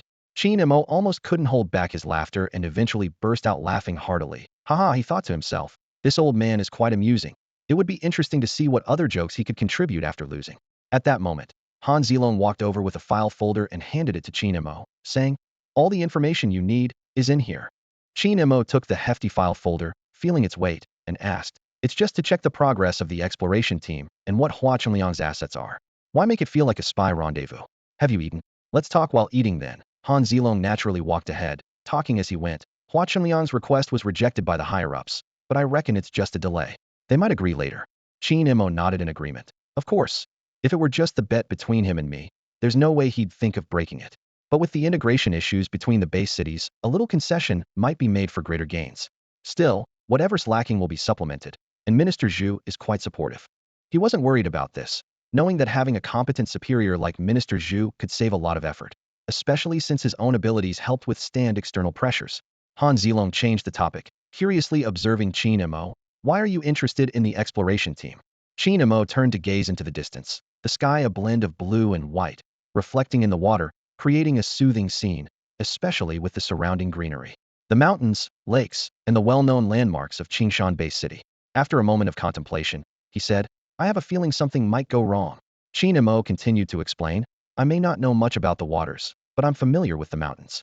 The demon bone tree managed to cross the demon eagle tribe, thanks to its harmless plant disguise, and it was a thrilling yet safe journey. The exploration team is different. They're not plants, nor do they have the demon bone tree's disguise talent, and they need to explore the spirit mind's trends, which will inevitably lead them to confront demons. Qin Mo recalled the demon bone tree's journey, seeing 5 leader-level demons deep in the mountains, and that was with deliberate hiding. The actual density would only be higher. Passing through the demon eagle tribe, the towering peak piercing the sky cast a giant shadow that split the land into light and dark. At that time, a piercing gaze, carrying a terrifying sense of oppression, pierced through countless kilometers to envelop the demon bone tree. Even without seeing the enemy, the intense pressure was terrifying. That was undoubtedly the most dangerous moment of the entire journey. Qin Mo continued, perhaps the other side wasn't malicious, or maybe the demon bone tree walked the edge, but it got through safely. If the mountains are so perilous, how could the equally famous waters be any less so? It's worth noting that the strongest known warriors of the 6 base cities are all 4th-tier generals, seemingly not enough to take down a single leader-level demon. With that, Qin Mo withdrew his complex gaze. Though nothing had happened, there was a palpable sense of an impending storm. Han Zilong stood at a high point in the base city, gazing into the distance, a wave of inexplicable unease rising within him. He knew all too well that if a crisis erupted, it would endanger everyone in the base city. I need to plan ahead, Han Zilong murmured to himself, his eyes falling on the meat spirit potato in his hand. This 2nd-tier spiritual plant held his hopes. He decided to invest all the rewards from capturing Bai Jinyan into it. At that moment, Qin Mo approached, looking somewhat weary. Brother Han, you've seen the resources invested in the meat spirit potato these days. Don't skimp on the payment. Han Zilong waved it off. Forget the small change, I'll cover it. But Brother Qin, you must know, this meat spirit potato is very peculiar, not an ordinary spiritual plant. With a deep sigh, Han Zilong's forehead wrinkles deepened. I'm practically broke. The iron box I gave you contained the demon bone tree seeds as a loan payment. The rest were just the initial resources for cultivating the meat spirit potato. Qin Mo couldn't help but smirk. Don't be so humble. You're about to advance to the 4th tier and can apply for a designated loan. Headquarters gave me the most crucial part of the 4th tier resources, white python essence blood. The credit for capturing Bai Jinyan, along with previous merits and rewards from Zhao Lianqing and the demon hunting team, are all accounted for. By all rights, I should be making a huge profit. Han Zilong looked at Qin Mo in shock. Apply for a loan. He scrutinized Qin Mo's nonchalant tone and demeanor, secretly surprised. Qin Mo was candid. Can we manage to cultivate it to the 3rd tier? A 4th-tier spiritual plant is too difficult. Even if we pooled all our resources, it might not be enough. Your meat spirit potato is a bottomless pit for resources. Han Zilong pondered deeply, then slowly spoke. Should we keep nurturing it? Qin Mo nodded slightly. All right. He respected Han Zilong's decision. Though not personally at a cultivation bottleneck, Qin Mo understood and respected Han Zilong's cautiousness. Han Zilong looked Qin Mo up and down. I believe in you expression on his face. I feel like only when I advance to a 4th-tier battle general can I cultivate a 4th-tier meat spirit potato. Qin Mo shrugged, not disagreeing. I thought the same back then, hoping to quickly unlock the 2nd gene lock and climb to higher levels, but I got delayed until now. When you reach the peak of the 3rd tier and can go no further, you'll understand my current frustration. The two exchanged a knowing smile, and Qin Mo concluded, in just 3 months, we'll see the results. Back at the small courtyard, Qin Mo and his companions were enveloped by the rich aroma of food. Su Xiaoman had already prepared a meal, with 3 dishes and a soup kept warm on the stove, all looking and smelling delicious. Seeing guests arrive, she quickly and skillfully added 2 more meat dishes, making the spread even more mouth-watering. Every time I see this, I think you're married, Han Zilong joked, a hint of envy in his eyes. Qin Mo chuckled lightly. I've got plenty on my plate. He casually pulled out a stack of papers from a folder, his gaze focused as he scanned through them. Han Zilong leaned in for a closer look, exclaiming, Hua Chunliang's family wealth is impressive, way beyond mine. A 5th-tier seed, over a dozen 4th-tier seeds, decades of accumulated resources. Qin Mo nodded in agreement, flipping through the documents. His objective was clear, was searching for ways to enhance his abilities. The documents detailed information on various rare plants. The 5th-tier seed, the 1,000-soul grass demon, resembled a floating woman's head and targeted souls. Among the 4th-tier seeds were rare species like the shellwood tree, live soil moss, crystal vine, and flame tree. Qin Mo furrowed his brow. These plants were extremely difficult to cultivate and required expensive resources, clearly unsuitable for his current situation. As he read further, something caught Qin Mo's attention. The 2nd-tier spirit plants, the exploding mushroom and bighead pea, intrigued him. Isn't this the legendary pea shooter? He thought to himself, then shook his head with a smile. Real-life plant hybridization is far more complex than in games, especially between different species. Nonetheless, Qin Mo decided to keep this idea in mind. After all, humans have unlocked the genetic code, turning the impossible into possible, so why not plants? He resolved to approach it as a long-term research project, rather than dismiss it as Bai Yonan might. Ultimately, Qin Mo's interest settled on the exploding mushroom. Although challenging to cultivate, as a 2nd-tier spirit plant, it was still within his capability. This one is worth a try, Qin Mo murmured, his eyes shining with anticipation. The growth cycle of mushrooms is short and rapid. While Qin Mo was engrossed in the exploration team's data, Han Zilong couldn't help but speak up, his voice tinged with a hint of disdain. Your top priority now is to beat Hua Chunliang. Don't let it slip away. They have a lot at stake, and honestly, so do you. Han Zilong's words were like an alarm bell, causing Qin Mo to pause his work. He continued, think about it. Hua Chunliang is living in your courtyard, cultivating your spiritual field, and even having Su Xiaoman cook for him. This painted an unpleasant picture, and Qin Mo's brows furrowed slightly. If you lose, Han Zilong's voice turned somber, you'll definitely lose your managerial position. You'll also have to return a spatial ring or compensate Master Huang with a spirit antler deer. His words cut straight to Qin Mo's vulnerabilities. Han Zilong let out a cold laugh and continued, whether it's the house, the spiritual field, or this little farmhouse, they're all conveniences brought by your position. Your personal belongings, aside from the spirit antler deer, aren't worth much. So, looking at it this way, you're actually quite poor. Hearing this, Qin Mo couldn't help but feel a tightness in his heart. Although Han Zilong's words were harsh, they revealed a brutal truth. And here you are, always worrying about the exploration team. Han Zilong shook his head. To put it bluntly, if the sky falls, there are taller people to hold it up. It's not something a logistics manager should worry about. Qin Mo took a deep breath and tersely spat out one word. Leave. Despite this, Han Zilong's words stirred a ripple in his heart. He suddenly realized his precarious situation, feeling like a turtle his courtyard, cultivated spiritual field, and trained cook might all end up benefiting an enemy. This realization allowed him to empathize with Hua Chunliang's mindset. After quickly going through the data, Qin Mo felt a weight on his heart. The situation of the exploration team was not optimistic. Ferocious demons, harsh environments, and the inherent difficulty of exploration weighed heavily on each team member. A demon counterattack seemed imminent, but unless it was the terrifying crocodile tribe, the crisis remained manageable. Under Su Xiaoman's puzzled gaze, Qin Mo went to the spiritual pool. He instructed the farmers to lay intersecting iron pipes and continue sowing grass seeds around the original hollow platform to increase yield. This scene infuriated Hua Chunliang, leaving him in a terrible mood. Don't get too smug. Hua Chunliang gritted his teeth. It's just about building more. Let's see who can outdo whom. With decades of farming experience, I can certainly handle a mere genetic talent like yours. With these words, Hua Chunliang seemed to regain a bit of confidence. Another day passed. The night sky was dotted with stars, and the moonlight gently caressed the earth. Qin Mo sat in the long mist pavilion, the beast-head furnace dispelling the cold, boiling a pot of wild tea. He knew that the points would refresh at midnight, and after a day's wait, he would be able to complete the final 99 points by then. Qin Mo reflected on the arduous nature of cultivating talent. Even with continuous effort, it only resulted in a meager increase.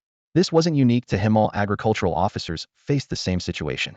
He thought of the ancient saying, born in adversity, die in comfort, realizing that agricultural officers, enjoying peaceful times, naturally couldn't match the warriors who navigated danger and pushed limits. Genetic evolution required constantly breaking through barriers. Qin Mo understood that once trapped by a bottleneck, it was common to make no further progress in life. The first, second, and third tiers were only minor bottlenecks. Unlocking the genetic lock at the fourth tier was the major one. There weren't many fourth-tier agricultural officers in the entire Great Xia, not due to a lack of resources, but because they hadn't reached the limits of advancement. Talent was even more elusive than tiers. Talent was unique to individuals, while tiers were explored by everyone, with many lessons learned from predecessors. One was a single log bridge, the other a broad path. For logistics roles like agricultural officers, alchemists, blacksmiths, and engineers, even understanding the broad path of tiers was challenging, let alone the single log bridge of genetic talent. Qin Mo clenched his fists, thinking to himself, with my invincible genes, my extraordinary aptitude, and my dedication of tens of days. Identity. Give me the points. Let me see where your limits lie. His eyes shone with determination, as if ready to defy fate to the very end. The panel pulsed rapidly before Qin Mo felt changes in his body. His rank advanced to stage 3, initial, and his genetic talent value reached 221,000. Simultaneously, the true spirit of the willow and the gene skill growth of all things were enhanced, reaching 210,000 and 12, respectively. Qin Mo carefully examined the newly acquired rank-up skill. This skill allows him to elevate the rank of spiritual plants, granting each plant one opportunity, but not exceeding his own rank. He pondered the implications. If he had a mundane plant, he could elevate it to a first-rank spiritual plant. However, once this opportunity was used, he could not further enhance the same plant, only other mundane plants. Moreover, due to rank limitations, he could not elevate a spiritual plant beyond his own rank. Frowning slightly, Qin Mo realized that while this skill was a boon for cultivation, its effect on enhancing strength was not significant. He compared it internally, finding it less powerful than the combination of the avatar and the demon bone tree. Suddenly, he recalled his use of the burst mode. Back then, he had applied growth of all things to the demon bone tree. Though it lasted only a minute, the impact was astounding. He began to wonder if rank up could be applied in the same mode. Since it was only temporary, it might break through the limitations. Qin Mo turned his attention to the other two genetic skills. He noticed that unlike the avatar, growth of all things had also been enhanced, upgrading from a second rank to a third rank skill, though it wasn't displayed on the panel.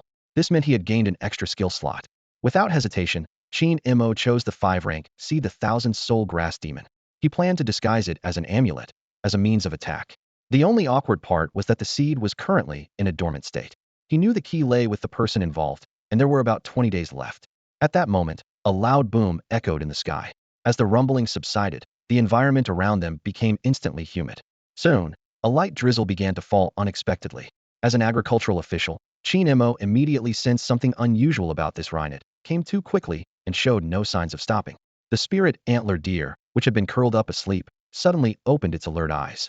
Its deer face displayed an almost grave expression, its gaze shifting between the water puddles and Qin Mo, looking hesitant and troubled. Do you sense danger? Qin Mo asked, frowning. According to the deer's species trait, it should flee immediately upon sensing danger, rather than hesitate here. He quickly realized that the danger the deer sensed might not be immediate, but rather at some future point. Is it because of this inexplicable rain? The spirit-antler deer nodded quickly, showing a human-like expression of agreement. One hoof tugged at the cushion of its small nest, while the other pulled at Qin Mo's pant leg, ready to flee at any moment. Qin Mo waved off the deer's suggestion. He knew the deer had 2 modes, the current normal mode and the true escape mode. It was said that the latter was incredibly fast, allowing it to vanish in an instant. But since the deer had only sensed potential danger, not an immediate life-threatening situation, it hadn't switched to escape mode. Qin Mo had heard that the escape mode had a limited number of uses, and exhausting them would mean the deer's life would end, although there was no precedent for this yet. Just then, a rapid knocking at the door interrupted Qin Mo's thoughts. Bang, bang, bang, bang. Han Zilong pounded on the door urgently. Qin-Mo, Qin-Mo, come out quickly. Han Zilong suddenly turned around to see Qin-Mo standing behind him. With a furrowed brow and rapid speech, he said, Why aren't you asleep in the middle of the night? Is the pressure of the bet keeping you awake? Without waiting for Qingmo's response, he continued, I've just received an urgent order. All personnel above level 2 in the security division must immediately head to the city gates for guard duty. The exploration team has returned. Although the losses weren't severe, a group of demons is following them. Before Han Zilong finished speaking, he was already sprinting towards the base city, shouting as he ran. I'm heading off first. We'll talk in detail later. Remember to take care of the meat spirit potato. Mo stood still, processing the information he had just received, the strange rain, the exploration team, and the pursuing demons. The joy of his recent promotion was quickly overshadowed by concerns about the unknown. He thought to himself, how can I not worry when I'm in the dark about everything? Although there was a sense of impending danger when the exploration team set out, the threat had arrived so suddenly, much like the unexpected downpour. Mo shook his head with a wry smile, thinking, the fact that issues only arose now shows the exploration team did their utmost. Considering the demonic bone trees spanning the mountains and the layered water bodies, he realized the density of demons was undoubtedly high. Mo resolved internally, the pace must be accelerated. He had no intention of altering his original plan, as relying on Hua Chunliang seemed the only viable option. Besides, abandoning a path he had walked for several days seemed too wasteful. With this in mind, Mo quickly made his way to the spiritual ponds. The bright lights were like beacons, drawing many startled farmers to gather there. Although the planting area lacked distinctive landmarks, the two spiritual ponds used for the bet certainly qualified. Most of the agricultural officials, including Hua Chunliang, Master Huang, and Lin Feng, were already present. Supervisor. Sir, what's going on? The crowd greeted Mo. Even those who usually disagreed with him, like Hua Chunliang and the others, looked at him inquisitively. Mo briefly replied, the exploration team is back. He didn't reveal much more, as he wasn't clear on the details himself. However, his presence seemed to reassure everyone, calming the crowd's emotions and stopping their wild speculations. Lin Feng quickly approached Mo, whispering, it's lucky you came in time. Just a moment ago, Hua Chunliang and Master Huang were stirring up the farmers, claiming you were still asleep and ignoring the planting area. Mo narrowed his eyes slightly and asked, what about the other three? They neither supported nor opposed them. Lin Feng sighed with relief. Since you demonstrated your talent by forcibly accelerating the growth of a batch of blue watergrass, they've shifted from opposition to neutrality. Fence-sitters? Mo inquired. That's about right. Lin Feng nodded in confirmation. Mo wasn't surprised. The 5 agricultural officials, including Hua Chunliang, clearly weren't united. As his strength grew, theirs weakened, but it wasn't to the point of outright conflict. Only Hua Chunliang and Master Huang continued to oppose him, the former having staked everything, and the latter a spatial ring, leaving them no retreat. Mo turned to Hua Chunliang, surrounded by his descendants, and said bluntly, time is short. Within 3 days, I'll make you lose. If you surrender now, I'll allow you to lose only half. Mo calculated internally. The 5th level grass seed of the 1,000-soul grass demon, the 2nd level fungus of the explosive mushroom, along with a substantial amount of spiritual liquid in soil, all must be acquired. Although the specific dangers were unknown, the plan's pace needed to increase. Hua Chunliang was furious, his beard trembling with anger. You think to force me to surrender with your momentum? I've never seen such shamelessness. Suddenly, he calmed his agitation, adopting a persuasive tone. Considering the current uncertain situation, I propose we shake hands and make peace, forget about the bet, and face the difficulties together. Hua Chunliang felt a growing urge to give up. The talent Mo displayed made him break out in a cold sweat. He had been rushing around these past few days, not only accusing Mo of cheating, but also trying to cancel their bet. He regretted staking everything he had. It was far too risky. However, getting entangled in the power struggles of the base city made it difficult to retreat unscathed. Hua Chunliang's eyes flickered with thought. If he could use the excuse of the strange rain to cancel the bet and hand over the position of supervisor to Mo, it might not be a bad idea. After all, this way, neither of them would lose, and there would still be opportunities in the future. Just then, Mo spoke calmly, with a barely perceptible confidence in his voice. In 3 days, I'll make you concede willingly. His gaze was firm, clearly having already formed a plan in his mind. Hua Chunliang was about to speak, intending to criticize Mo from a moral high ground for disregarding the bigger picture, but Huang sure grabbed his sleeve. Their eyes met, and they immediately understood each other. Hua Chunliang suppressed his excitement and said nonchalantly, 3 days is neither long nor short. If we can complete the integration of the 6 major planning areas in these 3 days, it would be extremely worthwhile. We might become the first department to work together seamlessly, setting an example for others. He paused, looking at Mo with a challenging tone. How about this, Director Qin? Do you dare to make a bet? If you can mature the bisui grass to a certain standard in 3 days, I'll consider you the winner. Huang Shi immediately gave a thumbs up. That was exactly what he had in mind, but his mouth was too sore to speak. Qin Mo calmly glanced at both of them and softly said, agreed. Hua Chunliang seized the opportunity and loudly announced, great. You said it yourself, and everyone heard it, right? I'll find a witness and put it in writing, no backing out. Soon, a middle-aged man in black strode over. His name was Zhang Yang, from the Shuatian base city. Since the well-acquainted and fully equipped security department was reassigned to the city gates, they needed a skilled person to oversee the area, so he was brought in. Zhang Yang, looking irritated, harshly scolded. You agricultural officers are being so irresponsible. The base city is about to go to war, and you're playing childish games here. If the gates fall, we're all doomed. Hua Liang and the others looked embarrassed, and the gathered farmers seemed uneasy as well. They had been taught from a young age to unite in the face of crisis, and that had always been the practice. Qin Mo coldly glanced at Zhang Yang and retorted without hesitation. What are you barking about? If you know a war is coming, you should understand the importance of bisui grass. Do we have enough stock now? I'm planting bisui grass in 3 days. The bet is secondary. Supporting the warriors is the main goal. If you can't see that, then don't speak.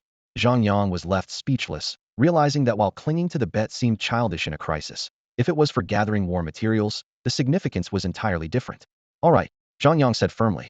I'll be a witness. If you can grow bisui grass in 3 days, I'll apologize, and whatever you say goes. About 10 minutes later, after the bet was renegotiated, the air was filled with a tense and expectant atmosphere. Everyone knew that the next 3 days would be a race against time, a matter of life and death. The rain fell like a curtain as Han Zilong led a group of over a dozen people swiftly across the slippery ground. Their clothes were soaked through, each step leaving behind wet traces, but there was no time to put on raincoats. An urgent order had split the calm night like a lightning bolt, summoning them to Qin Mo's command. Han Zilong's expression was solemn, a stark contrast to his usual playful demeanor. He conveyed the orders from above with brevity and clarity. The Bishuko has been classified as a strategic resource. All existing stocks must be immediately transported to the city gates. You need to organize the agricultural officers to ensure the supply at the gates. Qin Mo received the order with a serious demeanor, quickly scanning the scribbled writing and the command center's stamp. This directive, bypassing the logistics department and directed straight to the planting area, underscored the urgency of the situation. Lin Fong, take them to the warehouse and move all the existing Bishuko. Qin Mo commanded decisively. Lin Fong acknowledged and hurried off. Turning to Hua Chunliang, Qin Mo's tone was firm despite the inquiry. Our previous wager didn't impose any planting requirements on you. Now, I need to requisition your spiritual pond. Do you object? No, Hua Chunliang replied straightforwardly. The requisition not only promised substantial compensation, but was also an anticipated event for residents near the city gates. Besides, without the wager's constraints, handing over the spiritual pond to Qin Mo was no issue. Amidst the curious gazes, Qin Mo leaped into Hua Chunliang's spiritual pond. The Bishuko there was flourishing, brimming with potent spiritual energy. Qin Mo knew that although he possessed the growth of all things ability to forcefully promote plant rooting and growth, turning seeds into mature spiritual plants instantly was beyond his reach. However, the Bishuko meticulously tended by Hua Chunliang was ripe for forced maturation. Growth of all things. Qin Mo opened his arms, shouting in his heart. In an instant, an astonishing spectacle unfolded. Amidst the swirling spiritual mist, the Bishuko grew at a visible speed, the tips gradually turning from verdant green to crimson. Hua Chunliang gasped. Even though it wasn't his first time witnessing it, the scene was still awe-inspiring. The agricultural officers present, whether highly skilled from large base cities or appointed due to awakened genetic talents and skills from smaller ones, were all left agape, like laymen witnessing a miracle. Is this? Zhang Yang pointed at a Bishuko turned a deep crimson, his voice filled with uncertainty and amazement. A second-tier Bishuko. Hua Chunliang exclaimed in disbelief. Was this really his spiritual pond? The Bishuko he had planted? Originally a first-tier spiritual plant with simple effects, allowing ease of movement in water and ignoring the rain, the plant before him had now advanced to a second-tier spiritual plant. A flicker of fatigue crossed Qin Mo's face before he ordered, you agricultural officers, get into the pond and start harvesting the Bishuko. Try to get this newly matured batch ready before Han Zilong and his team return. He had thought to call Lin Fong, but remembered she was already at the warehouse. With too few available hands, he had to enlist other base cities' agricultural officers. After all, compared to ordinary farmers, the officers were more efficient and produced better quality results. Yes. Understood. Got it, Supervisor. The agricultural officers responded in unison, swiftly springing into action. This event alone earned many people's respect and quelled any thoughts of vying for the supervisor position. If anyone harbored dissatisfaction, it was likely only Hua Chunliang. Huang Shi, and their confidants, disciples, and followers. However, in this urgent moment, their grievances had to be set aside temporarily. When Han Zilong returned, he was momentarily taken aback by the scene before him. The neatly arranged Bu grass shimmered under the sunlight, while Qin Mo's face was etched with exhaustion. Han Zilong composed himself and said earnestly, "Supervisor Qin, I will report everything truthfully. Please let me know if there's anything else you need." Mo waved his hand, amused by Han Zilong's sudden formality, especially the bureaucratic tone that seemed so out of character. As night fell and silence enveloped the surroundings, Mo seized this rare moment of tranquility to visit the newly cultivated spirit pond. Carefully, he scattered the grass seeds and then performed the growth of all things technique. A barely perceptible ripple seemed to pass through the air. On the first day, seedlings emerged from the two spirit ponds, their tender green leaves brimming with vitality, symbolizing hope. By the second day, the Bu grass was thriving. Although the tips had yet to show a crimson hue, there were no unexpected issues as during the initial planting. Mo breathed a sigh of relief. By midday on the third day, under everyone's watchful eyes, the Bu grass finally matured. Both spirit ponds yielded a harvest, including the pleasant surprise of 15 second-tier Bu grass plants. Mo, are you alright? Lin Feng's anxious voice cut through the crowd's cheers as she noticed Mo's pale face and cold sweat. She hurriedly jumped into the pond to support the seemingly exhausted yet remarkably capable man. Forcing a smile, Mo said, "With this Bu grass, we can barely meet the city gate's consumption. It's not wartime, so the warriors won't chew on the grass. I'm fine, just need a rest. Organize the harvest quickly and inform the command center to load it up." His display of weakness was a carefully crafted act. In the current world situation, showcasing his talent would earn him recognition from superiors and admiration from subordinates. A capable agricultural officer undoubtedly stood on the side of the majority. However, a few whose interests were threatened might harbor jealousy. Thus, modesty was necessary, and it also provided an opportunity to request resources from the higher-ups. After all, the squeaky will get the grease. If he had effortlessly cultivated two spirit ponds, it wouldn't have had the same impact as his current precarious state. Especially after accomplishing what was widely regarded as a remarkable feat, the contrast was even more striking. Concerned, Lin Feng said, "Leave this to the farmers. Are you sure you don't need a doctor?" Mo shook his head slightly, though it was clear he was holding on. "Quickly harvest it and notify the command center. As for the wager, I haven't let the city down. I'm going to rest now." Lin Feng spotted Su Xiaoman in the crowd and quickly called her over, instructing her to take good care of Mo and stay by his side. "Take care, supervisor. Rest well. We'll be waiting for your return." The farmers watched Mo leave, wanting to help him but respecting the authority he usually commanded. They could only send him off with verbal blessings. Suddenly, two dull thuds were heard. Everyone turned to see Hua Chunliang and Huang Shi awkwardly falling to the ground. The outcome of the wager was already clear. A flash of insight crossed Hua Chunliang's muddled mind as he struggled to run toward Mo, shouting, "I surrender! I surrender!" But the farmers stopped him, determined not to let anyone disturb the supervisor's rest, especially when he was so weak. Lin Feng glanced coolly at Hua Chunliang and said to Section Chief Zhang Yang, "Please ensure no irrelevant people disturb our supervisor's rest." Her words were almost a direct warning. Mo had swiftly cultivated the necessary resources for battle, alleviating the urgent needs of the city, showcasing his ability and making a significant contribution. The outcome of the wager was now beyond doubt. Previously, there might have been some political maneuvering, but now, the higher-ups would undoubtedly push forward to reward the supervisor's contributions. All of this was the reward Mo rightfully deserved. Zhang Yang took a deep breath, his eyes resolutely fixed on the planting area. "I owe Supervisor Qin an apology. I must stay here," he resolved silently. Time flew by, and 10 minutes later, Han Zilong stepped into the planting area again. His gaze was immediately drawn to the pile of fresh, mud-covered bashuko, and he couldn't help but gasp. "Where's your supervisor?" he asked urgently. Lin Feng replied gravely. Supervisor Qin overexerted himself to speed up the planting and almost fainted. She paused, a hint of relief in her eyes. "But we didn't let anyone down. Please report back to the command about the bet, Section Chief Han." Han Zilong nodded solemnly. "Within 4 hours, I'll personally deliver it to Qingmo. All the other supplies, except those inconvenient to carry, have been accounted for." His voice was full of confidence. With this bashuko, even the high-ups at Tianshui Base City will have to reconsider protecting Hua Chunliang. With a battle imminent, who would dare to dishearten those who have contributed? The scene shifts to the city gate of the base. Thick water mist pervades the air, making it difficult to breathe. In the distance, the water surface occasionally erupts with giant waves, revealing a terrifying, black tail. Han Zilong handed a vial of dark green potion to Wang Hu. "Commander Wang, this is freshly harvested Tier 2 bashuko, made into a consumable juice. Wang Hu took the potion with surprise. You have tier 2 Bishuko so soon? The planting area is impressive. Han Zilong sighed. Qin Mo overexerted himself to accelerate the planting and has already fainted. Hearing this, Wang Hu felt the weight of the potion in his hand. He understood the consequences of overusing one's abilities. At best, a regression in cultivation, at worst, genetic collapse. Qin Mo was gambling with his career as a farm overseer. Wang Hu changed the subject and asked, "What's with this rain? It shows no sign of stopping." Han Zilong scratched his head, just asking casually. "It shouldn't have anything to do with Qin Mo, right?" Wang Hu glanced at him coolly. "Didn't think we knew you collected exploration data for Qin Mo, huh?" As a tier 4 battle general, in charge of the main force, Wang Hu was privy to many inside details. He continued, "I'm not sure about the source of the strange rain either. The exploration team initially thought it was a normal environmental change in the water area, but they were soon attacked by demons. As soon as the rain approached, they were assaulted and had to retreat.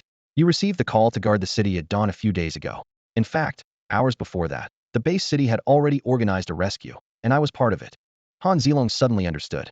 "No wonder we didn't see you and the other generals that night. You were on a rescue mission. That must be why the orders were so urgent." Wang Hu didn't respond, his expression growing more serious. He suddenly said, "An old adversary is here." With that, he uncorked the vial and drank the tier 2 Bishuko potion in one gulp. This Bishuko came just in time. During the rescue, I was constrained by the environment and had to cover the retreat, getting suppressed by a crab. Damn it. The more I think about it, the angrier I get. Before he finished speaking, Wang Hu leaped from the city gate. The bloodline of the tier 4 copper elephant was activated, spreading a weighty, oppressive aura. Many water demons surfaced, but dared not approach. Suspended in midair, Wang Hu's voice boomed like thunder as he stared at the water below. "Foul creature, come out and meet your end." The water surface suddenly turned dark green, rising from below as smaller demons scattered. A tier 4 demon, as large as a heavy tank, emerged the giant claw crab demon. Its upper body formed an inverted triangle, with pincers as large as doors, and its lower body elongated, resembling the crab legs of the dreadnought Urgot. Two generals faced off, poised for an earth-shattering battle that was about to unfold. Whoosh whoosh. The water churned as the giant clawed crab demon waved its iconic pincers, sending water arrows shooting forward. Wang Hu's eyes flashed with anger. Being a man of passion, he immediately unleashed a stream of invective directed at the creature's family. As his spiritual apertures burst open in succession, it was as if high-energy fuel had been injected into the engine of his copper elephant gene. Wang Hu felt the changes within him, his blood gradually aligning with that of an elephant, and his physique approaching that of a copper elephant. This was the unique trait of a 4th-tier battle general mastering racial talents rather than merely possessing spiritual apertures without the ability to unleash true power like the first 3 tiers. Wang Hu plummeted from the sky, landing heavily on the moss-covered shell of the giant clawed crab demon. "Copper elephant stomp," he roared, his feet generating shockwaves that distorted the surrounding rainwater irregularly. This wasn't just an ordinary stomp, it was altering the gravitational field. Wang Hu's body cracked open with lines of blood, the hot, red liquid splattering onto the water's surface with a sizzling sound. He unleashed his ultimate move without hesitation, as though venting all his resentment towards the detestable crab demon in one go. "Die for me," he shouted, and cracks appeared on the sturdy green-black crab shell. This self-damaging tactic, which harmed both Wang Hu and his enemy, enraged the giant clawed crab demon even further. The water churned violently, forming an inverted water tornado. The giant clawed crab demon stood on the muddy ground at the tornado's center, its crab legs, resembling an indomitable war machine, firmly planted in the mud. Wang Hu wore a cruel smile, thinking, trying the same trick again? It won't work this time. Thanks to the effects of the blue water grass, Wang Hu could now exert 90 of his strength in water. More importantly, the giant clawed crab demon had been too reckless, venturing alone away from its main force to provoke him. Wasn't this just walking into a trap? The scene shifted to a farmhouse in the plantation area. Han Zilong was animatedly recounting the battle to Qin Mo, as if he had been the one to slay the giant clawed crab demon. Qin Mo caught sight of a large bag of crab roe on the table out of the corner of his eye. It was a trophy from Wang Juntong, who had taken down the crab demon at the cost of his own injuries, and he had sent 2 pounds of it as a token of thanks. Han Zilong continued excitedly. When the giant clawed crab demon was heavily injured and fleeing, 2 more demon battle generals came to its aid, but they were too close to the base city. We could have easily used numbers to overpower them, but that wouldn't have had the same deterrent effect. Only by taking down enemy generals unknown can we intimidate those restless little pests. Qin Mo nodded silently, indicating his agreement with this perspective. The water spirits gathered at the shore, arriving as if walking on rain. Qin Mo gazed at the scene before him, his mind racing with countless thoughts. He understood that simply slaughtering the demons wouldn't solve the root cause of the mysterious ring. Moreover, given their current strength, such an approach was unrealistic. Qin Mo recalled the impressive feat of Wang Juntong, who single-handedly defeated the giant crab demon. That was a truly exquisite fourth-tier ingredient. But he quickly realized not all warriors possessed such formidable strength. The difficulty levels of repelling, defeating, and killing were worlds apart. Wang Juntong is truly a great warrior. Qin Mo mused, reflecting on his own rank. He had been at the third tier for several days now, and it was time to consider unlocking the second genetic lock to advance to a warrior. It's really something to aspire to. I'm almost at the fourth tier, he thought with anticipation. Images of the humans and water spirits in confrontation filled Qin Mo's mind, with Wang Juntong's heroic figure cutting down enemies at the front line, standing out vividly. It was like an ancient scene of slaying generals and capturing flags, boosting their side's morale while devastating the enemy's spirit. He could almost see the people at the city gates cheering, wishing he could be in that place. If that scene were captured and printed in the textbooks of Qingshan Bay City, I wonder how many students would idolize him. Qin Mo pondered, then considered the differences in textbook content. The common knowledge of Xia was a given, but each base city had its own specialties, such as courses on demons tailored to their environment. Studying desert demons in a coastal base city is just a waste of effort, isn't it? As Qin Mo was lost in thought, Han Zilong suddenly burst out laughing. Ha! You just reached the third tier and are already aiming for the fourth? Give it a rest. Han Zilong quickly clarified. I didn't mean to mock you, but do you know anything about the second genetic lock? Do you understand the concepts of bloodline compatibility and bloodline conversion genes? You're far from it. Not only is your foundation lacking, but your knowledge base is insufficient as well. Shifting the topic, Han Zilong eyed the crab roe with longing. There isn't much of it. Only a few people in the entire base city have tasted it. So, when are we having dinner? No. Qin Mo quickly responded with just 2 words. Han Zilong hurried to smooth things over. Hey, I was just reminding you. Actually, I have high hopes for you. Even though there aren't many fourth-tier agricultural officials nationwide, I still believe in you. By the way, I have some well-organized books and notes on the mysteries of the fourth tier. They're quite comprehensive. Qin Mo raised an eyebrow and softened his tone. I was just joking about refusing you. Dinner will be crab roe porridge, with fourth-tier crab roe and spirit rice, but it'll take a while. Han Zilong finally smiled and asked, by the way, when will the blue watergrass mature, preferably second tier? The command center asked me to check. Qin Mo replied. Is there a big shortage? The 2 recently harvested pools of blue watergrass barely fill the gap, but it's certainly not enough. We're in a standoff phase now, and once a battle breaks out, the consumption will be enormous. Han Zilong continued. The command center wants you to keep planting, but there's no need to use your talent to force maturation, just plant normally. Hua Chunliang's resources are being moved, and the higher-ups are rewarding you with a soul stone to compensate for your losses. Qin Mo smiled, feeling a sense of joy. This was a significant gain. He won the bet, secured his position as a supervisor, gained favor with the warriors at the city gate, and received 2 pounds of crab roe along with a soul stone. It was like receiving 2 rewards for 1 effort, with many unexpected surprises. Take the crab roe, for instance. Who would have thought Wang Juntong would defeat a general at the front? And he's such a gentleman. Even sending over 2 pounds of crab roe, Qin Mo thought, deciding to send Wang Juntong 2 additional second-tier blue watergrass plants. Planting the grass was official business, but sending a couple extra was personal. As long as it didn't affect the bigger picture, it was fine. After all, the grass was of no use to him. As night quietly fell, Qin Mo's room was filled with a dazzling array of resources.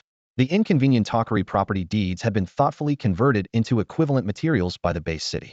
Among these rare resources, the most striking was a thumb-sized dark blue seed, the seed of the 1,000-soul grass demon.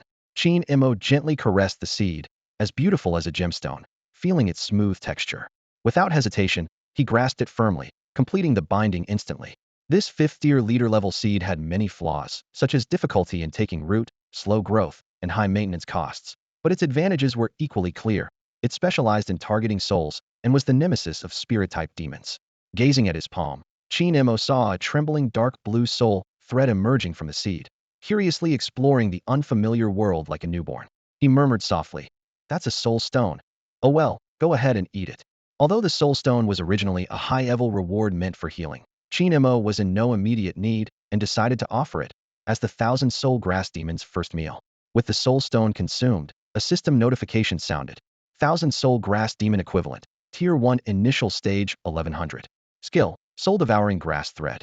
Qin Mo was surprised to see the 1,000-soul grass demon extending its tendrils toward other seeds, effortlessly piercing their shells and greedily devouring the plant essence inside. He muttered to himself, "You're eating that too? Are you some kind of species killer?"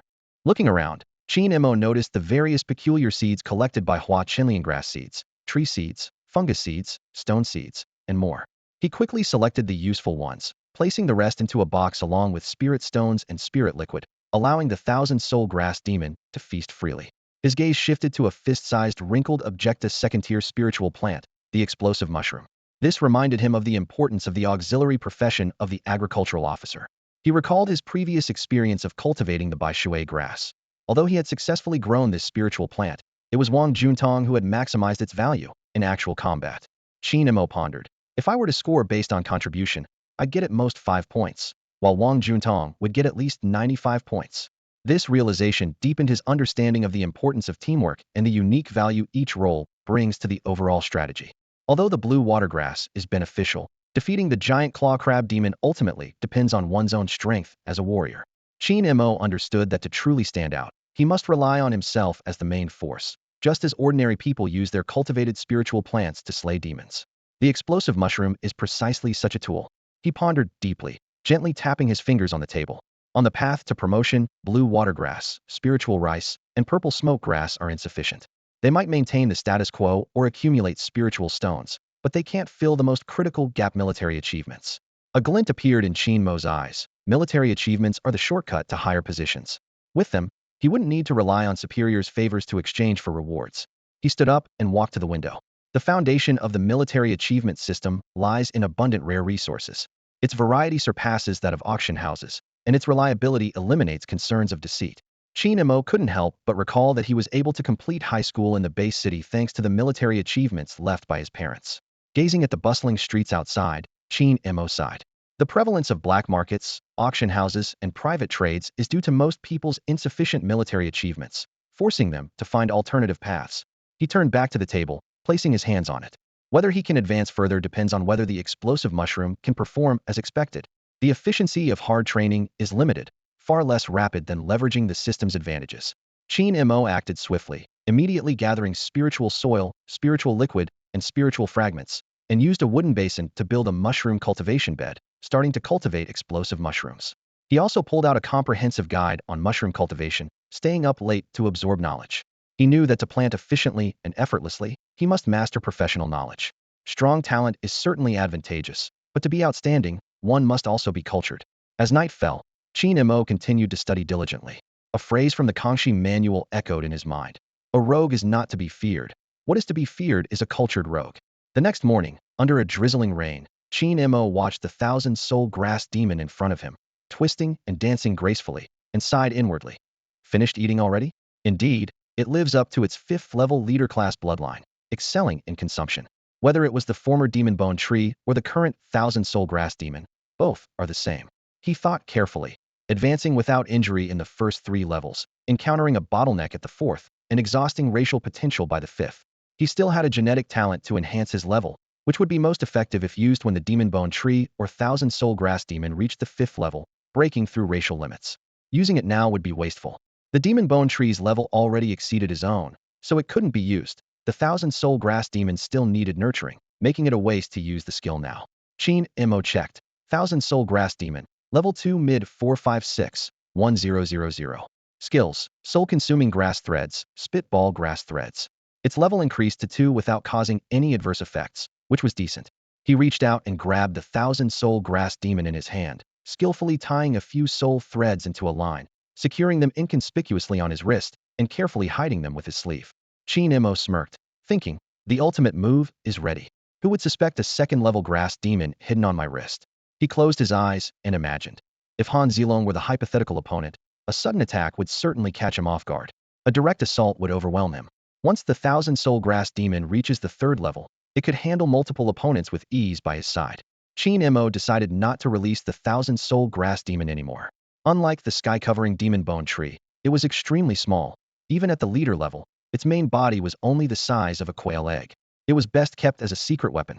As he climbed higher, he anticipated more overt and covert struggles, so a cautious approach was necessary. Qin Mo pushed open the courtyard gate and frowned slightly at the scene before him. Outside stood a group of tearful people, held back by security personnel. Otherwise, they might have rushed in already. In the morning sunlight, they appeared particularly conspicuous. At the forefront was an elderly woman who, upon seeing Qin Mo, trembled with agitation and pointed at him, shouting, "It's you! It's you! How heartless you are, emptying out my house! How do you sleep at night?" Qin Mo replied nonchalantly, "That's easy. Just have Hua Chunliang exhaust himself, and he'll sleep like a log." He skillfully sidestepped the issue, aware that he was still in a state of significant depletion. He recalled taking advantage of the logistics department's nutritious meals, including quality items like hens, ginseng, and treasured fish, and felt secretly relieved. The elderly woman, filled with despair and anger, said, "Give me back my things. How can you have the nerve to take from an old woman?" Her tone was laden with hopelessness and fury, as if her world had collapsed overnight. Once affluent, all that remained of her household were a few bed frames, with even her private savings gone. Qin Mo stretched lazily and said calmly, "I don't want to argue with you. Have Hua Chunliang come out, or I'll have you all removed." At this point, a woman in her 20s interjected, "You've made my grandfather so upset he's bedridden. Return our things. Don't you have any respect for the elderly?" She spoke in a commanding tone, morally berating Qin Mo. Before Qin Mo could respond, the surrounding farmers, there to watch the commotion, began to speak up. They dared not contradict Hua Chunliang and his wife, given their status as deputy supervisors, but they were unreserved in mocking the young woman who knew nothing of farming. Supervisor Qin is also bedridden, disturbed by you all. One can't accept losing a bed, and the other contributes to the base city. If you can't afford to lose, don't gamble. Own your mistakes and stand tall. Losing and then acting shamelessly, never seen such audacity. Good thing the bet was witnessed by the base city, or they might have gotten away with it. These comments were like sharp blades, igniting the young woman's fury. She glared around and shouted, "You're just a bunch of farmers, causing a ruckus here. The plantation would be better off with a few dogs than you lot." As soon as she finished, she felt a hand on her shoulder. Instinctively, she shouted, "What are you doing? Taking advantage of me, aren't you? Everyone look. Qin Mo is taking advantage of me." Slap slap. Two crisp slaps rang out as Qin Mo struck her without mercy, leaving her dazed. He said coldly, "I don't care what the farmers of the Shuatian plantation are like, whether they're used to being insulted without fighting back, or letting you throw your tantrums, but this is the Qingshan plantation. If you act out on my turf, no one will indulge you." Turning to those around, Qin Mo commanded, "Someone escort her out of the plantation. She's banned from returning, and there's a reward for reporting her." This was an unprecedented punishment. Typically, farmers lived with their families, and having a few relatives stay over was no issue. The plantation operated under a different management model than the residential rules of the base city. As long as things didn't get out of hand, Qin Mo didn't bother with minor infractions, and a warning from Lin Feng usually sufficed, but this woman became the first to be expelled. "You can't kick me out." The woman, being dragged out by several farm women, continued to shout defiantly, "Taking advantage of me, slapping me, and now kicking me out, where's the justice in that?" Unfortunately, no one paid her any mind. Even those who came to cause trouble with her instinctively lowered their voices. They knew well that housing in the base city was scarce, with cramped spaces and high rents, nowhere near as comfortable as the plantation villas. Hua Chenliang had yet to appear, but Lin Feng arrived with 3 deputy supervisors, watching the spectacle with grave expressions. The news of the city-base merger swept through the management like a hurricane. The original supervisors were downgraded to deputy supervisors, and they gathered with varied expressions to settle a nerve-wracking wager. Lin Feng hurried over to Qin Mo, her concern evident. "Are you all right?" She glanced around at the others, aware of their respective stakes. Apart from Hua Chenliang's astonishing Allen bet, Huangshi's space ring was the most valuable. The stakes of the other 4 paled in comparison. Qin Mo waved his hand gently, indicating he was fine. His gaze, sharp as a knife, swept over the 3 sycophantic deputy supervisors. Compared to Hua Chunliang and Huangshi's hefty wagers, theirs were insignificant. "I'll accept these," Qin Mo said, his voice carrying a hint of weariness. "Let's put past grievances behind us." He paused, then added, "The planting area needs capable agricultural officers, especially in medium-sized city bases with rapidly growing populations." This statement provided a graceful exit for everyone present. While tensions hadn't escalated to an irreconcilable level, Qin Mo's magnanimity relieved the deputy supervisors. They all expressed their gratitude, more respectful than before. "Thank you, supervisor. Let us know if you need anything," one deputy supervisor declared, eager to show loyalty. Another produced a bottle of spiritual wine, feigning generosity. "Here's a bottle of spiritual wine. I'll punish myself with 3 cups." He then drank heavily until he passed out and was carried away by his disciples. Watching this, Qin Mo silently criticized, suspecting the man was just there for free drinks. The remaining 2 deputy supervisors were more tactful, having received instructions from higher-ups to simply apologize to Qin Mo. After all, with a true powerhouse overseeing the planting area, it wasn't a suitable battleground for power struggles. Offending Qin Mo was asking for trouble, especially if they needed his help in the future. The real power dynamics were influenced by the major military core. Letting go of the small planting area was a minor issue. Higher-ups only required Qin Mo to stay out of the power struggle. These two deputies were particularly unwilling to offend Qin Mo, especially after witnessing his astonishing talent. Although Qin Mo had paid a significant price for it, such ability could be crucial in key moments, an advantage others lacked. At this moment, Hua Chunliang and Huang Shi approached, looking as if they'd suffered a heavy blow. Hua Chunliang's complex gaze fell on Qin Mo, his voice tinged with hope. You said if I apologize you'll return my things? Then I... Hold on. Qin Mo interrupted, frowning. Who told you that? He wondered silently. Even if those items hadn't been used, he would never make such a promise. To Qin Mo, the benefits in hand were far more important than saving face. You clearly said it. Huang Shi suddenly glared at Qin Mo, having abandoned any intention of apologizing. If apologizing could save his space ring, he wouldn't mind some humiliation. But now, his anger outweighed his reason. Idiot. Qin Mo retorted bluntly. A brain is a good thing. If you don't use it, you might as well donate it. Your apology is worthless to me, and I don't need it. Huang Shi finally realized, his furious gaze turning to Hua Chunliang's wife. Useless fool. You can't even convey a message properly. Who are you calling a fool? The old woman snapped, pointing at Huang Shi. You're the fool. Your whole family is fools. Qin Mo was right to call you brainless. Hua Chunliang's face darkened, his eyes red with anger as he glared at Huang Shi. Insulting his wife was even more infuriating than insulting him. While they couldn't contend with Qin Mo, surely they could handle Huang Shi. Before Qin Mo's sudden rise, Hua Chunliang had been the strongest agricultural officer in the surrounding city bases, holding a prestigious 3-red level title. Even now, his status as a 3-red level officer was unmatched. Say that again if you dare. Hua Chunliang's roar exploded in the air, and the atmosphere instantly became tense. Qin Mo watched the unfolding drama with interest, enjoying the spectacle of internal conflict. The confrontation between Hua Chunliang and Master Huang was a classic scene of a fallout after a lost bet. Master Huang's gaze swept over the furious Hua Chunliang and the panic-stricken Hua family members, feeling a sense of dread. The Hua family had suffered a significant loss, both financially and reputationally, leaving them with nothing. They couldn't do anything to Qin Mo, but as for him, they could easily target him. With this thought, Master Huang turned sharply to Qin Mo, slowly removing the spatial ring from his finger and placing it in his palm. Let bygones be bygones. You'll need my skills in the future. This time, I failed to recognize greatness. The spatial ring is here. He paused for effect. Director Qin, are you focused on the bigger picture for the plantation area, or just a small gain? Don't let the Blackstone plantation lose heart. The threat in his words was unmistakable. As an agricultural officer, Master Huang was well aware of his technical value and had the entire Blackstone plantation as his backing. His implication was clear. With a single command, all the farmers would stand against Qin Mo. However, Qin Mo didn't bother to listen to his opening remarks. He understood everything from the tone alone. Without a word, he took the spatial ring and cast a sharp gaze around the room. Dare to use your position to threaten me? Are the plantation management rules just for show? You used to be in charge, doing as you pleased. Now you're under me, and if you step out of line, you're out. No bullying here. He raised his voice a notch. This isn't just directed at one person. Earlier, there was an arrogant woman shouting in front of me, perhaps used to running things in Tianshui plantation. As the director, I handle insubordination. Of course, the rewards due will be given, and I won't take a penny. Why? Because I don't care for it. Look at Hua Chunliang's family. Even if he's not greedy, can his whole family be trusted? You really took it? Master Huang's face turned ashen, his previous bravado completely vanished, feeling humiliated in front of everyone. Yes, I took your item, and our grievances are settled. Qin Mo appeared relaxed outwardly, but internally, he had already sentenced Master Huang to his downfall. What compelled him to make this decision wasn't the laughable threat or the minor power plays, but the blatant murderous intent he sensed from Master Huang. Qin Mo generally disliked violence for a simple reason. Once violence became a tool, there were no other options. He preferred to outshine opponents with professional prowess or discipline them by the rules in his managerial role.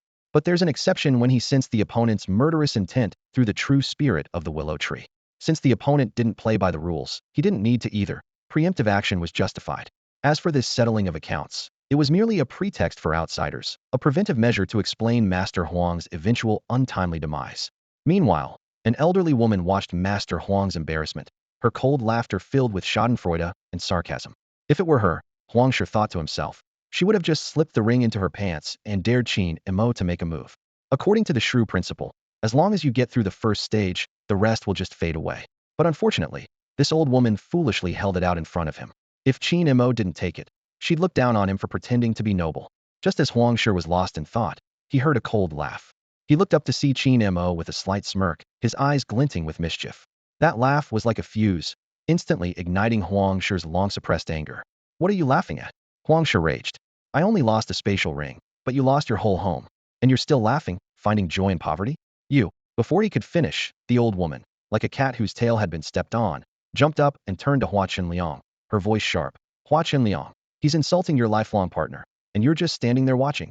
Seeing this, Qin Mo added fuel to the fire. He's insulting your mother, mother-in-law, grandmother, and you just stand there watching? Have you no backbone? Hua Qinliang frowned, speaking softly. You shouldn't provoke. He wanted to remain calm, not giving Qin Mo the chance to pick them off one by one. However, his proud sons and grandsons couldn't hold back and rushed at Huang Shi. Huang Shi snorted, his figure flickering as he swiftly knocked them all to the ground. He declared arrogantly, with at least second-tier strength, can't beat peers but can't even beat a few ants? Ridiculous. All that talk about the bigger picture is just because you haven't been hit where it hurts. This brazen statement thoroughly enraged Hua Qinliang. His third-tier aura erupted without restraint, enveloping Huang Shi like a paralyzing halo. Hua Qinliang said coldly, over and over again, do you think I have no temper? As soon as he finished speaking, slap slap, two crisp slaps resounded. Huang Shi clutched his swollen face, staring at Hua Qinliang in disbelief. You actually dared to hit me? Hua Qinliang remained indifferent, his third-tier aura tightly locking on a Huang Shi. I hit you, and if you dare speak recklessly again, I'll kill you on the spot. The crowd watched with glee, as if witnessing a thrilling street performance. The turn of events was completely unexpected. Originally, it was thought that admitting fault would recover the loss, but perhaps the old woman misunderstood, or Hua Qinliang and Huang Shi misheard. In any case, tensions flared, leading to a fierce verbal battle between both sides. Ultimately, Huang Shi had to concede. But that wasn't the end. Huang Shi, thinking he could leverage his position to pressure Qin Mo, tried to threaten him, only to receive a retort of idiot. The old woman sneered, and round 2 of the conflict began. With Qin Mo's instigation, the situation quickly escalated into physical conflict. The onlookers cheered. This is exhilarating. All of this seemed unexpected, yet was entirely predictable. They were all losers. Huang Shi had bet on Hua Qinliang, but Hua Qinliang lost. So how could he not be resentful? Hua Qinliang had his own grievances. Huang Shi bet voluntarily, and when he lost, he blamed him. Should they compare who lost more? Winning makes everything easy, but losing leads to infighting. This was without collaboration. If the two families had partnered in business and ended up with nothing, that would be truly thrilling, even causing close brothers to part ways. While chaos reigned outside, Qin Mo had quietly shut his courtyard gate and hung a sign saying, unwell. He eagerly examined the newly acquired spatial ring. The ring was indeed remarkable. Without any blood-binding ritual, just touching it allowed him to sense a space about 1 cubic meter in size, equivalent to a travel suitcase, filled with Huang Shi's possessions. Qin Mo suddenly realized, wait a minute, did I just pick up Huang Shi's belongings for free? He smirked. Huang Shi thought he could look at the bigger picture. Nonsense. Maybe he was fooled by the old woman, believing the nonsense that admitting fault would recover his losses. Anyway, the items weren't taken. A dark thought crossed Qin Mo's mind. If I get rid of him, without an owner, everything is mine. He shrugged, already accustomed to the series of unexpected windfalls. Qin Mo decided to continue feigning injury during the day, even pretending to be more seriously hurt, all to make it easier to eliminate Huang Shi at night. Qin Mo stood by the window, gazing at the distant, continuous drizzle. The damp cold of winter seeped not only into the body but also into the soul. Whenever people saw this endless winter rain, they couldn't help but think of the demons lurking in the watery depths, a chill creeping into their hearts. He took a deep breath and opened the long-neglected attribute panel. The information was clearly displayed. Identity, skill point system host. Name, Qin Mo. Age, 18. Level, Tier 3. Early stage 200100000. Gene talent, Willow True Spirit, 510000. Gene skills, growth of all things, external incarnation 22. Ordinary skills, Great Sun Gene Method, Tier 3 Section 500100000. Others, Demon Bone Tree, Tier 4, for 72-850-0000. Thousand Soul Grass Demon, Tier 2-456-1000. Identity points, 0. Qin Mo gently shook his head. His temporary identity, as the planting zone supervisor, had been completely removed. The identity points accumulated over the past few days were partly added to his gene talent and partly used to enhance the Great Sun Gene Method. He planned to both work hard and use shortcuts to rapidly improve. Scanning the attribute panel, Qin Mo pondered to himself. His current gene talent and skills were sufficient for the present situation. Further advancement would mean reaching the level of Tier 4 skills, which would be exceptional even in a large base city. He began planning his actions for the coming months. First, tonight, he intended to take advantage of the night to deal with Huang Shi. As for Hua Chunliang and his family, he decided to leave them for now, as they might prove useful in the future. Next was the planting of explosive mushrooms. This step had two purposes: to eliminate the gathered demons and to earn military merits, paving the way for future promotions. This task was estimated to take about a month. Following that was the renovation of the base city, including relocating the planting zone and other logistical facilities. Qin Mo estimated that after all this effort, he would be close to reaching Tier 4. The passage of time felt both long and short. Long, in terms of the days experienced, as he was about to turn 19. Short, in terms of the speed of his level progression, with the second gene lock and warlord level strength seemingly within reach. This feeling reminded Qin Mo of his school days. Back then, time seemed to crawl, yet in hindsight, he found himself at another New Year's festival. Reflecting on this, Qin Mo focused his attention on the explosive mushrooms in front of him.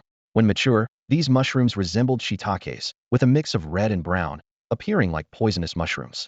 Although they weren't toxic, their explosive nature served as a protective feature. Growth of all things. Qin Mo silently chanted in his mind. With his thought, the spores sprouted rapidly. However, one mushroom flickered, its bright red spots pulsating like a warning signal, the air thick with the scent of gunpowder. Damn! Qin Mo cursed under his breath, realizing it was a sign of imminent explosion. No one would use explosive mushrooms as a regular planting method. Their touch-and-explode nature was like a powder keg near a campfire, too dangerous. In that critical moment, the thousand-soul grass demon extended a thin tendril to gently touch the mushroom's cap. Miraculously, the impending shockwave was suppressed. Mental suppression? Qin Mo muttered, realizing he had stumbled upon a knowledge gap. He recalled information about the thousand-soul grass demon. It suppressed its prey's mental power, controlled their actions, and then devoured them completely. Humans would only reach the mental realm after Tier 4, unlocking the second gene lock. This meant the thousand-soul grass demon could, while hiding its true form, overpower any human below Tier 4. Its racial talent in the mental domain was indeed formidable. Is this the secret formula? Qin Mo mused, rubbing his nose thoughtfully. He thought of professions like agricultural officials, alchemists, and engineers, who often possessed exclusive formulas. These formulas worked in their hands, but were useless to others without the crucial tips. Qin Mo's gaze returned to the suppressed explosive mushroom, already considering how to leverage this unexpected discovery. In various industries, there are always secrets that are closely guarded. Just like in martial arts, where it's often said, teach the punches, not the footwork, teach the footwork, and the student can defeat the master. The essence of martial arts often lies in the footwork. Qin Mo understood this principle well. Without the Qinhun grass demon, outsiders couldn't possibly cultivate explosive mushrooms, leaving them anxious but helpless. Qin Mo calculated that one suppression could last for several days. To be safe, he planned to suppress the mushrooms once more after they matured, allowing them to be officially utilized. He didn't intend to hide his skills, as explosive mushrooms needed to be cultivated on a large scale, and there was no point in keeping it a secret. Reporting in advance not only gave the base city time to prepare, but also allowed him to carefully select the best mushrooms. More importantly, reporting could secure resource support. This was the advantage of relying on a base city. If the plan was feasible, the entire base city would serve as a strong backing, eliminating the need to wander like a lone wolf searching for resources. Of course, he needed to cultivate a few samples first, or the base city wouldn't easily agree. However, with Qin Mo's reputation, convincing the higher-ups wouldn't be difficult. Matters involving legions and wars would naturally be approached with caution by the base city. As night fell, Qin Mo quietly left his courtyard through the window. For him, the patrols organized by the farmers and the dark posts set up by the security division were mere formalities. He smirked to himself, knowing that no matter how much they guarded, they couldn't prevent a traitor from within. When the investigation commenced, he would have to oversee the progress himself, essentially investigating his own actions. Qin Mo, familiar with the route, arrived at Huang Shi's residence. Once the home of Bai Jinyan, it was well-equipped and even more comfortable than Qin Mo's courtyard.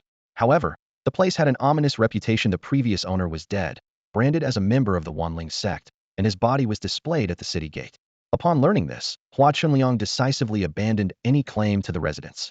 Climbing over the wall, he heard the faint sounds of smashing inside. It seemed Huang Shi had been venting his anger for hours. Without hesitation, Qin Mo broke through the window. Huang Shi turned at the noise, his mind racing when he saw Qin Mo. A tide of murderous intent surged within him, only to be forcibly restrained by reason. He realized that Qin Mo's late-night visit, avoiding all defenses, likely meant he had come to take his life. Don't be rash. Haven't we settled our scores? Help? Huang Shi tried to call for help, but Qin Mo was faster. With a swift motion, The Qianhun grass demon enveloped Huang Shi's head with its dense strands, and within just a few breaths, Huang Shi's lifeless body collapsed to the ground. Using the Qianhun grass demon minimized the risk of exposure. After the deed, Qin Mo swiftly left under the cover of night. By the time he returned to his courtyard, only a short time had passed. Aside from the travel, the actual act took mere seconds. Although this was Qin Mo's first time personally killing someone, he felt little discomfort. He recalled the time he used the Demon Bone Tree ID to massacre an entire race of earth demon worms, with the mastermind Wen Chou among the casualties. He was no longer a fledgling, having seen blood countless times. Suddenly, a thought struck Qin Mo, and a cold smile appeared on his lips. No, it wasn't him who killed, it was the Qianhun grass demon. His hands remained clean and innocent. The next morning was dreary and rainy. A cacophony of wailing and shouting echoed over the planting area, culminating at the doorstep of Hua Chenliang's home. Hua Chenliang, come out and face justice. Angry voices shouted in succession. The wooden door creaked loudly before crashing to the ground. It was one of the few remaining respectable items in Hua Chenliang's household, which had been emptied due to a wager. Despite this, given his status and resources, he wouldn't have to worry about basic needs in the short term. An elderly woman, face full of resentment, stormed outside, yelling sharply. What's all the noise about? You're all acting like you're at a graveside. Huang Huihong, not backing down, shouted back. Hua Chenliang killed my father. Shouldn't he pay for it? The old woman was momentarily taken aback before she realized. Master Huang is dead? Good riddance. She clapped her hands in delight, her gloomy mood slightly lifted. While Huang's death wouldn't change her family's plight, having someone worse off provided some psychological comfort. Suddenly, she sensed something was amiss. Wait, the old man hasn't left the house. Don't you dare accuse us baselessly. Huang Huihong insisted. It had to be him. Hua Chenliang himself said yesterday he would kill my father, and you threatened my family too. Our families clashed yesterday, and my father was killed in the early hours. Who else could it be? The old woman retorted. Qin Mo was right. Your father was a fool, and you're not much better. It was just a figure of speech. Can't you understand that? She mentioned Qin Mo, partly out of habit and partly to shift the topic. Ignoring her, Huang Huihong turned back to the house, shouting, Hua Chenliang, come out and face justice. At that moment, the door opened again.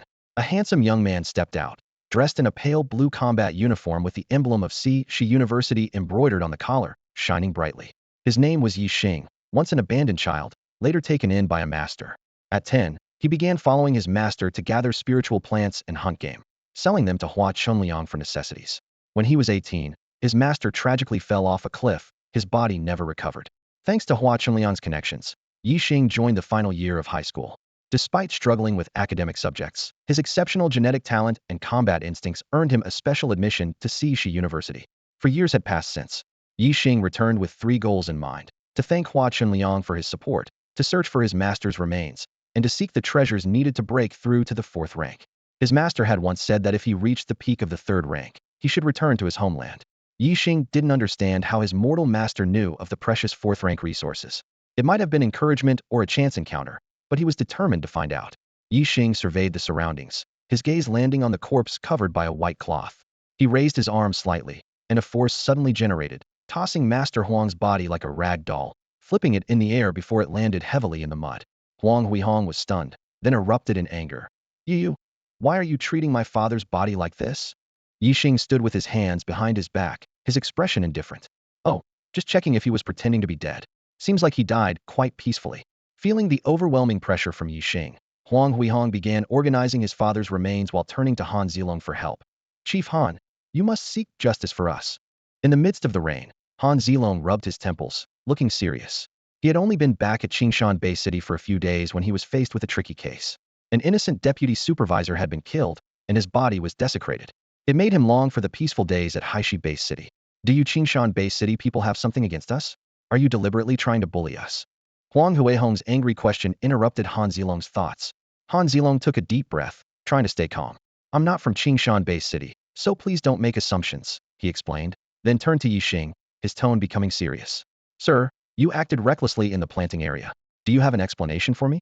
Yixing glanced at Han Zilong with disdain, a hint of contempt in his eyes.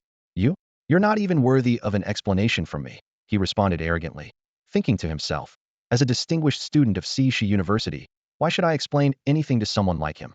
Listening to Yixing's dismissive tone, Han Zilong almost laughed in anger. Considering Yixing's background at Shi University, the grudge between Huang Shi and Qin Mo, and the lack of actual loss, he thought a simple explanation would suffice. He didn't expect such arrogance. Sensing Han Zilong's fighting spirit, Yixing smirked. Fine, I'll show you. You're not even worthy to carry my shoes. He was already at the peak of the 3rd tier and didn't regard anyone below the 4th tier warrior level. Boom. The two charged at each other like shadows, tearing through the dark rain, colliding fiercely. Their energy burst forth, slicing through the rain like scythes, and the onlookers were swept away by the shockwave before they could react. Impressive strength. Yixing acknowledged the violent spiritual pressure, finally taking it seriously. But it's still not enough. All you have is talk, Han Zilong retorted without hesitation. Although he hadn't attended a top-tier university like Shi, he had been at the 3rd tier for years and feared no challenge from those of the same level. Just as they were about to unleash their full strength, Hua Qinliang appeared in time, shouting, "Stop! Both of you stop!" However, the two, locked in their clash, ignored him. "Chief Han, aren't you investigating Huang Shi's death?" Hua Qinliang turned to Yixing. "Yixing, stop now, or you might face disciplinary action from the school." Reluctantly, they both stopped. Hua Qinliang sighed in relief and turned to Huang Huihong. "Huang Huihong, what I said yesterday was out of anger. I wouldn't and couldn't have killed your father. He looked peaceful. Perhaps his life was simply at its end." "It was definitely you," Huang Huihong insisted. Hua Qinliang analyzed calmly. "You suspect me for 2 reasons, my 3rd tier strength and our past conflicts. But doesn't Qin's supervisor fit these criteria too?" He cleverly shifted the suspicion. In the entire planting area, only 2 people were at the 3rd tier, and both had conflicts with Huang Shi, so why was he singled out? As for the conflict, Hua Qinliang continued, "Huang Shi and I merely had an impulsive argument. Once we calmed down, we needed to unite against Qin Mo, who was promoted to supervisor. However, Huang Shi's issues with Qin Mo were not just about interests but also personal grudges, making their conflict more significant." The rain continued, but the tension in the air had only intensified. Everyone harbored their own motives and suspicions, and this turmoil was far from over. A noisy crowd surged into the small courtyard, rain washing over the green sign that read, "Unwell." Hua Qinliang walked along, his mind swirling with thoughts. The more he thought, the more something seemed off. He certainly hadn't killed Master Huang. So who could the murderer be? If the killer was in the plantation area, who else could it be but Qin Mo? Hua Qinliang reasoned in his mind. To silently kill Master Huang, the murderer must have been exceptionally skilled. Either a 2nd-tier fighter or a 3rd-tier master who could overpower others with their presence. He first concluded that Qin Mo was the murderer, then worked backwards to find evidence, feeling the situation become clearer. Just then, Qin Mo pushed open the door, scanning the crowd with a slight raise of his eyebrows. He was about to reveal the explosive mushroom incident when he saw a large group approaching. Qin Mo felt secretly pleased. With accelerated growth and the use of spirit stones and elixirs, he now had 3 mature products in hand. Han Zilong looked at Qin Mo's bewildered expression, unsure how to begin. He turned to Huang Huihong and said sternly, "Huang Huihong, repeat the details of the case you told me, in front of everyone. Be as detailed as possible." Han Zilong was certain that Qin Mo couldn't be the murderer. From overcoming the grain collection event led by Jin Yin to the proactive strike against the Wanling sect, Qin Mo had long demonstrated the adeptness of a seasoned strategist. With the situation now stable, Qin Mo could easily manage Master Huang through his position alone, so why take such a risk? Huang Huihong quickly spoke up. "Father was very angry when he came home yesterday, smashing things continuously. After he finished, he just sat there dazed, so we replaced the furniture for him to smash again." "Wait a minute," Qin Mo interrupted with a frown. "The things he broke, did the Huang family pay for them? Or were they reimbursed?" Huang Huihong was momentarily speechless. Then Lin Fong, expressionless, replied, "Reimbursed, from the warehouse. We brought them back several times yesterday." After speaking, she fell silent again, observing the situation like a bystander. Qin Mo's voice was cold. "Those pieces of furniture were purchased in bulk for easy replacement when damaged. Yet, you used them as tools for venting anger, as if I don't exist? You will be fined 3 times the cost, and the payment is due soon. You may continue." Hua Qinliang silently gave a thumbs up, internally praising, "Brilliant. Truly brilliant." Qin Mo not only disrupted Huang Huihong's flow but also imposed a fine on the Huang family, killing 2 birds with 1 stone. As expected, Huang Huihong's momentum weakened considerably. Only then did Huang Huihong realize that this was Qin Mo's Qingshan plantation, not the Haishi plantation. Qin Mo was the authority here, unafraid to impose penalties, even in death. He continued, "In the middle of the night, the sounds of smashing stopped. We thought father was tired and resting, so we didn't check on him. Who knew we'd find out this morning that he had passed away?" Hua Qinliang, imitating Qin Mo's style, seized on the flaw in the story and asked, "Why didn't you check at the time?" Huang Huihong suddenly realized, angrily pointing at Hua Qinliang. "Do you think father was just smashing things? He was smashing everything in sight. You definitely knew that, which is why you dared to commit the crime in the middle of the night, guessing we wouldn't dare to check." Nonsense. I was just asking. Hua Chunliang hastily defended himself. Then why didn't anyone else ask? But you did. You must be showing off on purpose. Huang Huihong pressed aggressively. I. Hua Chunliang was at a loss for words, unsure how to respond. Han Zilong rubbed his chin, lost in thought, his gaze shifting between Hua Chunliang and Huang Huihong, as if weighing something. Typically, when people have invested a lot of effort into something, they have an irresistible curiosity about the outcome. This is a common psychological phenomenon. Qin Mo glanced around, his eyes sweeping over everyone present, and slowly shared his analysis. For instance, a criminal returning to the crime scene is both to satisfy a sense of accomplishment and to check for any overlooked details. His voice was calm, yet chilling. Or, for example, Qin Mo shifted his tone. Most people can't help but glance back after using the restroom. The atmosphere instantly froze with that remark. Everyone exchanged looks, momentarily at a loss for words. Han Zilong frowned, a hint of displeasure in his eyes. The analysis was serious enough, but what's with that last comment? Who are you implying? Qin Mo raised an eyebrow, a slight smirk on his lips. Oh? You actually get it. Han Zilong's expression changed, as if deeply insulted. He straightened his posture, his voice tinged with anger. I know a bit. Wait, what do you mean by that? You looking down on me? As the deputy chief of security, he understood the importance of strength, but investigative skills were just as crucial. Otherwise, how could he hold his position? Did Qin Mo really think he was just a brute? Seeing this, Qin Mo quickly offered an apologetic smile, trying to steer the conversation back on track. He turned to Hua Chunliang, his tone becoming serious. Hua Chunliang, the victim's family pointed you out. Do you have anything to say? Hua Chunliang took a deep breath, a hint of helplessness in his eyes. Somewhere along the line, he had become the most passive person in the room. He spoke slowly, his voice low but firm. Huang Shi was at the peak of Tier 2. To kill him silently, at least Tier 3 strength is needed. In the plantation area, besides me, there's another person who's highly suspicious. He looked directly into Qin Mo's eyes. Do you know who it is, Supervisor Qin? Qin Mo feigned irritation, raising his voice slightly. You mean this top student from Xi University next to you? Are you just a dog that bites anyone you see? Why not say Chief Han is the murderer? Hua Chunliang was stunned by these words. He thought to himself, was his hint not clear enough? Why could Qin Mo still find a loophole? At this moment, Han Zilong suddenly clapped, as if he had an epiphany, right?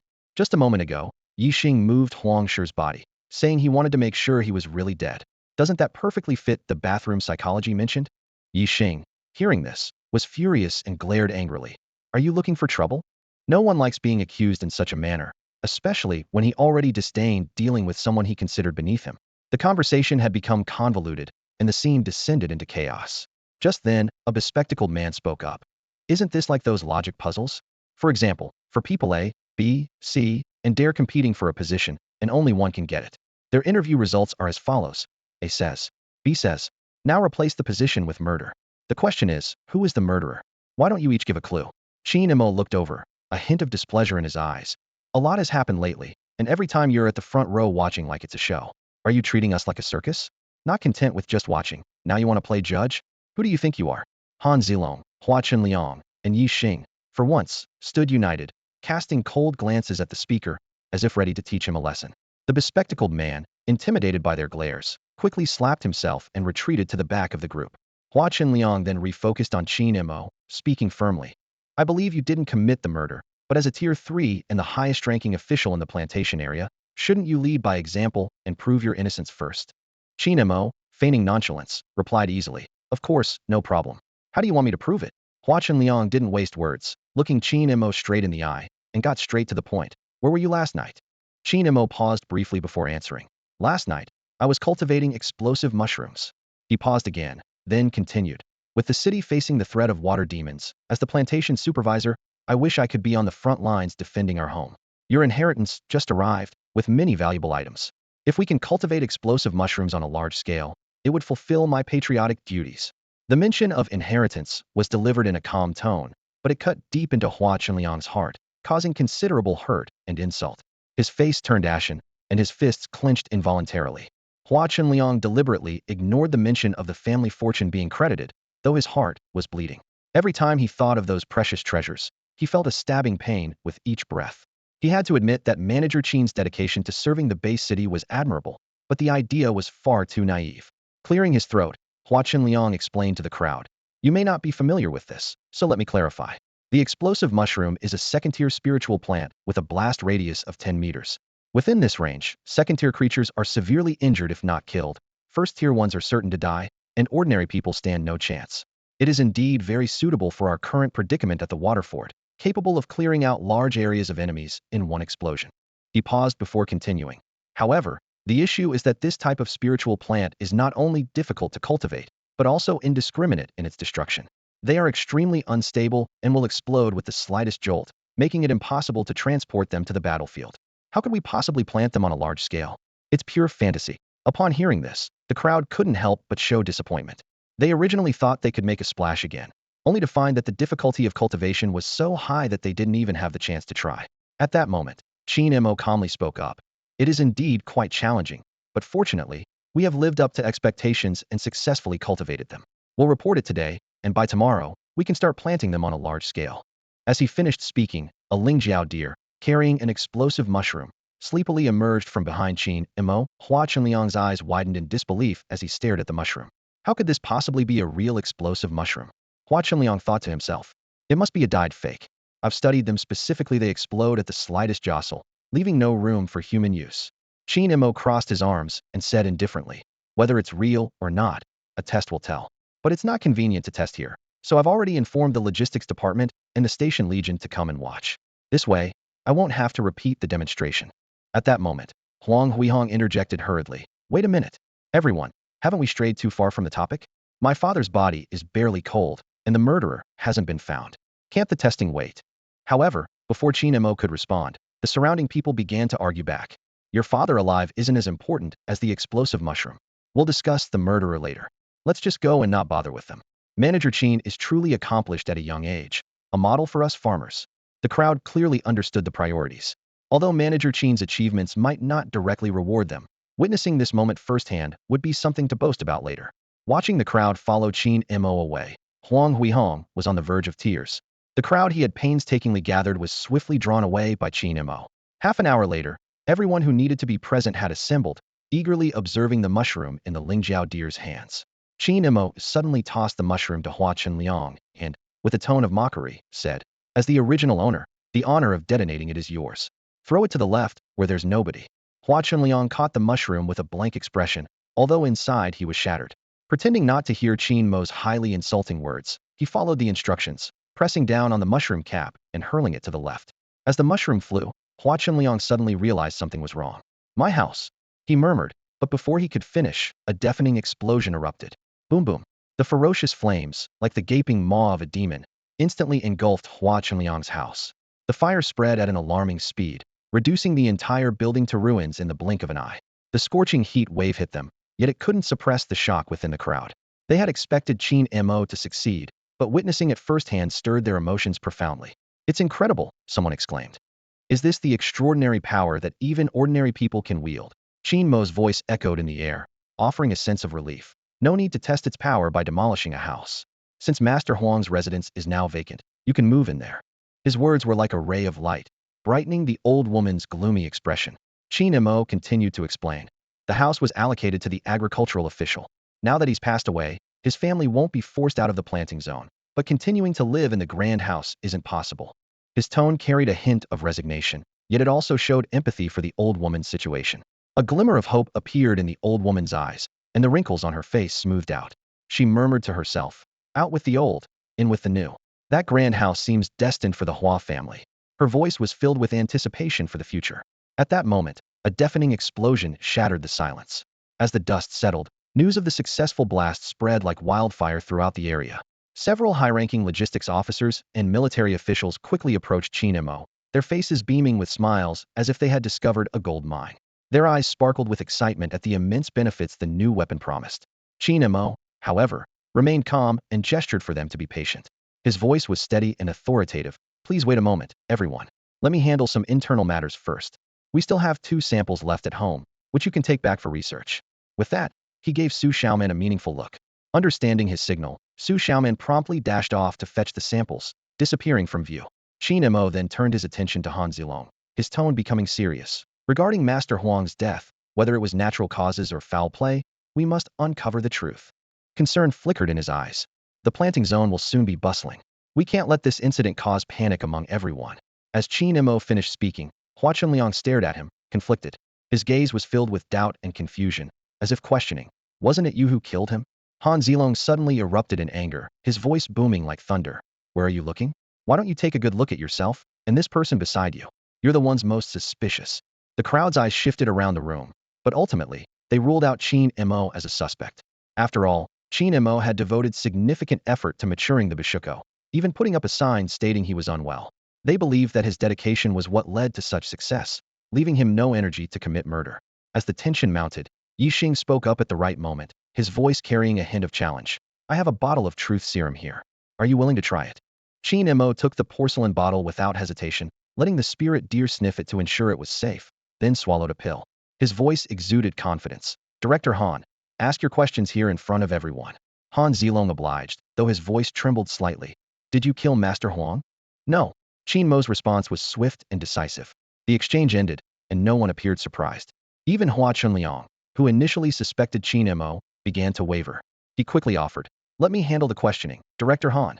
Hua Chunliang turned to Han Zilong, posing more detailed questions. Did Qin Mo instruct you to kill Master Huang? Or do you know who might have done it? Han Zilong answered with unwavering conviction. No, I didn't kill him, and neither did Qin Mo. If anyone is most suspicious. His gaze fixed on Hua Chunliang. It's you.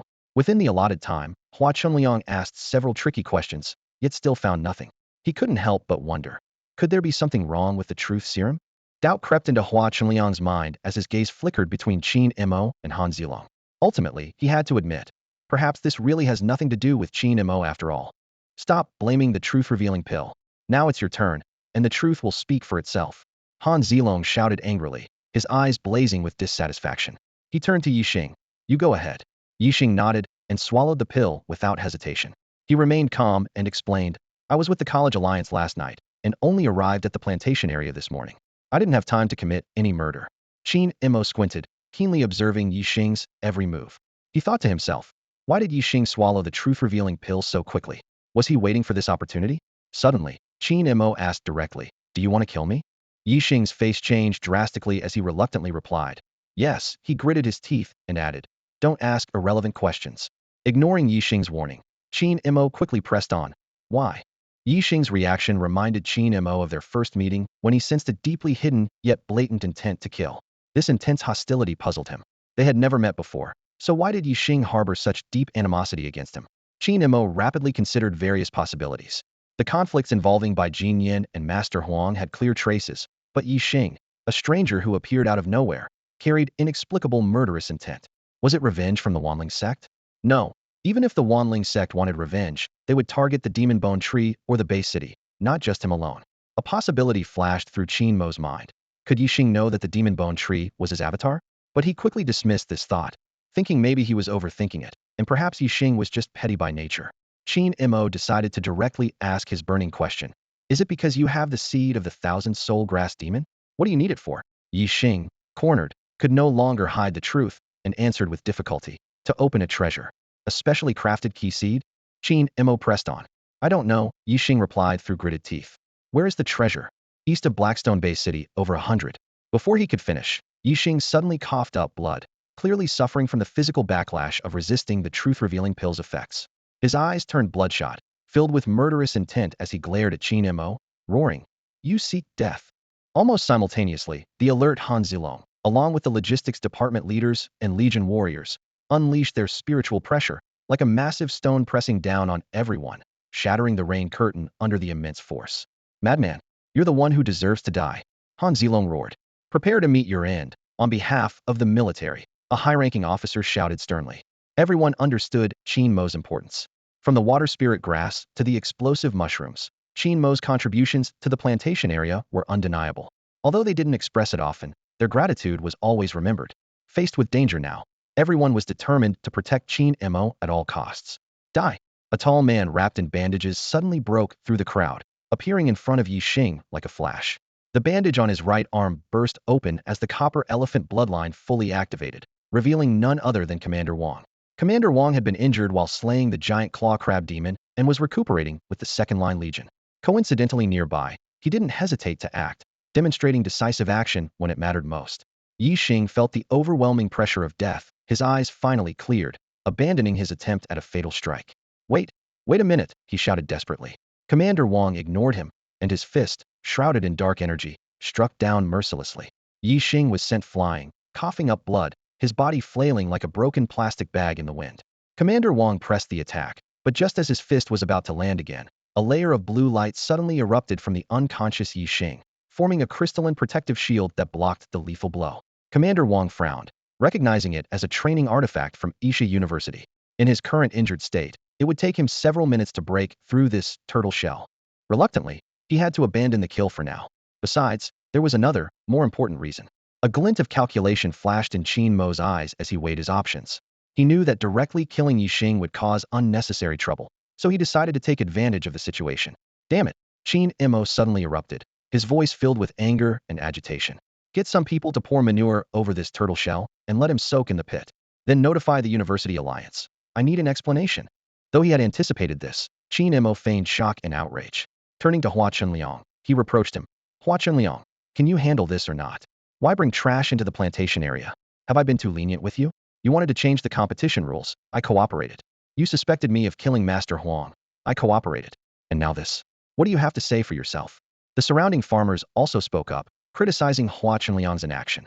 Remembering the murderous intent Yi Xing had displayed earlier, they couldn't help but feel a lingering fear. I support Chief Qin. If he hadn't come, we wouldn't have so many issues. He must be jealous of Chief Qin's talent. That's why he's causing all this trouble. Get him out of the plantation area. Facing the crowd's anger, Hua Chunliang was left speechless. At this point, Huang Huihong also joined in, adding, I knew it, he must have killed my father. No one else is suspicious, it's him pretending to catch the thief. Soon after, members of the University Alliance arrived at the scene, led by Professor Bei Yonan. After understanding the situation, the old professor fell silent. We will provide compensation for this matter. The old professor said cautiously. As for Yi Xing's punishment, we need to notify the school administration. The consequences range from disciplinary action to expulsion. Please wait a few days for a decision. Qin Mo narrowed his eyes slightly, speaking earnestly yet with hidden implications. I believe this was Yi Xing's personal behavior and has nothing to do with Shi University. However, keeping him around will surely bring continuous trouble and affect your school's reputation, so please consider carefully. He didn't want to drag Shi University into the mess, but aimed the blame squarely at Yi Xing. Once Yi Xing lost his university student status, he would lose a major backing, making him easier to deal with. The University Alliance took away Yi Xing, who was as helpless as a beaten dog. Meanwhile, the investigation into Master Huang's death continued, eventually concluding that he died of natural causes due to stress. Hua Chunliang was also taken for questioning. Although he was not involved in Master Huang's death, it was undeniable that he had brought Yi Xing into the plantation area. With that, the turmoil came to an end. It wasn't until evening that Qin Mo returned to his courtyard. During the day, he had visited the Bay City to collect 3 soul stones for healing and discussed the mushroom planting plan. The plan was approved, and the next step was to start planting the mushrooms. Lying by the fireplace, Qin Mo rubbed his temples and sighed. What a day. Either I'm completely idle, or I'm rushing around all day without a break. He tossed the soul stones to the 1,000-soul grass demon, thinking that strengthening it would also strengthen his own foundation. Suddenly, a thought crossed his mind. If I mix the 1,000-soul grass demon in when deploying the explosive mushrooms, could it devour a large number of demon souls for free? Qin Mo pondered deeply, weighing the pros and cons of the rare resource known as the soul essence. It was a rare find, and letting it go to waste would be a shame. His gaze fell on the 1,000-soul grass demon nearby, and a bold idea began to take shape in his mind. Facing Yi Xing's boiling killing intent, I indeed need stronger means of protection. Qin Mo murmured to himself, a hint of determination flashing in his eyes. He knew well that in this chaotic world of demons, visible threats were easier to avoid than hidden ones. If he could elevate the 1,000-soul grass demon to the level of the demon bone tree, it would not only ensure his safety at night, but also build a foundation for the future. It's just a little private edition, it won't affect the big picture. Qin Mo's tone was firm, his eyes resolute. He understood that in this perilous world, opportunities were fleeting. Past regrets flashed through his mind like a carousel mist, learning opportunities, abandoned adventures, moments of hesitation. Now, with an opportunity before him, how could he hesitate again? Time flew by, and 3 weeks passed in the blink of an eye. Although the sky cleared, the persistent drizzle seemed endless. The water demons gathered in an ever-growing horde, their ominous black shadows like the sword of Damocles hanging over everyone. Inside the emergency shelter near the city gates of the Bay City, it was bustling with noise. A group of refugees from a fishing village crowded together, anxiety and unease written on every face. Village chief, how long before we can go fishing again? My family can barely hold on. A young man with a worried expression couldn't help but ask, his voice filled with urgency. Around him, fishermen of various ages looked on with hopeful eyes. The old village chief took a deep drag from his long pipe, smoke swirling around his deeply lined face. What's the rush? The demons will be cleared today. I specifically chose you all. Don't disgrace our village. What exactly is going on? Why won't the rain stop? Another fisherman pressed. Others instinctively leaned in, ears attuned. The old village chief slowly exhaled a puff of smoke and began to explain. About half a month ago, the High School Alliance finally identified the source of the strange rare species of hexapod salamander. The entire family mutated, with less than 10 in number. Yesterday, a hunter group found their trace. Unfortunately, except for the leader Zhao Yinqing, the whole group was wiped out. Why not send in the military? Someone interjected. The old village chief gently tapped his pipe against the wall. If the military were to be deployed, who would guard the city gates? They are the base city's trump card. Without absolute certainty of victory, they won't act lightly. The Legion commander exhaled slowly, his gaze sweeping over the fishermen before him. Each has their own expertise. Our Legion excels in large-scale operations, but when it comes to small-scale searches, we can't match you who have spent years making a living on the water. He paused, his voice growing stern. In 1 hour, you will set sail with our warriors to strike directly at the lair and eradicate the six-legged salamanders. As soon as he finished speaking, a murmur of astonishment rippled through the crowd. Someone swallowed hard and muttered under their breath. Isn't this too dangerous? Is it worth risking our lives for just that pay? The old village chief's sharp eyes scanned the crowd, as if seeing through their thoughts. He spoke in a deep voice. The warriors will clear the way for you. You only need to steer the boats and follow. Yes, it's dangerous, one wrong move, and it's a dead end. He paused before continuing. The base city doesn't force you to participate. However, those who do will have the opportunity to work in the logistics department in the future, no longer needing to fish. Haven't you always envied city life? The opportunity is right in front of you. It's up to you if you dare to seize it. The village chief's words hit everyone like a heavy hammer. He went on. This operation counts towards military merit. If you are unfortunate enough to sacrifice your life, the base city will take care of your children. The crowd fell into contemplation. With the 6 major base cities merging, taking a chance now could indeed change the fate of future generations. Even in the worst-case scenario, it could secure a stable job for their family, sparing them the risks of fishing. Suddenly, a weathered voice broke the silence. I'm in. The speaker was a middle-aged man, his face weathered but lacking the marks of time's wisdom. He frowned and asked, but why have us steer the boats? With warriors leading and soldiers following, wouldn't those with enhanced genes be faster if it's just about getting there? The village chief glanced at him. Which village are you from? Someone immediately replied. Chief, he's from the neighboring fishing village. He once competed with us for fishing spots. His family situation is special after his 5 brothers were attacked. He's the only one left, now supporting over 10 children. The village chief studied the man and sighed. A pitiful person indeed. Although competing for fishing spots was a village rivalry, seeing his condition stirred a sense of sadness. Bearing the burden of 5 families alone was truly challenging. The village chief continued. I don't know the specific reasons, but the base city has summoned us, so there must be a purpose. A dignitary will be here soon. Consider carefully whether you want to participate. As soon as he finished, the noisy environment fell silent. People sighed or pondered, clearly weighing the pros and cons. No one dared to gamble with their lives, but the conditions offered by the base city were too tempting. The dilemma spread through everyone's minds. This was a turning point in an era. Though not yet to the extent of complete change, everyone felt immense pressure, as if carrying a mountain on their shoulders, making it hard even to breathe. The old village chief observed the crowd's reactions without saying much. He knew this pressure came from the top down, sparing no one, not even the dignitary who was about to arrive. But if they could endure this tough period, the base city was bound to experience rapid development. It would be an opportunity benefiting most people, depending on whether these individuals could catch this favorable wind. In the planting area, a large mushroom field stands out, covered by a thick black insulation film. Inside, fires burn at an optimal temperature to create the best environment for mushroom growth. Han Zilong stands in front of the greenhouse, exhausted, with specks of blood on his clothes telling of his hardships. His eyes are bloodshot, like a spider web, revealing his inner anxiety and stress. Qin Mo, when can we get the 3rd-tier meat spirit potatoes? Han Zilong asked urgently. Qin Mo thought for a moment and suddenly understood. Because of Zhao Yinqing? We can reach the 3rd tier anytime. Let's head back now. 3 weeks passed quietly. The surface of the planting area seemed calm, but there were undercurrents in the base city. The College Alliance seized the opportunity of the water demons gathering and the rear being empty to accelerate the exploration of spiritual minds. Their progress was unusually smooth, nearing completion. As a pathfinder, Yi Xing made amends by discovering the hexagonal salamander in a dangerous area, uncovering the mystery of the strange rain, and offsetting his previous mistakes. The base city acted quickly, gathering private teams with the intention of finding the hexagonal salamander amid the wave of water demons, executing a decapitation plan, and using the opportunity to repel the gathered water demons. The plan was underway, and explosive mushrooms from the planting area were included as a trump card to drive back the water demons in the final stage. We only discovered the hexagonal salamander yesterday, and today we're being rushed into action. Han Zilong took a deep breath. Delays could lead to changes.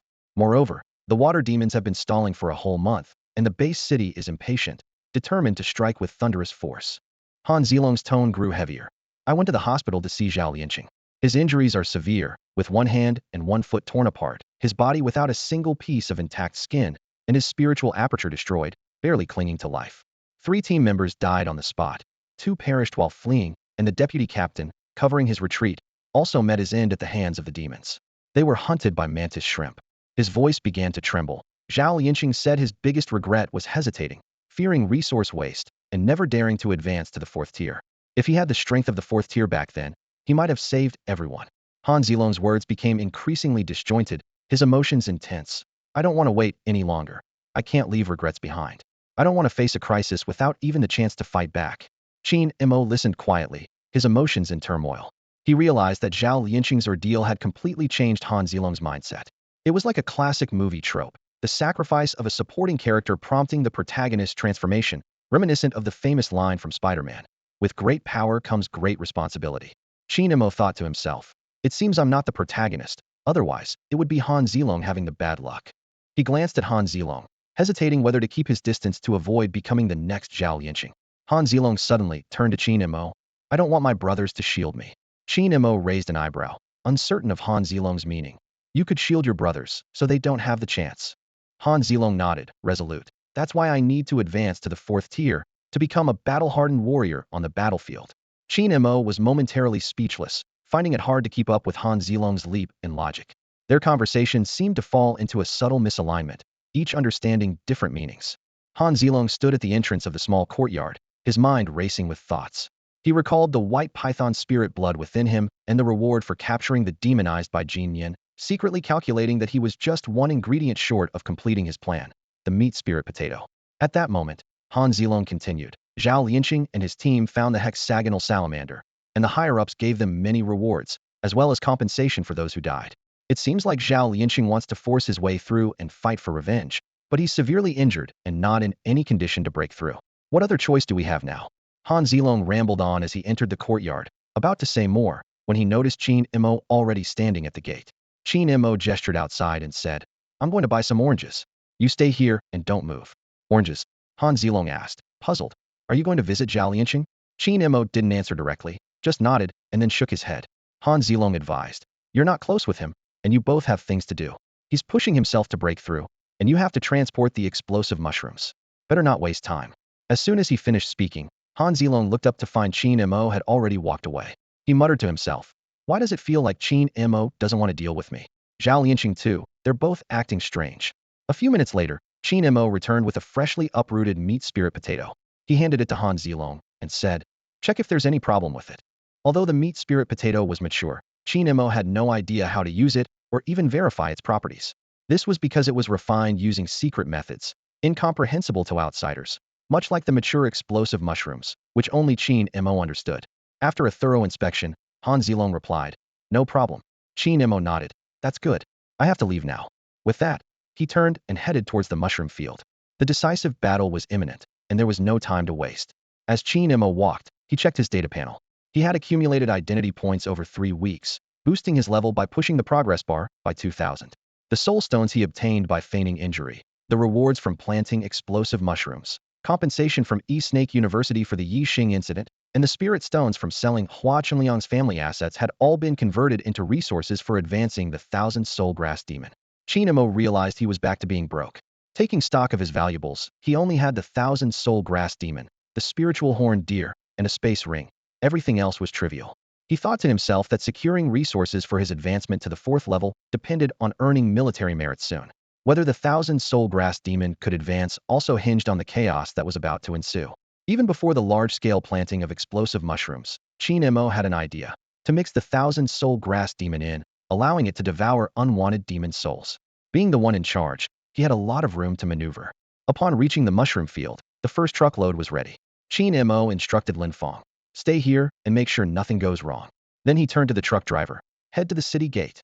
With the transport truck leading and an off-road vehicle following, the group set off towards the city gate. Qin Mo was also joining the operation, not to venture deep into the marsh, but to stand safely at the city gate. After all, others couldn't understand the explosive mushrooms, yet they were a crucial part of the plan, and if anything went wrong, it would be easier to manage with him there. Internally, Qin Mo was quite willing to go, as it allowed him better control over the thousand-soul grass demon ID. "People are coming." "Silence," the old village chief whispered urgently to the crowd. Ahead on the road, two vehicles sped towards them, their tires rumbling loudly on the ground. As soon as the vehicles came to a halt, the troops swiftly disembarked and lined up in perfect order on the left, a stark contrast to the disorganized fishermen.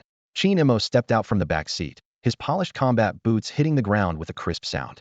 Striding confidently to the front, he surveyed the crowd with a piercing gaze. "I am Qin Mo, the supervisor of the plantation area," he announced in a deep, commanding voice. "Let's cut to the chase. 5 per boat, 3 soldiers, 2 fishermen.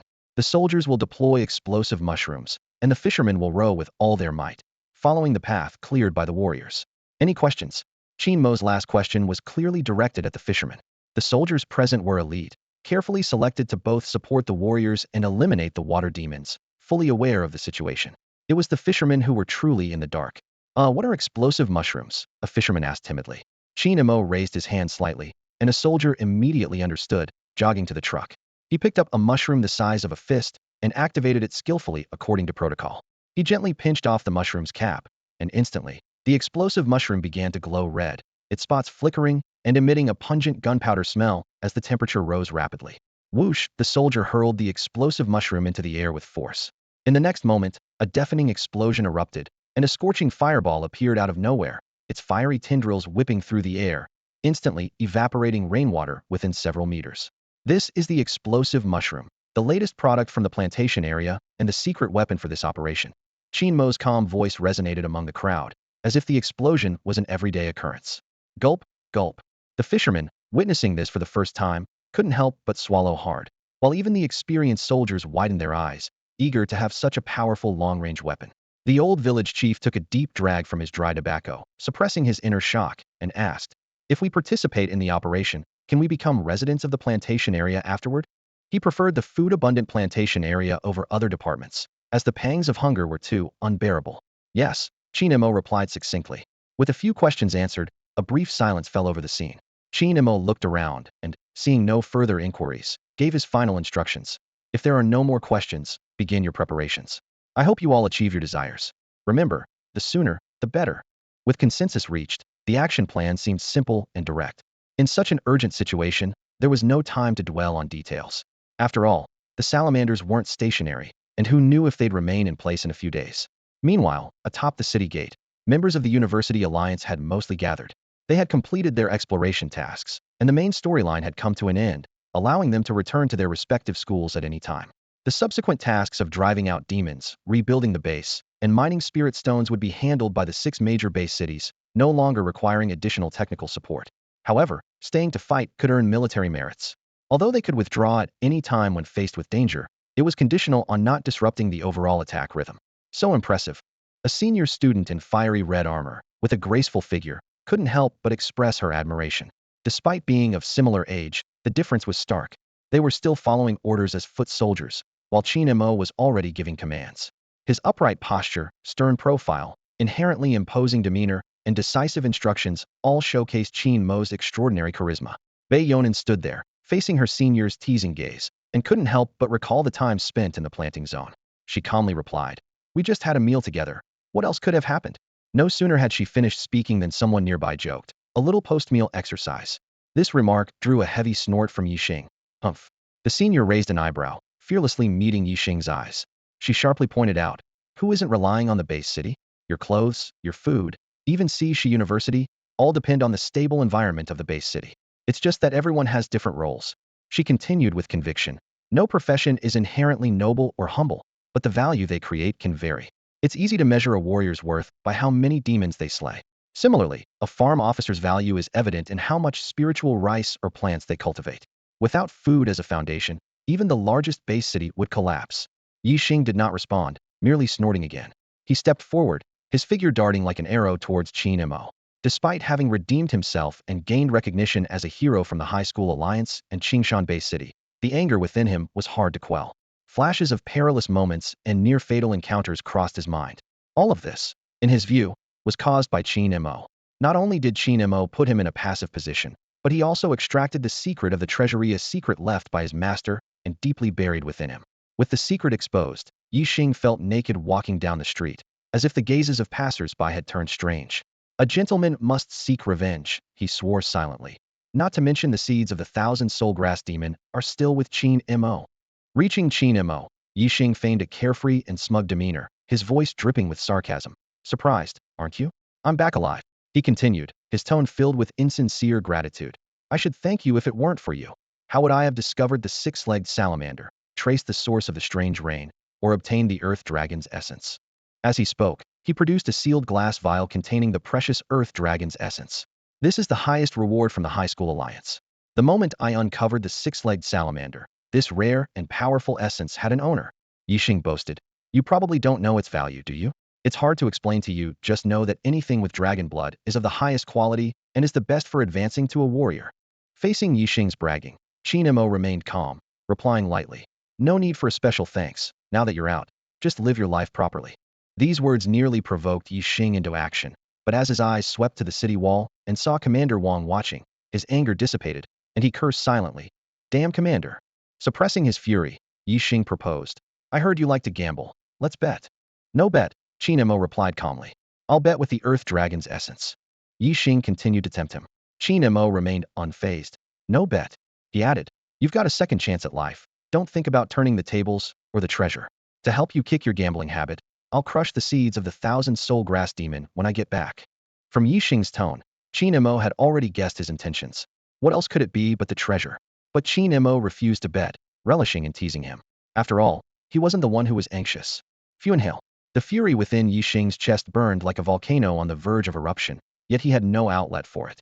He clenched his fists tightly, his nails digging into his palms, as he recalled his humiliating defeat the first time he faced Qin Mo. Not only had he been beaten like a dog, but he also suffered the indignity of being drenched in farm manure. He was acutely aware that if he tried again, the outcome might be even more disastrous. At this moment, Qin Mo was tasked with important official duties, as if cloaked in a protective layer of authority.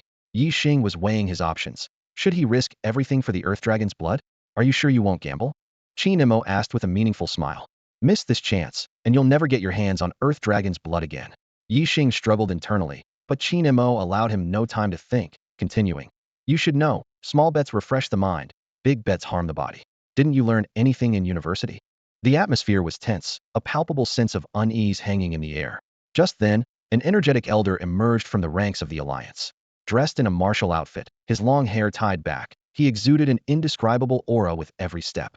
Qin Mo narrowed his eyes, cautiously sizing up the sudden appearance of the elder. He had prepared a retort but chose to hold back, recognizing that the elder's ability to levitate indicated he was at least a fourth-tier battle general on opponent, not to be underestimated. Who are you? Qin Mo asked in a deep voice. Yi Xing is my disciple, the elder replied calmly. Qin Mo immediately grasped the situation. It was clear that this teacher had advocated for Yi Xing, giving him a chance to redeem himself. How leisurely of you. Qin Mo gestured to the busy warriors and the worried fishermen around them, his tone laced with sarcasm. With a major battle looming and the city at a critical juncture, you find time for gambling. Is it confidence, a lack of pressure from the demons, or simply indifference? Turning to a fisherman, Qin Mo asked, why are you fighting? The fisherman was momentarily stunned but then answered resolutely. I want my family to live a better life. Qin Mo pointed to another person. And you? No other choice. We're doomed either way. The person gritted their teeth. And you? Qin Mo continued. To achieve something great. My family has served in the military for 3 generations, and none of us are cowards, the third person replied with pride.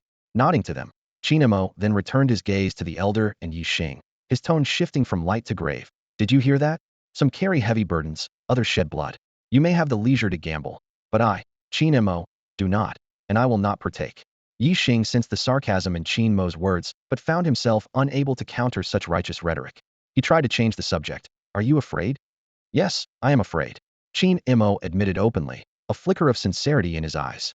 I'm afraid of losing the war, afraid of them dying in battle, and most of all, I'm afraid of seeing the eyes of children who have lost their parents. He took a deep breath and continued. The explosive mushrooms came from the planting area. If something goes wrong, I am responsible. That's the truth. Because war inevitably means death. And this battle's outcome is uncertain. Qin Mo's voice grew heavier.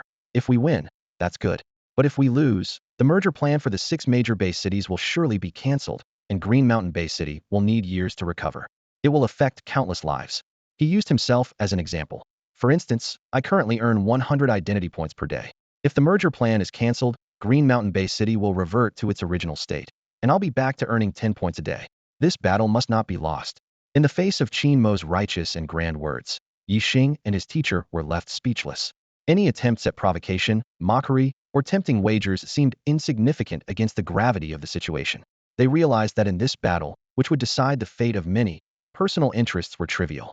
The man stood at a high vantage point, basking in the bright sunlight. His imposing presence made everyone else seem insignificant, petty, ugly, and insincere by comparison. In the midst of the tense preparations, Zhu Wentian found Qin Mo and got straight to the point. His eyes sparkled with excitement. I think it's not bad to take a gamble occasionally. You have a strong chance of winning. It can boost your morale, and the rewards are substantial. Qin Mo shook his head helplessly. I've already talked big. What am I going to do now? Zhu Wentian's eyes twinkled with an idea. That's easy to solve. We can do it privately, without letting others know. He paused and asked curiously, how did they convince you to act as their spokesperson? Professor Lan is offering 3 shares of dragon blood resources and a side enrollment at Cixi University. Your stake is just a designated 5th-tier seed, which is very advantageous, Zhu Wentian explained. The side enrollment doesn't come with a diploma or degree, nor does it grant access to Cixi University's training resources. It only allows attendance at public lectures, with no participation in smaller classes. But since it's from Cixi University, it's quite valuable. Many wealthy students who can't get and use it to expand their network. Qin Mo frowned slightly. Isn't the professor being too kind to Yi Xing? Those who don't know might think they're father and son.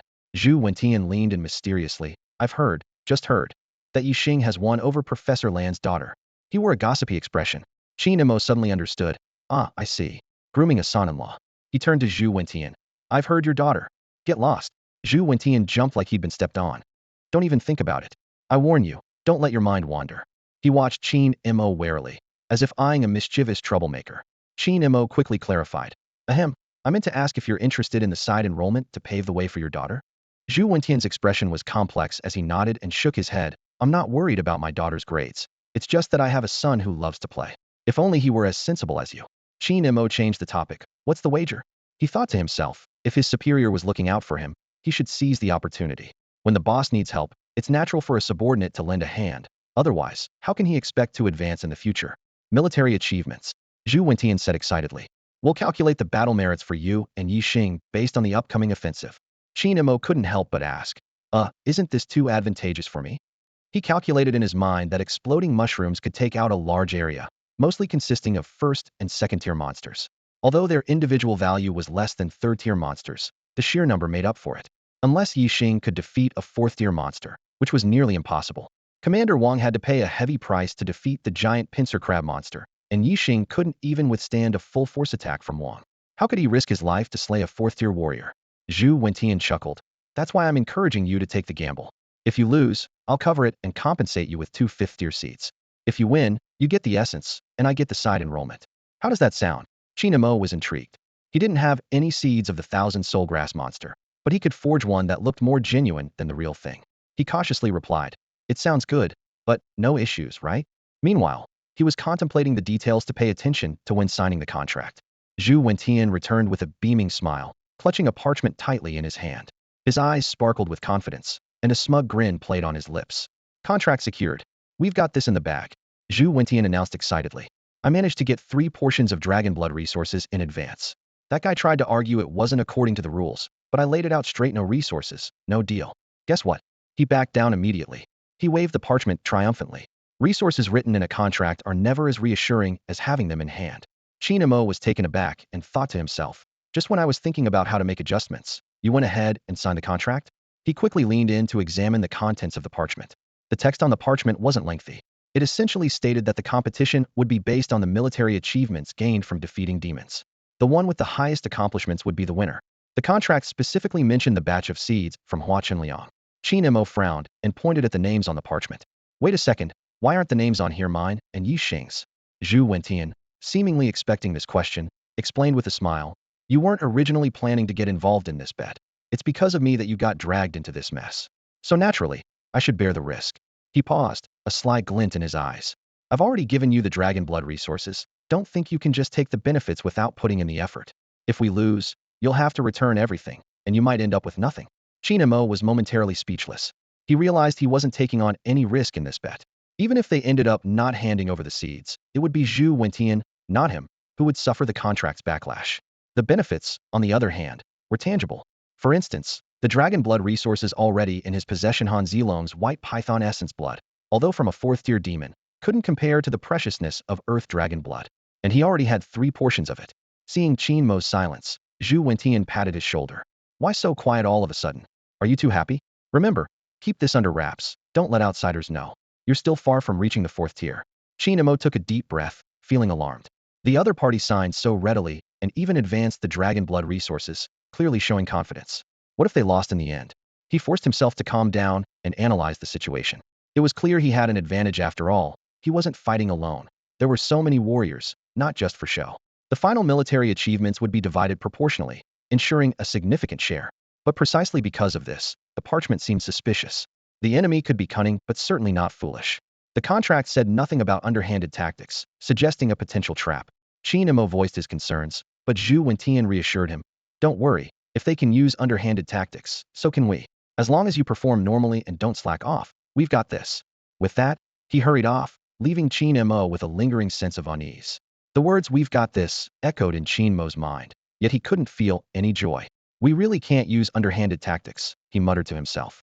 The boss used to be reliable. Why is he faltering at a critical moment? Has he lost his mind for the sake of a prestigious spot and his son's future? Qin Mo analyzed calmly. The alliance of colleges had already completed their main mission and could withdraw at any time, bearing no responsibility even if the battle went poorly. Yi Xing and his mentor weren't accountable for the battle, so they could afford to play dirty.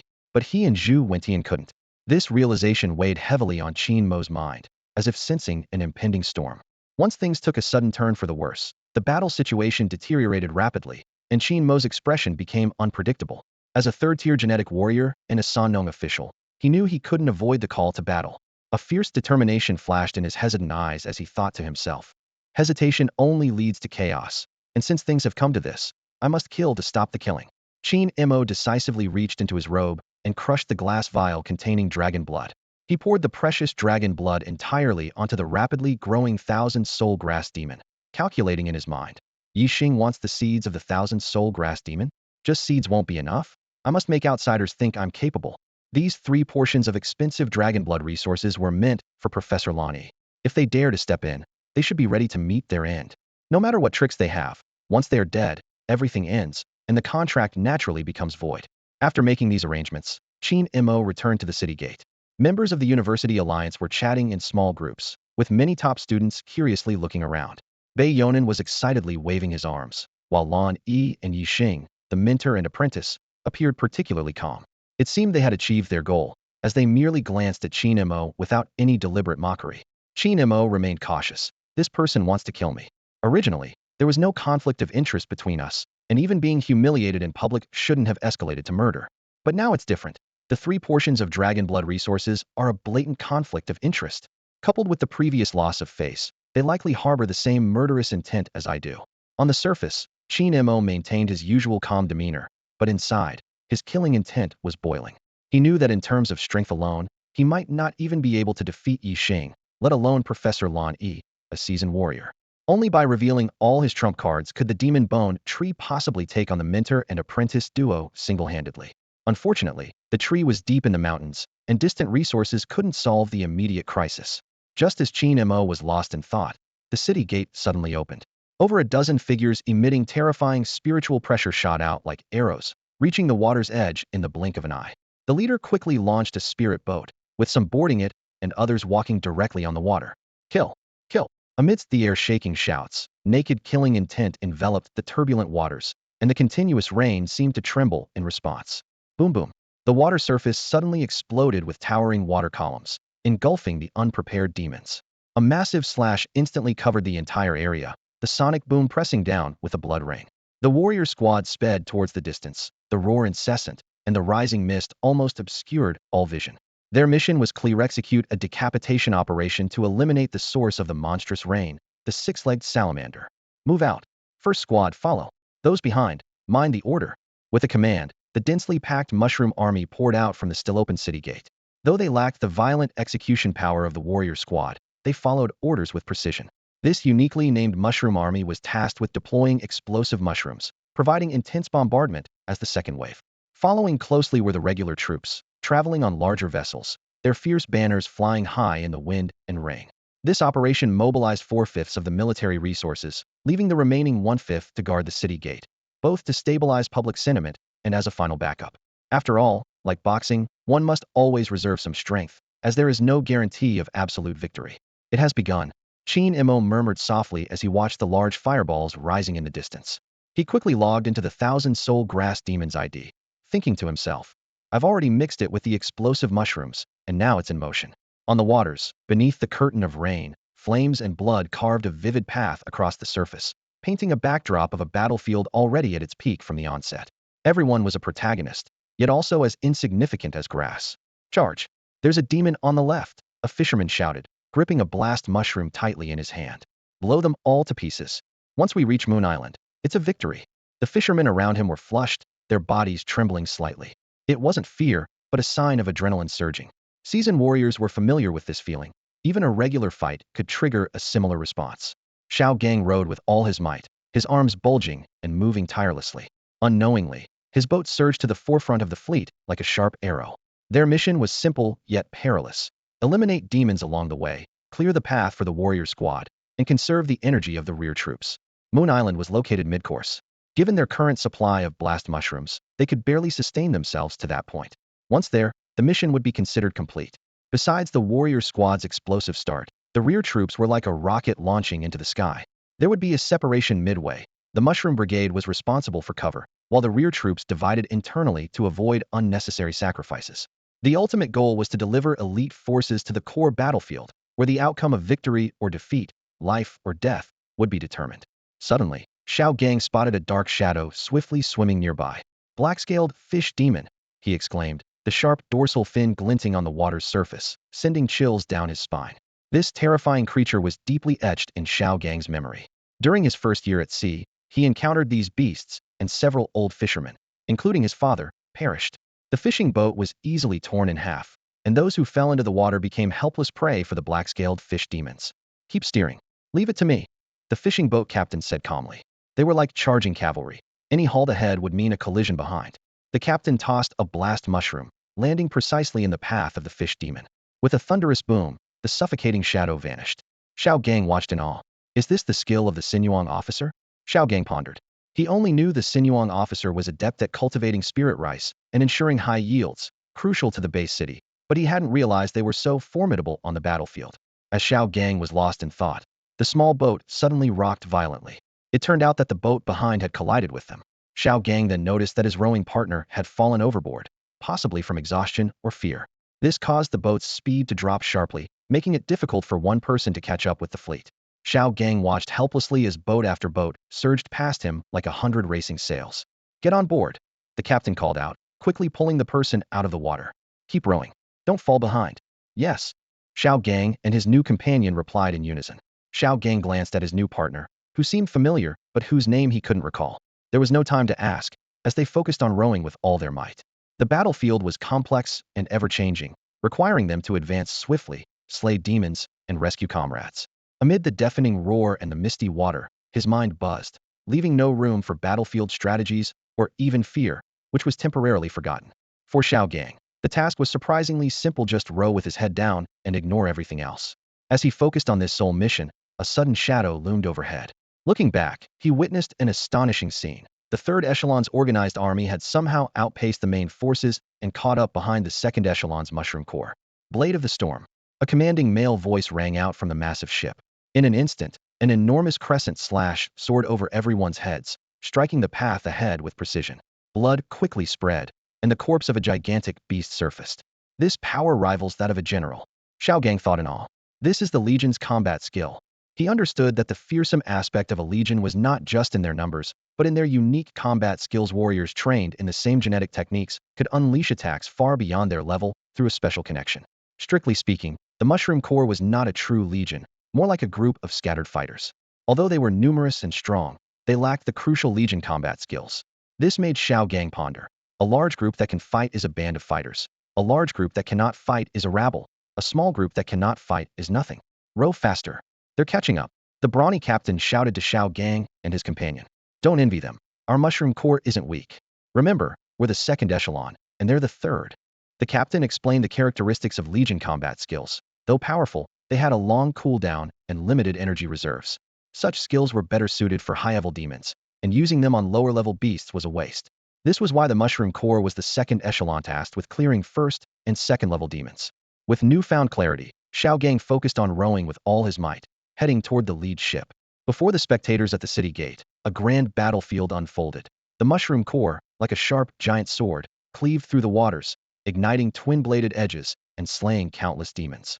Blood stained the water, intertwining with flames to form a magnificent red carpet, indistinguishable from firelight, demon blood, or the warrior's own blood. The high school alliance was stunned. Though individually strong, if they faced this fierce demon-slaying army, their fate might not be better than the unfortunate water demons.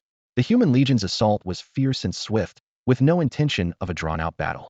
They destroyed the demon defenses with lightning speed, declaring with bloody fact, humans are not to be trifled with. Retreat or die. This opening battle greatly encouraged the onlookers at the city gate. Although they were still far from the decisive battle, they had at least temporarily gained the upper hand, calming many anxious hearts. Only Lan Yi and Yi Xing looked grave. With each explosive mushroom detonation, their hearts trembled. The raging fire line extended to the edge of the water mist, consuming an unknown number of demons. They're just small demons, their fate uncertain. Go quickly, Lan Yi said solemnly. Yes, Yi Xing replied, glancing at Qin Mo, who stood with eyes closed in the rain, his expression serene and detached from the boiling battlefield. Even in this moment of easy victory, his face showed no joy, only a hint of elusive regret. Don't worry about others. I'll step in at the crucial moment. Lan Yi reassured Yi Xing, this student who had fallen behind at the start. Running fast doesn't guarantee you'll laugh last. Yi Xing nodded, then leaped out of the city gate to deal with the terrified small demons. Charge forward. The demons aren't afraid. Tell my mother I'm not a coward. Juzi, I promised your father I'd bring you back. From the depths of the water, the sound of roaring, chaos, and howling was clear. At this moment, Qin Mo was online using the ID of the thousand-soul grass demon. His senses were exceptionally sharp, as if these sounds were right by his ear. The clamor of the Legion's front lines starkly contrasted with the bustling city gates. The battle was extremely fierce, with death occurring every second. The ship was relatively safe, but once in the water, they were like lambs to the slaughter. This was the cruelty of the racial battlefield. Even a seemingly insignificant corner of this grand era could devour countless lives.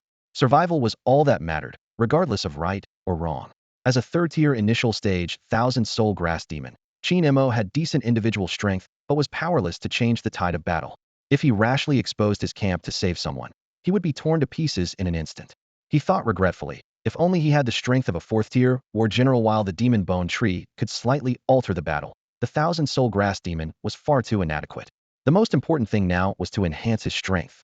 The main body of the thousand-soul grass demon, about the size of a quail egg, squeezed out from a dud explosive mushroom. Its dark, almost transparent grass strands spreading out like a fishing net. The grass strands gently brushed over the forehead of a freshly killed demon, seemingly a light touch, but hiding a deeper intention. These intricate and dense grass strands, concealed in the churning deep water, quietly grew stronger. The tier level values kept fluctuating. Third tier initial stage 120100000 equivalent, 130100000 equivalent, 140100000. The feeding of numerous residual souls and essence souls rapidly increased the progress bar, enhancing the second avatar's strength every moment. The previously fed Earth Dragon Essence Blood, Horn Dragon Essence Blood, and Fish Dragon Essence Blood were not ideal for the thousand-soul grass demon in terms of absorption efficiency, far less effective than the demon bone tree. However, it demonstrated an astonishing talent in devouring souls. Of course, these essence bloods were not useless either, as they would significantly reduce obstacles when breaking through to war general status. Having grown up steeped in medicinal concoctions, the thousand-soul grass demon was now enjoying a feast that made past appetizers pale in comparison. The plan to reap the spoils of victory for free was progressing exceptionally well. Qin Mo suddenly felt a sense of doubt. Was it going too smoothly? Like a worker grateful for the 996 work culture, diligently saving money only to stumble upon a redevelopment project, becoming wealthy overnight, as if reality and fantasy were colliding violently. Damn, I'm really blessed without realizing it, he mocked himself. Who cares if there's a problem? Just level up first. With so many residual souls and essence souls right in front of me, how can I ignore them? Qin Mo immediately made up his mind first, advance the 1,000-soul grass demon to the 4th tier, then ambush Yi Xing at the right moment, and take down Lan Yi, ensuring the master and disciple remain here forever. The desire to eliminate these two had long been irrepressible. At that moment, a peculiar fish caught his attention. This fish had a disproportionately large head, occupying nearly half its body, with a long soft bone extending from its forehead, topped with a glowing orb the size of a fist. It seemed to sense the abnormality of the grass strands, constantly swimming around, trying to locate the source. Moo, the strange fish let out a low bellow, reminiscent of a water buffalo. Soon, 2 shrimp soldiers approached, their aggressive postures making them look like a pair of lackeys. The shrimp demons, commonly found in this water domain, vary greatly in strength due to their different bloodlines. The weakest are merely oversized lobsters, no different from scarlet giant rats, dwelling at the lowest level of the demon realm. However, the stronger ones, like the mantis shrimp with a fan-like tail, can reach the 3rd rank upon maturity and have a significant chance of breaking through to the rank of a battle general. It was precisely such a battle general level mantis shrimp that nearly wiped out Zhao Lianqing's team. Qin Mo naturally showed no mercy to these shrimp demons. The grass blades suddenly snapped and struck their foreheads harshly. This seemingly gentle blow caused minimal physical harm, but targeted their souls instead. Instantly, 2 shrimp soldiers froze in place and then fell powerlessly, sinking into the mud as if asleep. Although the strange fish trembled all over, it continued to swim forward. Upon closer inspection, one would notice a peculiar grass blade inserted into its forehead, manipulating it like a puppet on strings. At that moment, Qin Mo suddenly realized the true identity of the strange fish. The light on its head wasn't for illumination, but could simulate spiritual fluctuations to evade predators and lure prey. It was through this keen spiritual intuition that it detected the grass blades of the 1,000-soul grass demon. However, this skill was far from enough to locate the main body of the 1,000-soul grass demon. As long as it did not expose its main body, the 1,000-soul grass demon could use its powerful spiritual force to control demons and remain invincible. For Qingmo, this was just a trivial episode. His focus remained on devouring souls, advancing the progress bar, and striving for a quick upgrade. Missing this opportunity would be akin to the Devil Bone Tree missing the Earth Demon Worm clan, delaying the promotion to Battle General, and the resources consumed during this period would be astronomical. Although Qin Mo spared no effort in cultivating the 1,000-soul grass demon, he only invested low-end resources or those temporarily unusable. The real booster identity Poinchi was reluctant to use even a bit. His only dilemma was the 3 portions of dragon blood. Simply put, whether the 1,000-soul grass demon could advance today or not, future resources would dwindle. Qin Mo himself hadn't seen the shadow of the 4th rank yet, so he had no mind to care about a clone. The only difference was that if it could advance to a battle general, its safety factor would significantly increase. Qin Mo was confident in this. With so many remnants of souls and having devoured 3 portions of dragon blood resources, if the 1,000-soul grass demon still couldn't advance, it would be unworthy of its noble 5th rank bloodline. It's worth noting that a 5th rank leader is an upper-tier presence anywhere, whether in human-based cities or demon tribes. Time flew by, and several hours passed in the blink of an eye. The Mushroom Army finally reached Moon Island successfully. Although their numbers were less than 1/10, and the survivors were exhausted, their mission was complete. As long as they could safely return to the base city, they would enjoy the fruits of victory. Break through here, Qin Mo murmured to himself. Moon Island would serve as a temporary transit station where civilian forces and university alliances would rest. Although civilian forces didn't earn military merits, the base city had given them other promises. If they wanted military merits, they could participate in the frontline battlefield and kill 4th rank battle generals, but they were not allowed to affect the overall situation, such as by stealing kills. Considering their contributions, the base city would not treat these civilian forces unfairly. Future construction projects would prioritize them, and they would be given privileges like the right to establish martial arts schools. The 1,000-soul grass demon retracted all its grass blades, now appearing no larger than a quail egg, inconspicuous. It followed the ebb and flow of the water to the shallows, finding a safe spot on the island. Without any delay, it immediately began its transformation from the 3rd to the 4th rank. The progress bar of the 1,000-soul grass demon was already overflowing, with the 3 portions of dragon blood burning at this moment. With a fifth-rank bloodline and abundant resources, breaking through the bottleneck was as easy as retrieving something from a bag. It was on the verge of transformation. Moon Island, a long and deserted isle, became the stage for the first off-track mission of the Commando Unit. The Mushroom Corps, a name that sounds like a joke, yet at a great cost, successfully completed the first phase of its mission. Waves crashed against the shore as the large ship of the Storm Legion's first squad slowly approached the land. The leading man, usually known for his deep and serious voice, spoke with rare gentleness. Put down the medicine and food. This simple command not only demonstrated his recognition of the Mushroom Corps, but also acknowledged the respect all legions had for this grassroots unit and praised the latest product from the planting zone, the explosive mushroom. Before the battle, the staff had predicted that the Mushroom Corps would need assistance to reach Moon Island. However, reality proved them wrong. Apart from a few third-year demons, there was practically no help. This wasn't a case of abandoning them, but rather each legion had its own crucial offensive tasks to complete. Helping the Mushroom Corps could jeopardize more important missions. This wasn't a simple matter of robbing Peter to pay Paul. It could ultimately affect the general's plans.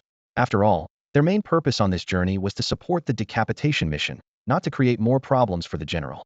The supplies were left on the shore, and the ship sailed into the unknown distance. The subsequent arriving legions simply saluted the exhausted Mushroom Corps and rushed off to their respective battlefields. For them, the real fight was just beginning. Xiaojang lay weakly in the water, his body gently swaying with the waves, resembling a willow catkin. If not for the faint rise and fall of his chest, his pallid face and bloodshot eyes might have led one to mistake him for a corpse.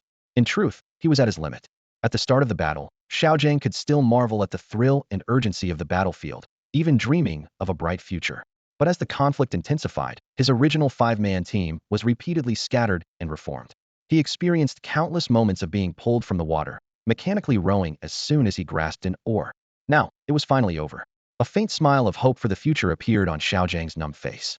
He thought of the village flower he liked. Although the title Village Flower was just his wishful thinking, he found her endlessly charming. Unfortunately, her father disapproved, unwilling for his daughter to endure hardship. Xiaojang understood. If he had such a daughter, he'd want to protect her too. Whenever he felt too tired to continue, the thought of her smile gave him the strength to persevere. He mused that perhaps this was the legendary fate. Suddenly, a loud slapping sound awakened the half-conscious Xiaojang. Slap slap, wake up, brother, don't fall asleep, or you might not wake up again. A rugged face appeared before him, and Xiaojang realized he had drifted several meters away from the island, carried by the waves. Before he could speak, the man dragged him to the shore near a campfire that had been lit. The long mist warmth chased away the cold, and Xiaojang felt an enamel cup pressed into his hand. It was a multifunctional cup, suitable for holding water, food, and even cooking. Inside was fragrant spiritual rice porridge. Have some hot porridge, the man said, then enthusiastically continued. Brother, you were the first to land on the island, a pioneering achievement for our Mushroom Corps. Where do you want to go next? Xiaojang paused, pointing to himself. Me? Yes, you, leading the charge, the man affirmed. Xiaojang took a sip of the hot porridge, feeling the warmth spread through his stomach, and softly replied. I want to go to the planting zone. The explosive mushrooms come from there, and so does the spiritual rice. Xiaojang felt a secret joy within his heart. With the status of a farmer, he could now propose to the village belle. The thought of a carefree life brought a mischievous grin to his face. As for the opposition from her father? The return of the king makes that a thing of the past. Great minds think alike, someone nearby chimed in. I want to go to the planting area too. With today's performance, the Mushroom Corps might retain its name. Going to the planting area means farming during the busy season, and serving as a soldier during downtime might the best of both worlds. A shrewd glint appeared in the person's eyes. Remember the big shot who gave us that speech at the assembly? That's the supervisor of the planting area. Don't be fooled by his youth. He's quite capable. Following him is definitely the right choice. Time quietly slipped by, and after about another hour, those who were exhausted gradually regained some strength, except for the injured comrades. Although they were sore and occasionally cramped, they managed to recover some energy. Just then, a fleet of fishing boats appeared in the distance. These were civilian forces tasked with transporting the spoils of war, the corpses of the fallen demons, and clearing away any minor threats. After all, leaving the bodies soaking in the water for too long wasn't ideal, and a battle should yield some spoils. Handling the spoils wasn't suitable for the Corps, nor for other official departments, so this task fell to them. Are you brave warriors heading back? A cheerful face popped out from a fishing boat, calling out warmly to the group. I'm from the Fu Wei Martial Hall, offering you a free ride back. From a moral standpoint, escorting the Mushroom Corps warriors back to the base city was an honor. Selfishly, among those who had been through the fires of battle, there might be future big shots. It was a small favor to offer. Xiaojang and his companions exchanged hesitant glances. If you want to go back, Then go back, said a fully armed soldier. What about you? Someone asked. We still have a mission, the soldier replied. We need to guard Moon Island, using it as a transit point to receive the retreating wounded. The offensive line had stretched so far that it was almost disconnected from the base city in the rear. Setting up a transit point was indeed necessary, whether for retreat or support. After considering this, Xiao Gang and the others chose to return to the city. They were either injured or exhausted, and staying there wouldn't help much, so they decided to head back. As they boarded the boat, a team from the College Alliance arrived simultaneously. Though their numbers were small, each member was elite. However, their faces showed little enthusiasm, as the demons along the way had been slain, leaving only a few clueless ones floating as corpses. Why aren't there any powerful demons? A student couldn't help but complain. We haven't reached the main battlefield yet. What's the rush? An old professor began to educate them, but suddenly stopped. His expression shifted from kind to grave, and he stared intently into the distance. Seeing this, everyone felt a sense of foreboding and prepared themselves. Suddenly, an overwhelming soul pressure swept across the area without warning. Many stumbled to the ground not because they were weak-willed, but because under such terrifying pressure, everyone felt as helpless as unarmed children, unable to muster any resistance. It was as if their souls were shackled with heavy chains. Even if their bodies wanted to resist, their hearts felt a surge of surrender. This inexplicable feeling was both bizarre and incredibly real. After an uncertain amount of time, the group snapped back to reality, astonished to find that nothing had happened. It's gone. The old professor breathed deeply. Although he hadn't seen the demon's true form, the sheer terror of its soul pressure could easily kill anyone below the 4th tier, crushing 3rd-tier beings like ants. Without unlocking the 2nd gene lock, humans had almost no soul defense. Why was there a warlord-level demon hiding here? A sword-wielding student said, sweating and trembling. And it seemed to scan the area with its mental power before leaving for some unknown reason. The old professor pondered this question. He had a gut feeling the unknown demon seemed to be waiting for them. But for what purpose? Suddenly, a realization struck him, and his face changed dramatically. Quick! Return to the base city, the old professor urgently shouted. We might have fallen into a trap. Qin Mo stood in front of the city gates of the base, his brow furrowed, his heart filled with frustration and unease. His meticulously crafted plan now seemed laughable. He had intended for the 1,000-soul grass demon to complete its advancement first, then set an ambush on Moon Island. The soul pressure from the zero frame would initiate a powerful attack, targeting everyone. Regardless of how Yixing and his master defended themselves, they would be vulnerable in the chaos. Killing Yixing first would ensure victory in the wager. Then taking down Lan Yi would complete the task. However, reality dealt him a harsh blow. Yixing and his master had left hours ago, leaving the 1,000-soul grass demon alone at the temporary transit station on Moon Island. The 2 points connected, yet the people were nowhere to be found. Even more puzzling was that they didn't follow the Legion's attack route. Given the circumstances, Qin Mo had no choice but to have the 1,000-soul grass demon pursue the advancing Legion. Faced with the choice between killing Yixing and enhancing his own strength, he chose the latter without hesitation. After all, the initial fierce battle was just an appetizer. The true battlefield lay ahead. With the 1,000-soul grass demon's harmless disguise, it might surpass the demon bone tree developing in the depths of the mountains and become his most powerful avatar. As for Yixing and his master, if they could be located, killing them would be the priority. But with them currently missing, it was more prudent to focus on gaining strength rather than wasting time. With its advancement to the 4th tier, the skills of the 1,000-soul grass demon were significantly enhanced, allowing it better control over souls. Suddenly, Qin Mo recalled the old professor's warning. Return to the base city quickly. We might have fallen into a trap. This was said when the 1,000-soul grass demon made its move. Had the professor realized something? Or was it a misunderstanding? Or was there an impending problem at the base city? Reflecting on the entire operation, Qin Mo had to admit that everything progressed too quickly, even seeming somewhat rushed. The official explanation was speed is of the essence, but Qin Mo couldn't shake his doubts. He cursed under his breath. Damn old professor, speaking in riddles, making me paranoid.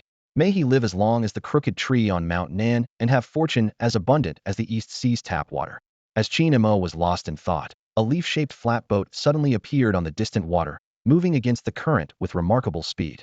On board were none other than the missing Lan Yi and Yixing with his master. They hadn't gone to Moon Island after all. Suddenly, the water erupted with waves, and Lan Yi and Yixing soared into the sky. This was the manifestation of spiritual power only possessed by battle generals, appearing as if they were floating in midair to the average person.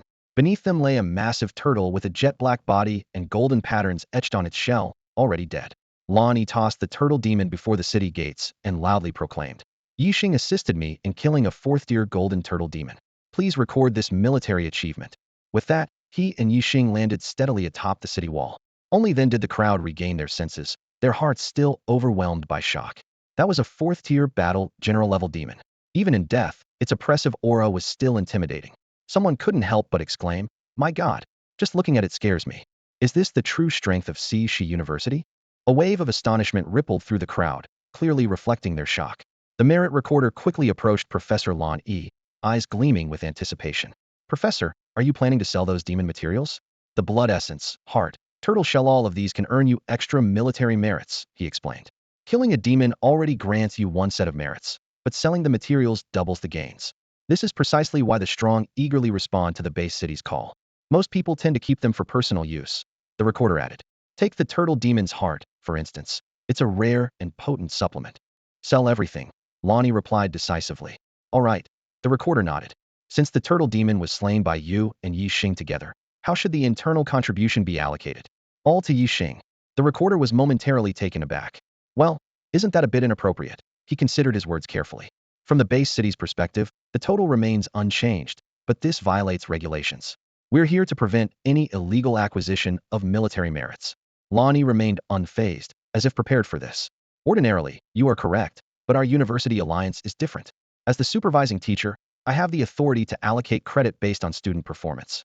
Unlike the military corps, our primary goal is to nurture students. Completing missions is secondary. In most training exercises, teachers are only responsible for protection in emergencies." Please hold on. I'll consult my superiors," the merit recorder said, hurrying away, clearly unwilling to make a decision on his own. "I see." Qin Mo deliberately raised his voice, his gaze fixed on the turtle demon's corpse. "The thousand-soul grass demon has always been on the attack path. I'm certain I've never seen this turtle demon. Given its rank and defense, explosive mushrooms wouldn't breach its armor." He calculated silently. "This is exploiting three loopholes. First, with the vast expanse of water, who can prove the turtle demon wasn't involved? Second, the University Alliance rules give teachers the power to allocate rewards. Lastly, judging by Yixing's pristine attire, the claim of assisting in the kill is clearly false. Yet, none of this can be questioned because the undeniable fact is, a fourth-tier turtle demon is indeed dead, and not long ago. Are you dissatisfied, Qingmo?" Yixing noticed Qingmo's reaction, his tone laced with mockery and the satisfaction of a victor. "I concede. Totally concede." Qingmo gave a thumbs up, his face expressionless. He knew that with Lan Yi and Yixing's tactics, they could likely turn the tables. If one isn't enough, then two. If two aren't enough, then three. They could even enlist help from others in the University Alliance. The condition being they must survive. "You have your strategies, I have my countermeasures," Qingmo said calmly. "A fourth-tier thousand-soul grass demon has many tricks up its sleeve, especially when we have cooperation from the inside. As long as you concede." Yixing raised an eyebrow at his opponent. "Remember to keep my earth dragon blood essence safe." Qingmo's tone remained calm, like an emotionless machine. "I got a bit thirsty earlier, so I drank it all." As he spoke, he pulled out a few shards of broken glass from his pocket. The taste wasn't great. Yixing's face changed dramatically, and like a startled rabbit, he dashed to Lan Yi's side, whispering urgently. "What?" Lan Yi's mouth twitched involuntarily, and his brow furrowed deeply after hearing Yixing's account. He muttered incredulously, "How is this possible? The bet isn't over yet, and Qingmo has already consumed 3 portions of dragon blood resources? Is there no justice? No law? No morality?" Yixing, with a serious expression, firmly rebutted. "The glass bottles can be faked, but the residual aura of the Earth Dragon is impossible to forge." He recalled the time he slept with the Earth Dragon essence blood and was confident he couldn't be mistaken. Besides, Zhu Wentian is backing this, so there shouldn't be an issue. Lan Yi fell into deep thought, his expression shifting from shock to confusion. He began to recount the sources of the 3 portions of dragon blood: Horn Dragon Essence blood, Earth Dragon Essence blood, Fish Dragon Essence blood. "Only the Fish Dragon Essence blood is mine, originally meant for Yixing's advancement to the 4th tier. The Earth Dragon Essence blood was a reward from the University Alliance for Yixing uncovering the truth about the strange ring. The most valuable and precious Horn Dragon Essence blood also came from the University Alliance, just temporarily stored with me." His voice suddenly turned somber as he realized the gravity of the situation. "If all of it is lost, even if I win the bet, I can't shirk responsibility. The University Alliance won't trouble Qingmo for defaulting. They'd come after me, the custodian. Moreover, gambling with public resources is taboo in itself." Yixing suddenly thought of something, speaking more quickly. "Teacher, you've got it wrong. Think about it. Even if Qingmo loses, Zhu Wentian bears the consequences, so he has no worries. With someone else carrying the burden for him. No wonder he's so calm and indifferent to winning or losing. Yi Xing continued his analysis. And think about it. What's the relationship between Qin Mo and Zhu Wentian? No blood relation, no mentor-student bond, just a superior subordinate relationship. No matter how severe the consequences Zhu Wentian faces, it doesn't affect Qin Mo. In fact, he might even hope to use the contract to counterattack and overthrow his superior. Lonnie stood there, his previously composed demeanor gone. He muttered to himself, that does make sense. If I were Qin Mo, as long as I didn't care about winning or losing, I could get 3 portions of dragon blood resources for free. Forget about precious and rare dragon blood. Families could turn against each other over spirit stones, let alone mere morals. Suddenly, Lonnie snapped out of it, exclaiming, no, you've been fooled by Qin Mo. With his current strength, he can't handle even 1 portion of dragon blood, let alone 3. He'd risk his body exploding. He looked at Yi Xing with disappointment. Look at Qin Mo. Does he look like someone who's drunk dragon blood? No sense at all. Yi Xing finally realized and hurriedly explained. If he had drunk dragon blood, he'd be flushed, energetic, and overly excited. He couldn't possibly maintain such a calm demeanor because he couldn't suppress the violent energy of the dragon blood. Teacher, we have to be cautious, Yi Xing said worriedly.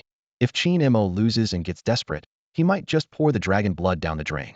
Zhu Wentian would suffer a huge loss, and we'd gain nothing, losing 3 portions of dragon blood for nothing. Suddenly, Yi Xing remembered a key figure. Right. What about Zhu Wentian's capabilities? I recall he has a magnificent steel-winged giant eagle. Lonnie recalled. Zhu Wentian is from Sea Snake Base City. When I first became a professor, I met him at a gathering. I'm not sure about his exact strength, but he's said to be a genius beast tamer. However, his tone turned disdainful. He didn't get into Sea Snake University back then and was reassigned to Qingshan Base City. Probably no more than 4th tier, not much of a threat. Finally, Lonnie added, from the perspective of Qingshan Base City, Zhu Wentian is considered an outsider. As soon as he finished speaking, both fell silent, pondering how to navigate this complex situation. Standing in the Sea Snake Base City, Qin Mo understood the implications all too well. Being marginalized, demoted, and distanced from the center of power was now inevitable. He watched the scene before him with interest. The expressions of Lan Yi and his disciple changed as dramatically as a Sichuan opera face-changing performance, from fear to delight to relief. The fluidity of their transformation was truly impressive. Qin Mo handed over first to prevent any deliberate damage. Lan Yi demanded, his words laced with intimidation. Throughout the conversation, he deliberately avoided mentioning dragon blood, unlike the public challenge between Qin Mo and Hua Chunliang. This was a secret deal with a backlash penalty. However, there was a fatal flaw. The backlash only applied to Zhu Wentian and had no binding effect on Qin Mo, the actual party involved. Facing the pressure from a 4th-tier powerhouse, Qin Mo remained calm and asked, did they agree? Who are they? Zhu Wentian? I'll inform him. Perhaps you should take a look behind you, Qin Mo suggested with a slight smile. Yi Xing turned around, his pupils contracting as his face turned grim. He quickly tugged at his master's sleeve, whispering urgently, warriors. 2 of them. One of them was all too familiar Han Zilong. He remembered during the Huangshe incident, Han Zilong was just a deputy chief of the security department at the peak of the 3rd tier. At that time, when Han Zilong demanded an explanation, Yi Xing arrogantly declared, you're not worthy of an explanation from me. Now, upon meeting again, Han Zilong had become a formidable 4th-tier warrior. Lonnie was also taken aback. Initially, he only needed to deal with Qin Mo, but now faced a potential battle between powerful warriors. Congratulations on your breakthrough. Qin Mo waved in greeting to the 2. In fact, Han Zilong and Zhao Lianqing's breakthroughs occurred before the 1,000-soul grass demon incident, but they had been stabilizing their powers. Their advancement stories were quite dramatic. Zhao Lianqing nearly succumbed to his physical condition, but was saved by the timely intervention of the hospital director. Meanwhile, Han Zilong, on the brink of failure, was spurred to success by Zhao Lianqing's comment. Watching you break through is more painful than my own failure. Ha ha ha, isn't it easy once you know how? Han Zilong feigned nonchalance, though he couldn't suppress his grin. Seeing Lan Yi and Yi Xing leave, Qin Mo didn't let Han Zilong take action with war looming. Internal conflict was too costly, better left to the 1,000-soul grass demon. Are you planning to leave the city? Zhao Lianqing's eyes almost sparked with lethal intent. Mantis shrimp tail must die. It had become his obsession, driving him to force his advancement. Suddenly, a bloodied white eagle plummeted from the sky, crashing heavily onto the city walls, the sound of breaking bones distinctly audible. Qin Mo recognized the white eagle and understood the significance of the white eagle guards as the most elite scouts of Daxia. There were only 3 white eagle guards in the Qingshan Base City, rarer than the agricultural officers. If not for the tunneling ability of the earth demon worm, nothing could escape their eyes. In that moment, the truth emerged. A conspiracy. This is a plot by the crocodile tribe against the base city. The scene fell into a brief silence. The warriors guarding the city gates snapped out of their stupor and hurriedly shouted, "Medic! Get a medic here!" Qin Mo gently shook his head, knowing it was too late. Bai Ying and his comrades had expended their last bit of strength to return, and now they were lifeless, beyond saving. However, the intelligence Bai Ying brought back hit everyone like a sledgehammer. The situation, which had been looking up, suddenly took a turn for the worse. A plot by the terror crocodile tribe against the base city? The crowd buzzed with discussions, voices of doubt rising one after another. "That can't be possible," someone exclaimed. "The terror crocodiles are strong, but they're not as cunning as humans. How could we be outsmarted? Should we notify the frontline troops?" Another voice chimed in. "I'm afraid it's too late," Qin Mo said gravely. "It's been several hours already." Amidst the commotion, skepticism prevailed. The people didn't doubt the professionalism of Bai Ying's unit, but were reluctant to face the terrifying consequences this news might bring. If this was indeed an undisclosed conspiracy, once triggered, it could flatten the base city, leaving no one unscathed. Just the thought of it was chilling. At this moment, Zhao Lianqing suddenly spoke up, his tone serious and firm. "I believe this is indeed a conspiracy." As soon as he spoke, all eyes were immediately on him. Qin Mo inwardly sighed. "Brother, what are you up to now?" Yi Xing promptly challenged him. "What makes you think this is a conspiracy?" As the one who discovered the six-legged salamander and solved the mystery of the strange rain, if he caused a blunder, he would instantly go from hero to laughingstock. The consequences would be worse than losing a bet, potentially implicating Shi University. Worse still, the Earth Dragon Essence blood had already been given to Qin Mo in advance as a reward. Zhao Lianqing succinctly replied, "Because I'm still alive, and that's the biggest problem." He briefly recounted his encounter at the six-legged salamander's location and being chased by the warrior-class mantis shrimp. If it weren't for the transformation brought by the magic chapter gene, he would be lying in a hospital bed now. At the time, all I could think about was revenge, Zhao Lianqing said with a pained expression. But after advancing to the 4th rank, I began to reassess those painful memories, trying to find the mantis shrimp's weakness. He continued, "My team and I were chased for dozens of kilometers, yet I miraculously survived. This fact forces us to acknowledge a sad truth. I survived not because I was strong, but because the mantis shrimp allowed it. Given the circumstances, it could have slaughtered us all in one encounter. But it didn't. Instead, it toyed with us like a cat with a mouse." Yi Xing dismissed him. "You're a warrior. Isn't it reasonable for you to survive?" Qin Mo helpfully reminded him. "It's not reasonable. He and Chief Han only advanced today. When they discovered the six-legged salamander, they were at the same 3rd-rank peak as you are now."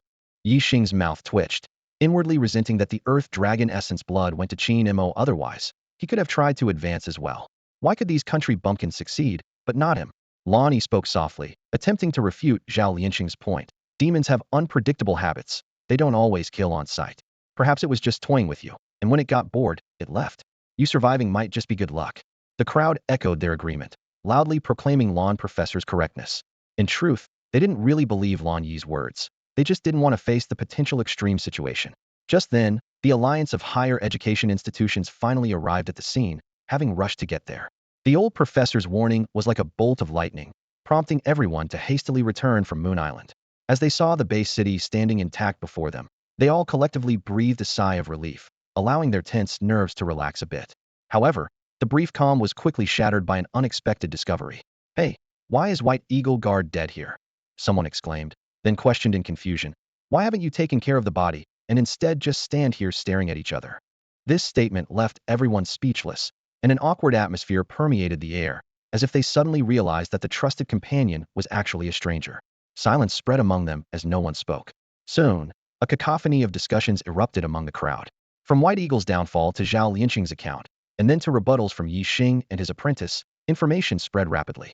Everyone attempted to piece together the truth, but the more they discussed, the more questions seemed to arise. At that moment, the old professor stepped forward with a grave expression, his voice low and resolute. "We may have fallen into a trap." His words immediately captured everyone's attention. He continued, "Whether it was before or after discovering the hexagonal salamander, I thoroughly studied the composition of the strange rain. The results showed it was just regular rainwater, with no ability to enchant or summon demons." His brow furrowed, his tone tinged with unease. "So, how did these water demons gather? I suspect that the mastermind behind their gathering is likely not the hexagonal salamander.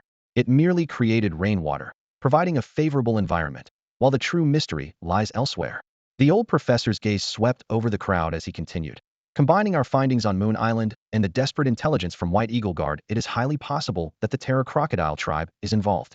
As the undisputed ruler of the Waterlands, the Terror Crocodile tribe possesses the strength to command hordes of demons. Lan Yi, hearing this, furrowed his brows and asked, "What did you discover on Moon Island?" Not only him, but everyone present showed keen interest in this. The old professor replied without hesitation. It was an unknown demon adept at mental attacks, ambushing on Moon Island, likely a spy from the Terror Crocodile tribe to monitor our movements. It used powerful mental energy to scan our ships. Its sudden appearance and departure reminded me of various previous doubts. Qin Mo, upon hearing this, internally rolled his eyes. The demon they encountered on Moon Island was none other than the Thousand-Soul Grass Demon. The old professor's speculation made him feel incredibly awkward, as if he could dig a 3-bedroom apartment out of embarrassment. He secretly muttered, thinking the old man was here to make a joke. Although the earlier guesses held some merit, the latter part was purely nonsense, leading to a huge misunderstanding. Despite this, Qin Mo remained highly vigilant. He continued to control the Thousand-Soul Grass Demon to devour and upgrade while carefully organizing, summarizing, and analyzing the useful information. This information primarily came from 3 sources: White Eagle Guard, Zhao Lianxing, and the old professor. In Qin Mo's view, White Eagle Guard's intelligence was the most reliable. Zhao Lianxing's words, though seemingly logical, lacked substantial evidence and relied solely on speculation. As for the old professor, although he had guesses and evidence, his evidence was the Thousand-Soul Grass Demon, undoubtedly a massive misunderstanding. Qin Mo's thoughts raced. If the Terror Crocodile tribe was indeed involved, then even a single 5th-tier leader-level demon would be enough to rally monsters across vast waters. If several joined forces, they could easily create the current situation. He recalled the hierarchy of demons. The 4th tier was known as warlords, describing those fierce generals roaming the battlefield. However, the 5th tier was not titled War King or War Emperor, but rather the unrelated leader. There must be a deeper meaning behind this. As the saying goes, there are only wrong names, not wrong titles. A terrifying demon that ascends to the 5th tier is powerful enough to use bloodline suppression to command lower-tier demons to serve it. To challenge a leader-level demon, one must face waves of demon hordes. This is fundamentally different from the lone, free-roaming warlord-level demons. Qin Mo pondered how many leader-level demons would be needed to command such a vast number of water demons. Or perhaps it involved an even higher-level entity, the 6th-tier monarch. He shook his head slightly, realizing that his understanding was still at the warlord level. Whether it was the demon bone tree or the Thousand-Soul Grass Demon, they were merely top hunters in this circle. His knowledge of leader-level demons was limited, and as for monarch level, he only knew the name. Just then, a panic shout erupted from the city gate. "Everyone, look! There seems to be something in the water." This call immediately snapped everyone out of their thoughts, and all eyes warily turned towards the water's surface. The shrill alarm blared through the Qingshan Bay city as torrential rain poured down, casting a gloomy atmosphere over the darkened sky. A massive shadow moved swiftly across the water's surface, parting the current and revealing a glimpse of something terrifying. "It's a decoy tactic," a voice cried out in panic from the crowd. Qin Mo took a deep breath, his mind racing. The intelligence from the White Eagle Guard, Zhao Lianxing's testimony, and the old professor's research on the strange rain all pointed to a frightening conclusion. With the warriors dispatched and the legion deployed, the city's defenses were left vulnerable, and the demon attack could lead to unimaginable consequences. "It's too late. We realized it too late," the old professor lamented, clutching his hair in frustration. "I informed the authorities of my hypothesis long ago, but why did they still go ahead with their plan?" Qin Mo glanced thoughtfully at the old professor. The fact that the authorities were aware yet proceeded with the eradication plan indicated 2 possibilities. Either they were prepared for a counter-strategy, or the situation was dire, there was a traitor among them. However, considering the complex relationships between the 6 major base cities, a large-scale operation could not be driven by just 1 or 2 traitors. As Qin Mo pondered over recent developments, a deafening roar shattered his thoughts. The water surface churned like boiling water, with fine droplets splashing out, only to be suppressed by an invisible force. The shadow lurking beneath the water finally emerged, not as a wave of demons as imagined, but as a colossal Creaturia commander-level armored crocodile. It was part of the formidable branch of the crocodile tribe, with a massive-scale armor shell covering it from neck to tail, protecting its vulnerable underbelly. The armored crocodile's cold gaze swept over the base city, causing everyone it looked at to shiver involuntarily, feeling as insignificant as ants. Qin Mo gasped, unable to regain his composure for a long time, and a question arose in his mind. Can we really handle such a colossal creature? Creatures like the earth demon worm, the devil bone tree, and the thousand-soul grass monster seemed insignificant in the presence of this terrifying entity. The definition of demons was being rewritten. Its cold, bloodthirsty eyes scanned the surroundings as if assessing a feast on a dining table, ready to indulge at any moment. Han Zilong's mind flashed back to the key points from his textbooks. The Daxia human race's rise was divided into 5 eras: survival era, dormant era, pre-rise era, post-rise era, and new gene era. They were currently in the dormant era, still far from true ascension. This dire situation was caused by the terrifying demon before them, which seemed like a sovereign. The armored terror crocodile gazed down at the human-based city, like a predator surveying lambs in a pen. Han Zilong and Zhao Lianqing, 2 newly promoted war generals, found themselves facing such a terrifying presence before they could even display their prowess, instantly feeling like nervous rookies. What should we do? Han Zilong asked Qin Mo in a low voice, trying to suppress his trembling. Despite just advancing to the 4th tier and experiencing a significant boost in strength, he trusted Qin Mo, known for his resourcefulness, more in this dire situation. In favorable conditions, he relied on himself. In adversity, he relied on Qin Mo. This was his mindset. Stay calm, Qin Mo said, feigning composure. He knew that in critical moments, maintaining calm was crucial. Even if they had to flee, it was better than running around like headless chickens. Suddenly, Zhao Lianqing spotted a familiar figure, and his whole body began to tremble, not in fear, but in excitement, eager to charge forward. Peacock mantis shrimp, he growled through gritted teeth. Zhao? Hold on. Han Zilong quickly grabbed Zhao Lianqing. Don't you want revenge? If it were only the peacock mantis shrimp, the 3 of them might have a chance for a heroic battle. But now, it would be a death wish. The armored terror crocodile could crush them into pulp in an instant. Zhao Lianqing regained a bit of composure, but his fists remained clenched, nails digging into his palms, blood mixing with rainwater at his feet. His eyes, bloodshot with rage, fixed on the peacock mantis shrimp, as if he could tear it apart with his glare. The peacock mantis shrimp sensed Zhao Lianqing's hostility. It looked at him with surprise and mockery, as if to say, "So what if you've reached the 4th tier?" At this moment, 3 demons had descended: the armored terror crocodile, the peacock mantis shrimp, and a war general-level giant claw crab demon. Though few in number, their oppressive presence was overwhelming, making the rain around them sway violently in the wind. The armored terror crocodile stepped out of the water, its forepaw crushing a 4th-tier turtle demon beneath it. With a crisp crack, the supposedly indestructible shell shattered like paper. Lan Yi and Yi Xing's hearts sank. They hadn't even registered their hard-earned prize, which was now mixed with mud under the crocodile's foot, beyond salvage. Everyone, be extremely cautious. There must be an unknown spirit-controlling demon among us. The old professor's grave voice echoed. In terms of lethality, the unknown demon on Moon Island is only second to the commander-level armored terror crocodile. Against ordinary people, it can kill even faster. To save more lives, it must be taken down immediately. Han Zilong nodded in agreement. War general-level demons like the peacock mantis shrimp and the giant claw crab demon couldn't wipe out the entire base city quickly.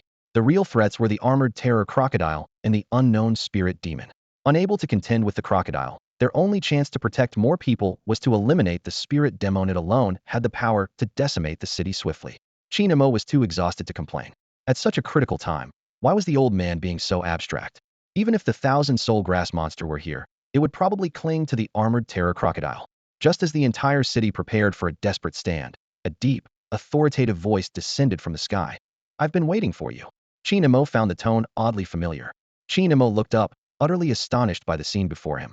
His superior, Zhu Wentian, stood in midair like a deity descended from the heavens, facing the massive Wu Ke terror crocodile. Zhu Wentian's presence was overwhelming, exuding an aura that was nothing short of dominating. Qingmo couldn't help but marvel internally. Zhu Wentian was indeed strikingly handsome, and his dramatic flair was unmatched. Yet, there was something unfamiliar about him, as if he were a completely different person. Could he have a twin sister? Wasn't he supposed to be reassigned? Lan Yi sensed the overwhelming aura of a 5th-tier powerhouse and felt uneasy. How could someone of such strength be reassigned? But if not reassigned, why would Zhu Wentian leave the bustling Xixi base city for the remote Qingshan base city? It made no sense. While others were scrambling to get into larger base cities, Zhu Wentian seemed to be doing the opposite. What was his reason? At that moment, the Wu Ke terror crocodile let out a deafening roar, clearly feeling threatened by Zhu Wentian. Its previously arrogant stride came to an abrupt halt. Its eyes, as large as cars, were fixed on Zhu Wentian, filled with caution and unease. Despite their bloodline advantage, which usually allowed them to easily crush humans of the same level and even take on multiple foes, the terror crocodile's instincts were screaming that this human was extraordinarily dangerous. Without a word, Zhu Wentian activated his genetic talenta mysterious beast-controlling space connection. This was precisely what had earned him the reputation of a genius beastmaster in his early years. The space rippled, and a colossal serpent made a breathtaking entrance. The giant serpent towered like a skyscraper, its body resembling white jade. It combined the ferocity of a steel beast with the elegance of a mythical creature, perfectly blending two contrasting styles. The moment the serpent appeared, the previously restless mantis shrimp and giant claw crab demons instinctively retreated. They sensed that this was not an opponent they could afford to provoke. One wrong move could mean death. Boom boom. The two titans, the terror crocodile and the colossal serpent, were not ones for idle chatter. They clashed with tremendous force, sending waves soaring dozens of meters high and creating a massive chasm in the water. Zhu Wentian, sword in hand, unhesitatingly joined the fray. This was the advantage of a beastmaster being able to fight alongside one's beast, overwhelming the opponent with a 2 ginstone or even 3 ginstone advantage. The Qingshan-based city was originally limited in size, barely touching the edge of the water. To upgrade to a medium-sized base city, they had to expand towards the water, inevitably leading to a confrontation with the Terror Crocodile tribe, the true rulers of these waters. To establish a foothold in this area, they had to slay the leader-level crocodile to intimidate the other demons and announce humanity's arrival. However, the problem was that the leader-level crocodile ruled from an island, always surrounded by countless crocodiles. Charging into the Terror Crocodile tribe was akin to declaring war on the entire demon tribe, a risky endeavor. The human territory bordered only a few outer clans of the Terror Crocodile tribe. To avoid a full-scale war, the only option was to lure them out of their stronghold. This seemingly outrageous plan was based on that premise. If the Terror Crocodiles wanted to outsmart humans, they had a lot to learn. Zhu Wentian chuckled to himself. This battle was just an appetizer. The real main battlefield would leave the Terror Crocodiles with no way out. As for playing tricks, Zhu Wentian thought, they should just face them heat-in. Qin Mo exhaled deeply, sensing the tide had turned. If even the abstract old professor could detect the hints, how could the base city's upper echelon not understand? They might be cunning, they might be ruthless, but they were certainly not foolish, especially when it came to matters of their own safety, interests, and future. Qingmo watched as the two giant beasts battled further and further away until they disappeared from view. He realized that Zhu Wentian might be deliberately controlling the battlefield to prevent the fight from affecting the base city. After all, repairing damaged facilities would be costly. Now, the offensive and defensive positions had reversed. Qingmo looked down at the mantis shrimp and giant claw crab demon still lingering nearby, a playful tone in his voice. Mantis shrimp, come meet your end. Zhao Lianqing could no longer contain his fury. Like an arrow released from a bowstring, he leaped from the city gate, charging straight at his enemy. Just at that critical moment, the old professor's warning rang out. Watch out. There's another hidden psychic demon. The battlefield was in constant flux as the city garrison and the University Alliance soldiers turned their weapons towards the two isolated demons, swiftly turning the tide of battle. Meanwhile, another tense confrontation was unfolding. Lan Yi's voice cut through like a sword towards Qingmo. You must have known all along, didn't you? Lan Yi's accusation shattered Qingmo's illusion of logging into the thousand-soul grass demon ID and scathed. Lan Yi pressed on relentlessly, each word striking deep. Zhu Wentian abandoned the sea snake-based city for Qingshan-based city, surely because he saw the potential of its harmonious environment for nurturing beast pets. You must have known in advance. No wonder you signed the contract so readily. No wonder you were indifferent to winning or losing. No wonder you remained calm when the Wushell Terror Croc appeared. It was all your scheme. Lan Yi burned with anger, wishing he could strike Qingmo down immediately. Yet, with Qingmo backed by leaders and formidable demons, Lan Yi dared not act rashly. Helpless, he swallowed his pride, accepting the loss of 3 portions of dragon blood, and wisely chose to concede, using the contract's auditing clause to forge a connection with Qingmo. However, Lan Yi's internal resentment grew wild like weeds.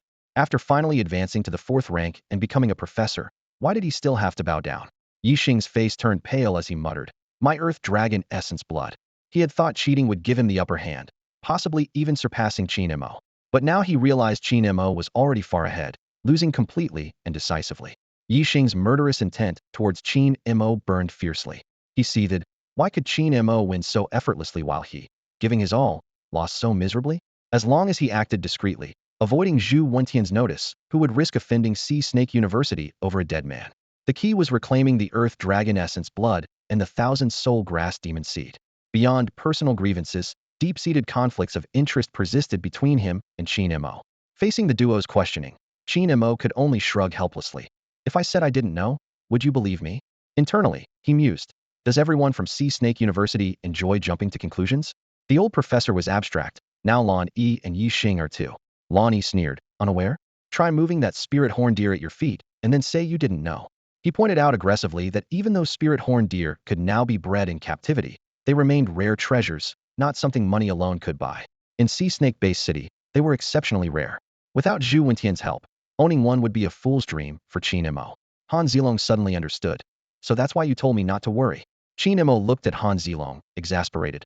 Aren't you going to help? Which side are you on? Helping the enemy make their point. Han Zilong explained.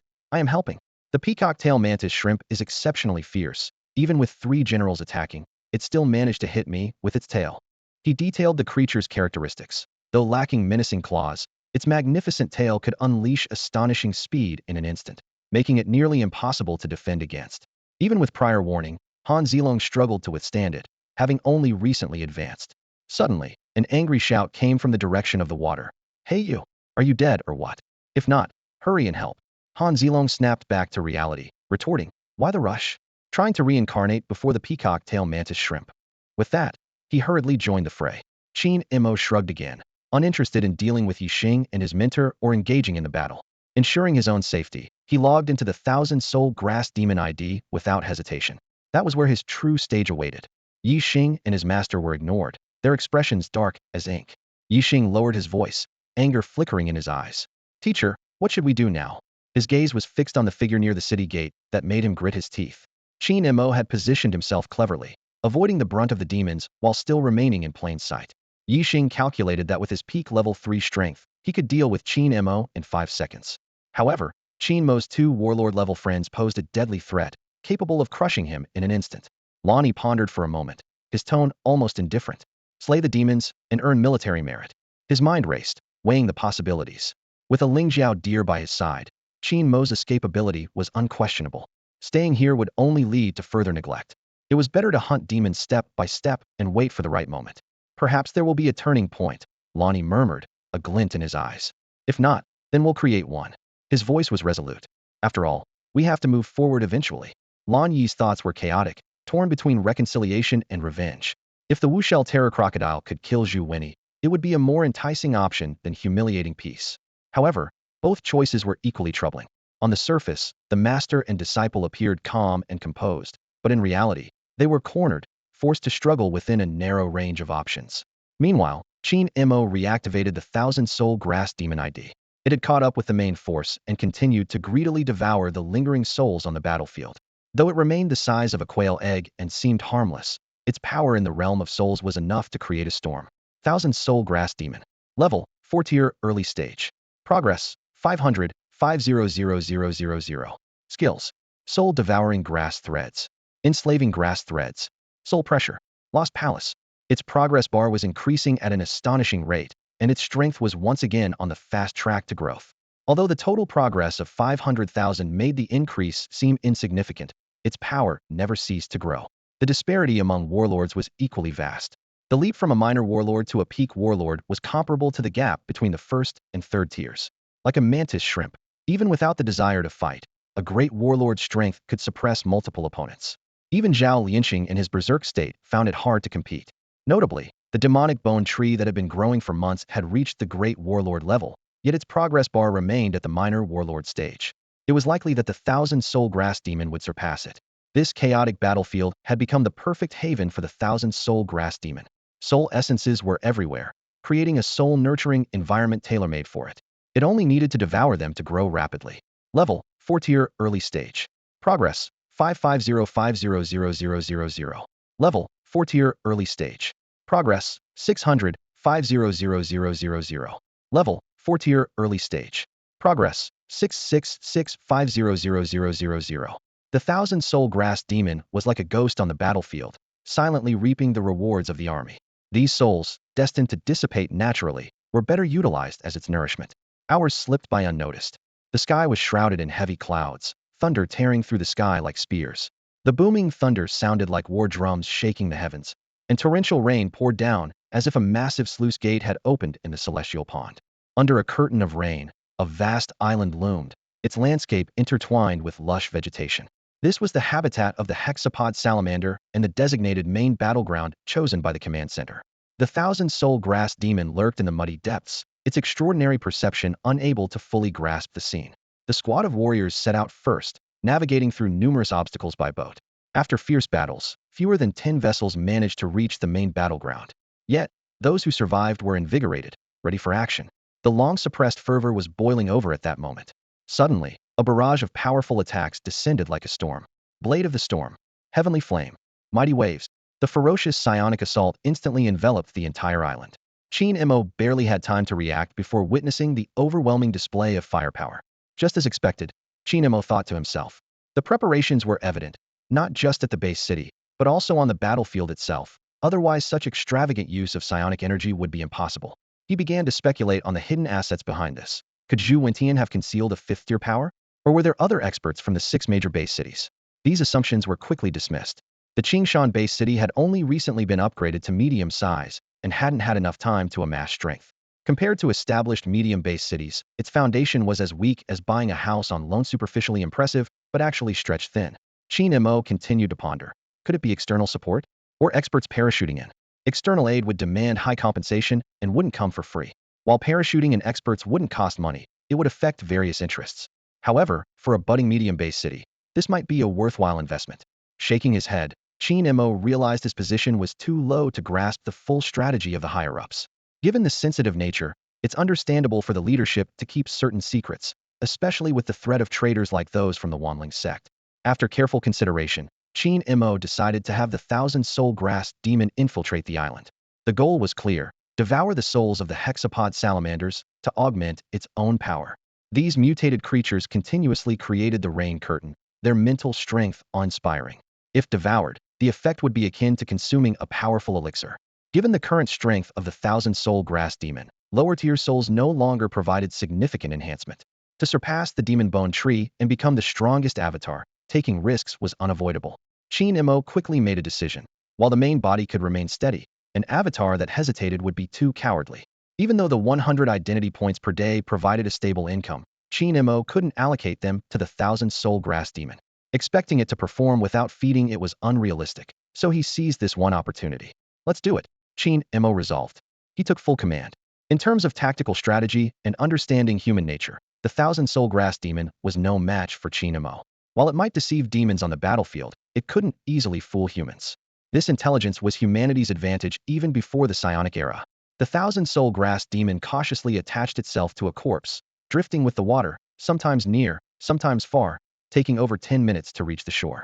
At that moment, the human legion continued its relentless bombardment, as if intent on draining every last drop of psionic energy.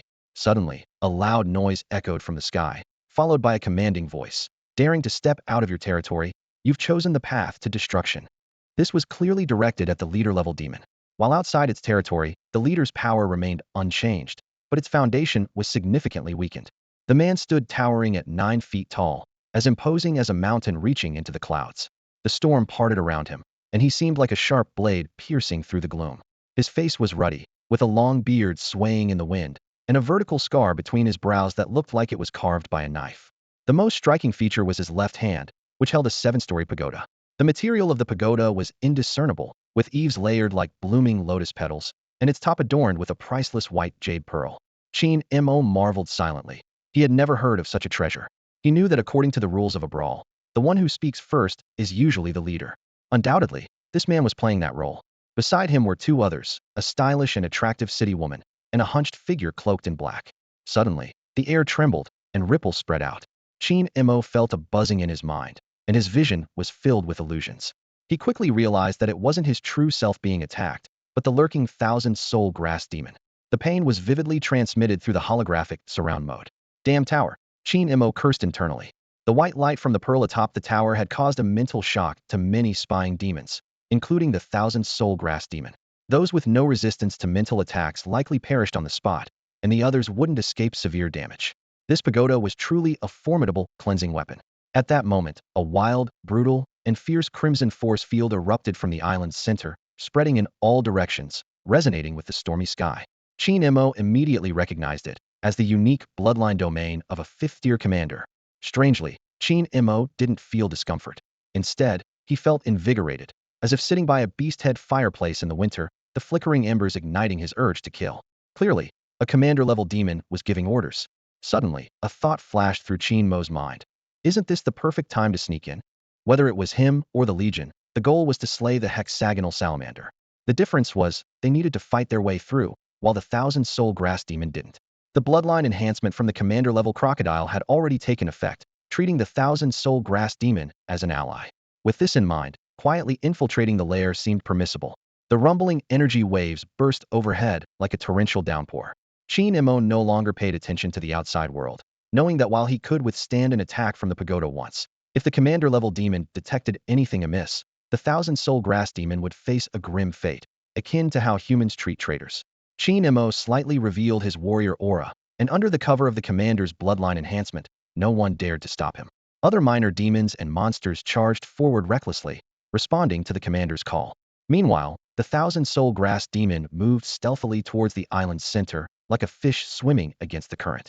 After a few minutes, Qin Mo felt a surge of joy. I'm here. In the distance lay the hexagonal salamander, the coveted target of the 6 major base cities. To reach this place, countless efforts had been made in secret and overtly, including the explosive mushrooms Qin Mo planted, which were merely a minor part of the grand scheme. Now, the target lay exposed before him. The hexagonal salamander's bone spines protruded like crystal clusters, exuding a sharp aura. Its 6 jade horns formed a hexagram, shimmering with a dazzling yet dangerous beauty with every breath. Qin Mo gazed at the peculiar scene before him. 4 oddly shaped 6-legged salamanders stood motionless on a hillock. Their heads were large, but their bodies were unusually thin, making one question if they could even move properly. Among these mutated creatures, 2 had reached the level of battle generals, while the other 2 were at the 3rd tier of power. Despite their considerable strength, they seemed entirely focused on a specific task. Cautiously, Qin Mo manipulated the thousand-soul grass demon, causing countless dark green vines to stealthily extend from the ground. These vines slithered like venomous snakes, ready to deliver a deadly strike at any moment. As the vines slowly closed in on the salamanders, surprisingly, the creatures remained oblivious. Qin Mo was taken aback. These creatures seemed to be entirely absorbed in their task of rainmaking, as evidenced by the constant flickering of the 6 jade-like horns on their heads. Yet, despite the smooth progress, Qin Mo found it hard to believe such an unguarded state. Just as the vines were about to coil around the salamanders' heads, a deep roar suddenly echoed from above. Looking up, Qin Mo saw a massive, winged terror crocodile hovering in the air. This creature resembled a dragon from Western legends, with a bloated body covered in thick scales, sturdy limbs, and a long, powerful tail. Through mental communication, Qin Mo roughly understood the terror crocodile's intention. It believed it could handle the situation on its own and suggested that the thousand-soul grass demon engage in another battle.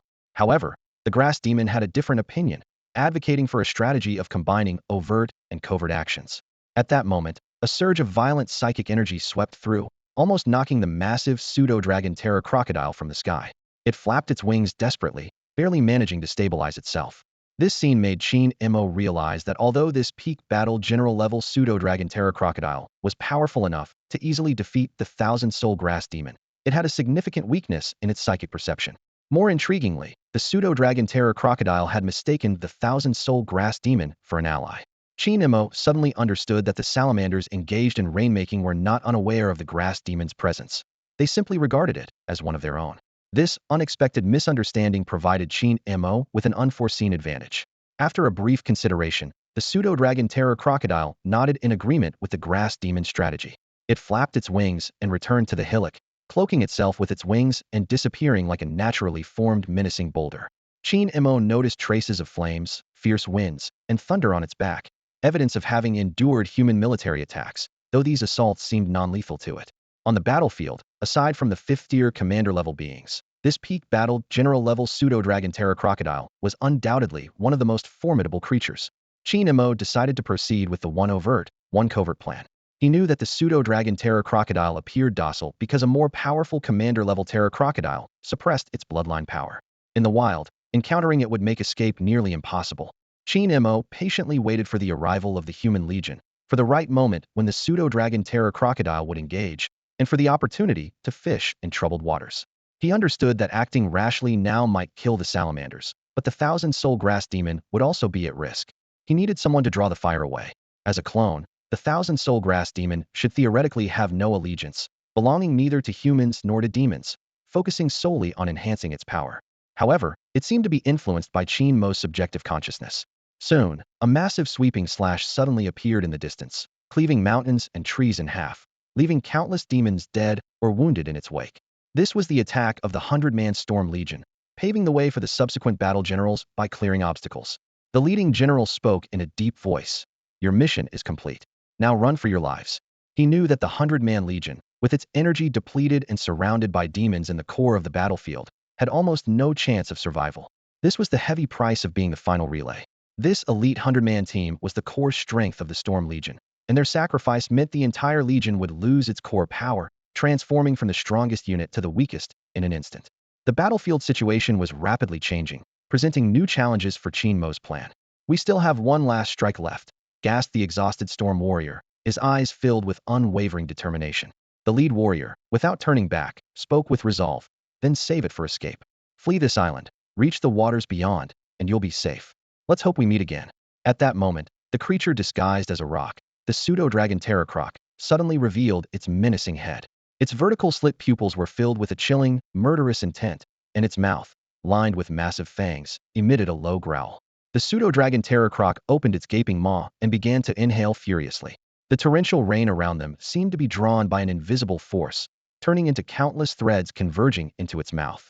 With every blink, its massive belly expanded at an alarming rate, making one fear it might explode. Roar! A deafening roar shook the heavens, deeper and more terrifying than when facing the thousand-soul grass demon. Accompanied by this roar, the pseudo-dragon Terracroc spewed out the vast amount of rainwater it had just swallowed. However, this water had transformed into a pitch-black, toxic liquid. Wherever the poison touched, it emitted a horrifying sizzling sound, instantly corroding the rock's surface into charred black patches, as potent as high-concentration sulfuric acid. "Watch out! Defend!" Everyone was terrified, eyes wide open. The pseudo-dragon Terracroc's attack seemed slow, requiring a water-absorbing buildup, but in reality, it moved with lightning speed. In the blink of an eye, the deadly poison was upon them. Who would have thought there was a high-ranking beast hiding here? Wang Hu cursed. Its pressure is second only to a leader-level beast. As the Wang army commander who beheaded the giant pincer crab demon, he played a crucial offensive role in the warlord squad. The poison, like speeding arrows, reached the pinnacle of power, speed, and sharpness. Although its aim was poor, in this blanket coverage attack, accuracy no longer mattered. Thud thud. The Storm Legion warriors fell one after another, like wheat being reaped by a scythe, collapsing in the charred blackened soil. Already exhausted, how could they withstand such an attack? Even at their peak, they would struggle against the pseudo-dragon Terracroc's toxic assault. Only a defense-focused legion stood a chance. Wang Hu hovered in the air, surveying the scene, his anger nearly boiling over. Apart from his fellow warlord squad members, the 100-strong Storm Legion was annihilated. The poison had corroded a shallow pit in the ground, devouring these elite backbones, including many third-rank experts, all tragically lost. "You'll pay for this." Wang Hu seethed, suddenly noticing something unusual. What is that?" Not only Wang Hu, but everyone saw a shocking sight. Vibrant green vines were entangling the hexagonal salamanders, nearly binding the 4 salamanders like dumplings. The hexagonal salamanders struggled fiercely, but it seemed too late, as those vines exhibited an unnatural vivid green. "Die!" Qingmo's heart hardened, having already bestowed the growth of all things upon the thousand-soul grass demon. This caused the originally dark green grass strands to turn into unusually vibrant green vines. The devouring efficiency increased exponentially. In the blink of an eye, 2 third-rank hexagonal salamanders were refined, contributing a whopping 5,000 experience points, a true soul tonic. The value of a 1,000-soul grass demon surpassed that of 6 ordinary beasts. 1,000-soul grass demon. Rank: 4th rank, early stage. Experience points: 943-250-0000. Skills: soul-devouring grass strands, enslaving grass strands, soul pressure, lost palace. In terms of realm alone, the 1,000-soul grass demon was no weaker than the demon bone tree. The tide of this battle seemed to be quietly shifting. If it could devour a 4th-tier hexagonal salamander, even just one, it would experience a significant boost, becoming the most powerful among its subordinates. Qin Mo understood well that the leap from the 3rd to the 4th tier was a huge hurdle. The progress bar clearly illustrated this, from 10,000 at the 3rd tier to an abrupt 500,000 at the 4th tier, a 50-fold increase. Continuing to devour 3rd-tier creatures would be far less efficient than hunting those of the same tier. The 2 3rd-tier hexagonal salamanders had contributed 5,000 points, so what surprises would 2 4th-tier ones bring? Qin Mo was filled with anticipation, his eyes sparkling with excitement. The rain poured down heavily as the pseudo-dragon crocodile circled in the downpour, its eyes mocking. These humans were amusing, thinking it would turn away because of their stares. What a pointless trick. The warriors were dumbfounded, watching the pseudo-dragon crocodile flaunt its power and then glancing at the dying hexagonal salamander, their minds in chaos. What was happening? Was it trying to stop them from killing the salamander by striking first? How absurd. The pseudo-dragon crocodile's smugness starkly contrasted with the salamander's agony. Someone whispered, "Shouldn't we do something?" The Legion had gone through so much to get them here. Was it just to watch the show? They had been conserving their energy all along. Yet at the final battle, they hadn't even broken a sweat. It felt like they were slacking off, like a dog could do better. The vice captain spoke gravely. "The mission is to kill the hexagonal salamanders, by any means, in any form, as long as they're all dead." He paused and added, "Though we don't understand the situation, it clearly works in our favor. Just watch and don't alert the pseudo-dragon crocodile." Everyone's mind was in turmoil, resorting to doing nothing.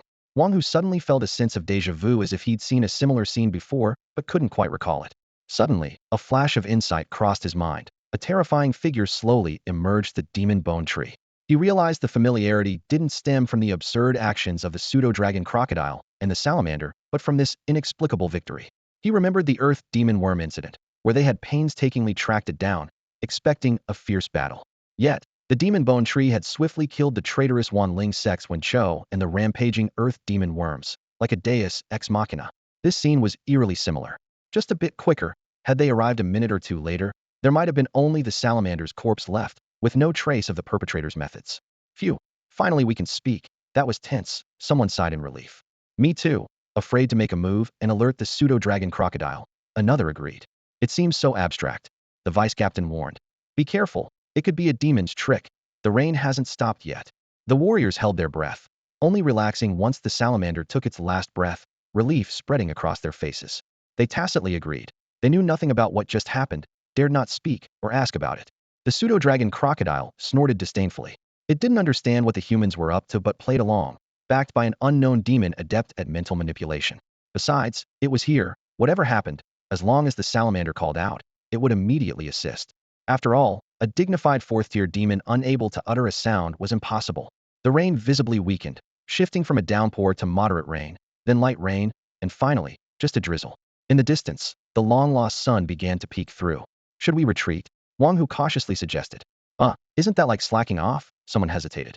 In mere moments, the leaden clouds swelled with golden luminescence. The first ray of sunlight pierced the cloud cocoon like a sharp sword, rapidly expanding into a pillar of light descending from the sky. Majestic beams pierced the clouds, illuminating the earth. The shimmering water surface, the dispersing dark clouds, and the seemingly eternal light pillars presented a breathtakingly orderly scene to everyone. The pseudo-dragon crocodile finally sensed something was amiss, murmuring in confusion. Why did the rain suddenly stop? The pseudo-dragon crocodile stiffly turned its head, freezing in place. Its amber eyes widened in disbelief at the scene before it. The six-legged salamanders, which it was tasked to protect, were all belly up and motionless. It hurried closer, carefully bringing its elongated snout near the salamanders' bodies. A strong, putrid smell confirmed the worst. They were indeed dead. These formidable fourth-rank, mutated demons had fallen inexplicably, without a trace of struggle. The pseudo-dragon crocodile surveyed the surroundings, noticing that the demon skilled in mental attacks was also missing. Could a commander-level powerhouse have intervened? Yet, there were no signs of any battle. The sides, expected to be engaged in fierce combat, were instead united in confusion. The human warriors glanced at each other, bewildered by this sudden victory. The pseudo-dragon crocodile was on edge, afraid it might meet the same fate as the salamanders. Its massive body trembled slightly, clearly unwilling to lose its life so mysteriously. Let's go, Wang Hu whispered to his companions. If not now, when would they retreat? Safety was in numbers. The group snapped out of their daze, leaving the island hastily yet orderly. While they longed to avenge the Storm Legion, logic dictated that, given their current strength, they were likely no match for the pseudo-dragon crocodile. Back on the warship, they were welcomed like heroes. Exhausted faces beamed with genuine joy, brighter than the morning sun. Wang Hu felt a mix of emotions, wanting to explain that they hadn't killed the salamanders, but he didn't know how.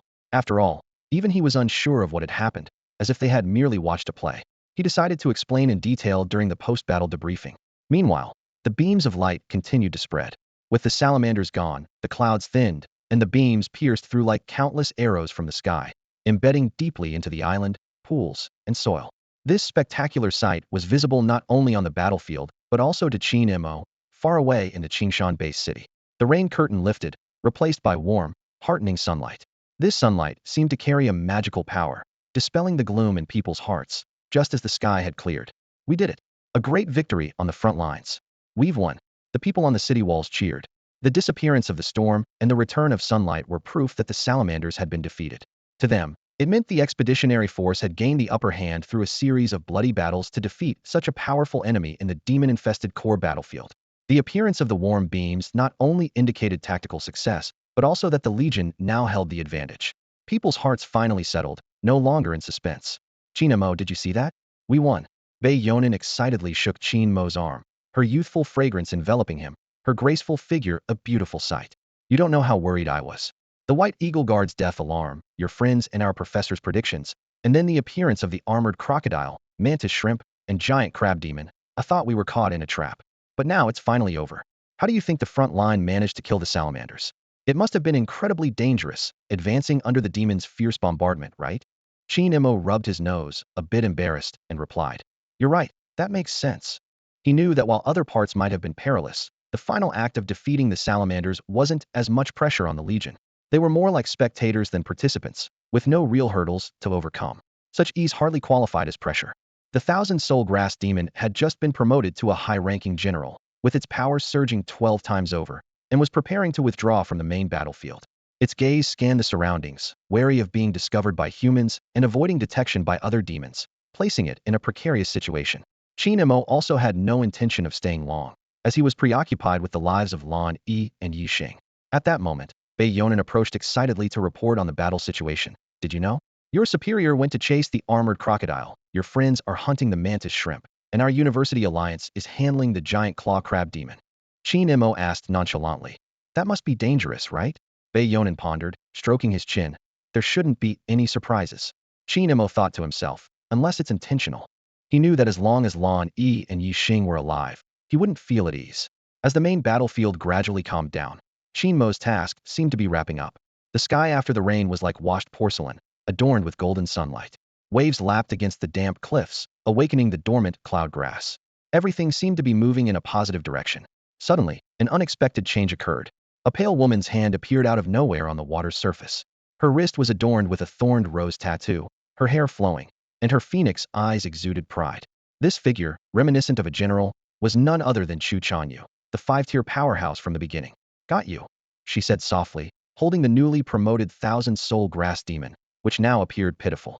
Chu Chanyu hailed from the South Sea Bay City, having been invited to support this mission in exchange for high-quality purple smoke grass.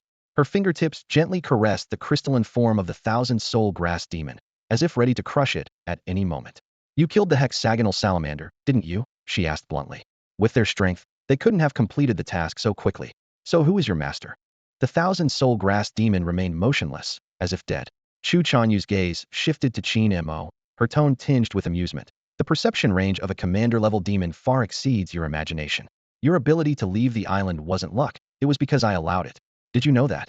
Qingmo shifted his gaze away from the woman's figure and began to ponder the deeper meaning of her words. Chu Chanyu lightly flicked her fingers, sending the thousand-soul grass demon flying into the distance, her voice seeming to echo from all directions. Give my regards to your master. This statement sent a chill through Qingmo's heart. Chu Chanyu had clearly discerned the origins of the thousand-soul grass demon. So why were the others on the warship still feigning ignorance? Breaking down thousand-soul grass demon. Who knows plants best? Who excels at controlling beasts? The answer is obvious. Known Li's overseer, Qingmo, and his superior, Zhu Wentian. Chu Chanyu's long, almond-shaped eyes narrowed slightly as she recalled the methods she had witnessed from Zhu Wentian before. His insights into demons were unique, and he was well-versed in the habits, strengths, and weaknesses of water demons. Coupled with Qingmo's skill in cultivating spiritual plants, creating the thousand-soul grass demon was no difficult task. She pondered silently. Why had no one ever suspected Qingmo? Such an obvious thing, even she, an outsider, could see clearly. After the battle, she decided to visit Qingmo personally to discuss the high-quality purple smoke grass, a promised reward from the Qingshan-based city. Releasing the thousand-soul grass demon was undoubtedly a gesture of goodwill towards Qingmo. Chu Chanyu calculated her own objectives in her mind. Meanwhile, the thousand-soul grass demon, like a frolicking husky, spread its grassy tendrils like octopus legs, its shadow turning into an arrow as it swiftly fled across the water's surface. Qingmo frowned slightly, realizing that Chu Chanyu seemed to know the origins of the thousand-soul grass demon. But the most pressing issue was dealing with Yi Xing and his apprentice. Although Chu Chanyu's behavior was odd, she bore no malice. In contrast, Yi Xing and his apprentice's murderous intent towards him had reached its peak. At this point, the initial conflict was no longer important. The urgent task was to strike first. After leaving the main battlefield, The return journey was exceptionally calm, with bright sunshine and a serene, windless water surface. Moon Island, the first temporary transit point, was established by the Mushroom Legion. It served as both an offensive outpost and a defensive fortress, capable of intercepting demons. "They're coming," an officer standing at the crescent's tip shouted in a deep voice. They had just received orders from the base city to intercept the fleeing sparrowtail mantis shrimp and giant claw crab demon. For a transit point with a maximum combat power of only the 3rd level, this was an arduous task. If Moon Island fell, it would be even harder for the rear transit points to withstand. Fortunately, they only needed to provide interception, not fight to the death, which somewhat reduced the difficulty. Just then, an eerie dark green ripple spread across the water's surface. The two figures, which had been surging forward with great waves, were suddenly hindered, their speed dramatically reduced. "Pull!" the commanding officer roared, issuing the order to attack. In his clenched hand, veins bulging, he held a special fishing net. This was no ordinary fiber net, but a meticulously crafted black copper net, glinting with a cold metallic sheen under the sun. At his command, the warriors of Moon Island gritted their teeth in unison, channeling all their strength into their arms as they strained to pull the net, attempting to restrain the actions of two formidable water warriors. The water's surface erupted into ripples, waves suddenly exploding skyward, reaching heights of over 10 meters. Suddenly, a fearsome figure emerged, the giant claw crab demon. Its crab legs, akin to the unyielding legs of Urgit's battle tank, supported it steadily on the water, resembling a heavy tank. The sunlight on its dark shell reflected an oppressive aura that was suffocating. The giant claw crab demon swung its massive pincers, as large as doors, seemingly with ease. A mere turn of its body sent the warriors on the shore stumbling and falling, many tumbling into the water. The leading man roared, "Pull harder," nearly grinding his molars to dust, his arms clutching the net tightly, fingertips bleeding from the exertion. The other warriors wrapped the net around themselves, determined not to let go. Yet, in the next instant, the net snapped without warning. A dozen warriors, driven by momentum, were hurled into the water. The giant claw crab demon, filled with malice, raised its massive pincers high like the blade of an ancient guillotine, aiming to strike down the fallen men with alarming speed. Under the shadow of impending death, the terror on their faces almost became tangible. Even at their peak, they could scarcely fend off this lethal blow. At the critical moment, a furious shout echoed from afar. "Arrogant!" Han Zilong appeared, skimming the water as if it were solid ground, like a nimble white snake, darting directly towards the danger. This was the unique ability granted by the white python essence in his veins. Originally, two separate pursuit teams, the stationed warriors chasing the mantis shrimp and the high school alliance pursuing the giant claw crab demon, were forced to merge due to the convergence of the two great demons. Although defeating the two water demons wasn't an impossible task for them, killing them in the aquatic environment was a significant challenge. Just as the giant claw was about to descend, Han Zilong manipulated the water into a massive hammer, crashing it against the giant claw crab demon. The impact sent it hurtling towards the shore, its sharp legs gouging deep trenches into the ground. The mantis shrimp attempted to escape during the commotion, leaving the giant claw crab demon to cover its retreat, but was blocked by the teams arriving in pursuit. Before long, the two warriors were cornered on Moon Island. 6 warriors surrounded them, including Han Zilong, Zhao Lianqing, and a military officer, with 3 others from the high school alliance. Zhao Lianqing, eyes bloodshot and panting heavily, taunted, "Run! Why aren't you running anymore?" His legs were almost numb from the long chase. At this moment, an elderly professor suddenly warned, "Everyone, be careful. Last time we encountered an unknown demon here, I suspect," but he was cut off by Han Zilong. "Please take a rest, sir." From the base city to this place, they had heard enough of the professor's theories about unknown demons, warnings of traps ahead, and calls for caution. Initially, they heeded the warnings, but each time it turned out to be a false alarm, almost allowing their targets to escape. Unfazed, the old professor continued, "Better safe than sorry. Letting them escape might not greatly affect the overall situation. There will be other opportunities. But if we fall into an ambush..."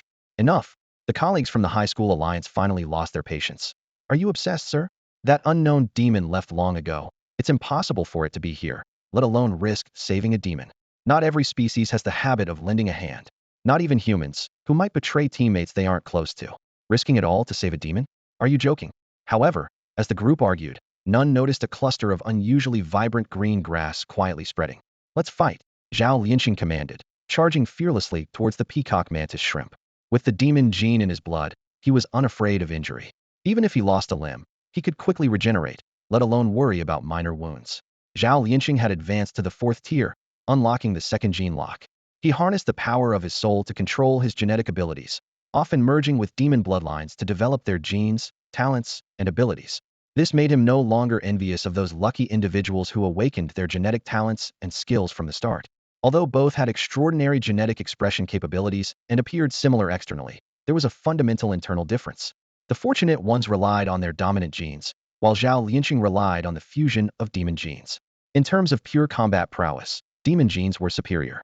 The genes from the fused bloodline had reached 4th-tier strength, far surpassing the genetic talents that lucky individuals awakened at the 1st tier. Unless one continuously enhanced their abilities, which was incredibly difficult. Boom! The battle ignited instantly and reached an intense phase without any need for probing. Fiery 9 Palace Spear. A beautiful senior with long, fiery hair was the first to strike. She seemed quite young, like she had graduated only a few years ago. Her spear was engraved with mysterious runes, and a stunning, colorful lotus bloomed within her spiritual sea, an effect of her genetic law. In an instant, the 99 spiritual apertures within her opened at the 1st, 2nd, and 3rd tiers converged towards a specific gene group under the guidance of her soul power, unleashing a torrent of fiery energy. To an outsider, this move seemed fleeting. In reality, her genes, soul, spiritual energy, and combat techniques were operating wildly within her. This seemingly simple move was guided by the genetic law, allowing her soul, genes, and spiritual energy to integrate and erupt. The genetic law was a summary of this trinity state by predecessors. Boom! A red glow flashed in the senior's eyes as rose-colored flames exploded from her, rejecting everything around with intense heat, like an invisible hand. Sand and stones flew, the water surface boiled, and white mist arose. The flames reflected the immense killing intent on her face. As she thrust her spear, flames spread from the tip, tracing a meteor-like arc through the air. This precisely guided pillar of fire pierced through the giant pincer crab demon's shell instantly. Explode, she declared with the authority of a death sentence, wielding the power of the blazing flames. In the next moment, 9 pillars of fire erupted like a raging volcano, trapping the heavily injured giant pincer crab demon within the 9 Palace formation. The scorching flames sizzled continuously. Roar! The giant pincer crab demon let out a piercing scream, but couldn't escape the formation, resembling a crab on a barbecue, ready to be basted with oil and sprinkled with cumin. Amazing, Qingmo thought to himself, silently giving a thumbs up. Although he had read a lot about the 4th tier, nothing compared to witnessing it firsthand. The visual impact was overwhelming. Qingmo's desire to advance to the 4th tier grew stronger. The sheer coolness of the move was enough to make anyone envious. Many around him had already reached the 4th tier, not to mention the Demon Bone Tree and 1,000 Soul Grass Demon avatars. Even Han Zilong and Zhao Lianqing had achieved this level. Qin felt that if he didn't advance soon, he would become the underdog of an anime. It's time for me to act, Qin thought to himself. He recalled the base city's ambush plan and his strategy of positioning the 1,000 Soul Grass Demon on Moon Island. Originally, the target was Yi Xing and his apprentice, but unfortunately, they were not present. Currently, only 3 demons were attacking. The mantis shrimp with a fan tail, the giant claw crab demon, and the leader-level armored crocodile. Qin furrowed his brow, his thoughts racing. Where had Yi Xing and his apprentice gone? Were they assisting Zhu Wenyi in dealing with the armored crocodile? He leaned toward another possibility. They might be covertly working against Zhu Wenyi. Normally, such thoughts wouldn't be a concern since they were all on the human side. However, there was a significant bet concerning major interests between them. For some, personal interests often take precedence over the bigger picture. If Zhu Wenyi were to die, Yi Xing and his apprentice might still have a chance to turn the tables in the bet. Given the current situation, they seemed destined to lose, with no hope of a comeback. Would they really take such a risk? A sense of urgency surged within Qin, prompting him to decide on a swift resolution and head out to investigate. Press the attack, Han Zilong shouted excitedly. With the giant claw crab demon severely damaged, the mantis shrimp with a fantail posed little threat. The hours-long pursuit was nearing its end, and the others were beaming with joy, eager for the victory within reach. I think we should, the old professor began, only to be interrupted by the 5 of them in unison. Shut up. Reluctantly, the professor changed his tune, saying, I mean we should finish this quickly and then go support Commander Zhu. That unknown demon is likely with Minister Zhu. The 5 exchanged puzzled glances, unsure why the professor was suddenly concerned about the leadership battle. Just then, a sudden change occurred.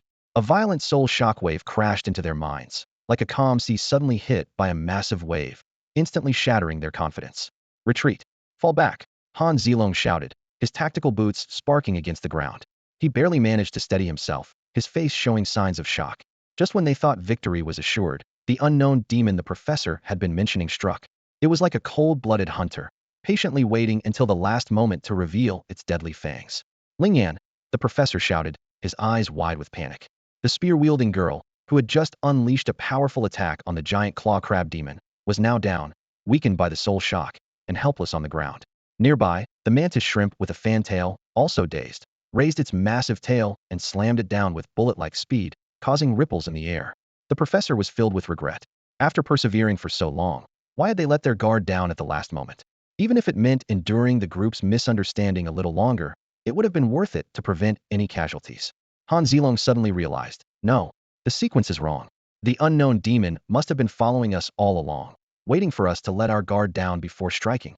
He cursed in frustration, angry at the demon's cunning and his own complacency. If not for the professor's persistent warnings, the unknown demon might have succeeded long ago. It had been waiting, not just for the right moment to attack, but also for everyone to drop their vigilance. The senior with the spear had fear flickering in her eyes, a stark contrast to the viciousness in the compound eyes of the peacock mantis shrimp just a few meters away. She realized with dismay that at this range, with this posture and speed, things could turn deadly. The soul-shaking impact left her unable to move, any slight movement in her legs causing sharp, throbbing pain. The peacock mantis shrimp sensed its prey's weakness, its killing intent boiling over. Fueled by the anger from being relentlessly hunted by humans, it was determined to deliver a deadly blow, even in its soul-shaken state. The senior gritted her teeth and forced herself to stand, staring directly at the terrifying peacock tail that seemed as formidable as a towering tree. Time seemed to stretch as she began to reflect on her eventful life.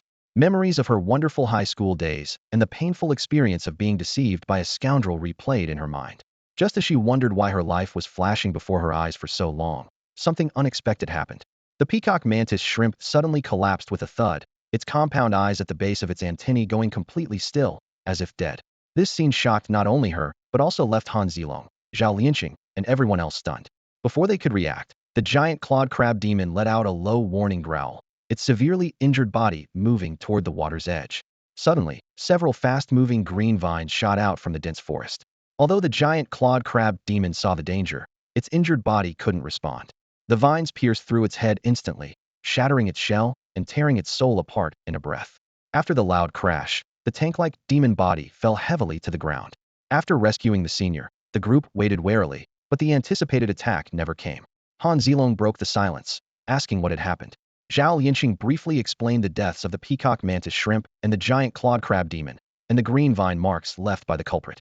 Han Zilong turned to the senior with the spear, his voice tinged with confusion and a hint of awkwardness. Why are you still alive? I mean, why didn't the demon kill you? As soon as he spoke, he realized his phrasing was inappropriate, as if he was expecting her death. All of this seemed extremely suspicious. With the unknown demon's capabilities, it could have easily attacked the isolated companion after killing the two water demons. Yet, everything stopped abruptly, leaving everyone in confusion and on high alert. The old professor hurriedly explained, Section Chief Han is not cursing you. He just wants to understand the situation with that demon so we can handle it better later. The five people watched the senior anxiously.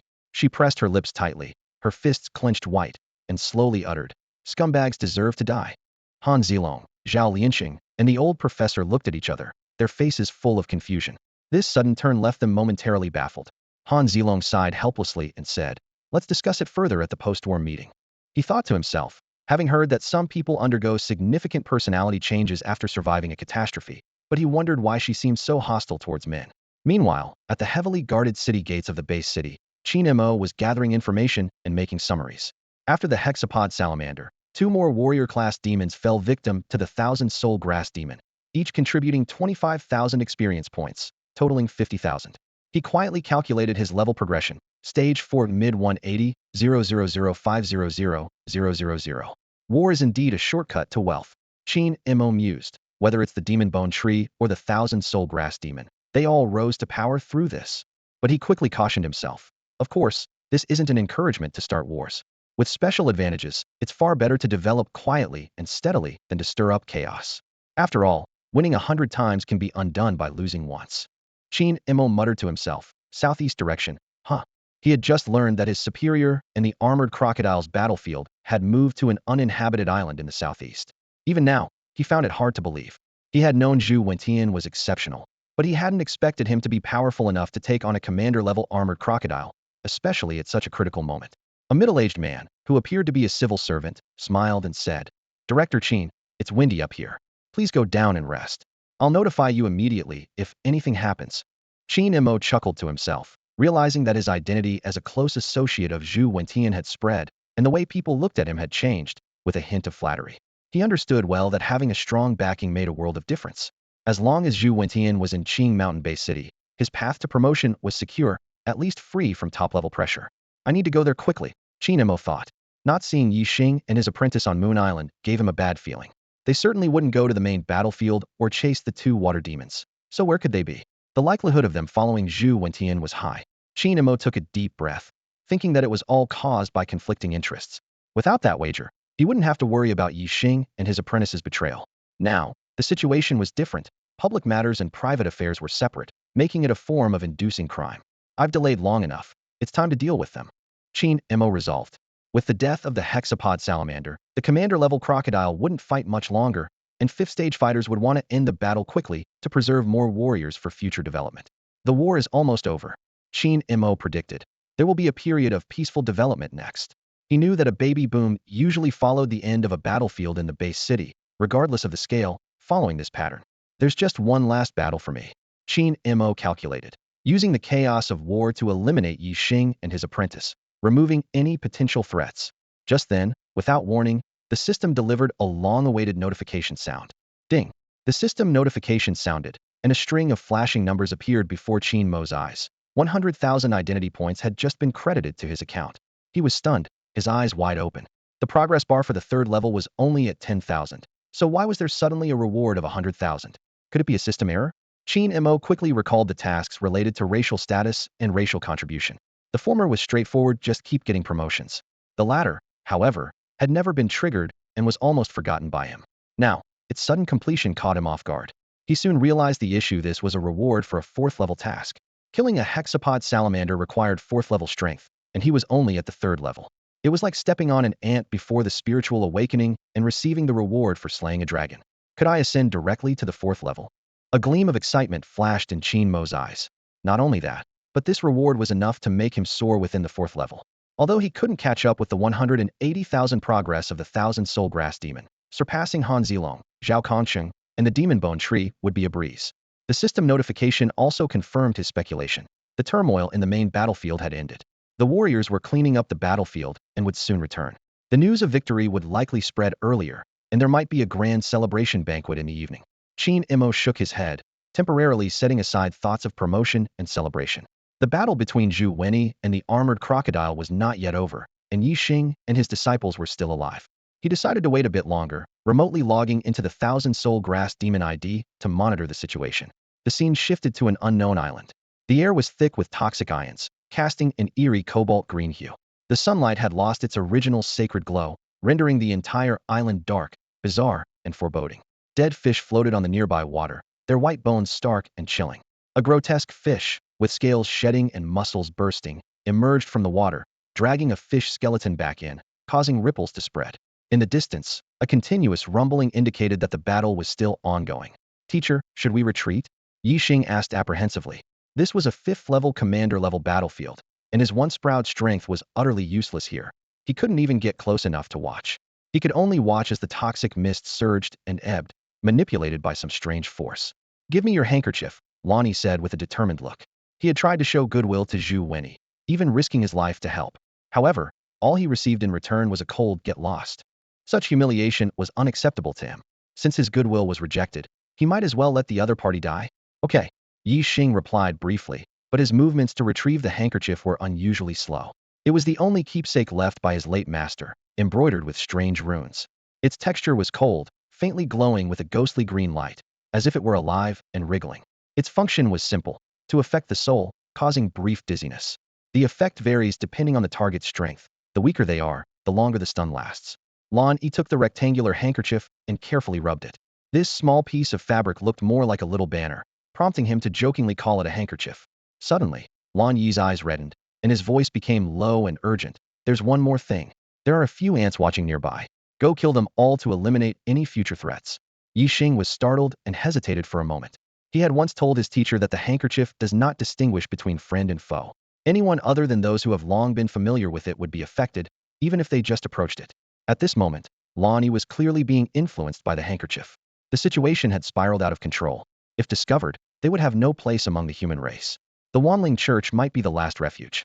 But if he didn't agree to the insane demand in front of him, his teacher, under the influence of the handkerchief, might kill him on the spot. Let's split up, Lan Yi said before heading toward the poisonous fog, each step causing a harsh screech from his shoes, a clear sign of spiritual power being corroded. Yi Xing watched his teacher's retreating figure, then glanced at the few figures peeking around, steeling himself. He rushed towards them, involuntarily imagining them as Qin Mo.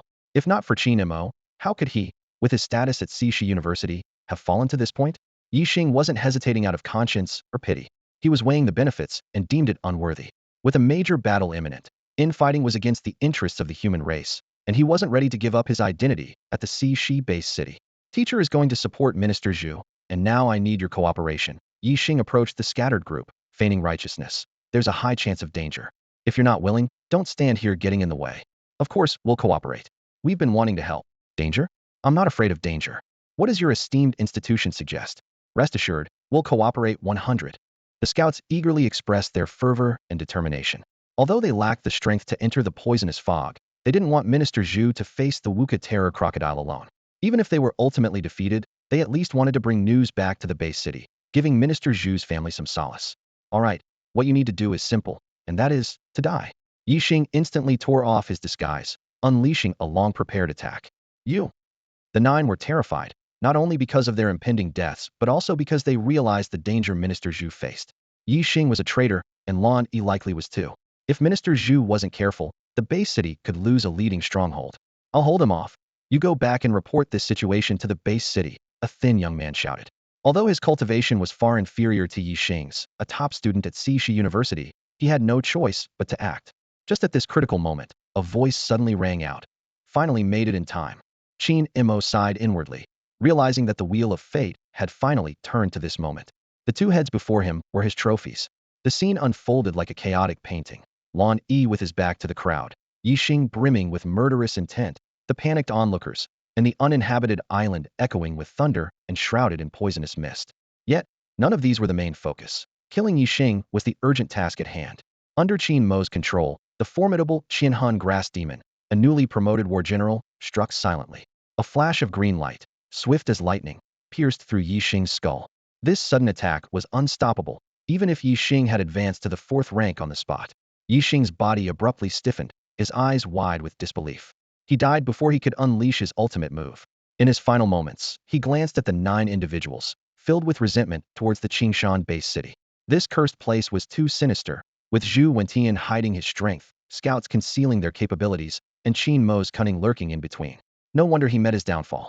Yi Xing's lifeless body fell into the water, his spiritual energy not yet fully dissipated, left to float alone on the surface. The skinny young man quickly reacted, his gaze blazing as he looked at the other 8 people, eagerly asking, which senior made the move? Stop hiding your strength. Around the uninhabited island, apart from them, only powerful beings were fighting. To the skinny young man, if it wasn't a companion who acted, who else could it be? It couldn't possibly be him. The 8 scouts exchanged glances, engaging in heated discussion. Some speculated it was old Zhang, others suspected old Li. Ultimately, all eyes settled on the skinny young man. What the heck? Why are you looking at me? The young man protested loudly. Don't you know me by now? I never rely on others. How could I hide my strength? At that moment, a dark green figure appeared in the water, like a stealthy fish swimming toward the island. Someone had a sudden realization and guessed, I know. It must be a secret left by Minister Zhu. Everyone knows he's a 5th-rank beastmaster, so leaving a war general-level demon to guard makes sense, right? The conversation quickly shifted to their next course of action.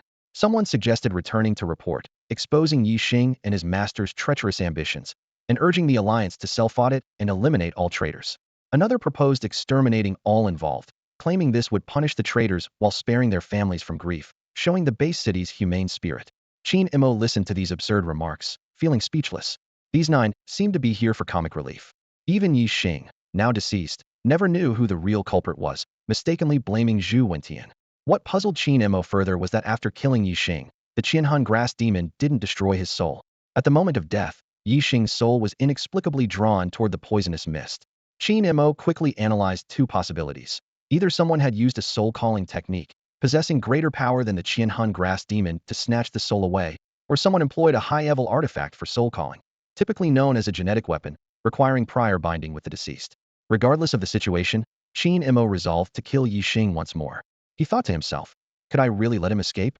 Meanwhile, Lan Yi was pushing forward with difficulty, braving the toxic mist. The deserted island seemed to split open with a purplish-black wound, from which mist continuously poured out. The color shifted from purple to black, growing darker and more ominous, and the air was filled with the stench of sulfur, decaying corpses, and an indescribable foul odor. The trees on the island were twisted and deformed, drooping like melting candles. The ground was cracked, and the creatures were mutated, presenting an apocalyptic scene. Lonnie stood at a distance, mumbling to himself, the Wu Kukong he should have the upper hand. He knew that the hallmark of a 5th-level commander-class creature was its domain, capable of altering the world and withstanding the ravages of time. The toxic fog domain before him seemed to indicate that the Wu Kukong was prevailing. Suddenly, Lonnie looked down at the handkerchief in his hand. For a moment, he thought he saw 3 large characters appearing on it, but on closer inspection, they seemed to be some sort of runes, exuding a sense of absurdity. Minister Zhu, I'm here to assist you, he murmured. Finally reaching the valley, Lan Yi looked down at the 2 battling sides. He had originally planned to approach under the guise of assistance and ambush Zhu Wentian, but the scene before him abruptly halted his intentions. Wrong. Completely wrong. The terrifying toxic fog domain was actually emanating from the gigantic serpent. The massive snake, seemingly carved from white jade, unleashed a deadly fog, suppressing the Wu Kukong with sheer power. Lan Yi suddenly realized that before seeing both sides of the battle, who said only the Wu Kukong could use poison. Its name even hinted at its strength, not lying in poison. Get lost. Zhu Wentian frowned at the newcomer, shouting sternly. The toxic fog domain of the gigantic serpent made no distinction between friend and foe, trampling any life that dared to approach. Moreover, he had already gained the upper hand, with the hard shell of the Wu Kukong shattered, not needing anyone to complicate matters, only adding unnecessary sacrifice.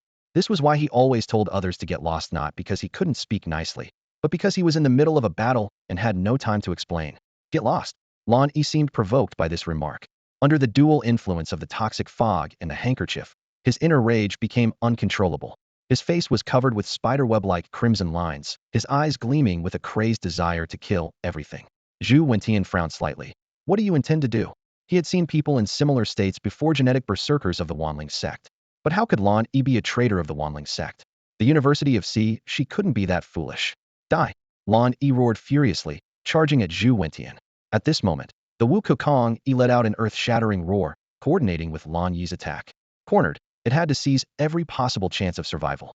The rolling airwaves dispersed the toxic fog, directly affecting the power of the toxic fog domain. Zhu Wentian and the gigantic serpent were no ordinary opponents. They immediately dealt 2 fatal blows to the Wu Kukong severely wounding the leader-class beast. Just as they were about to press their advantage, Lan Yi's attack finally reached them. He pressed the handkerchief against Zhu Wentian, who was busy killing the Wu Kukong. The runes on the handkerchief shimmered, clearly revealing 3 characters: Wan Hun Fan. Zhu Wentian's mind cleared instantly, startled into clarity. The Wan Hun Fan, the Wanling sect's former archbishop in Daxia. The previous encounter with Wenchou in Qingshan Bay City was merely a minor deacon. Above him were more than a dozen major deacons, for deputy archbishops, and the storm-stirring archbishop. The Wan Hun Fan was the symbol of the Wanling archbishop. Wasn't he killed over a decade ago? Why does the Wan Hun Fan still exist? You deserve to die. Zhu Wentian tore the handkerchief apart, looking at Lan Yi with murderous intent. At that moment, the gigantic serpent's white jade tail descended like a collapsing building, crushing Lan Yi into a pulp instantly. Chase! Zhu Wentian glanced hatefully at the pile of flesh, ignoring the handkerchief torn in 2 and falling into the toxic pool. This object made no distinction between friend and foe and couldn't be thoroughly studied in a short time. He quickly pursued the Wu Kukong but having been delayed by several breaths, catching up would likely be difficult. The gigantic serpent's toxic fog domain wasn't instantaneous, but grew stronger as the battle continued. Now that the prey had escaped, it was unclear how much time had been wasted. The Wu Kukong was clever too. Sensing the unfavorable situation, it fled without any intention of fighting to the death. Rumble, rumble. The distant sound of heavy stomping reverberated as the deserted island shattered like a fragile wafer. A powerful shockwave, laden with toxic mist, slammed into the water, and a massive shadow, as large as the city gate, charged out aggressively. Qingmo's eyes widened in disbelief at the scene before him. It was none other than the Wuka Terror crocodile. However, this colossal beast was in a dire state. Its ribs were fractured, with stark, white bones exposed. When it lowered its head, Qingmo noticed its right eye socket appeared as if it had been lashed repeatedly, the eyeball missing, leaving a blood-filled cavity. Due to the crocodile's immense size, Mo couldn't even see its back clearly. We're doomed. Mo's mind screamed with alarm. This giant was barreling towards them, and the thousand-soul grass demon might not survive. Its inherent vulnerability was a fatal flaw, and the Terror Crocodile tribe was renowned for their brute strength. With such a significant disparity in rank, the chances of the grass demon being crushed to death were exceedingly high. The thought alone was despairing. Mo quickly shifted his focus to the gene skill panel. Gene talent, Willow True Spirit 510000. Gene skills, growth of all things, external incarnation 22, rank up. At this point, there was no choice but to risk everything. Mo recalled the time when the demon bone tree faced the 4th rank earth demon worm. Despite being only at the peak of the 3rd rank, it managed to turn the tide by leveraging the transfer of gene skills. The principle was quite simple. External incarnation and growth of all things both originated from the Willow True Spirit. They were expressions of the same set of genes, so why couldn't they be expressed simultaneously? Growth of all things, a 3rd rank gene skill, could accelerate plant growth 30-fold and enhance the rank of spirit plants. Although it could only be used once and not beyond its own rank, there was no other option now. Mo made a decisive choice, transferring growth of all things and the rank up to the 1,000-soul grass demon. The burst limit was only a minute, and the outcome was uncertain, but it was their only hope. The next second, a miracle occurred. The rank of the 1,000-soul grass demon began to rise rapidly, climbing from a battle general to a peak battle general, with one foot almost stepping into the threshold of leader class. Although it didn't fully enter the leader level exceeding the skill's limits, the forced burst effect far exceeded expectations. Normally, the rank-up skill would be ineffective for the grass demon, as it had long surpassed its own rank and genetic limits. Yet now, a peak battle general was the utmost extreme. Above the turbulent waters, a magnificent scene unfolded. Spiritual energy surged like a breached flood from the water, rocks, and air, pouring towards it. Each breath seemed to inhale vast amounts of spiritual energy, causing the 1,000-soul grass demon to grow rapidly under this immense power. Its roots grew wildly in the void, with crystal-clear leaves resembling top-grade jade, swaying gently and emitting a light, ethereal hum, as if singing an ancient and mysterious requiem that others couldn't comprehend. The 1,000-soul grass demon acted without hesitation. Its transparent, sturdy grass strands, like the tentacles of a deep-sea creature, swiftly adhered to the head of the Wuka Terror Crocodile, wrapping it into a giant dumpling in no time. Despite the grass demon reaching the peak battle general level after bursting, its strands extended far, yet it still appeared small compared to the massive crocodile. Although it couldn't completely cover the crocodile's entire body, it was more than enough to envelop its head. Roar! The Wuka Terror Crocodile was furious. How dare a mere battle general act so audaciously? It opened its massive jaws, and the hundreds of supposed slender flesh strands now seemed to exude explosive strength. Jagged shark-like teeth bit fiercely into the dense grass strands. Deep within its unseen throat, an energy vortex was brewing a destructive breath capable of disintegrating the air. Indeed, it had suffered severe injuries. But even so, this colossal creature was still not to be underestimated. But not just anyone can provoke me. Attack! Zhu Wenyi rushed to the battlefield, bewildered by the chaotic scene before him. The unexpected three-way battle threw him off, but he quickly assessed the situation and decisively targeted the Wuka Terror Crocodile. This ferocious beast posed the greatest threat, more so than the newly emerged demons, whether they were friend or foe. The battle quickly reached a fever pitch. The Motion giant serpent joined the fray, striking the battlefield like a sledgehammer. Its massive body coiled up and struck with lightning speed, sinking its fangs into the Wuka Terror Crocodile's neck. The crocodile's tough scales shattered under the serpent's bite, and toxic mist poured out like a flood. Seizing the opportunity, Zhu Wenyi unleashed his most powerful attack. His blade struck the crocodile's vital points with relentless precision. There was no better time than now to give it his all. The Wuka Terror Crocodile retaliated fiercely, focusing all its rage on the Motion giant serpent. The spirit-devouring grass demon and the human's blade were not as threatening as this giant serpent. If not for the serpent, the crocodile was confident it could escape, even while gravely injured. But reality was cruel. The poison was eating away at its flesh, reaching deep into its bones. A wave of unprecedented weakness and drowsiness washed over it, signaling the onset of the poison's effects. The intense battle raged on for an unknown duration.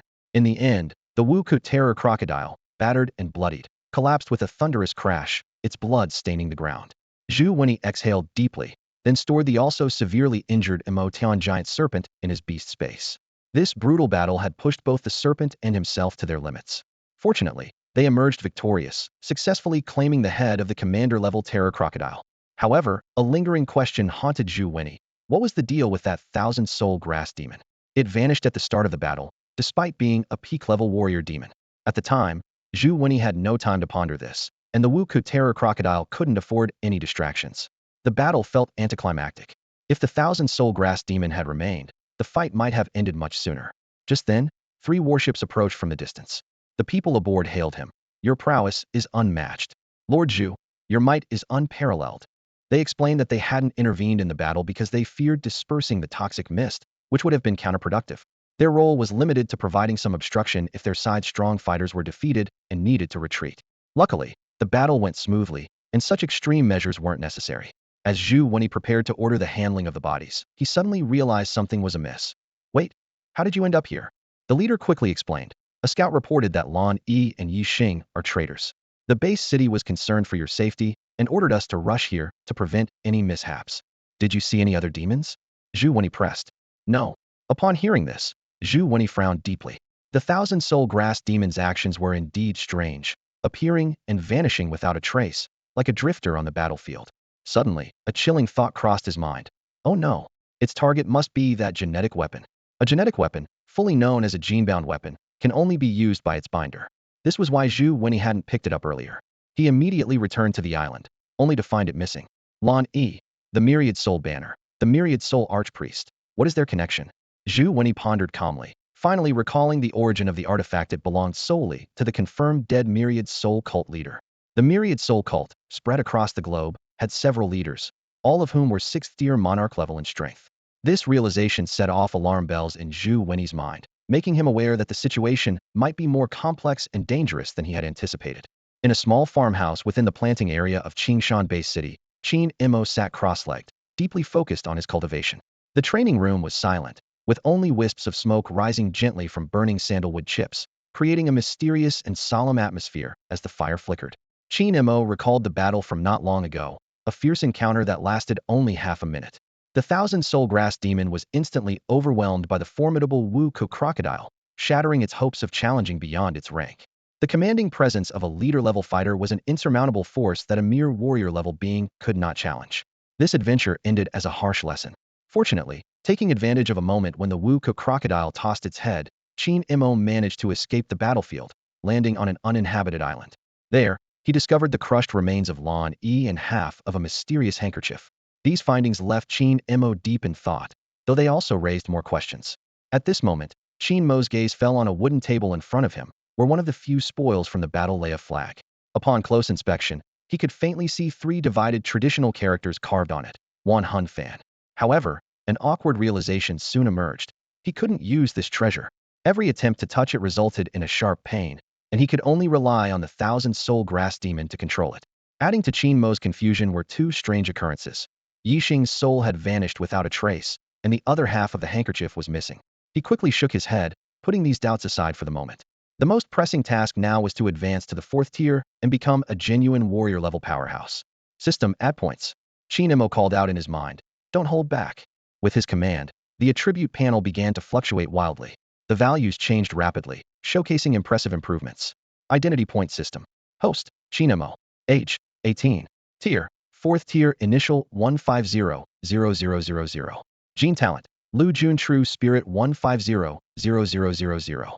Gene skills, growth of all things, Avatar 23, tier enhancement, Spirit Field Enhancement Damage Transfer Danger Alert. Common skills, Great Sun Hanging Gene Technique 4th tier, Chapter 150,000. Others, Demon Bone Tree 4th tier 100,050,000. Thousand Soul Grass Demon 4th tier 250,050,000. Identity points 75,000. This advancement brought comprehensive changes. Firstly, his tier rose from the 3rd to the 4th, officially unlocking the 2nd gene lock. His existing 3 gene skills were significantly enhanced, with the avatar slot increasing from 2 to 3. More excitingly, 3 new gene skills awakened. 1. Spirit Field Enhancement. A 4th-tier gene skill that improves spirit field quality by 40 and accelerates the growth of high-quality spirit plants. It applies to a wide range of terrains, including soil, desert, grassland, forest, and more. 2. Damage Transfer. A 4th-tier gene skill that allows 40 of the damage to transfer to an avatar, usable once per avatar per day. This is undoubtedly a powerful survival skill. 3. Danger Alert. Provides extraordinary sensitivity to danger, with a particularly keen sense of murderous intent. This transformation from the third to the fourth tier, while not directly increasing strength, greatly expanded Qingmo's foundation and potential. The Great Sun Hanging Gene technique also advanced to the fourth tier chapter, reaching its limit, but also serving as a prerequisite for the three-legged golden crow gene technique, paving the way for future progress. The progress bar for the thousand-soul grass demon surged again, a result of devouring part of the Wu-Ku crocodile's soul. With 75,000 identity points still remaining, Qin Mo had ample resources for future development. Taking a deep breath, Qin Mo prepared to embrace the new realm. He had heard that unlocking the second gene lock was an excruciating process, a venture into a new domain. Yet, his heart was filled with anticipation and excitement. As this thought settled, a powerful force began to surge within him, marking the start of his transformation. Cells vibrated and reorganized, gene sequences were activated, neurons were reconstructed, and mitochondria burned under the influence of psionic energy. Ancient genes leaped between neurons, awakening dormant base pairs, and the spiritual apertures of the first, second, and third tiers surged with activity, becoming the source of transformation. In the depths of Qin-Mo's pupils, a green cross symbol was reflected, making his senses incredibly sharp, able to clearly perceive every wisp of airflow in the air. In Lu Jun's spiritual space, the opening of the second gene lock caused an expansion, with chaotic data constantly emerging. The power of psionics, the power of the soul, and the power of genes worked in the spiritual sea space, akin to Pangu creating order from chaos, performing a creation miracle from nothingness to reality. The first gene lock released the body's limitations, allowing spiritual apertures to harness spiritual energy. The second released the soul's limitations, using the spiritual realm to control the mind. The spiritual ions floating in the realm emitted a wondrous scent of supernova dust. After an unknown amount of time, Qin-Mo slowly opened his eyes, thinking to himself, thankfully, it wasn't as excruciating as described in the books. He reflected on his cultivation journey. The first to third tiers were about constantly filling spiritual apertures, while the fourth to sixth tiers involved filling the spiritual realm. The former strengthened genes with spiritual power, while the latter used the mind to control genes. What genes should I fuse? Qin-Mo pondered. The current popular cultivation model was to fuse demon bloodlines at the fourth tier, absorbing demon genes to gain deeper extraordinary powers. He rubbed the thousand-soul grass demon on his wrist, feeling he wasn't lacking in life-saving abilities. Maybe I should just skip it. He worried that the fused genes might disrupt his original genetic talents. If he accidentally destroyed Lu Jun's true spirit, it would be a significant loss. More importantly, he didn't know which genes to fuse. For example, Earth Dragon's essence blood wasn't very useful to him. He'd rather develop a new avatar. Moreover, Lu Jun's true spirit already possessed fourth-tier genetic talent. Infusing another fourth-tier gene might not provide a qualitative improvement. It would be better to continue upgrading his talents. Among his current 6 genetic skills, only the external avatar was related to combat, while the others were not explosive combat skills.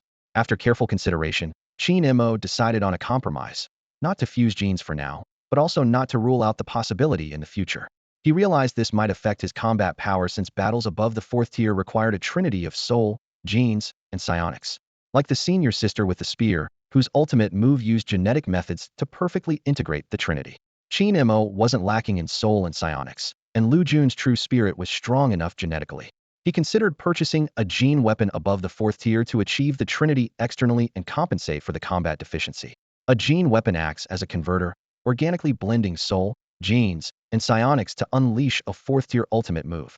Although not as proficient as a seasoned expert, it was a boon for beginners. Why does it feel less useful than the thousand-soul grass demon? Qin-Mo shook his head with a wry smile, feeling his mind was a bit muddled and lacking a clear direction. He decided to set aside these thoughts for now and experience the allure of the fourth tier. With a thought, his feet left the ground, and he glided through the training room like a joyful fish.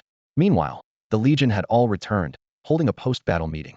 The plantation area was invited, but seeing the busy sign prominently displayed, the staff had to forego entering, as they couldn't intrude uninvited. During the meeting, the old professor spoke first. The mantis shrimp and giant claw crab demons were not killed by us. There's something very suspicious about this. The conference room was grand and fan-shaped, symbolizing the core of the merger of the 6 major base cities. At the center sat the mayor, vice mayor, and fifth-rank powerhouses, surrounded by mid-level officials and battle commanders, with representatives from major corporations, families, and external guests on the outer ring.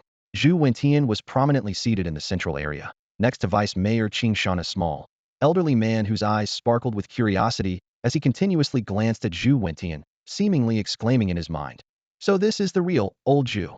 Chu Chanyu was also present, although she could have left directly. As one of the three invited fifth-rank powerhouses, she stood alongside the burly Tata warrior and the elder in black robes.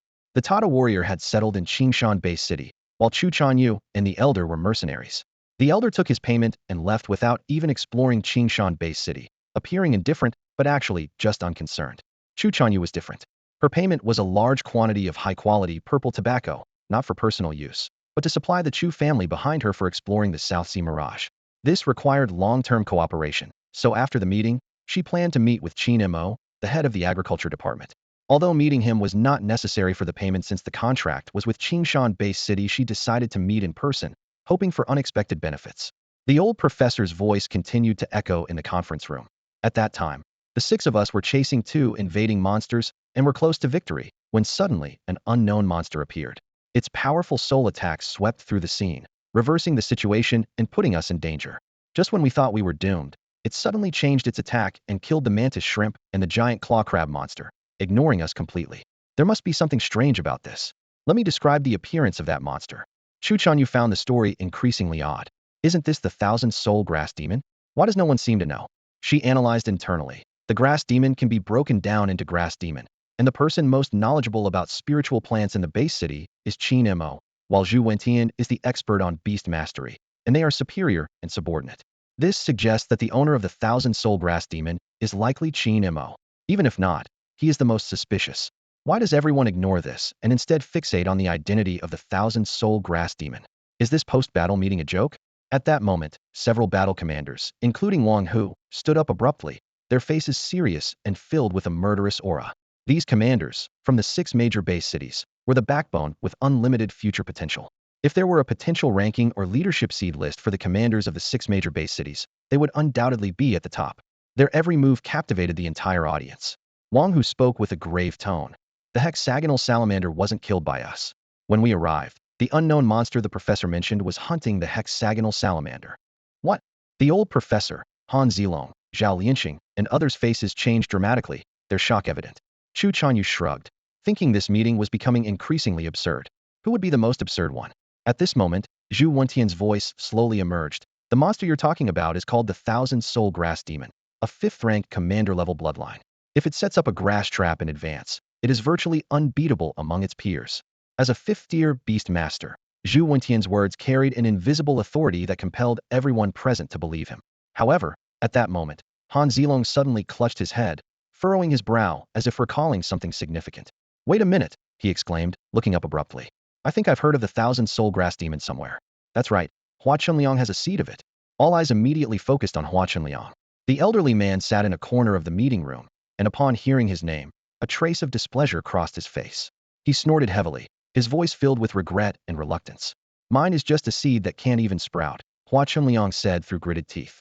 And I already lost it to Qin Mo, along with my entire fortune. These words hit like a hammer on everyone's hearts. They struggled to maintain composure, but the shock and sympathy in their eyes were unmistakable. Hua Chunliang's admission of defeat not only revealed his own failure, but also hinted at Qin Mo's strength. The old man's face turned ashen, as if he might erupt with anger at any moment. Seeing this, Zhu Wentian cleared his throat, drawing everyone's attention back to the main topic. He continued, during my battle with the armored terror crocodile, Lan Yi betrayed us, using the forbidden vessel from a decade ago, the 10,000 Souls banner. We nearly lost the crocodile because of it. He paused, his gaze sweeping across the room. Fortunately, the Thousand-Soul Grass Demon appeared just in time to hold it off. With its unique racial ability, it absorbed a small portion of the crocodile's soul, tipping the scales in our favor. Hearing this, the expressions on everyone's faces grew even more serious.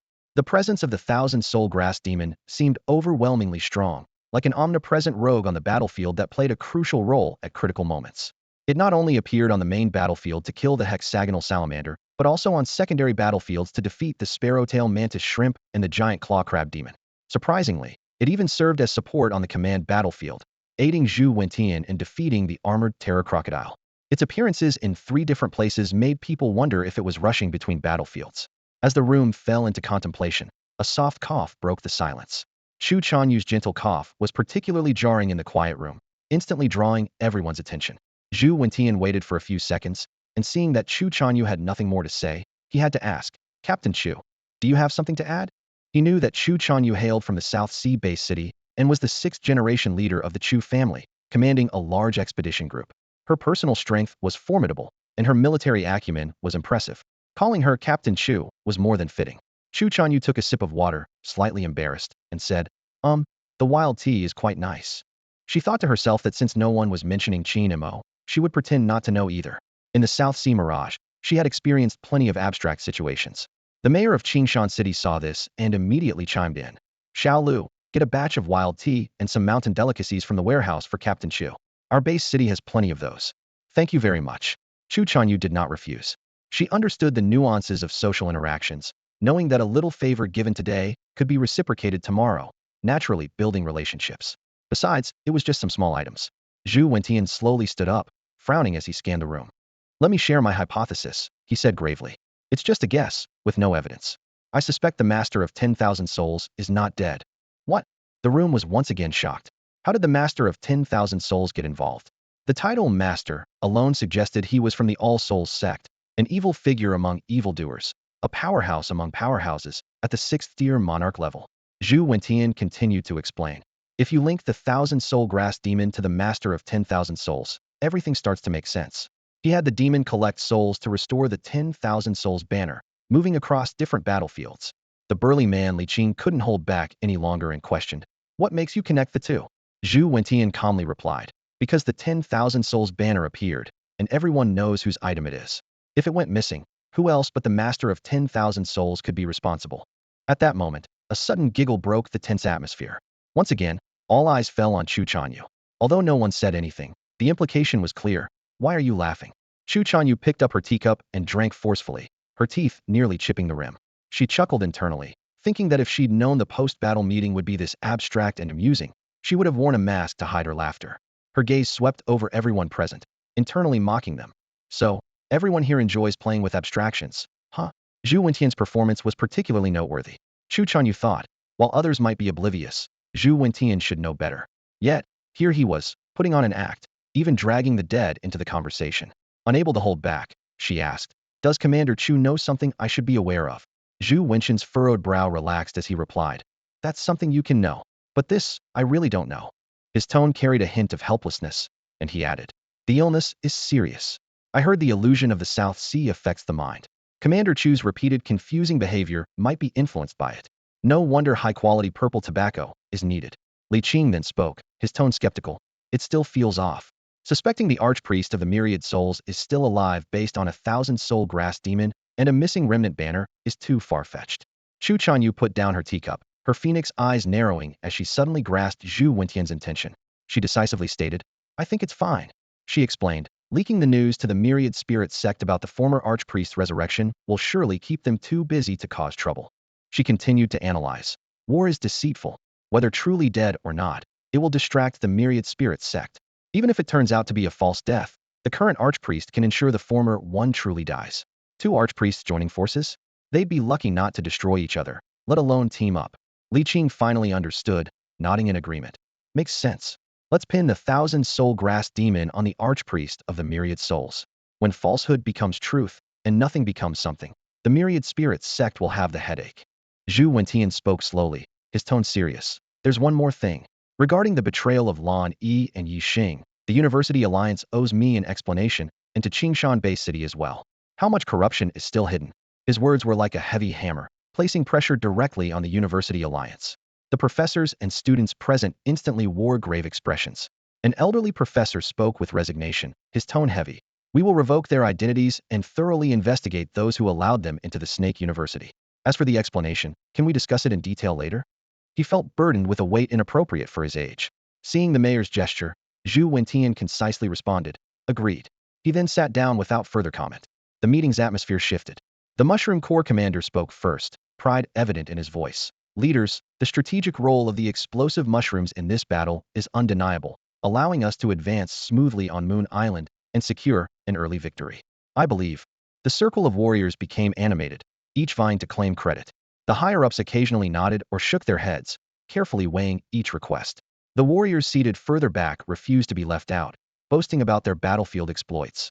Some claimed to have slain demons with a single sword strike, others boasted of punching through the heavens, with exaggerated tales abound. Opening Heaven's Gate with one sword? Check your rank first before boasting, will you? Left hand pointing at the moon, right hand touching the sky. No one in the world is like me. You say I'm in logistics? So what? Did I eat your rice? As the arguments grew more heated, someone attempted to mediate. Stop arguing. Fighting won't solve anything. Why not settle it with a match? This suggestion only fueled the fire, intensifying the already lively atmosphere. The meeting room was filled with noise and disputes, starkly contrasting the earlier solemnity. As the evening wore on, the crowd's enthusiasm only grew stronger. At the stroke of the bell, the dark sky was torn open, and golden red sparks shot up into the heavens. The fireworks exploded with a magnificent display, forming a stunning peony in the night sky. Each petal glowed with a molten, ethereal light, while the center sprayed countless fiery trails, creating graceful arcs and painting the entire scene in a luminous amber. Then, more fireworks followed, like falling dominoes. They launched from every corner of the base city. Some spiraled upward with purple-blue tails, others spread like giant jellyfish, and some resembled scattered fireflies. Citizens poured into the streets, erupting in waves of cheers. We won! We won! From now on, we are a medium-sized base city. Fireworks also burst above the meeting room. A cluster of lights reached its peak and split into 12 golden ribbons, sweeping across the sky like a goddess's gown, leaving trails that showered silver droplets, a breathtaking sight. At that moment, someone suggested, now that it's settled, let's eat. The proposal was met with unanimous agreement. Everyone understood that arguments could wait, but tonight's grand bonfire feast was a one-time event. The battlefield had yielded a bounty of water demons, enough to overflow the warehouses. Rather than waste it, they decided to feast heartily. The shadow of war had lifted, removing a major obstacle for the base city's progress.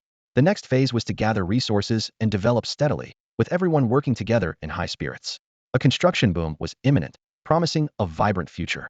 As Han Zilong prepared to leave for the bonfire feast, a calm female voice called from behind. Chief Han, could you introduce me to Supervisor Qin?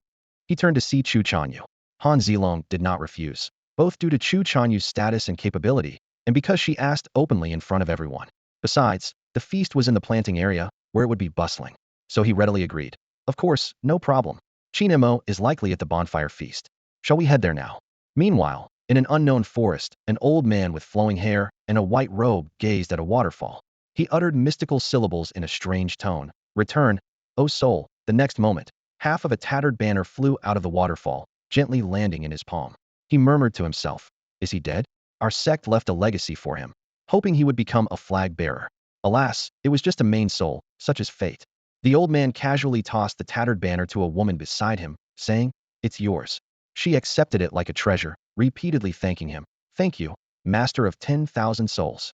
As she looked up, her familiar face revealed she was the one who had extracted a ghost infant's bloodline instead of collecting souls when the previous Wen Shou was killed by the demon bone tree. She had turned traitor because the master of 10,000 souls offered her so much. The old man gazed into the distance, his voice ethereal and lively. The Count is in Nanhai Base City? Ding Shui quickly replied. Yes, he has operations in Nanhai Base City. The Count as a master? The old man sneered. A foreigner, presuming to be a master in Daxia? He looked down at the kneeling woman, instructing, go to Nanhai Base City. Understood. Ding Shui nodded, accepting the order. She didn't ask what the mission was, having already guessed it was likely sabotage. The night enveloped the plantation area, with a bonfire blazing brightly in the darkness. The firelight illuminated a scene of jubilation. Crowds cheered, meat sizzled with oil, and dancers swayed their hips to the pulsating beat. Their movements were both powerful and graceful, resembling flames as they leapt and spun, their alluring figures glowing with a golden sheen in the firelight. Qin Mo sat by the bonfire, gulping down fruit wine while holding a piece of crispy, grilled fish. He took a bite, relishing the delicious taste that burst in his mouth, prompting a satisfied sigh. Having just advanced to the 4th tier that afternoon, he was still grappling with concerns about his combat strength. But at this moment, he decided to set aside his worries and fully enjoy this rare moment of joy. Just then, Han Zilong's voice called out from behind, Qin Mo. Turning around, Qin Mo almost lost his grip on the grilled fish. An imposing woman was approaching him. Chu Chanyu, the 5th-tier commander who had famously captured the Thousand Souls grass demon with her bare hands. Han Zilong quickly explained, she's from the large base city, here to assist us, and she specifically asked to see you. With that, he quickly scampered away, as if afraid of getting caught up in any trouble. Before Qin Mo could react, Chu Chanyu was already in front of him. She looked him up and down, her gaze a mix of scrutiny and curiosity. Qin Mo stood by the bonfire, his chiseled features illuminated like a finely crafted statue. He wore a tailored black coat embroidered with gold, its hem gently swaying in the breeze, giving him an air of maturity and a hint of youthful charm. Particularly, The half-eaten fish in his hand added a touch of liveliness to his mature demeanor. Chu Chanyu got straight to the point. We meet again. Qin Mo feigned confusion. Have we met? Chu Chanyu's eyes narrowed slightly as she continued. Oh right, we haven't met, but I've seen your beast. That 1,000 souls grass demon that has traversed many battlefields. In a short time, you've nurtured it to a 4th-tier battle general. It's no wonder you're the agricultural officer capable of cultivating high-quality purple smoke grass. Your talents far surpass those of your peers. Internally startled, Qin Mo maintained a puzzled expression. I don't understand what you're talking about. Meanwhile, countless thoughts raced through his mind. The new plantation area had been designated, specifically the broadleaf plains, known as the hunting ground by mountain hunters, and the starting point for the Devil Bone Tree's development. The main part of the Suntober-built Qingshan-based city would be nestled among the mountains, designed in a bandit fortress style, with its reach extending to the water's edge for spiritual mineral extraction. As for the current site, it was planned to be transformed into a large trade center, primarily responsible for transporting spiritual minerals externally while receiving products from other base cities, such as vehicles, farm tools, and weapons. Additionally, it would house a hunters association, a new barracks, and offices for external groups, among other multifunctional areas. Though these changes were related to Qin Mo, his immediate concern was how to handle Chu Chanyu's questioning. He knew his primary duty was farming, but now he needed to find a way to navigate this tricky situation. Qin Mo sighed inwardly. He had originally planned to use the Qianchao demon as a trump card, but it was unexpectedly exposed this time. Although Chu Chanyu didn't reveal it, and even showed mercy on the battlefield, the secret was out, and it could no longer be a secret weapon. Chu Chanyu smiled and said, I mean no harm. Perhaps we could become partners. Your base city promised the purple smoke grass and contacted the Nanhai Chu family, which brought me here. She pointed to a corner. Shall we talk over there? Chu Chanyu pointed out that the Qianchao demon was not a threat, but a demonstration of strength and sincerity. Since they were to cooperate, mere words wouldn't suffice, and showing some strength would reassure a partner. Qin Mo nodded slightly, though he couldn't quite read the woman's intentions. He only knew that it should not be harmful to him. As the two walked towards the dark corner, Han Zilong silently took out a cigarette, the flickering light reflecting his rugged face. He muttered sourly, Is this happening? That's a 5th-tier leader. It feels like a small horse pulling a big cart. Just because he's handsome, I'm a 4th-tier strongman. Why not compare levels with me? Han Zilong was torn between fearing his brother's hardship and worrying about him relying on a wealthy woman. Soon, Qin Mo understood the content of the post-battle meeting, feeling quite speechless. Chu Chanyu attributed the Qianchao demon's origin to a Han archbishop he'd never heard of. Qin Mo thought, does this Han archbishop deserve such credit? Moreover, the death of such an important figure would have been verified from multiple sources, making the chance of a false death negligible. Chu Chanyu continued, but the Han banner is real, and the betrayal of Yi Xing and his master is real too. Didn't they have some treasure? Do you want to check it out? It might have been left by the Han archbishop during his life and discovered by chance. There might be danger, but after so many years, it should be manageable. Qin Mo raised an eyebrow, contemplating his bet with Hua Chunliang and the murderous intent Yi Xing exposed due to the Qianchao demon. These were all public information, including the so-called treasure. Fortunately, no one had dared to bother him yet. Suddenly, Qin Mo realized something and said directly, Wait. I think I know what you want, the 3rd-tier purple smoke grass, right? No need for so much trouble. Just pay more. You provide the money, and I provide the goods, and we settle it cleanly. Chu Chanyu was momentarily speechless. She explained, without visiting the Nanhai Mirage, you wouldn't know the importance of the purple smoke grass, especially the 3rd-tier one, which was driven to a sky-high price months ago. I need a secret supply of 3rd-tier purple smoke grass. This matter is between you and me, and the price can be negotiated. Qin Mo's eyes narrowed, realizing the value of the 3rd-tier purple smoke grass was far beyond his imagination. He cautiously said, Don't worry, I won't tell anyone. Chu Chanyu smiled with satisfaction and changed the subject. What about the treasure? It's a waste not to take it. Please help me check it out. The exact location is uncertain, but it's said to be 100 east of Haishi Bay City, and that's where Yi Xing stopped talking. Qin Mo removed the Qianchao demon, disguised as a bracelet, and gently placed it in Chu Chanyu's hand. This wasn't due to any great trust in her, but knowing that with her strength, dealing with 10 Qianchao demons would be easy. He recalled his encounter with the Wuka Terror Crocodile, the only battle with a leader-level demon, which completely changed his understanding of demons and 5th-tier strongmen. Chu Chanyu hurriedly left. Qin Mo sat at the dining table, picking up a piece of fish that had cooled, and silently admired her enthusiasm for work. As a 5th-tier powerhouse, such dedication was truly commendable. Qin Mo thought to himself that he would be foolish to replace a partner like her. He had to admit, Chu Chanyu's charisma had indeed impressed him. This admiration was pure and simple, with no ulterior motives, just a sense of comfort in her presence. Just then, Han Zilong appeared out of nowhere, winking and asking, "Did it work out?" Qingmo was puzzled. "What worked out?" With a mysterious air, Han Zilong said, "Your blind date with Captain Chu?" With a clatter, the fish fell from Qingmo's hand to the ground. He looked at Han Zilong in disbelief. "Do you even know what nonsense you're saying? Did we ever discuss romance? We're all serious people, focused on making money and building our careers. Who has time for love?" Han Zilong scratched his head, a bit confused. "I just thought you two were getting along well." He paused and added, "I heard Captain Chu is cold and ruthless. Even as a seasoned veteran, you might lose your standing. But there are advantages. Tush's powerful, influential, good-looking, and the sixth-generation leading figure of the Chu family from the South Sea. She's a much better support than Minister Zhu." Qin Mo, expressionless, said, "Do you want to turn around and see?" Han Zilong froze, his mind racing. If this were a movie, Chu Chanyu would probably be standing right behind him, having heard his entire rant, glaring at him with icy eyes. He thought, as long as he didn't turn around, he'd be safe. After what felt like ages, Zhao Lianqing staggered over, breaking the awkward silence. "Are you playing statues? The party's almost over. I'm heading out." Having avenged a great wrong and amidst a celebratory atmosphere, Zhao Lianqing didn't hold back the alcohol, indulging heavily to forget the past and embrace a new phase of life. Only then did Han Zilong dare to turn around, finding no one behind him. He breathed a sigh of relief, muttering to himself, "See, just don't turn around, and there's no plot twist." 3 days later, the sun was shining brightly under a clear blue sky. A giant tree, entirely green, stood tall.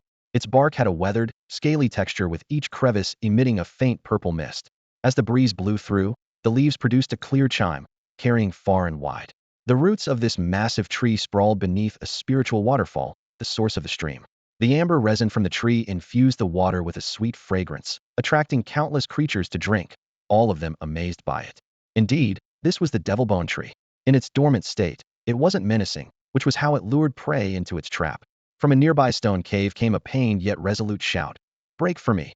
It was Su Xian, who hadn't appeared for a while. The young man was bare-chested, surrounded by crawling insects. Several minutes later, Su Xian exhaled deeply, a joyful smile appearing on his face. He cheerfully proclaimed, "With the power to grasp the sun and moon, I stand unmatched in this world." Finally reached the second tier. Remember, when he left his hometown following the devil bone tree, the plantation manager Qin Mo, man who was so far ahead, he couldn't even see his back, was also at the second tier.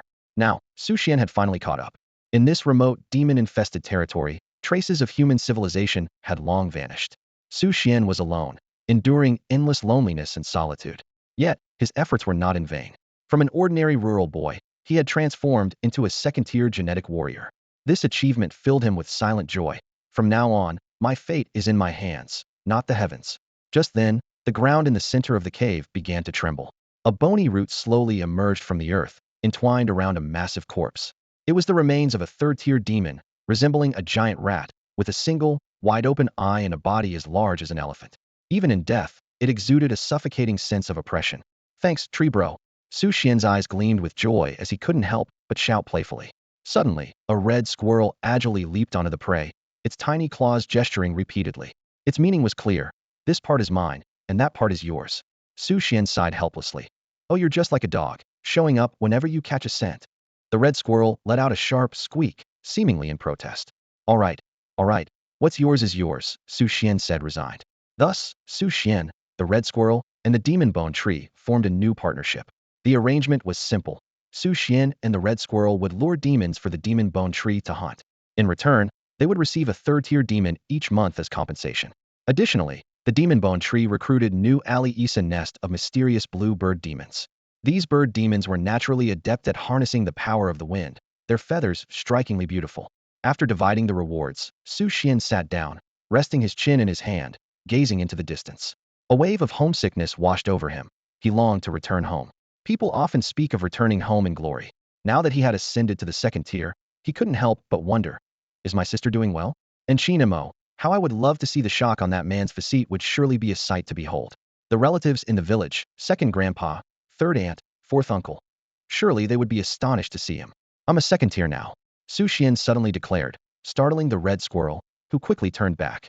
In his open palm appeared a sphere of pure white, sign of second-tier spiritual power. This silent testament spoke louder than words. The red squirrel first danced with excitement, then bit fiercely into the demon flesh.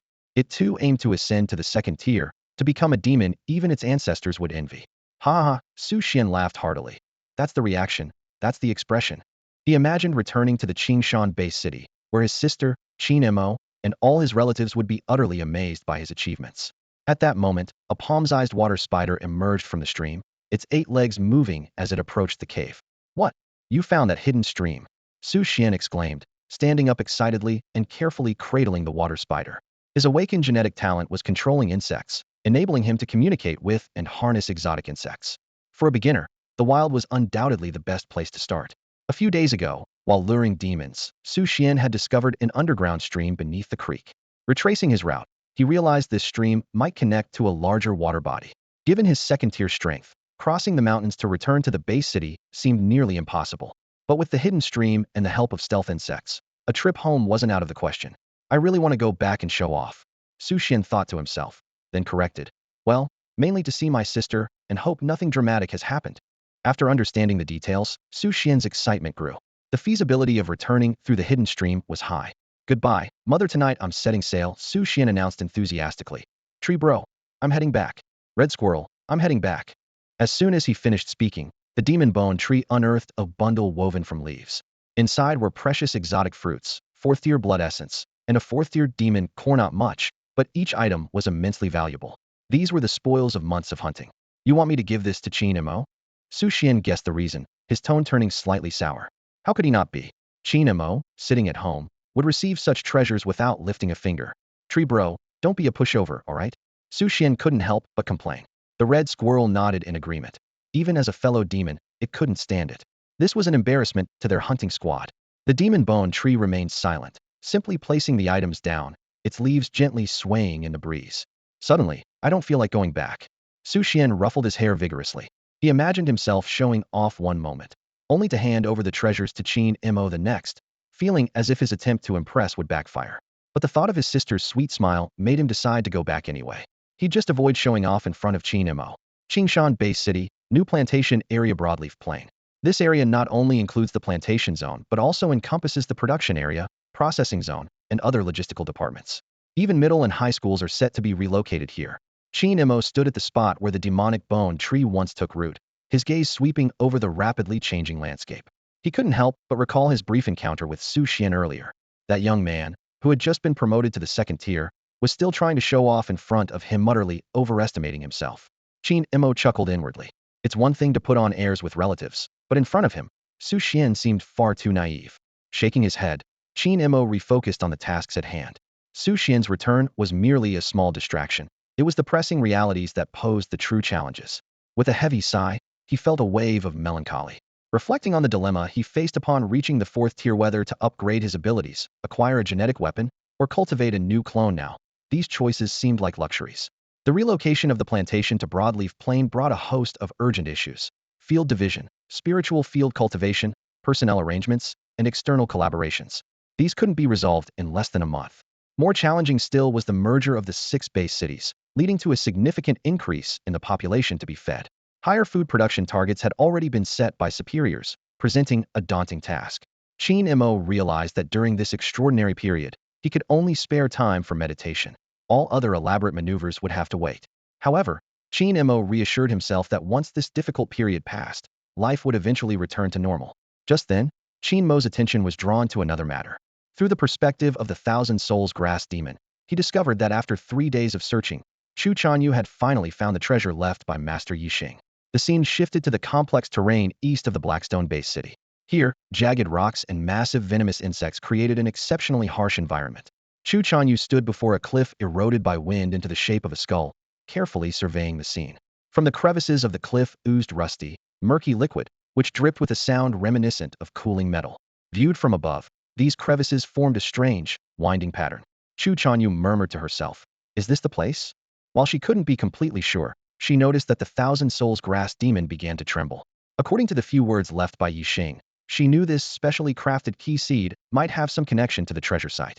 She slowly opened her palm, and the Thousand Souls Grass Demon floated up on its own, drifting towards the cliff crevice. It fit perfectly into an irregular oval gap, instantly triggering a transformation. The murky water, which had been dripping down, suddenly flowed upward, activating a mechanism that emitted a sound akin to a woman's lament. The tightly sealed stone wall shattered, revealing a dark, deep passage. As sunlight poured in, It seemed to illuminate the passage through reflection. Chu Chanyu narrowed her eyes slightly, silently marveling. Is this the means of a sixth-tier monarch? Setting aside the fact that the Master of the Thousand Souls was a formidable presence, the ability of a sixth-tier powerhouse, who had been gone for over a decade, to leave behind such a mysterious mechanism, was a testament to his immense power during his lifetime. She didn't approach rashly but instead focused her gaze on the Thousand Souls grass demon.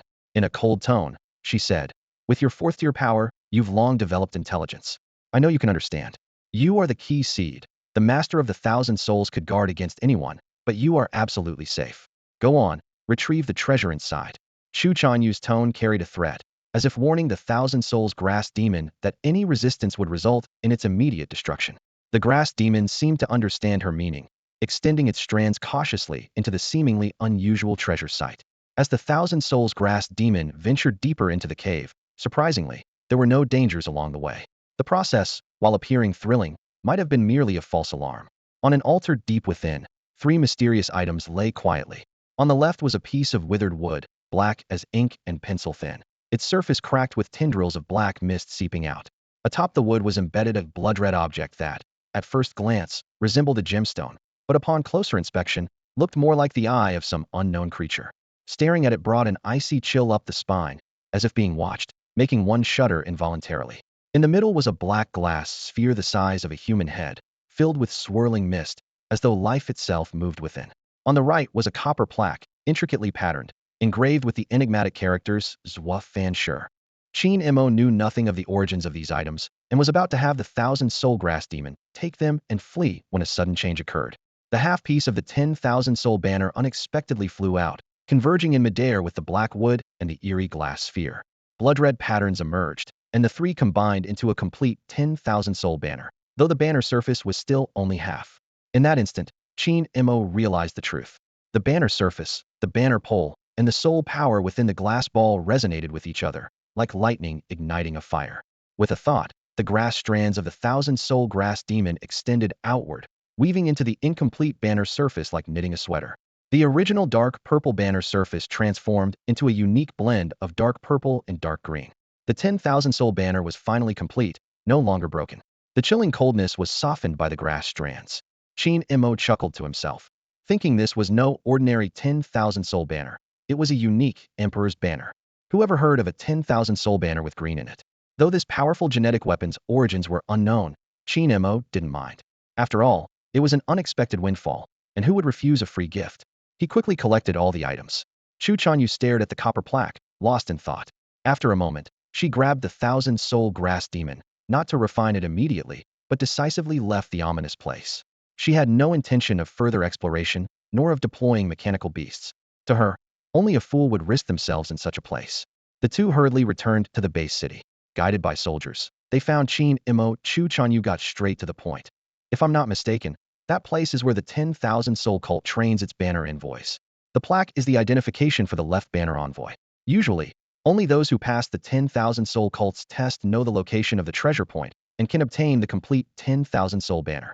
She continued, the 10,000 Soul banner is a 6th-tier genetic weapon, capable of absorbing and controlling souls, devouring enemies' flesh and souls. It's bound to the user's genes. There are 2 users, the 10,000 Soul cult leader and the secret key seed. The banner envoy can't directly use the 10,000 Soul banner. It requires the secret key seed for indirect operation, with true control in the cult leader's hands, and the envoy only has usage rights. With a hint of envy, Chu Chanyu added, luckily, the 10,000 Soul cult leader is dead, so you've essentially gotten a 6th-tier genetic weapon for free. You must know, genetic weapons, or gene-bound weapons, can't even be used by offspring of the same bloodline, and 99.99% of outsiders can't make them work. Your luck is incredible. Hearing this, Qin Mo narrowed his eyes slightly. The remaining half of the banner surface was still missing, and Yi Xing's soul had vanished. Was the 10,000 Soul cult leader truly dead? He couldn't help but doubt, wondering if this was a case of his superior's pessimistic prediction coming true. Qin Mo cleared his throat and said, mutual benefit for all. Remember to come sign for the purple smoke grass. Chu Chanyu frowned slightly, seemingly troubled. I'm afraid that's not possible. Chu Chanyu looked serious and said directly, coming here alone is already suspicious, and I'm afraid there won't be much time. She explained candidly that as the leader of a large expedition group, she wouldn't have set foot in this previously unheard-of Qingshan Bay city if it weren't for the pursuit of the purple smoke grass. After a brief pause, she continued. The difference between an expedition group and a hunter group lies in the rights to extract and hunt. But who cares about these formalities when we meet in the wild? We're all making a living in the wilderness, and strength is the only standard that matters. Qin Mo, seeming thoughtful, suggested. How about we use a secret code? Chu Chanyu thought for a moment, and then said, the Heavenly King covers the Earth Tiger. Chicken stewed with mushrooms. Qin Mo responded without hesitation, completing the code exchange. Deal. Cash on delivery, no credit in my small business, Qin Mo added. Chu Chanyu nodded. I've delayed too long. I must return now. She paused. If you ever come to Nanhai Base City, I will surely host a banquet. As soon as she finished speaking, a pale blue vortex formed in her palm, sending ripples through the air. The dense spiritual power pulsated like a living thing. She hurled the vortex to the ground, which instantly elongated and transformed into a translucent bird demon resembling a featherless, round-bellied whale. The bird demon's wings flapped vigorously, creating a thunderous sound like tearing fabric. It carried Chu Chanyu upward at an astounding speed, heading into the distance. Spiritual power transformation? Who can't do that? I can even transform into a horse. Qin Mo muttered, though he knew the bird demon was much faster than a horse. He looked down at his palm, where the 1,000-soul grass demon was now bound to the 10,000-soul banner, a 6th-level genetic weapon that could shrink and expand at will, truly extraordinary. Before long, Lin Feng hurried over and got straight to the point. The first batch of reclamation workers has arrived. Shall we proceed as planned? Hold on. First gather all the current agricultural officials, Qin Mo instructed. Moments later, 20 agricultural officials, dressed in various attire, gathered. Only 3 were originally from Qingshan Base City. The rest came from the 5 major base cities, with 5 led by Hua Chenliang. Qin Mo surveyed the group, and then looked at the land where icy winds howled. The cold wind swept up the covering snow, making it flutter like torn white patches in the air, while dried grass rustled softly. He recalled the scene months ago when the demon bone tree took root. Waist-high wild grass swayed in the wind, with reeds, dandelions, and foxtails growing wildly, weaving a green wave over the untouched soil. Now, things had changed with the seasons. Retracting his gaze, Qin Mo addressed the crowd. I will handle the cultivation of your spiritual fields. You all assist the farmers in cultivating the farmland. Winter is ending, and we must plant the first season's crops promptly. The agricultural officials exchanged glances. They were satisfied with the supervisor's arrangement, provided the spiritual fields could actually be cultivated. After all, spiritual fields were vastly different from regular farmland. Farmland only required a sunny spot cleared of debris for plowing and fertilizing, while spiritual fields needed additional spiritual infusion to enrich the soil with spiritual energy. Seeing their hesitation, Qin Mo smiled and said, how about we make a bet? Upon hearing this, the group took a step back in unison. The memory of Hua Chenliang's crushing defeat was still fresh in everyone's minds, so no one dared to bet against Qin Mo. They fled the scene like startled birds, fearing they might catch Qin Mo's bad luck. Watching the crowd disperse, Qin Mo retrieved a map from his spatial ring, a trophy he had won from Master Huang. The map was a meticulously drawn chart of spiritual energy distribution created by the Legion after clearing the broadleaf plains. Qin Mo studied it carefully, planning the development of spiritual fields. Cultivating spiritual fields is a crucial step that can't be done just anywhere. It requires the cooperation of spiritual minds. Free-floating spiritual energy is far from sufficient. This means everyone's fields must be concentrated together. Qin Mo had already made up his mind to name this area the plantation. He planned to cultivate 300 acres, with 150 acres allocated to his subordinates and the remaining 150 acres for himself. This wasn't about showing privilege, but rather acknowledging that his subordinates, with their limited capability, would struggle to fully cultivate even 150 acres. Qin Mo understood the principle that all things have spirit. In theory, spiritual minds and land possess spiritual qualities that can attract each other and regulate the Earth's veins, but this requires some external interference. Although he couldn't directly harness the spiritual minds, he could borrow a bit of spiritual energy. This borrowed energy would serve as a primer, and once the spiritual plants took root, their interwoven roots would follow the primer to find the spiritual minds. Qin Mo began measuring the land with his footsteps, covering the broadleaf plains with his tracks. The area had been thoroughly cleared by the Legion, leaving not even common beasts in sight. Once the farmers cultivated it again, it would be even more suitable for farming. He soon found an ideal location: flat terrain with mountains and water. Coincidentally, when the Earth Demon Worm tribe caused a collapse in the spiritual mines, they passed through this area, heading south until they encountered the Demon Bone Tree. As Qin Mo walked across the snow-covered ground, he scattered a seed of spirit-gathering grass every few steps. Although considered a weed due to its competition with spiritual plants for energy, it was perfect for gathering spiritual energy. Qin Mo was grateful for his all things grow fourth-tier genetic skill, which increased plant growth speed by 40 times, significantly accelerating the formation of spiritual fields. Another fourth-tier genetic skill could enhance the quality of the spiritual fields by 40, crucial for cultivating high-quality spiritual plants. By combining these skills, he could quickly develop high-quality spiritual fields in various terrains. Problems that plagued other agricultural officers were easily solved by him. Initially, Qin Mo intended to keep his strength hidden, but he dismissed the idea. With Chu Chunyu's departure, the mystery of the thousand-soul grass demon remained unsolved. More importantly, the thousand-soul grass demon had already acquired a genetic weapon, which left Qin Mo in a mixed state of amusement and frustration while he was destitute. His doppelganger was wealthy beyond measure. The sixth-tier genetic weapon, 10,000-soul banner, was not only prestigious, but also highly intimidating. At that moment, Han Zilong came running, breathless. "Phew, finally found you," he gasped. "Someone wants to buy explosive mushrooms." The buyers are quite diverse, including families, corporations, and even people from other base cities. "Reject them all," Qin Mo responded decisively, but then asked out of curiosity, "What's the situation with the other base cities?" Han Zilong explained, "After upgrading to a medium-sized base city, we are required by the Sea Snake base city to support the surrounding small base cities. The train route will pass through them as well." He added, "Relying solely on the unstable Qingshan base city to extend the train route to the next medium-sized base city is impossible. We need the cooperation of small base cities." Qin Mo nodded in understanding. He recalled the base city development plan formulated a century ago. Large base cities would serve as hubs, connecting medium-sized base cities, which in turn would connect small base cities, linking them to villages, towns, and counties. This would form a complex network capable of both offense and defense, turning the covered area into a hunting ground for humans. Still, refuse. Qin Mo maintained his firm stance. The explosive mushrooms required control by the thousand-soul grass demon and would become ineffective if too far away. He explained, "It's not that I don't want to help, but I'm simply unable to. Do they expect me to personally accompany the shipments?" "All right then," Han Zilong replied. "I thought you'd agree to their deals because of a promotion." "Wait." Qin Mo suddenly caught on. "Promotion? What's going on? Tell me more about it." Qin Mo urgently stopped Han Zilong, who was about to leave, with ambition gleaming in his eyes. Taking a deep breath, he began to articulate his newly reorganized life goals. "Listen, Zilong," Qin Mo said in a low voice. "Getting a promotion is crucial for me. I've thought it through carefully, and my top priority is to get promoted. Only by moving up can I truly unleash my potential and enjoy a life of success." Han Zilong nodded in understanding. As Qin Mo continued, "Next is official business.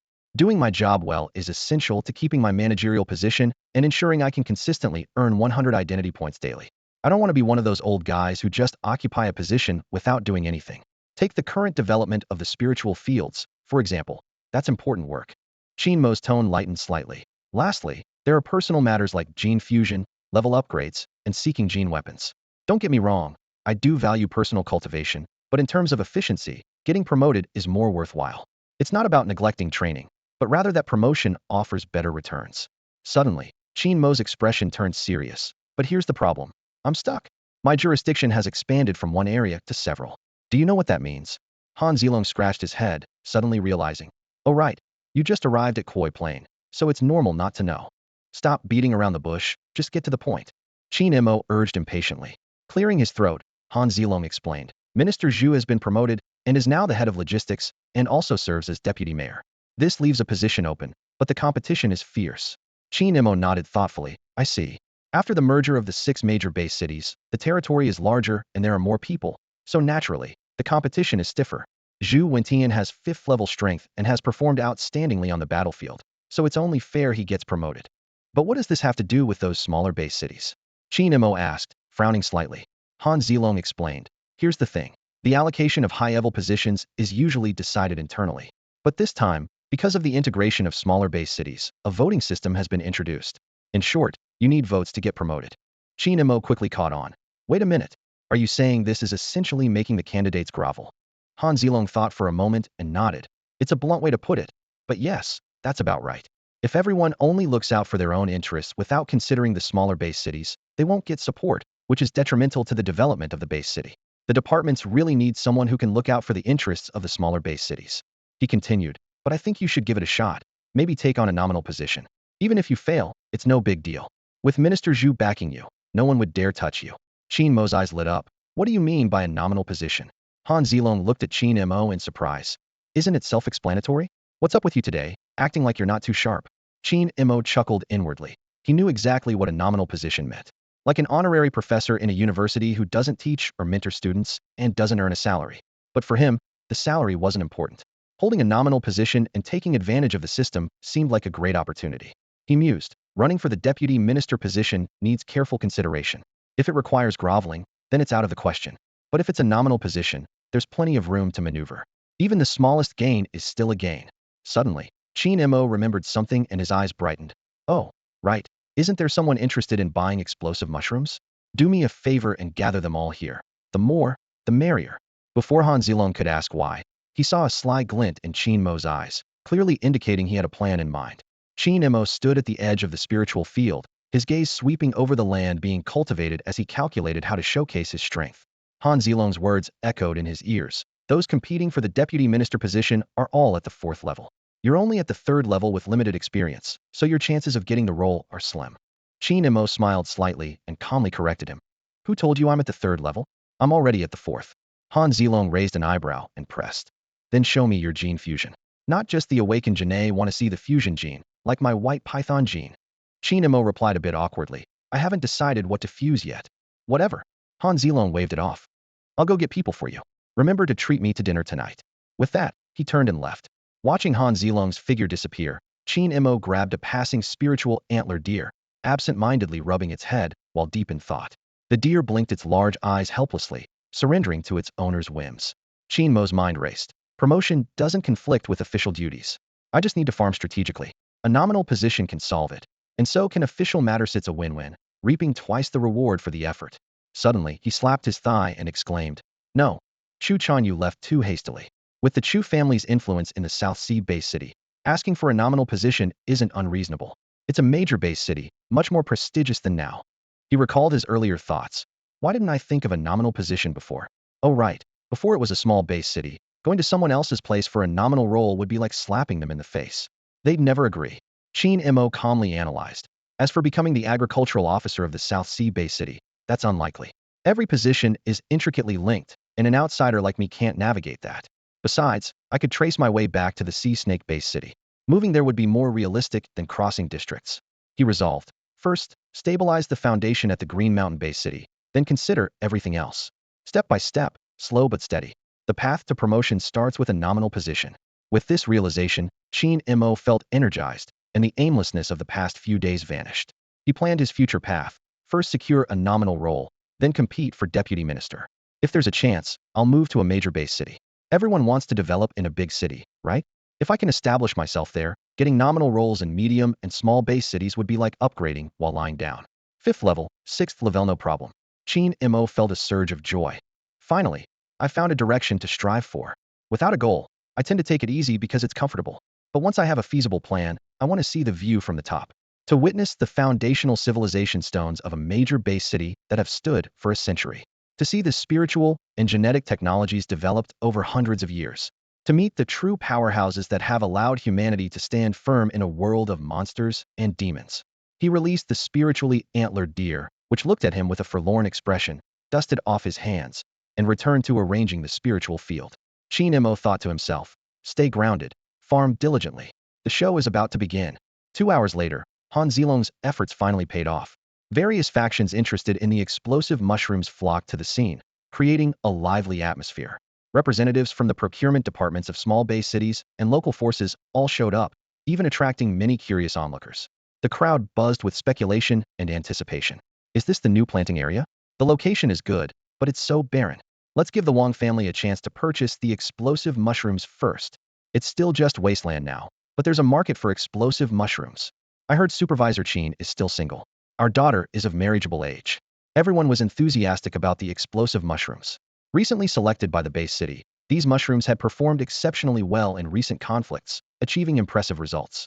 Although everyone knew they were less effective against high-level demons, their value remained unaffected.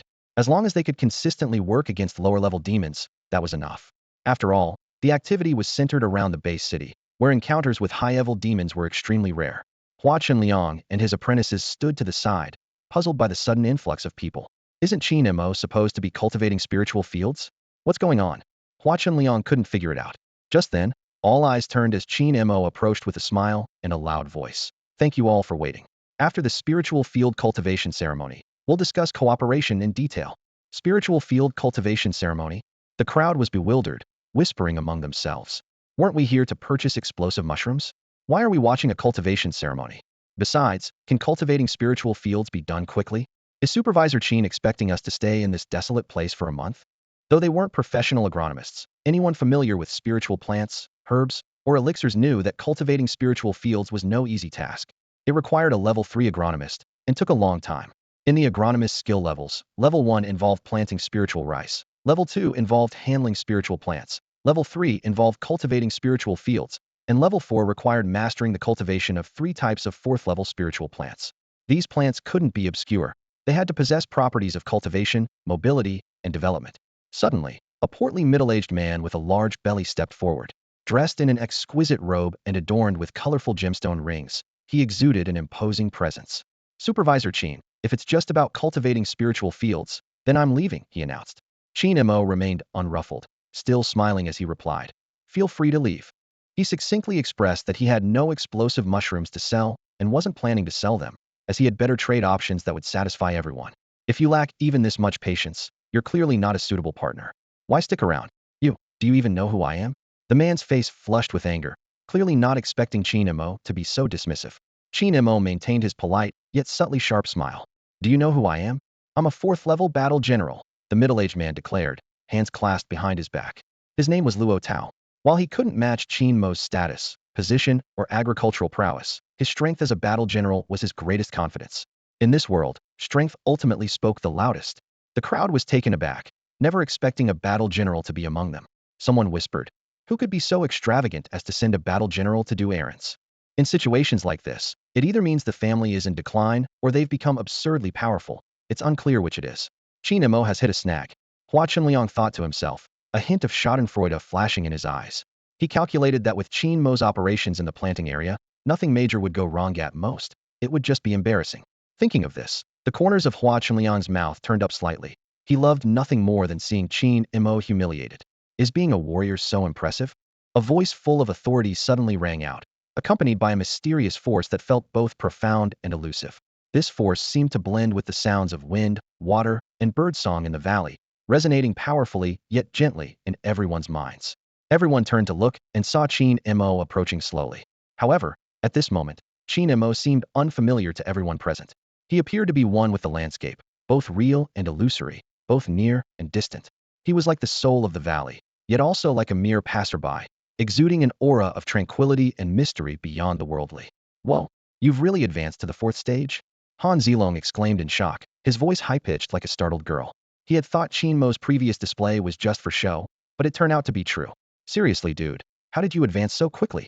Only then did everyone react, staring at Qin Mo in shock and awe. A 4th stage cultivation level wasn't particularly rare. Their families and organizations had 4th stage elders. What was truly astonishing was his status as a 4th stage agricultural officer, a rare resource in a sea snake-based city. Hua Chunliang took a sharp breath, his feelings of resentment instantly dissipating. A 4th stage powerhouse mingling in the planting area was as out of place as a college student in a kindergarten. Luo Tao, with his big belly, said unwillingly, even if you're at the 4th stage, you shouldn't waste everyone's time, right? Han Zilong coldly replied, the only one who feels their time is wasted is you, so please don't speak for everyone. You are not qualified. Luo Tao was about to retort, but realized the speaker was also a 4th stage expert. He couldn't help but grumble to himself. Wasn't this just upgraded to a medium-sized base city? How are there so many experts popping up? Humph, I want to see how you plan to cultivate the spirit field, Luo Tao said, trying to hold his ground. Qin Mo calmly replied, I'm sorry, but you're not welcome here. Please leave immediately. Although his tone was calm, the soul power from his second gene lock added a touch of authoritative pressure. Luo Tao left in embarrassment. He thought it would be humiliating, but in reality, no one cared. He was overthinking it. With that little episode over, the spirit field cultivation ceremony will now begin, Qin Mo said warmly. In a moment, the spiritual energy will be abundant, a small compensation for taking up your time. Everyone was deeply shocked, speculating about the meaning behind Qin Mo's words. Could there be some grand event about to unfold? They watched as Qin Mo turned his back to them, walking steadily toward the barren land. His white robe fluttered gently in the breeze, and a spiritual horned deer lay quietly by his side. A thin mist rose in the valley, as if a beautiful and mysterious painting was gradually being unveiled. It's starting. Qin Mo spread his arms, whispering softly. Inside, unseen by others, his genes, soul, and spiritual energy were operating in a frenzy. 99 spiritual apertures vibrated, gene sequences activated, soul power surged like waves, and neurons collided. Spirit of the willow, awaken. Let all things grow, awaken. Qingmo's voice echoed through the valley, as if summoning some mysterious force. Everyone held their breath, waiting for the miracle about to unfold. Under the tense gaze of the onlookers, sunlight pierced through the layered clouds, casting dappled shadows between the withered grass and snow. This serene scene was suddenly disrupted by a faint tremor from the earth, as if a mysterious force was unsealing a long-buried coffin. Rise, a ethereal and lively command echoed. In an instant, the seeds of the spirit-gathering grass, long planted, seemed to understand the directive and began to respond swiftly. The ground cracked open, and vibrant green life surged forth like a tide. Countless stems, adorned with lush leaves, burst from the earth like bamboo shoots after a spring rain, displaying an astounding vitality. The leaf edges glimmered with a faint light as spiritual energy gathered abundantly, unfolding a wondrous spectacle of growth before the crowd. This was all thanks to a fourth-tier gene skill, 40 times accelerated plant growth. At first glance, the skill's description might suggest that a 40 times acceleration couldn't make spirit-gathering grass grow in a single breath. However, the key lies in the words fourth-tier gene skill. The 40 times acceleration is the standard for fourth-tier spiritual plants, but spirit-gathering grass is only first-tier, resulting in an actual effect far exceeding 40 times, perhaps even a base multiplied by 10 or more. Similarly, the spiritual field being developed was also based on the standard for planting fourth-tier spiritual plants. This was akin to using a forbidden spell to clear minions, an overkill akin to using a cannon to swat a mosquito. The skill was calibrated for fourth-tier plants, while the subordinates needed only first-tier, a vast difference that made the development almost effortless. At this moment, a spirit-gathering grass bloomed with a delicate pink flower at its tip, exuding a refreshing fragrance that seemed to transport people to a springtime filled with blooming flowers. As flowers bloomed and withered, new seeds were sown, prompting more spirit-gathering grass to emerge. The once barren land gradually became enveloped in a thin mist of spiritual energy, with even more astonishing changes occurring underground as the resilient grass roots grew wildly, aggressively absorbing the spiritual energy from the spirit mines. Drip, drip. The spiritual mist in the air met the cool, cotton-like mountain air and condensed into raindrops, gently falling onto the tender green leaves. It was as if this small sound drew open a curtain of rain, with the raindrops growing denser, descending from the sky like fine silver threads. Everyone stared intently at the hazy silhouette, their hearts pounding with shock, almost ready to kneel before Qin Mo. To bring about such growth and spiritual energy, at a mere thought touched upon the realm of the fifth tier. Could it be that Supervisor Qin was about to ascend to the fifth tier? Han Zilong was left dumbfounded, his mouth agape, unable to close, internally exclaiming, "My goodness, this young man is terrifying." After an indeterminate amount of time, Qin Mo slowly stood up, his gaze sweeping over the subordinates present. He instructed concisely, "Leave the spiritual field as it is. Consider the position I'm standing as the center line. The left side is yours. You can build houses nearby and plant spiritual plants as soon as the fields are prepared." He didn't waste words. Those present were experienced agrarian officials, and over-explanation would only waste time. Spirit-gathering grass could not only enrich the soil and draw in spiritual energy, but also eliminate pests and poisonous insects in the deeper layers of the soil. With careful management, this spiritual field was sure to become the ideal vision they all shared. Qingmo emphasized, "This is just the initial development. Subsequent work like fertilization, tilling, and sowing is still needed. If no one maintains it, they will quickly revert to their original state." Then, he gestured to Lin Fong and instructed, "Notify them to move my farmhouse from the planting area here exactly as it is. I'm used to living there and don't want to rebuild." "Got it," Lin Fong responded without hesitation. Given the skills Qin Mo had just demonstrated, there would likely be countless people eager to assist him with the move. Finally, Qin Mo led the large group away from the land that had just been revitalized. The agricultural officials exchanged bewildered glances, their shock evident. Some seemed excited by the spectacle, while others appeared confused, like novices. It was as if a tiny plankton suddenly encountered a towering mountain, making them question whether it was all an illusion. "So, what do we do now?" someone asked blankly, breaking the brief silence. "That's a silly question," another immediately retorted. "Of course, we start cultivating the spiritual fields, planting a batch of spiritual plants to stabilize the fields. Spiritual plants and fields complement each other. Do you want the nutrients to dissipate?" "But the supervisor instructed us to help the farmers cultivate their land," someone reminded. "If we focus on our tasks and ignore the supervisor's orders, it might not be appropriate. Having been through so much, they had long been convinced of Qin Mo's abilities. But today, their admiration seemed insufficient to describe their feelings. The key question was whether this was the full extent of Qin Mo's power or just a small demonstration. To them, Qin Mo had never seemed more mysterious. Ms. Lin, why don't you go and ask the supervisor's opinion? A perceptive official suggested ingratiatingly. Lin Fong pursed her lips. You guys weren't like this before. She knew well that they were benefiting from Qin Mo's influence. After a moment of contemplation, she made a decision. Let's tend to the spiritual fields first and have the farmers help us. We can address their fields tomorrow. There's no need to ask Qin Mo. Anyone with common sense knows the priorities asking might just get us scolded. Great idea. Brilliant plan. Ms. Lin is truly talented. Her colleagues showered her with compliments like an unstoppable flood, eager to praise everything she did. All right. Lin Fong waved her hand to interrupt. Save your flattery for the supervisor. I'm not worthy of it. Once the spiritual fields were cultivated, the abundance of spiritual energy here would make the farmland cultivation go smoothly, setting the new planting area on the right track. All that was left was to let time do its work. Fortunately, everyone was an experienced agricultural official, so no unexpected problems were anticipated. Meanwhile, Qin Mo led the group to a temporary camp. The conditions were extremely basic, with roofs made of rough cloth and drafts everywhere, but no one seemed to mind. With Qin Mo's miraculous ability to transform the ordinary into the extraordinary, they believed the place would be unrecognizable in a few months.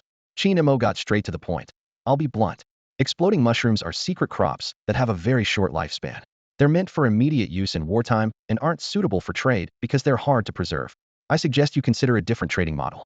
I can cultivate fourth-tier spiritual plants, though I have limited slots. You know how challenging fourth-tier plants are. Too many would spread my focus too thin, leading to failure. Without familiarity with the crowd, Qin Mo had no intention of exchanging pleasantries. His goal was to finalize the trade quickly so everyone could return home without wasting time. A collective gasp filled the air. Bringing back exploding mushrooms would please their factions, as it offered a new means to combat demons, even if only lower-tier ones.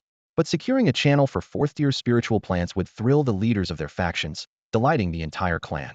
What do you want, Qin Supervisor? Name it, someone eagerly shouted. Please, grant the Wang family some favor, another chimed in. My family has a daughter, just turned 16, in her prime. The crowd's enthusiasm soared. The limited slots didn't dampen their spirits. Instead, it fueled the competition. Everyone knew the value and difficulty of cultivating fourth-tier spiritual plants. Scarcity made sense, as valuable things must be fought for. I know you're eager, but hold on, Qin Mo said, offering a standard platitude. The current situation was like fishing hadn't revealed his hand yet, letting the crowd make offers to maximize his benefits. Take your time, Qin Mo continued. The demonstration of opening the spiritual fields wasn't free, you know. Remember, free things often come with the highest price. Another 3 days passed. In the sunny morning, Qin Mo stood at the edge of the newly cultivated spiritual field, looking around with satisfaction. His initial goal had been achieved, securing honorary positions at 8 small base cities, which happened to be the key points on the upcoming railway line. Qin Mo recalled his travels over the past 3 days. When he demonstrated his 4th-level power, the leaders of those base cities were both surprised and pleased, readily offering him honorary positions. After all, it was a win-win situation for them. It didn't affect their interests and also served as good publicity. He glanced down at the storage bag in his hand, which contained various pills, weapons, seeds, and books. Although these items were of good quality, they were no longer sufficient for someone like him who had advanced to the 4th level. Resources at this level were beyond what small base cities could offer. Only larger base cities had relatively abundant supplies. Qin Mo quietly calculated his gains. Previously at Qingshan Base City, an ordinary agricultural officer earned 1 point per day, while a supervisor earned 10 points. Now, with his honorary position higher than an ordinary officer but lower than a supervisor, earned 5 points daily. With 8 base cities, that amounted to 40 points a day. His total increased from 100 points to 140 points, a 40 increase. Most importantly, this opened up new opportunities, allowing him to look beyond the confines of Qingshan Base City. As Qin Mo was lost in thought, a familiar figure descended from the sky, landing in the pavilion outside the courtyard. When he looked around and noticed that this place was a replica of Qin Mo's old planting area from the farmhouse to the pavilion. Everything had been moved exactly as it was. His gaze swept into the distance, where the newly cultivated spiritual fields were neatly arranged, recalling the expansive view from above, with vast fields appearing one after another, full of vitality. You've advanced to the 4th level? When he asked directly, a hint of surprise in his eyes. Qin Mo nodded in acknowledgement before he could greet the old leader, who quickly asked another question. Did you cultivate all these spiritual fields? Not really. I just initiated the spiritual charge, and the rest was done by them. Qingmo replied modestly. Can you plant 4th-level spiritual plants? Qingmo pretended to ponder for a moment. I think I can, but I've never done it. What's the deal with the honorary positions? Zhu Wenyi pursued. Don't you know me by now? As they say these days, I am a sucker for titles. Qingmo joked. Zhu Wenyi was silent for a few seconds. He was well aware of the developments in the planting area, but had been too busy recently to visit. I'd like you to help me cultivate some poison plants. Zhu Wenyi suddenly said. Like opium? That's not really my style. I'm a respectable person. Qingmo replied humorously. Zhu Wenyi rolled his eyes and explained that his beast had been severely depleted in a recent battle and needed poison plants for recovery. I see, no problem at all. Qingmo agreed readily. Zhu Wenyi took out an iron box from his storage space, which contained seeds, poison sources, and manuals. Looking at the young man before him, he couldn't help but feel nostalgic, remembering his own lost youth. He had to admit that Qingmo surpassed his own achievements at the same age in terms of reputation, benefits, and strength. Are you aiming for the deputy minister position with these honorary roles? Zhu Wenyi asked, changing the subject as he set down the iron box. Thinking about giving it a try, Qingmo replied vaguely, secretly thinking, earning an extra 40 points a day is an incredibly good deal. Zhu Wentian's words were like a bucket of cold water poured over Qingmo's head. His hopeful plan to apply for the deputy minister position instantly vanished into thin air. Don't waste your efforts, Zhu Wentian said with a tone of resignation. There's no chance this year. I'll think of a way to help you when the opportunity arises in the future. As he spoke, he noticed a change in Qingmo's expression and paused for a moment. With a sigh, Zhu Wentian continued. The selection process seems fair, with everyone eligible to participate. But in reality, the positions are already allocated. Our Qingshan base city has decided to step back and let the other base cities compete. You understand why, don't you? Qingmo was initially puzzled, but Zhu Wentian's rhythmic explanation gave him some clarity.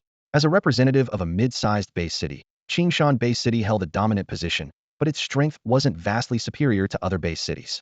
By voluntarily conceding some benefits, they could cleverly sow discord among the other base cities. It was a strategic retreat. Given this overarching strategy, Qingmo likely had no chance in the deputy minister selection. Reluctantly, he asked, is there really no chance at all? After finally setting a goal and taking the first historic step, it seemed to have ended prematurely. If he had known, he wouldn't have wasted his efforts. Zhu Wentian suddenly pointed to his chest, speaking lightly. Of course there's a chance. If you can advance to the 5th rank, forget deputy ministerial step down for you. He meant it genuinely. Zhu Wentian was only interested in beast taming, cultivation, and fishing, with no desire for an official position. His current role was purely out of necessity, and by the time he realized it, he was already in office. As free as a drifting cloud, unconcerned like a wild crane. Zhu Wentian mused. I even left my wife and kids in Sea Snake Base City for this. Qingmo, intrigued, said, if I could reach the 5th rank, I'd head straight to Sea Snake Base City. Zhu Wentian appraised Qingmo and thoughtfully said, with your current skills, you'd fit right in at Sea Snake Base City. I could have my wife's family write you a recommendation letter, and you'd be set to start. But only if Qingshan Base City agrees to release you. However, starting from scratch and not reaching a managerial position might not be as comfortable as your current situation. Zhu Wentian actually supported Qingmo venturing out. Young people, especially talented ones, shouldn't be stuck in a backwater place. Out of curiosity, Qingmo asked, how can I become a manager the fastest? Zhu Wentian chuckled, half jokingly. The fastest way is if everyone else dies. If the whole agricultural department were wiped out, you'd automatically become a manager. No scheming, no conflicts of interest. But you'd need to be capable enough to handle the role, so they'd be eager to have you. Qingmo rolled his eyes. He hadn't expected his boss to have such a dark sense of humor. As part of the planting area, being familiar with the safety there, he knew that unless the base city was breached, and even then, soldiers would cover their retreat.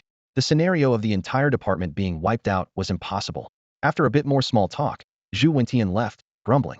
The aura of disgruntlement surrounding him made it clear he truly wanted to quit, his dissatisfaction almost palpable. Qingmo shrugged. If his boss was determined to leave, no one could stop him. There were probably other unknown reasons too. Whatever, Qingmo muttered to himself. I should focus on my own matters. With the path to the deputy minister position blocked, and moving to Sea Snake Base City unrealistic, what should he do next? The daily 140 experience points were tempting, but the progress bar for advancement required 500,000. Earning 140 a day, how many years would it take to reach 500,000? It felt like an endless journey. Qingmo had no immediate solution. He picked up the metal box filled with seeds and headed to a shaded, sheltered spot to set up the planting environment for the toxic plants. At this point, he could only take it one step at a time. He decided to focus on his current work, manage the planting area well, sow the fourth-grade spiritual plants, and keep an eye out for any other opportunities. While Qin Mo was peacefully tending to his farm, Su Xian was caught in the perilous underground currents. The raging waters tore through the earth's crust, crashing against the rock walls, sending sprays up to the 30-meter-high stalactite ceiling. In the pitch-black water, faint phosphorescent glimmers appeared intermittently, resembling drowned stars. Suddenly, a bright-furred red squirrel darted out of the water, clutching onto Su Xian's hair with a terrified squeal warning of a sharp turn ahead. Su Xian reacted quickly, releasing an ice-blue exotic insect. Instantly, the surrounding water shifted, maneuvering around the bend with the precision of a water channel, narrowly avoiding the looming rock wall. On his sixth day of the return journey, Su Xian had been submerged in the frigid currents almost the entire time. Occasionally, he encountered bizarre-looking demons, but with no way back, he had to press on. Suddenly, an eerie pallor appeared before him, like the legendary drowned ghosts, causing him to hold his breath. Upon closer inspection, he sighed in relief and named this unknown creature the blind fish. These scaleless, ghostly white creatures had eyes that had regressed to mere gray membranes, mouths split to the gills, and 3 rows of barbed, blunt teeth. They fed on the moss and algae in the dark currents. Su Xian caught one and put it in his mouth. The taste, both sweet and rancid, made him grimace, but it provided some necessary sustenance. The red squirrel squeaked again, and Su Xian understood, handing the remaining blind fish to it. He felt grateful to his small companion. Without its guidance, navigating would have been a major issue. Compared to the comfort of being next to Tree Brother, accompanying him on this adventure was indeed arduous. Su Xian was thankful that he only encountered blind fish. He recalled the first day of his journey when he saw a massive shadow beneath the water, unaware of its presence until he had left. That depth was far beyond what normal currents could compare to, and it took hours for his insect to return to normal. Undoubtedly, it was akin to Tree Brother's sixth hunter, and his safe escape was merely because it disdained such a small prey. The subsequent journey was equally perilous, even involving a struggle with a slimy giant salamander. Suddenly, Su Xian was thrilled to spot a translucent phosphorescent shrimp not far away. He swiftly grabbed it and devoured it, the familiar taste invigorating him. Finally, he had arrived. Su Xian used his external spiritual power to swiftly ascend, and within minutes, he saw the brilliant flames above the water, illuminating the surface brightly. I, the Gu Master, have finally returned. His inner excitement was indescribable. Without his advancement to the second tier and unwavering determination, he would never have survived the dark currents. He oriented himself towards the mountain range, roughly estimating the location of his base city. With his feet hovering above the water, he used the water-controlling talent of the exotic insect to forge a path forward. A few hours later, he and the squirrel stood before the city gates. Su Xian sensed something was amiss, as if something had happened. Queue up to enter the city. The guard frowned at the disheveled young man. No, he was practically naked, barely covering himself with leaves, his thick hair resembling a wild man or humanoid demon from the mountains, the most unkempt person he had ever seen. Hearing this, Su Xian's body trembled slightly, and he lifted his head slightly. He raised his palm, revealing a ball of spiritual energy, signifying his status as a second-tier Jin warrior. The guard widened his eyes and quickly stepped aside, saying, "Please, go ahead." Those who were cut in line showed no dissatisfaction. Instead, they looked on with awe. Su Xian felt a surge of joy inside. This was the privilege of being a gene-enhanced individual, an unspoken advantage that was everywhere. With one hand behind his back and a red squirrel proudly perched on his shoulder, Su Xian strode confidently into the base city. Feeling on top of the world, he first visited a spirit herb pavilion to sell a spirit fruit, instantly filling his wallet. He then hurried between clothing stores, barbershops, and foot spas, soon transforming into a vibrant young man. Finally, it was time to find his sister. The address he couldn't forget had appeared in countless midnight dreams. He had imagined returning as a hero, becoming his sister's lifelong protector. However, as he walked deeper into the city, Su Xian sensed something was amiss. The base city seemed different. There were signs of demolition everywhere, and the population appeared to have surged, with many groups of families moving in, reminiscent of a rural influx into the city. Su Xian perked up his ears, piecing together snippets of conversation from passers-by, and soon grasped the whole picture. He was speechless with shock, thinking that the changes here were even more exciting than his life in the mountains. With mixed emotions, he arrived at his sister's school. It was dismissal time, and the setting sun cast a warm glow on the students' tired yet excited faces. Su Xian silently encouraged himself. "I'm 22, a second-tier gene-enhanced individual. Even if this has become a mid-sized base city, I'm no lesser than anyone." Water spiders, giant jaw beetles, and velvet fire scorpion larvae, these were his sources of confidence. Suddenly, a piercing screech of brakes interrupted his thoughts. An off-road vehicle with plantation area public car emblazoned on it stopped beside him. its tires comically large and its chassis high and imposing. The students buzzed with excitement. Wow, it's here again. Did you forget there's a holiday tomorrow? So envious, a private car pickup, while our principal still rides a bicycle. This was the car sent by Supervisor Qin to pick up Su-ro. Ever since Qingmo's fourth-tier strength was revealed, the school had been heavily promoting it. Ostensibly praising Su-ro while actually lauding Qingmo students from well-off families would tell their parents, who would then instruct them to be cautious at school and, if possible, befriend Su-ro. After all, a fourth-tier powerhouse belonged to another world. At that moment, Su Xian spotted Su-ro in the crowd. He quietly circled around, planning to surprise his sister. But as he approached, a passionate student shouted, "What are you doing? Thief, stop right there. Go inform the teachers." "Brother?" Su-ro turned around, her voice trembling with excitement and joy. "I'm back," Su Xian said, feigning calm. Only then did he realize how ridiculous his sneaking approach was. This was his sister, bound by blood and shared hardship. Seeing each other was a true joy in life. The siblings exchanged excited glances, and Lin Yuqing couldn't help but tease. "Ahem, why don't you chat in the car? I'm feeling a bit awkward here." She was Lin Feng's daughter, instinctively standing in front of Su-ro to protect her, but now she felt like a third wheel. The three quickly got into the car. Su-ro, as if a floodgate had opened, began recounting her experiences during this time, no longer the serene girl she used to be. However, as his sister vented, Su Xian's frown deepened. Because of Qin Mo's advancement to the fourth tier, their peaceful life was disrupted, with many people openly or covertly trying to curry favor with her. "What? Qin Mo reached the fourth tier? How is that possible?" Su Xian exclaimed. Even the naturally gifted Shu Gu was only at the fourth tier, so how did Qin Mo surpass him? He was filled with doubt, but also relieved at his sister's situation. At least Qin Mo treated his sister well, and no dramatic plot had unfolded. Yet, this sudden change undoubtedly brought a significant impact on their lives. Su Xian stood at the entrance of the farmhouse courtyard, feeling a chill run down his spine, too shocked to speak. He had just learned that Qin Mo, who had been quietly farming in the base city, had actually advanced to the fourth tier. This news hit him like a sledgehammer, shattering his understanding of reality. "Fourth tier," Su-ro exclaimed excitedly, unable to hide the pride in her voice. "Just look at Shu Gu and you'll understand what this means." Qin Mo didn't take risks, didn't push himself to the limit, and yet he surpassed the diligent Shu Gu. Su Xian struggled to process this information. In Qingshan Bay City, a fourth-tier powerhouse was a rare gem. He had originally planned to boast about his own advancement to the second tier in front of Qin Mo, but now it seemed as ridiculous as a beggar flaunting his coin box in front of a billionaire. "Kid, you'd better not doubt Supervisor Qin," the driver chastised angrily. "Even if you're Su-ro's brother, I'll still give you a beating." Su-ro quickly intervened. "Sorry, my brother didn't mean it." The SUV pulled up in front of the familiar farmhouse courtyard. Night had fallen, and the evening wind was biting.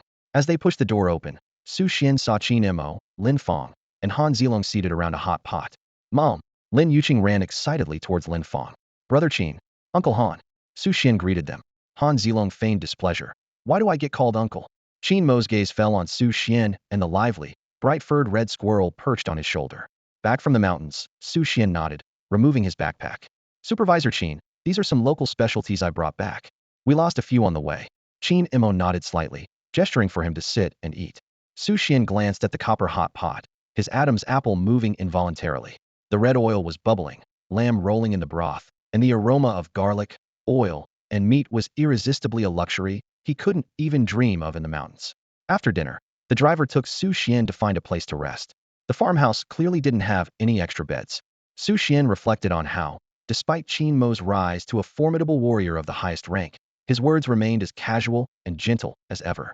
Lying on the heated brick bed, Su Xian gazed at the night sky, reflecting on the experiences of his journey, and finally grasped the true meaning of a frog in a well. Having just advanced to the second tier, he had become arrogant, considering himself capable of grasping the sun, moon, and stars, believing no one on earth could match him. In contrast, looking at the calm and composed Qin Mo, he realized that the gap wasn't just in their levels, but in Qin Mo's poise and composure. Su Xian had always considered Qin Mo as a target to chase and surpass, but at this moment, he realized his own insignificance. Time flew by, and spring arrived quietly. Everything came back to life, full of vitality. The dawn pierced the darkness, dancing on the brown stone-colored windows among the white walls and gray tiles. Farmers began to rise, and the noise replaced the night silence. This was a thriving planting area, divided into 5 agricultural towns: east, south, west, north, and center. Each town was equipped with hospitals, primary schools, commercial streets, and public security offices, resembling a small society. The difference was that only registered farmers were allowed to live here, similar to the management model of a staff compound. Qin and other agricultural officials were stationed in the East Town. This area was close to a spiritual mine, rich in spiritual energy, and with the blessing of spiritual fields, the quality of farmland here far surpassed other agricultural towns. The central town served as the commercial hub, where all living supplies were first transported and then distributed to the various agricultural towns. As the sun grew stronger, Qin Mo finished meditating, sighed, and walked towards the farmland. Before him lay a 150-acre spiritual field, divided into multiple areas: ponds for aquatic spiritual plants, toxic spiritual plant marshlands, and misty, mysterious areas. The entire scene was magnificent and beautiful, with flowers blooming and falling, clouds rolling and unfolding, each in harmony, yet coexisting peacefully. Qin Mo checked his own status: level 4, 82, 234500000. Genetic talent: Lu Jun True Spirit, 300500000. His talent had barely changed, and although his level progress bar had reached 82,000, 75,000 of that was from the 100,000 identity points awarded for racial contribution, with little gained from actual effort in practice. Faced with the seemingly endless progress bar, Qin Mo couldn't help but sigh. I want to progress so badly. His bid for deputy minister had been blocked due to power struggles in the base city, which he couldn't discuss openly. Qin Mo had to extend his influence outward, seeking honorary positions to expand his impact and take advantage of the system. He focused on two major base cities: Sea Snake Base City and South Sea Base City. The former followed a direct superior route, while the latter took a partner route, but both had yet to yield any results, leaving Qin Mo feeling quite awkward. Apart from farming, cultivating, eating, and sleeping, Qin Mo's life was extremely monotonous, as if he could see the end of it all, turning him into a metaphorical salted fish. What are you doing? Hua Chenliang belatedly stood up, put down the soil in his hands, and bluntly asked, why is there such a huge difference in the quality of your spiritual field compared to ours, despite just a ridge between them? The gap is even greater than between regular farmland and spiritual fields. Because I'm at the 4th tier, Qin Mo replied casually. He thought to himself, possessing genetic skills that enhance spiritual fields, wasn't it natural to be far superior? Tier and spiritual field are two different concepts. Hua Chenliang expressed doubt, but he had become more honest now. With his family living nearby, he dared not make any rash moves. Even if he had the intention to stir things up, he lacked the strength to contend with Qin Mo, who had become a different person.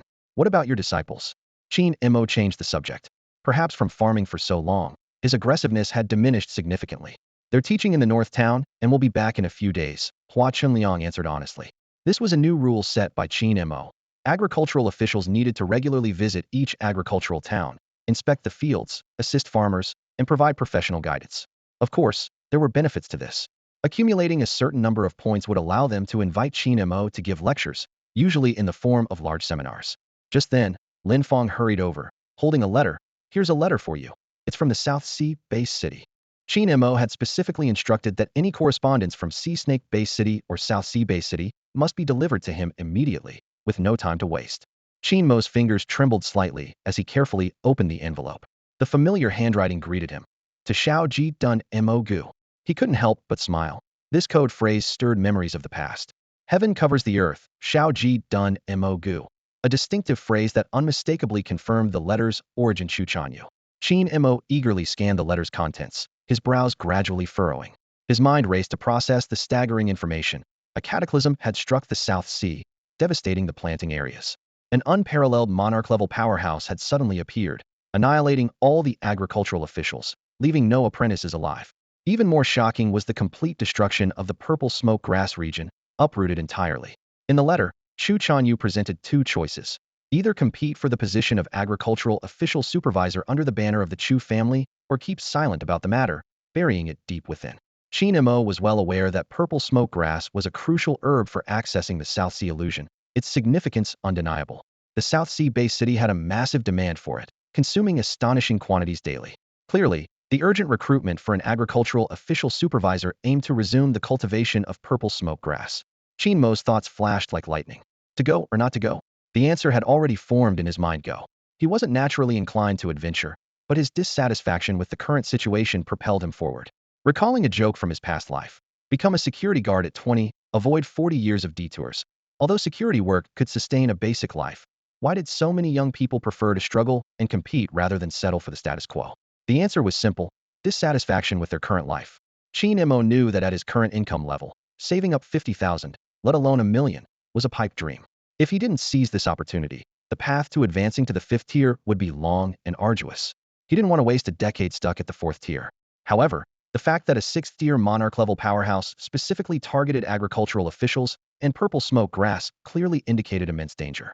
Qin Mo understood that without ensuring his own safety, even the greatest ambitions would have to be abandoned. He waved Lin Fong and Hua Chunliang away, then grasped the spirit-horned deer, contemplating deeply while stroking its head. Given the heavy blow to the South Sea base city, they would undoubtedly bolster their defenses.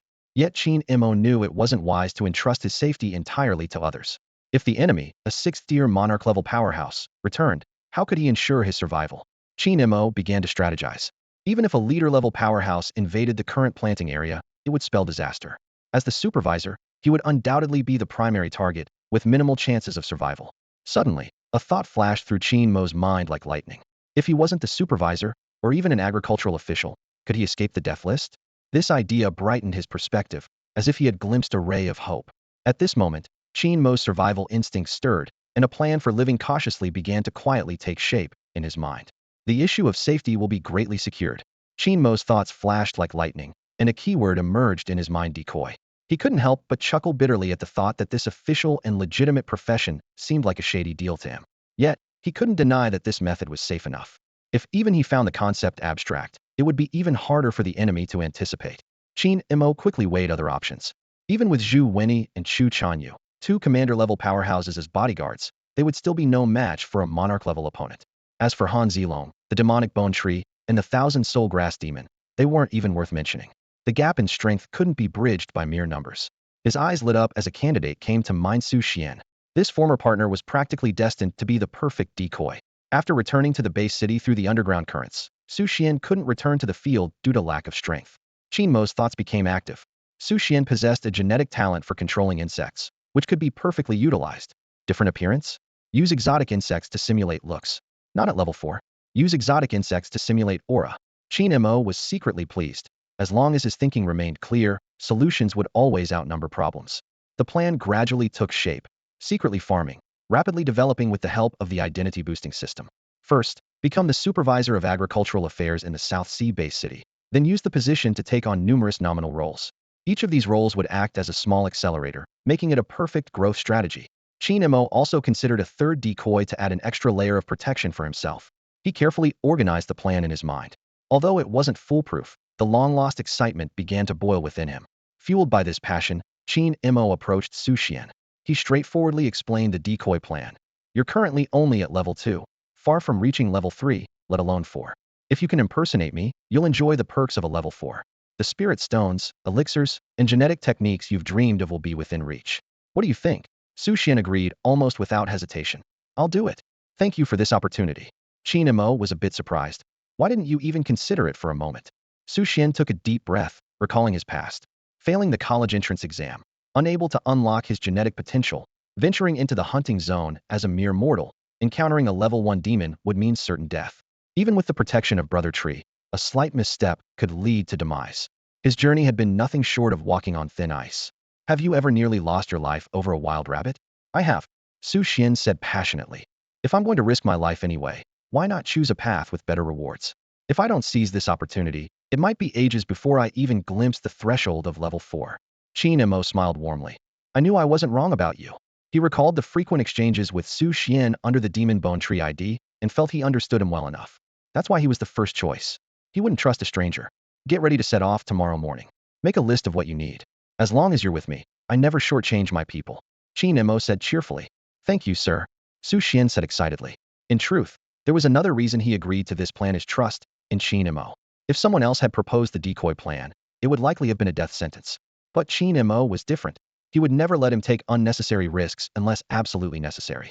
The example of Brother Tree was proof enough of Qin Mo's attitude towards his companions. Qin Mo made a light-hearted decision, but faced unprecedented opposition from the senior officials of the base city. In the mayor's office, the minimalist decor made the space seem spacious and bright, yet it was crowded with people. Qin Mo's direct supervisor, leaders from other base cities, and even Li Qing, with his iconic 7-story pagoda, stood out in the crowd. Standing in the center of the room, Qin Mo looked around and said in a deep voice, "Thank you all for your efforts to keep me here. but my mind is made up. The South Sea Bay City is in need of personnel, and as an agricultural officer, it's my duty to assist.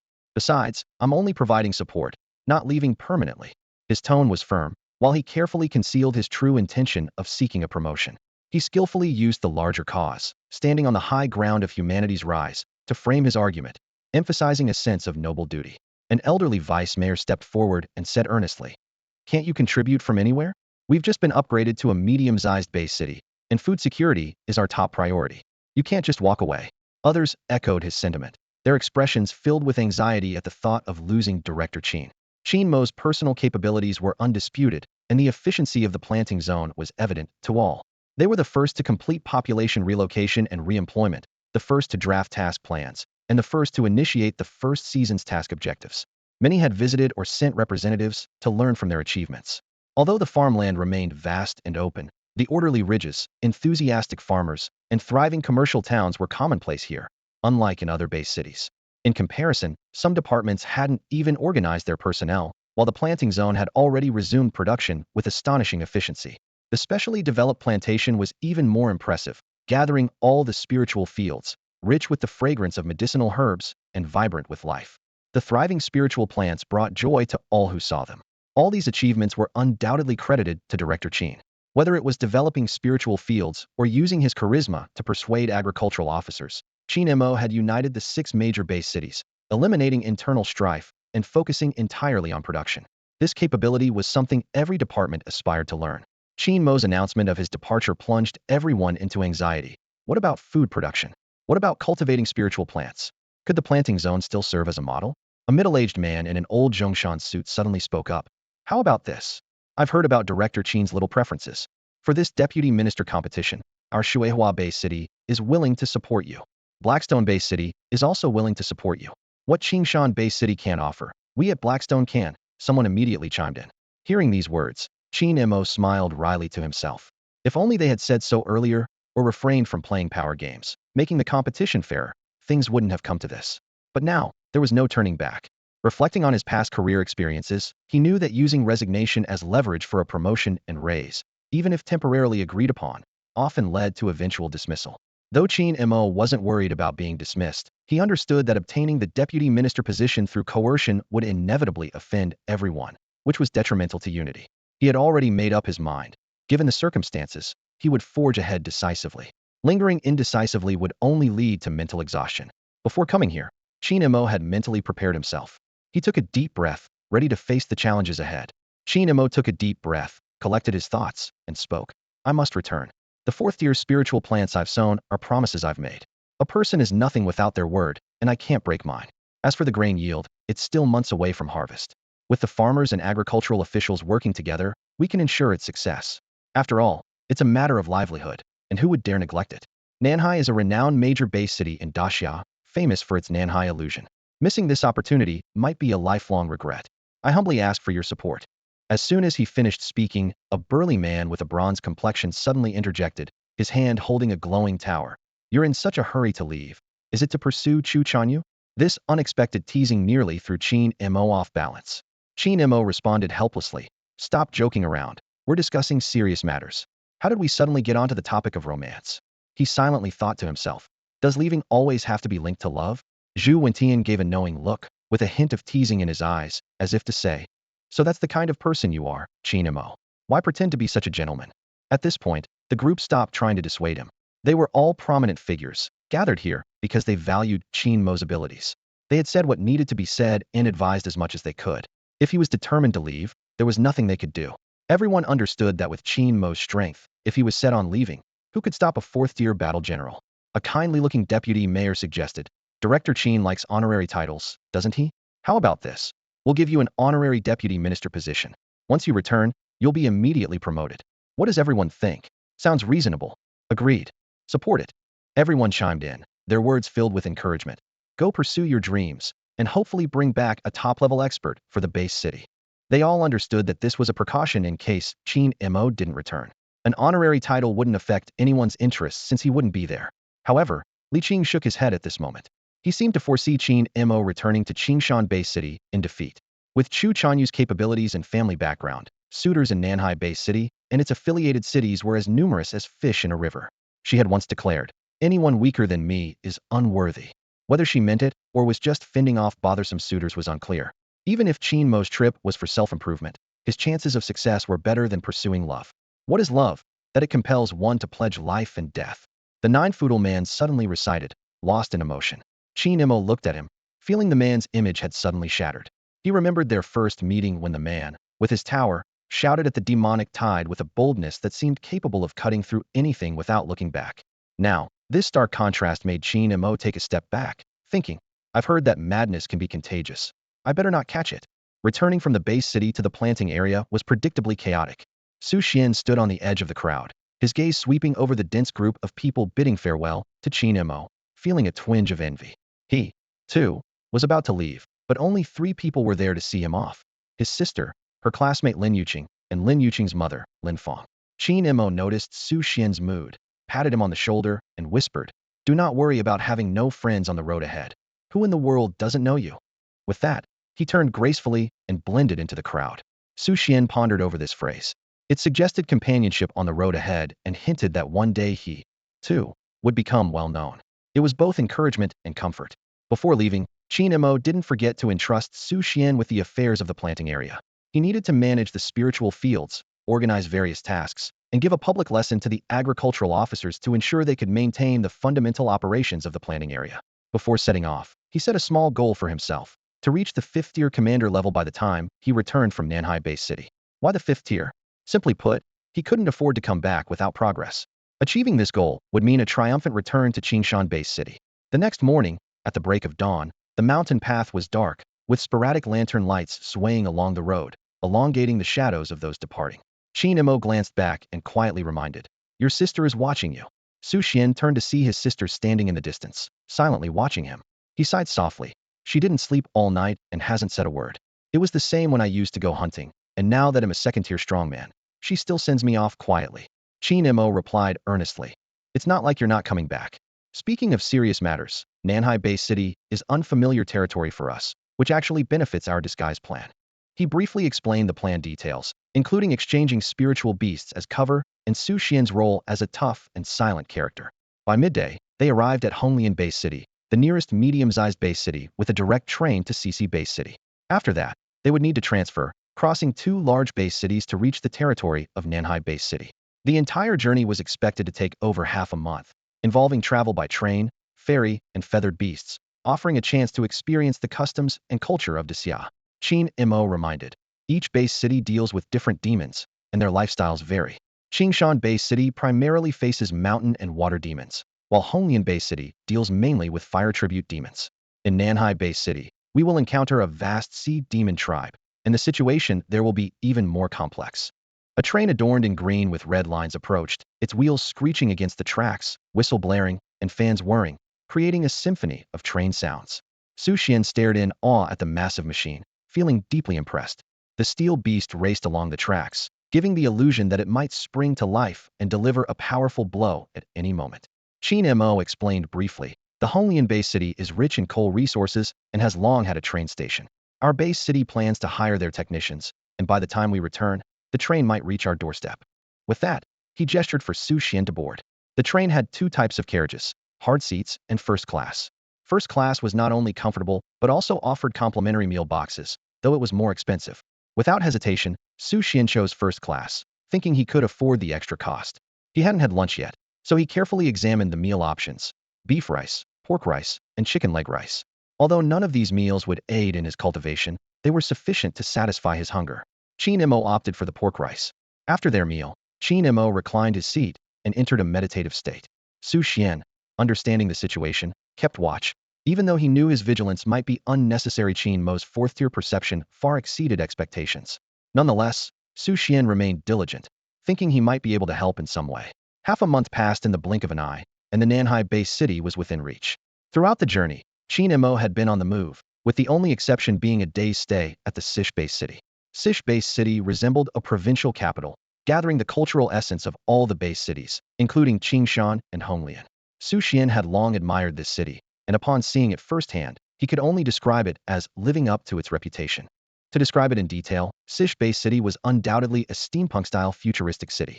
Under the scorching sun, thousands of brass pipes sprawled like veins, making the city seem like a living steel giant, full of vitality.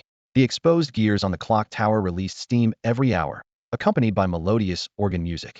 As night fell, the searchlights of airships scanned the steel buildings, casting distorted shadows. The night market was bustling and brightly lit.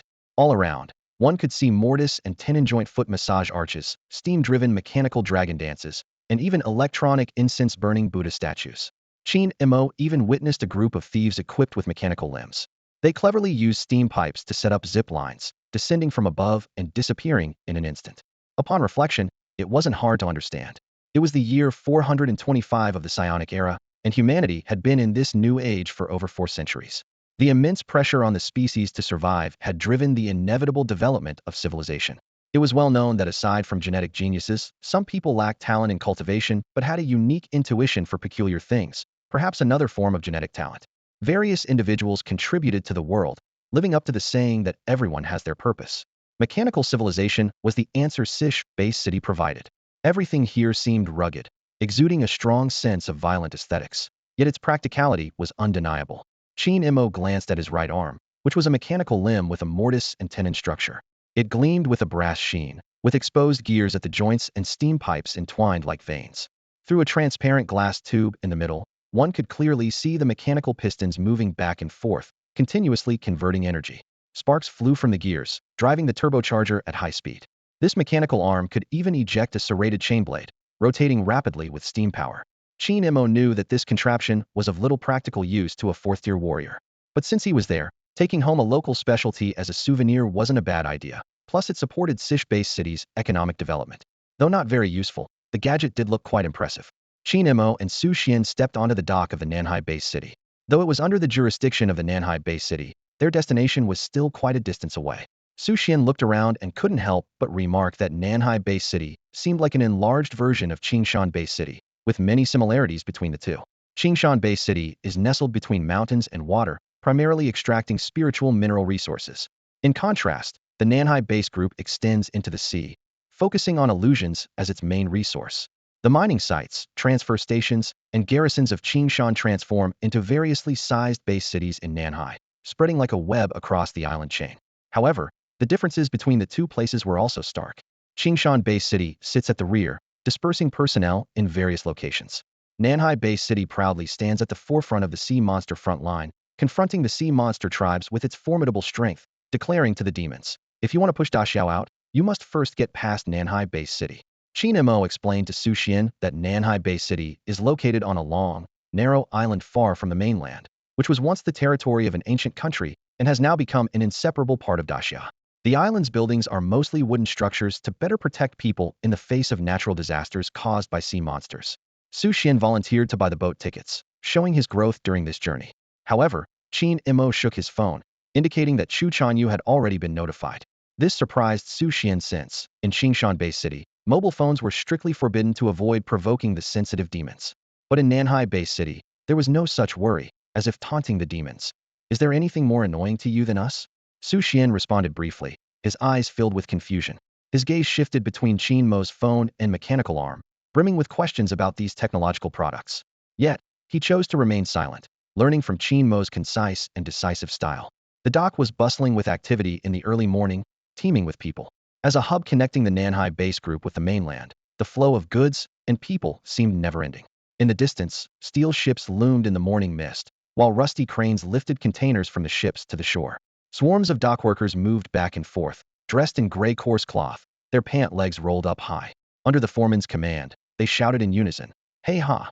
diligently transporting sacks to the warehouses like hard-working ants. A middle-aged accountant in a worn-out suit loudly urged, "Hurry up with the loading over there. The big ship from the Chu Group is arriving soon." He held a notebook, and the beads of his abacus clacked at his waist as he moved. The air was thick with a complex mix of smells, the acrid scent of cigarettes, the heavy smell of kerosene, the fresh fishy odor, and the sweat of the workers, all blending with the long sound of the ship's horn. This scene stood in stark contrast to the land-based base cities, showcasing the unique prosperity and strength of Nanhai Base City. At that moment, a vendor pushed a mobile cart towards them, enthusiastically asking, "Do you gentlemen need some breakfast? We have freshly caught fish and shrimp, and a warm vegetable seafood porridge. A large boiling pot on the dock drew attention, accompanied by meticulously prepared condiments. Fresh seafood octopus, sea cucumber, small yellow croaker, and little crabs awaited cooking, ready to be dipped in sauce after a quick blanch. The arrival of Qin Mo and Su Xian caught the owner's attention. Their shiny, high-tech mechanical arms hinted at an extraordinary status. Such advanced technology was too expensive for ordinary people and scorned by the genetically enhanced, making them quite conspicuous in this world. Would you like to try some of our special snacks? The owner greeted them enthusiastically. Qin Mo declined firmly. No, thank you. He wasn't hungry and had no intention of sampling the local delicacies. The owner didn't leave, but instead smiled and asked, "Are you headed to the South Sea-based city?" This wasn't due to any special insight, but rather a reasonable guess based on their appearance and demeanor. You might not know, the owner lowered his voice. Something big has happened recently. It said that the Wanling sect troublemakers are causing a ruckus, and now you need a permit to enter the South Sea-based city. His eyes twinkled slyly. But I know a smuggling route that can get you there smoothly. Qin Mo raised an eyebrow, skeptical of the news. Just an attack, and it warrants such drastic measures from the South Sea-based city? It's been a major base city for hundreds of years. The owner explained. The permit system has actually been around for a long time, never abolished, just ignored. Now that something big has happened, so? He dragged out his words, looking at them meaningfully. Qin Mo understood perfectly. It was just a scapegoating ploy. He calmly said, "Thanks for the info, but we don't need it." With Chu Chanyu arriving soon, they just needed to wait patiently, without considering smuggling. Seeing this, the owner wisely pushed his cart away. Although he didn't make a sale, he wasn't discouraged. After all, a single successful deal could earn him as much as 10 days of hard labor, just a bit of legwork. Before long, more people approached. Leading them was a scar-faced man, whose attitude was noticeably worse than the breakfast vendor. Taking a boat, the scar-faced man asked bluntly. Qin Mo couldn't be bothered to respond, so Su Xian took over. "No. Then what are you doing at the dock?" the scar-faced man pressed. "None of your business," Su Xian retorted unceremoniously. The scar-faced man sneered. "Without a permit, you won't reach the South Sea-based city. Miss my boat, and you'll never get there, believe it or not." His gaze was fixed on Qin Mo, clearly assuming he was the one in charge. "Why assume we don't have a permit?" Qin Mo asked coldly. "If you had a permit, you wouldn't be here," the scar-faced man scoffed. "This dock is for bulk and cargo loading." At this moment, Su Xian suddenly struck, delivering a heavy slap to the scar-faced man's face. The crisp sound echoed across the dock.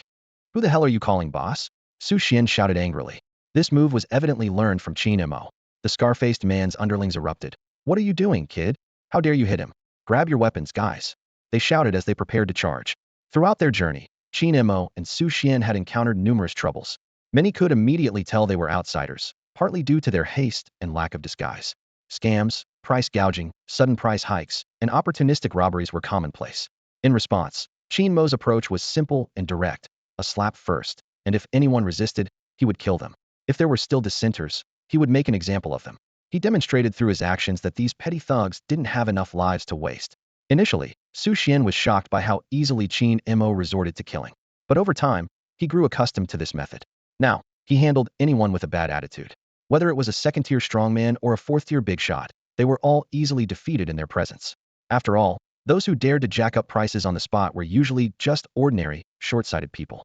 "Stop!" Scarface barked at his underlings, a flicker of shock in his eyes.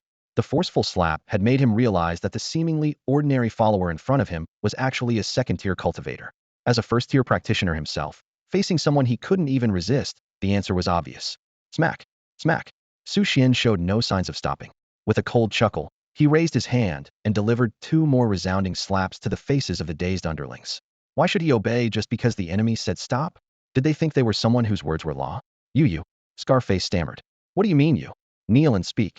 Su Xian interrupted impatiently, pressing down on Scarface's shoulder and forcing him to his knees. Looking down on him with a smirk, Su Xian added, "To be honest, I just learned this." Seeing this, Qin Mo quietly took a few steps back. He thought to himself that Su Xian was being overly aggressive, probably from spending too much time in the mountains.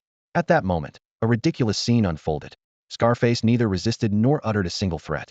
Instead, he rolled on the ground, wailing as if he were the victim. "Wah, someone help! There's trouble at the dock. He's causing trouble. He wants to kill me. Someone save me."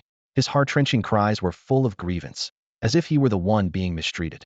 Su Xian was momentarily taken aback. He had never encountered such a situation before. When in doubt, follow your instincts. If the other party liked to cry, then let him cry to his heart's content today. Su Xian unceremoniously grabbed Scarface's tear-streaked face, raining slaps down on him. In no time, Scarface's face was swollen like a pig's head, red and misshapen. Stop! What's going on here? A stern voice called out as a patrol team in uniform approached, led by an angry-looking captain. Scarface immediately stopped his cries and quickly got up. He thought to himself that if he kept crying, this madman might keep hitting him until he stopped. Captain Lee, this guy broke the dock rules. Look what he's done to me. How am I supposed to go home like this? My mother won't even recognize me. Scarface complained tearfully. Captain Lee turned to Qin Mo and Su Xian, asking coldly, "Do you have anything to say?" Having patrolled the docks for years, he was well aware of Scarface's shady dealings. But preferring to avoid trouble, he just wanted to end this farce quickly. Qin Mo glanced at Su Xian, realizing his companion wasn't too quick on the uptake, so he took over the conversation. They attacked us first, and we defended ourselves. Is there a problem? Are you unaware of the no-fighting rule at the dock? Captain Lee frowned. Honestly, I didn't know. Qin Mo replied calmly. I only know that self-defense is a right under the law of Desia. Can a dock rule override the law? Captain Lee, feeling challenged, retorted sharply, rules are rules. Either compensate with a first-tier spirit stone, or I'll throw you in jail. Qin Mo's lips curled into a meaningful smile. He tossed 2 first-tier spirit stones over, saying lightly, I quite like your dock's rules. Give him a beating too, make it a good one. I've paid for it. 1 stone was compensation for Scarface, the other was for Captain Lee. Su Xian was inwardly amazed. Following Qin Mo was exhilarating. He didn't indulge anyone. If hitting someone required compensation, then he would pay up front. As for the spirit stones, they were insignificant to them. They were far from lacking resources. Smack! Smack! Su Xian advanced, slapping left and right. This is for your rules. This is for your rules. Those crappy rules are just an excuse for me to slap you. He unleashed the full force of a second-tier cultivator, each slap carrying a fierce gust, leaving bright red prints on Captain Lee's face. Scarface trembled with fear, quickly tossing away the spirit stone as if it were a hot potato. This wasn't compensation, it was blood money. Su Xian's ruthlessness was terrifying. As night deepened, the wind howled, and a tense atmosphere filled the air. The scene of Su Xian brutally beating Captain Lee was shocking. No one dared to intervene, partly because they lacked the strength and partly because Captain Lee's corrupt behavior had long lost him the people's support. The workers were well aware of Scarface's dirty dealings and had some understanding of Captain Lee's intentions. This time, he had kicked a steel wall, and it seemed he was about to be beaten like a dog. Quick, notify the higher-ups, a patrol team member shouted urgently. The Chu Group's ship is about to arrive. We can ask for their help. Go greet them. The Chu Group's large ship has set off from the South Sea base city, and it certainly lacks no powerful individuals. Most of the cargo ships here came from small to medium-sized base cities, located relatively close to the mainland, with weak defense forces. But the Chu Group's large ships were different. They engaged in large-scale transportation, with dozens of fully loaded ships at a time. The cargo included not only the Chu Group's own goods, but also those of other forces, which usually dispatched strong escorts. With a sharp whistle, a red flare burst in the night sky. A signal arrow through the clouds, and 1,000 troops will come to meet. You're doomed. Don't even think about running. Get your coffins ready. The sharp-mouthed team member shouted excitedly after firing the flare. As soon as he finished speaking, a piercing sound of gears suddenly echoed. Everyone turned to look, and their pupils widened instantly. A massive black steel steamship was cutting through the waves, its eerie flag-covered sails piercing the clouds like a giant steel sword slicing downward. The giant sword shattered the morning mist and descended with unstoppable force. The dock was gouged with a terrifying deep scar, cement turned to dust, and surrounding ships rocked in the startled sea waves. This heavily armed steel behemoth forcefully docked, air exploding and water surging, crashing into everyone's view with overwhelming intensity.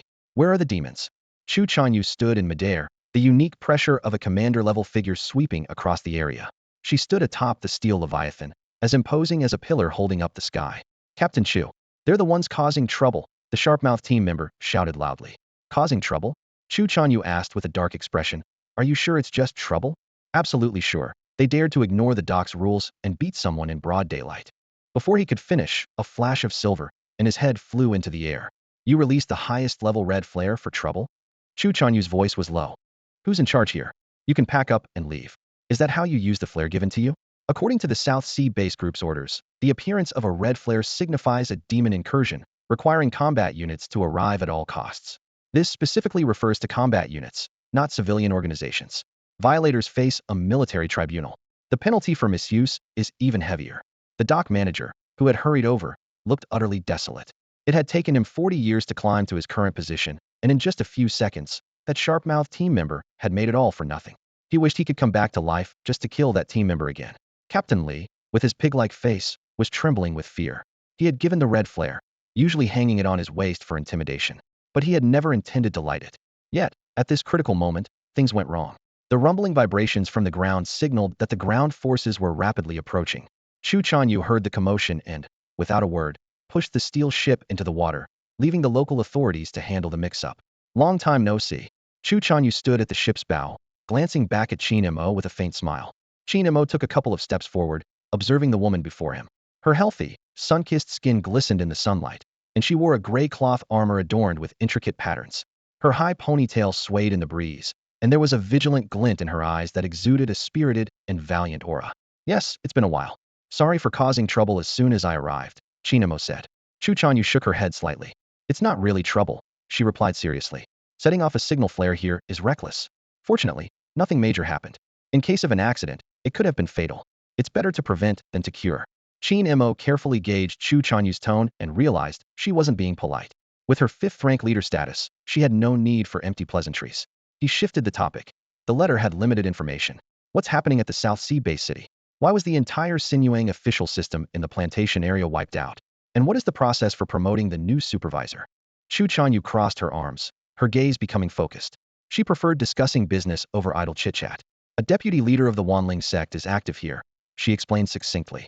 He aims to dismantle the Sinuang official system and destroy all the spirit fields and purple tobacco.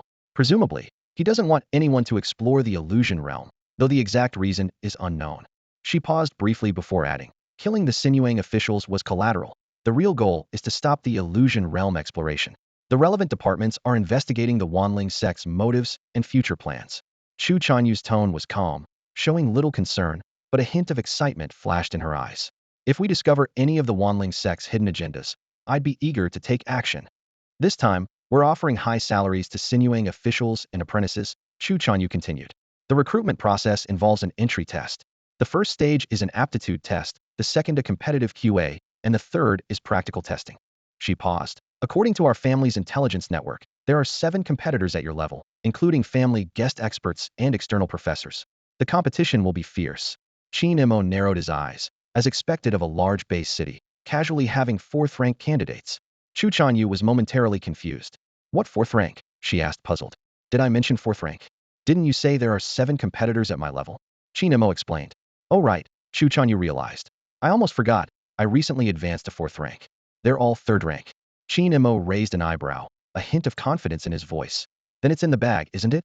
Although it might sound arrogant, I can't help but say there's not a single worthy opponent. Chu Chanyu suddenly turned around, a sharp glint in her phoenix eyes. Are you making fun of me? No, not at all. Qin Mo quickly explained. I really advanced to 4th rank. As he spoke, he demonstrated his soul power. I'm not talking about that, Chu Chanyu said seriously. When you heard there were 7 competitors, you must have secretly been pleased, right? Sinuang officials are a logistics role, yet suddenly there are 8 warrior-level candidates. It's clearly impossible. She calmly analyzed. The density of warriors is already comparable to a main military corps. The late supervisor was indeed 4th rank, but that was achieved over time. In such a critical position, with the abundant resources of the base cluster, there's room to advance slowly through time and rank. Qin Mo shifted the conversation back to the entrance test, his tone carrying a hint of pride. However, when he noticed Chu Chanyu's disapproving gaze, he quickly curbed his smugness. Chu Chanyu turned to face the bustling port, her tone indifferent. There's nothing much to say. Just like you mentioned it's a sure thing. She paused before continuing. With your genetic talents and cultivation aptitude, even if the original supervisor were still around, you'd have a good chance of winning. What's rare now is the lack of competition. Her voice carried a trace of sarcasm. After all, if any outsider could easily replace a key position, the base city would have fallen apart long ago. Ability is one thing, loyalty is another. Time quietly passed, and by noon, the fleet slowly entered the port. The cabin was packed with various strategic supplies, vegetables, fruits, rice, and medicines, all exchanged for the corpses of sea monsters. Qin Mo looked around, thinking, the South Sea base city is more of a war fortress than a base city. The area for growing food here is extremely limited, unable to sustain itself. The base city relies heavily on external trade, exchanging the blood and flesh of hunted sea monsters for resources from other base cities. Qin Mo noticed the steel warship beneath his feet, exuding the wild style of the Sish base city. Focus on planting purple tobacco.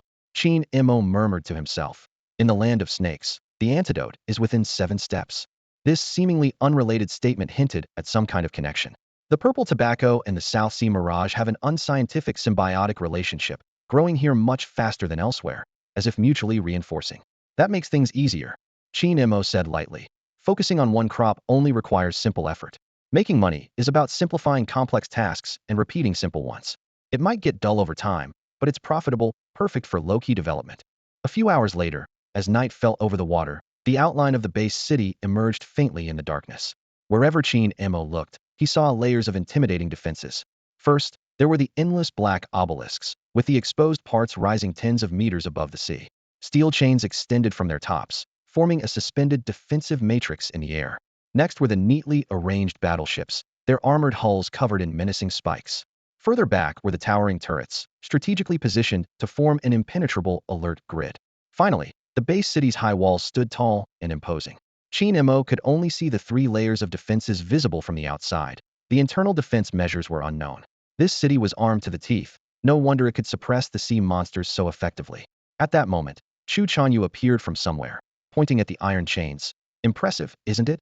The obelisks have chains both above and below, partly to restrict giant sea monsters, partly to give warriors leverage. In the water, there's nothing to gain leverage from, which greatly limits strength.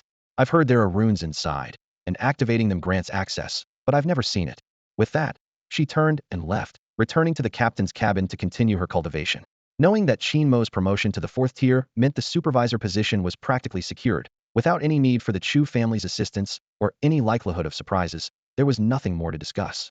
However, just as Chu Chanyu was about to leave, Qingmo suddenly remembered something and took out a wooden box from his space ring. "Oh right," he said. "I didn't want to disturb you while you were cultivating. Inside are mature purple tobacco leaves, both 3rd and 4th tier."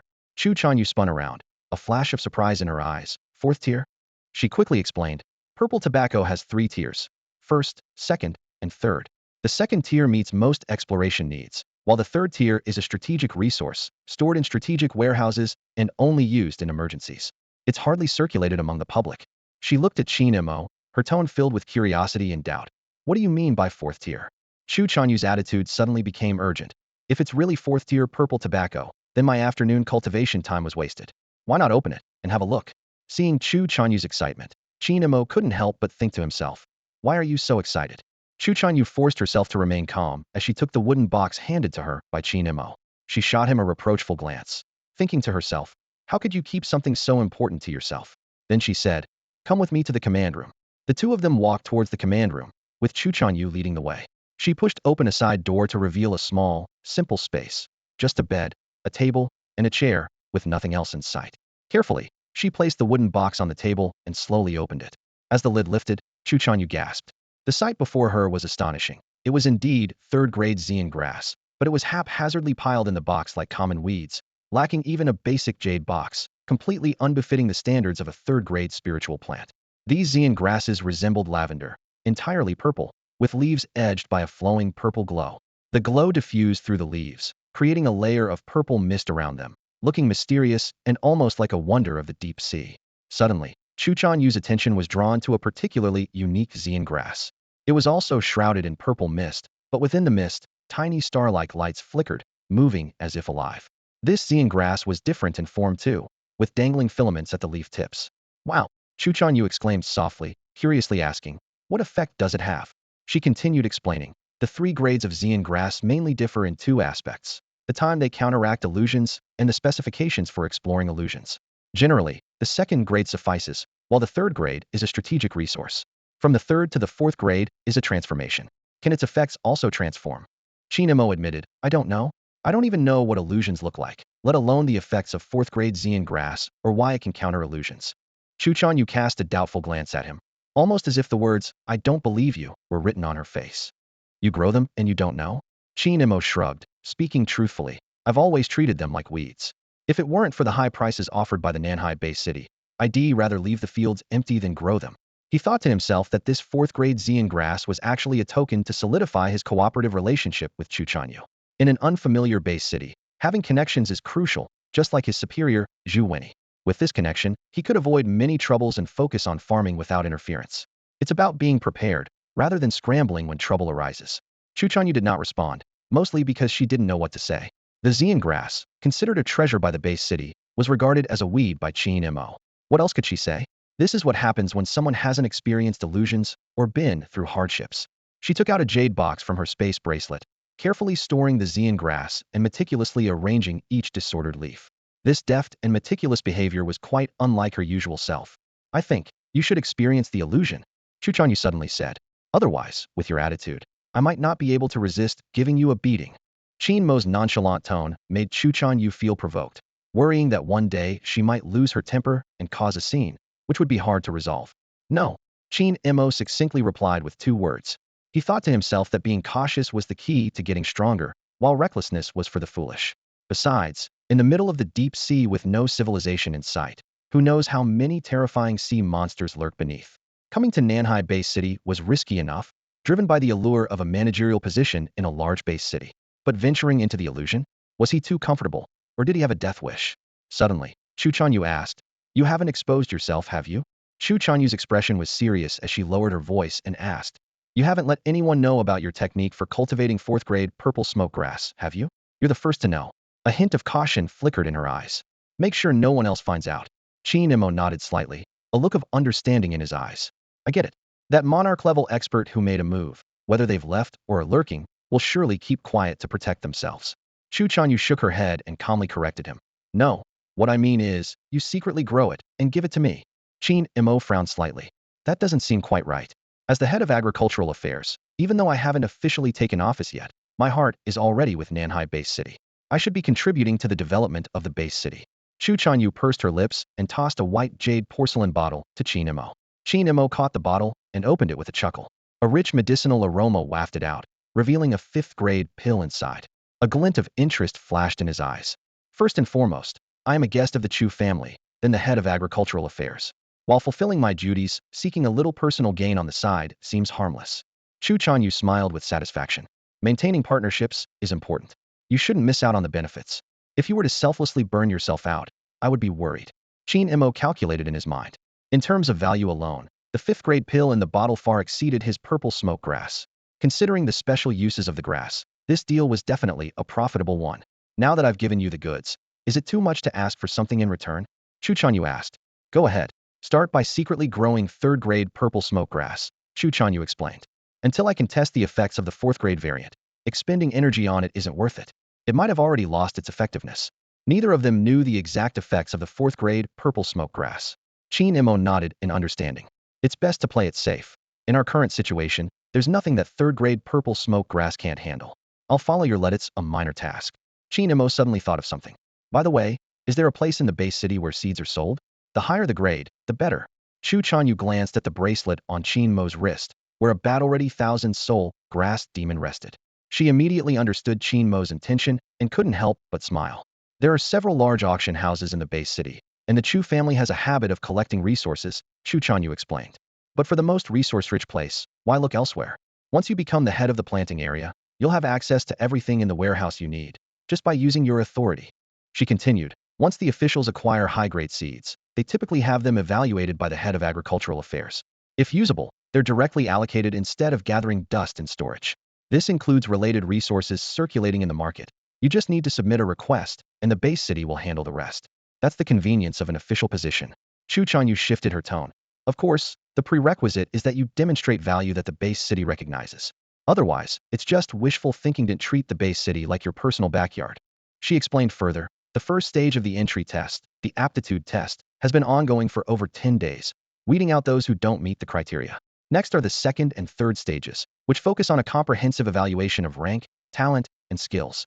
To maintain confidentiality, calibrated detection stones are used, with 7 colors: red, orange, yellow, green, cyan, blue, and purple. Reaching yellow qualifies you for the 2nd stage." Qingmo squinted slightly, a confident smile playing on his lips. "There won't be a 2nd or 3rd stage. It'll be settled by tomorrow. I'm here to level up, grow stronger, and aim for the 5th grade leader level. I never saw the entry as a challenge. I expected competition from 4th grade peers, but I was disappointed there's no one who can match me." Chuchanyu nodded in agreement. "I think so too." She looked at Qingmo with a hint of admiration in her eyes. "The 3 stages are challenging for ordinary people, but with your ability to cultivate 4th grade purple smoke grass, you can't be considered ordinary." The next morning, Nanhai Bay City was hit by a scorching day. The sun blazed high in the sky, and the sea breeze, carrying a mix of saltiness and coolness, swept across the testing platform, dispersing the crowd's sweat and perfume scents. Amidst the bustling scene stood an imposing Shanghai spirit crystal structure, known as the famous testing stone.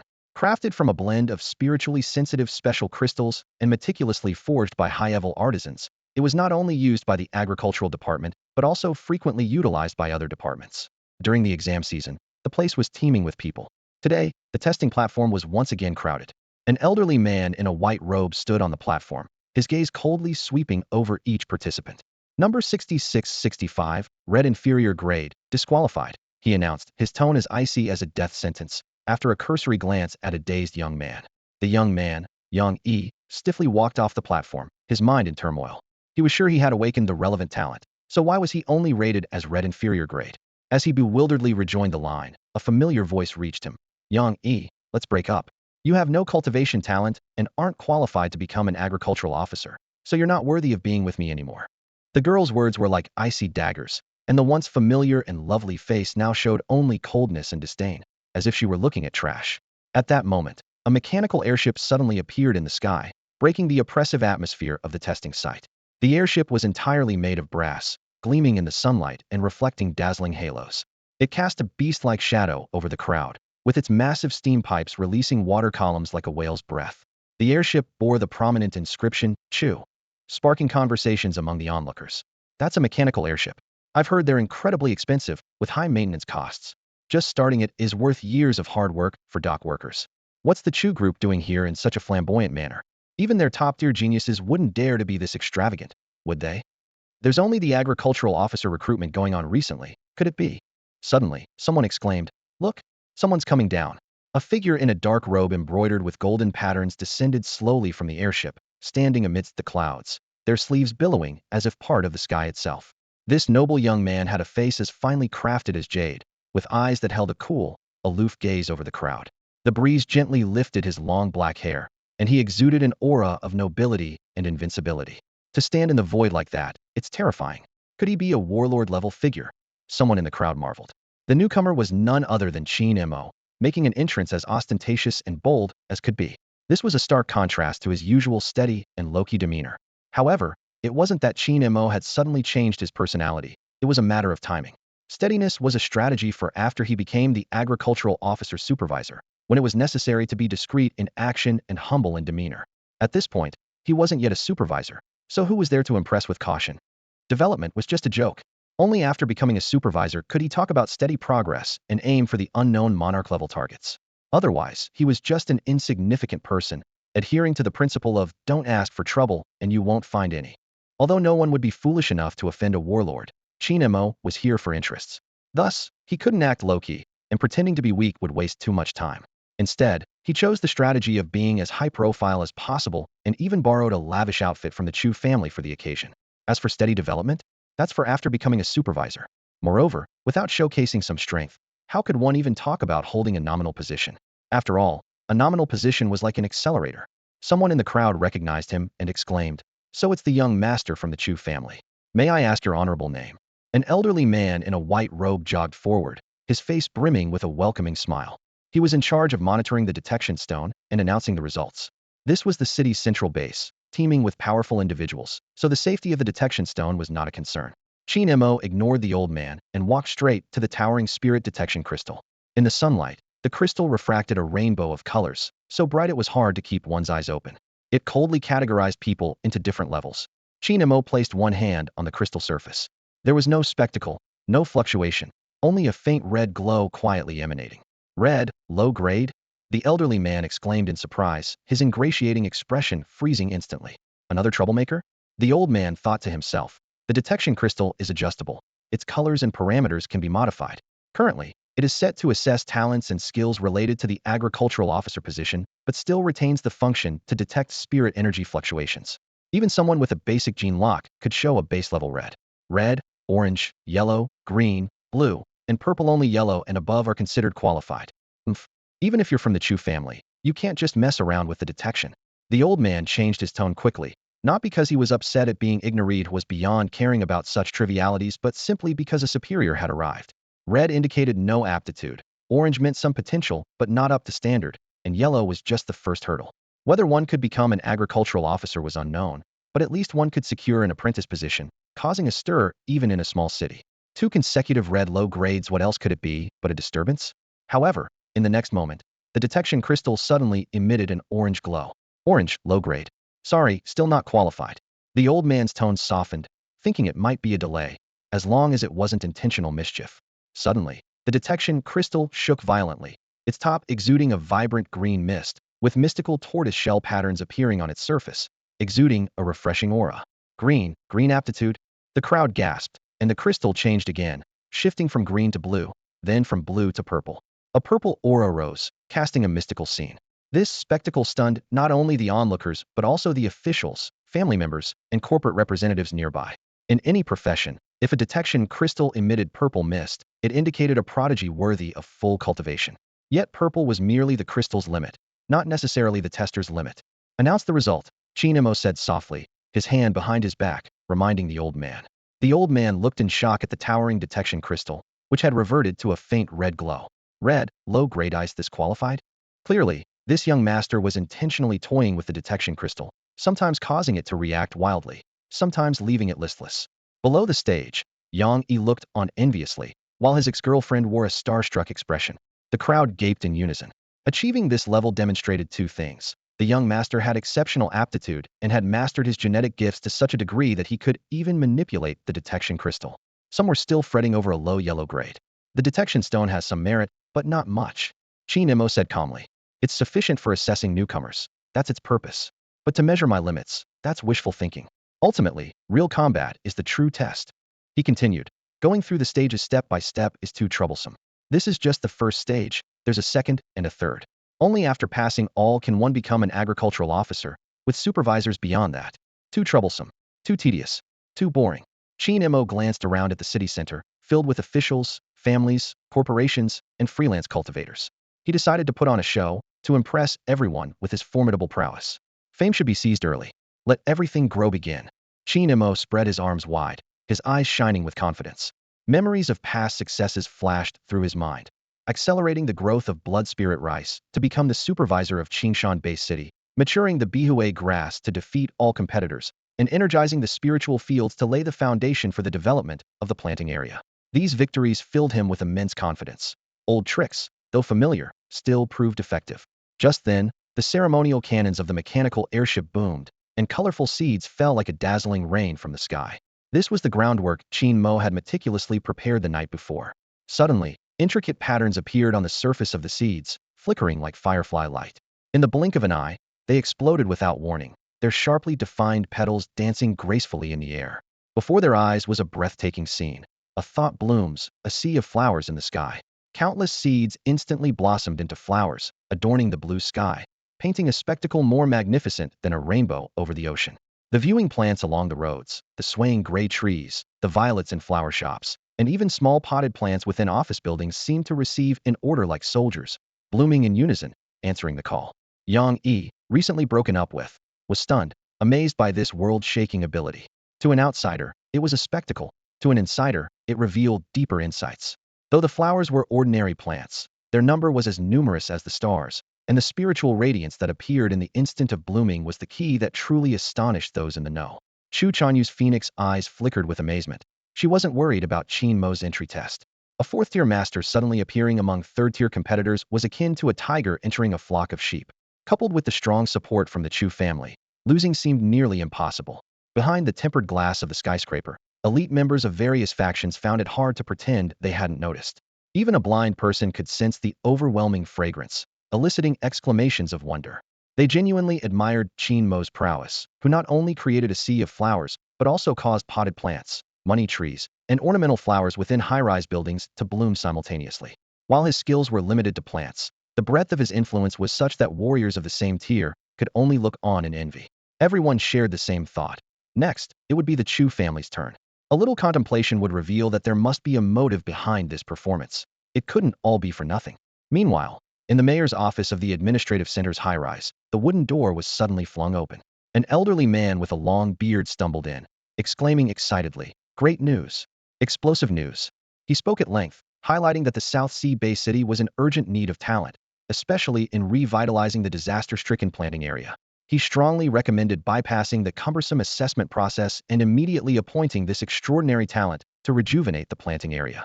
The mayor, also an elderly figure, couldn't help but smirk upon hearing this. It seemed the play had finally reached his scene. If this person weren't from the Chu family, why would the mayor be so eager to visit personally? All this talk about the blessing of the great Pangu or divine protection over Nanhai Bay City is just a cover for his ulterior motives. Seeing this, the elder in black seized the opportunity and spoke rapidly. In such a critical moment, what is there to consider carefully? The original Xian grass has been completely destroyed, and the planting area is in ruins. This not only affects the development of the illusion realm, but also impacts employment and the future of Nanhai Bay City. We urgently need a capable agricultural officer. He pointed to Qin Mo, his eyes sparkling with excitement. This person has reached the 4th tier in cultivation and possesses a genetic talent that perfectly matches the role. He's practically a modern-day Qingmo. Thank Pangu for blessing us. The mayor quickly interrupted, waving his hand and frowning slightly. Stop. If someone unaware hears you, they'll think Nanhai Bay City is doomed. Enough is enough. He's not blind. He saw everything that just happened. While he is indeed the best candidate right now, an appointment requires a meeting. The situation isn't that dire yet. Sensing the unfavorable turn, the elders swiftly changed tactics. How about appointing him as a temporary supervisor first? Our meetings take half a day. Let him start working right away. After all, the matter is urgent. The mayor narrowed his eyes, pondering for a moment before saying, a temporary appointment is fine. Everyone has seen his skills and methods. But my debt to the Chu family needs to be settled. The elder hesitated for a few seconds but gritted his teeth and agreed. All right. This is a classic example of having connections in high places. Qin Mo visited the Chu family last night, first showcasing his abilities, followed by Chu Chanyu's endorsement and strong support, immediately securing the Chu family's backing. Borrowing a mechanical airship was just the tip of the iceberg. Chu Chanyu's endorsement wasn't just empty words.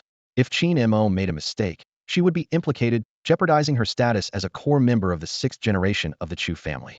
But with her backing, many obstacles would cease to be obstacles, even breaking so-called rules. Qin Mo had no intention of sparing the Chu family. He planned to make the most of the situation, with no thought of economizing. Otherwise, what was the point of his status as a guest minister? If he weren't a Chu family guest minister, he would have to follow the rules. But since he was, why should he still adhere to the rules? Wouldn't that make his status meaningless? The Chu family, of course, wasn't foolish and wouldn't engage in unprofitable deals. They needed Qin Mo to do 2 manageable tasks. First, to prioritize allocating a quota of the new batch of Xian grass to the Chu family once it's matured. Second, to unconditionally support the Chu family in high-level meetings. These terms were not excessive, and no contract was even signed. On one hand, Qin Mo's strength and capabilities far surpassed other guest ministers, making him worth the Chu family's investment. On the other hand, there was Chu Chanyu's support. As a core figure of the 6th generation, her influence was significant. If she didn't want to sign a contract, then there was no need. Is there a problem with that? At that moment, Chu Chanyu approached with a calm expression and said, I've just received the news that the temporary appointment will be issued soon, but the formal appointment will take a few more days, within 5 days. If you're all set here, I'll be leaving. She needed to test the effects of the 4th year Xian grass, her tone carrying a hint of urgency. Got it. If you need anything, just ask. Qin Mo gave Chu Chanyu a thumbs up, his eyes sparkling with excitement. He wished he could give her a warm hug, but could only secretly look forward to it. The plan is proceeding smoothly. Qin Mo pondered that the position of director at the South Sea Bay City had brought him an astonishing 2,000 points of progress. Although this was just a drop in the ocean compared to the massive progress bar, Qin Mo already saw a broader future. The South Sea Base Group was not just an ordinary large base city, but a strategic stronghold of the Great Xia Empire, standing in the sea. Qin Mo's gaze went beyond the base in front of him, as if he could see the entire South Sea Base Group spread out before him. He calculated that with his abilities, he could easily rack up honorary positions here. Although a single honorary position wasn't as valuable as a main position, the sheer number could bring substantial returns, possibly doubling the benefits. Qin Mo quickly calculated in his mind. 4th tier 88, 0005000, assuming he could refresh 5,000 points daily.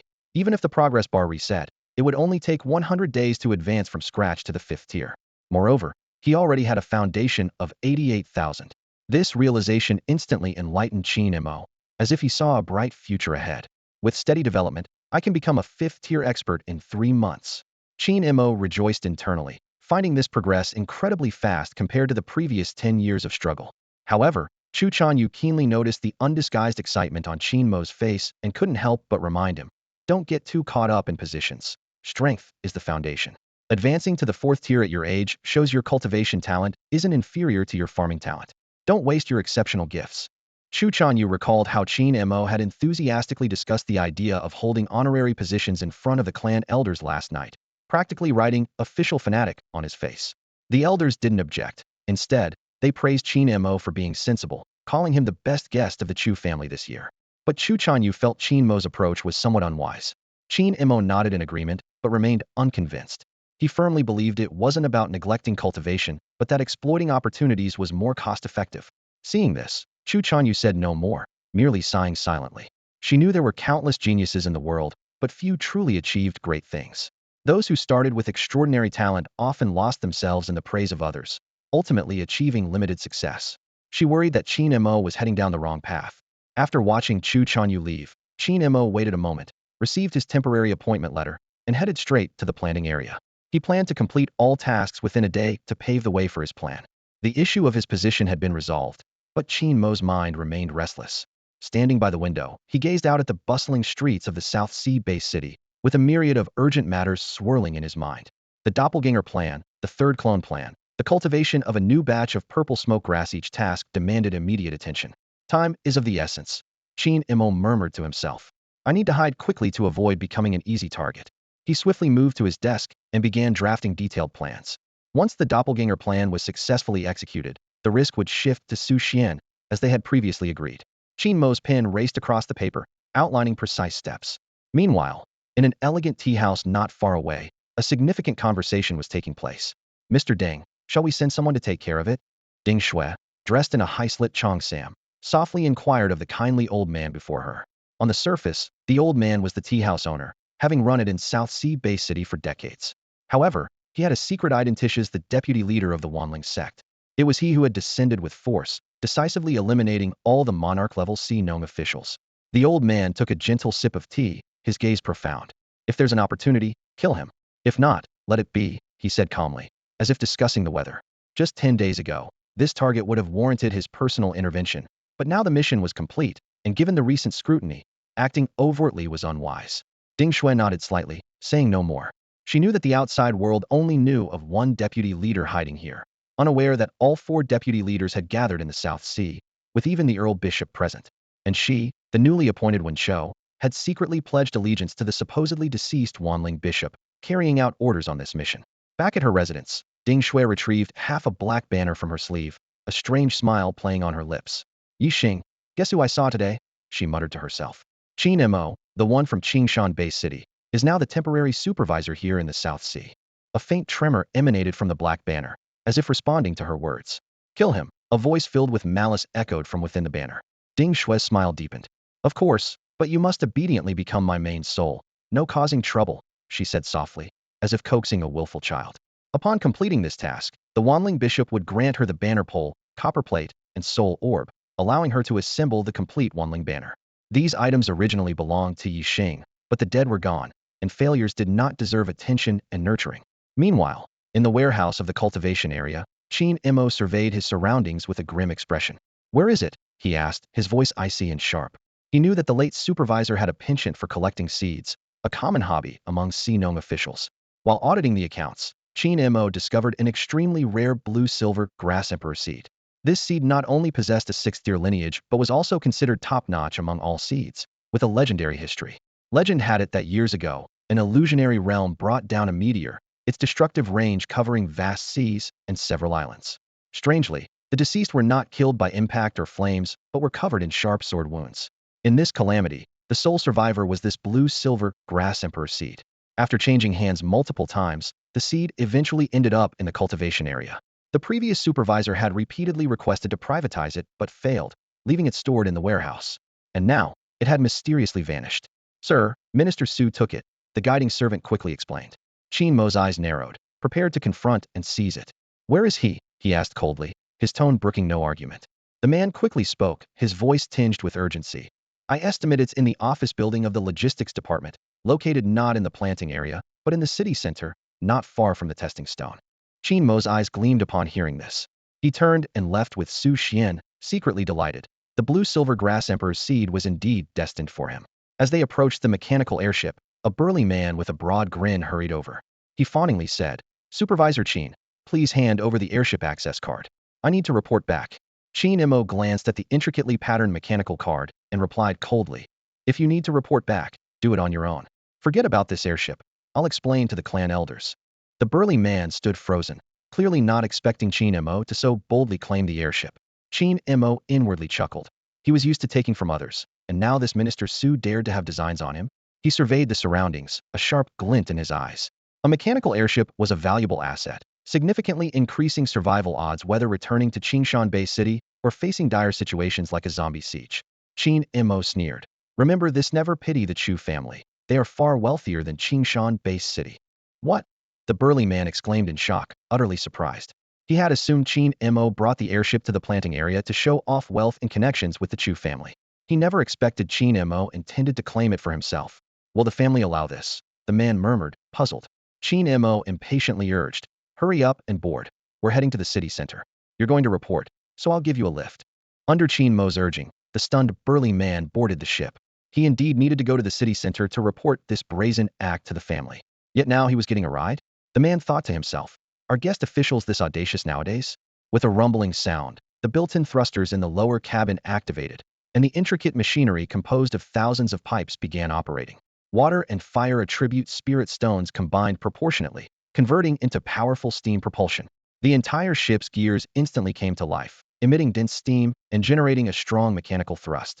It's worth noting that water and fire attribute spirit stones are the most advanced in current technology, especially fire attribute spirit stones, widely applicable in various scenarios.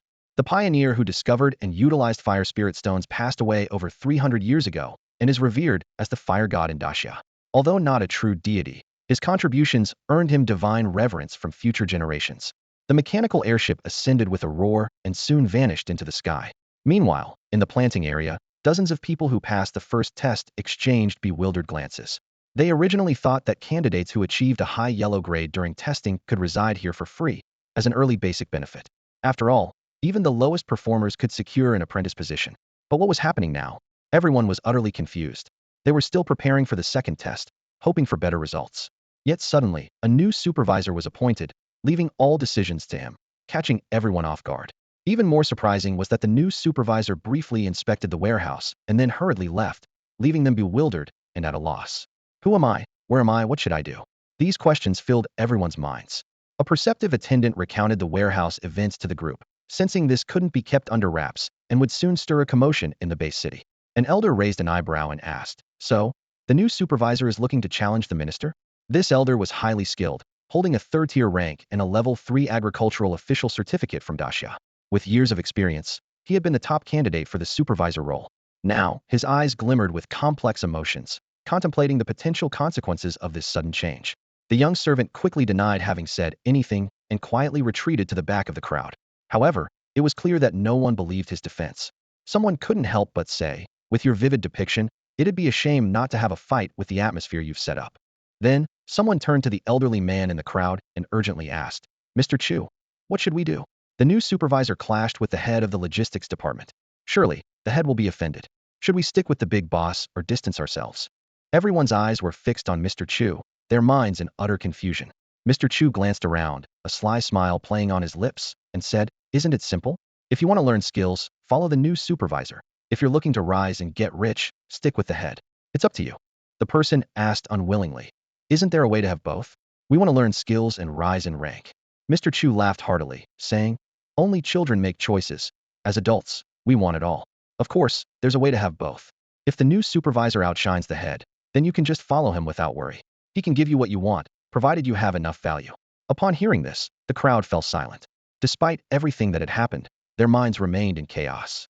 Too many unexpected and sensational events had occurred in the planting area today, leaving confusion as the main theme.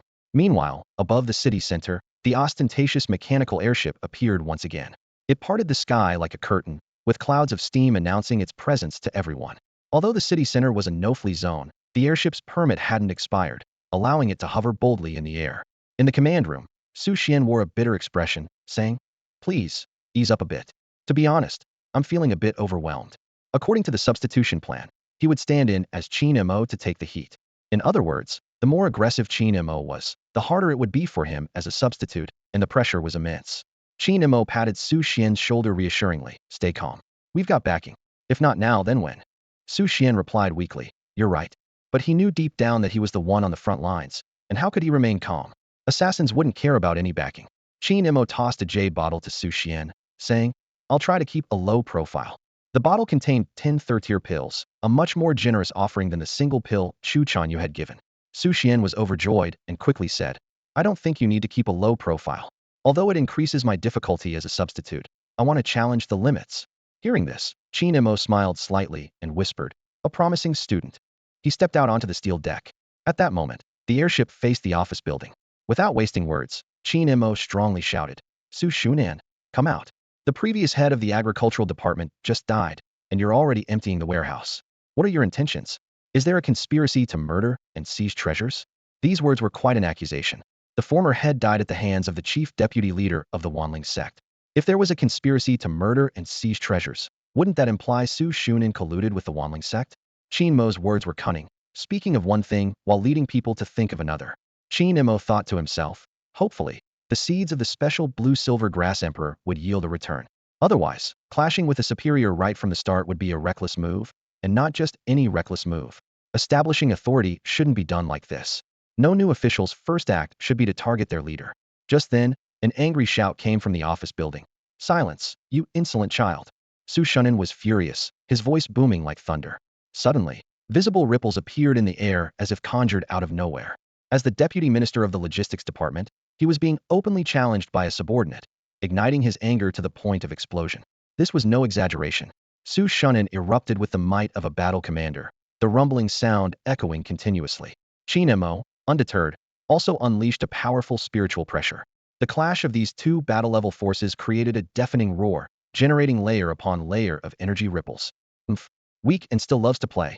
Qin Mo sneered, and without hesitation, intensified his spiritual pressure. His force, sharp as a blade, tore through Su Shunan's barrier of rage, sending him crashing into the building behind. Hovering in the air, Qin Mo calmly stated, everyone saw it. I was merely asking him to cooperate with the investigation, fulfilling my duties as the supervisor of agricultural affairs. He attacked first, so he should be responsible for the damages. The onlookers watched with expressions of amusement, thinking to themselves, wow, successfully challenging the ranks. They all understood that in this world, rank, position, and strength usually went hand in hand. Normally, a new supervisor would have no chance against a minister. But this new supervisor was clearly different, taking down his superior right after assuming office, which was truly astonishing. At this moment, a friend of Su Shunan stepped forward to question, your duty is farming. Since when do you have the authority to investigate? Qin Mo replied without haste, the warehouse is empty, and this involves the former supervisor. Whether he embezzled or there's another reason, shouldn't I investigate? He paused briefly and then asked, or should the new supervisor take the blame for the missing items? Although Qin Mo was well aware that he didn't have the authority to investigate, he cleverly turned the situation to his advantage. It involves the former supervisor and the empty warehouse. Shouldn't we at least ask questions? In reality, Qin Mo wasn't concerned with the truth. His real aim was to seize the opportunity to retrieve all the items. If he directly demanded the items, Su Shunan would surely use various excuses to delay, like, don't rush, let's discuss in a meeting, or we'll talk another day. These excuses would be within the rules, leaving one helpless. So Qin Mo decided to pin a big accusation on him, forcing him to comply. This was an open strategy. If Su Shunan wanted to prove his innocence, he had to produce all the items. Otherwise, he would face an investigation. They might even check if he had any murderous or treasure-stealing intentions. A battle commander clearly from the Chu family spoke up at the right time. This is a serious matter, involving many issues, and might even be linked to the All-Spirits cult. It definitely needs thorough investigation. Qin Mo had no foundation in the South Sea-based city, and in such significant matters, no one would blindly take sides. Anyone reckless enough to speak out would likely end up dead. The All-Spirits cult case has seen no breakthroughs so far. This might be a new breakthrough, another person agreed. I think so too. Me as well. More voices joined in, and the situation became increasingly unfavorable for Su Shunan. Su Shunan emerged from the rubble with a grim expression. His clothes were torn, hair disheveled, and eyes bloodshot, far from his earlier imposing demeanor. But he had no choice but to face the situation, or the accusation would stick. He retrieved all the missing items from his spatial ring.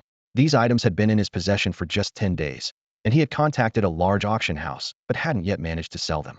I only took them for inspection, Su Shunan said, suppressing his anger. Everything is here.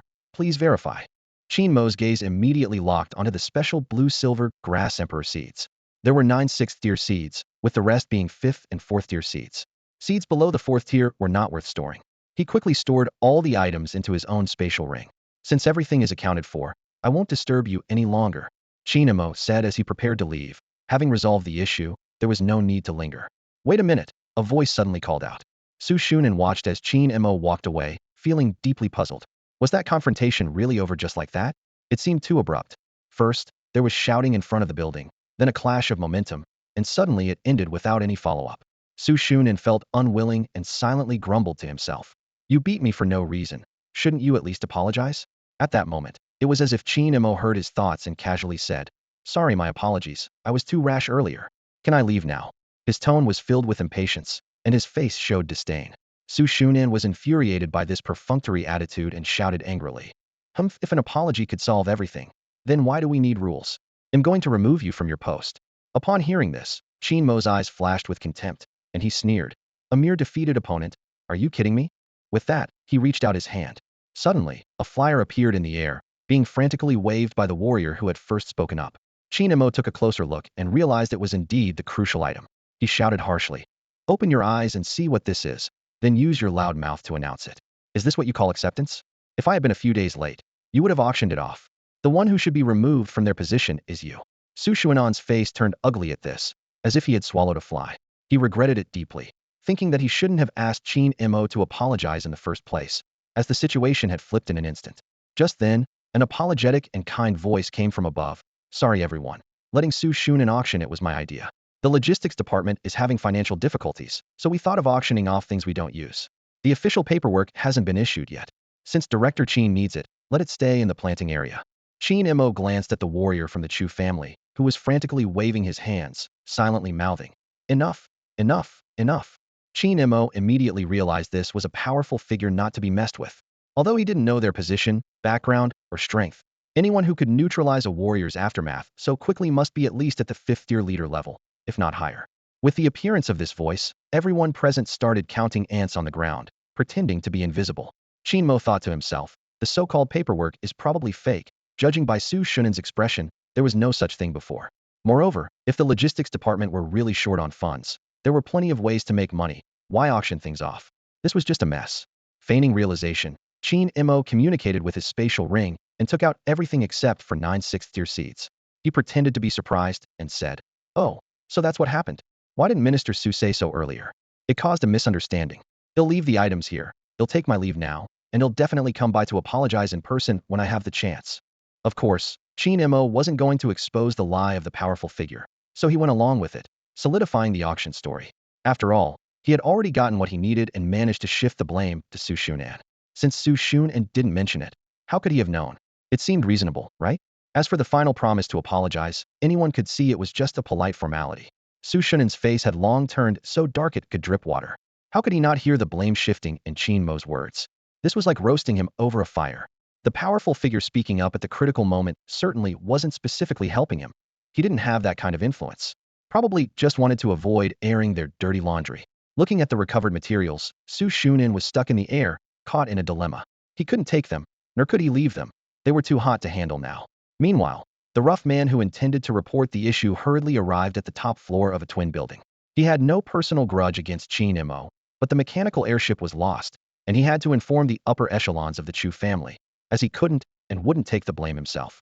He urgently called out, My lord, you must stand up for me. At the top floor of the twin towers, the multicolored light refracted from the crystal chandelier cast a glow at the feet of a silent old man. In front of him stood a rugged man, his voice filled with grievance and helplessness as he recounted in detail the loss of the access card and the mechanical airship. As he spoke, this seemingly tough man unexpectedly broke into tears. The old man pondered for a moment and then said calmly, If he wants it, let him have it. The man looked up in shock and disbelief, asking, Chairman, there's never been such a precedent, right? Is this the kind of treatment a guest can have?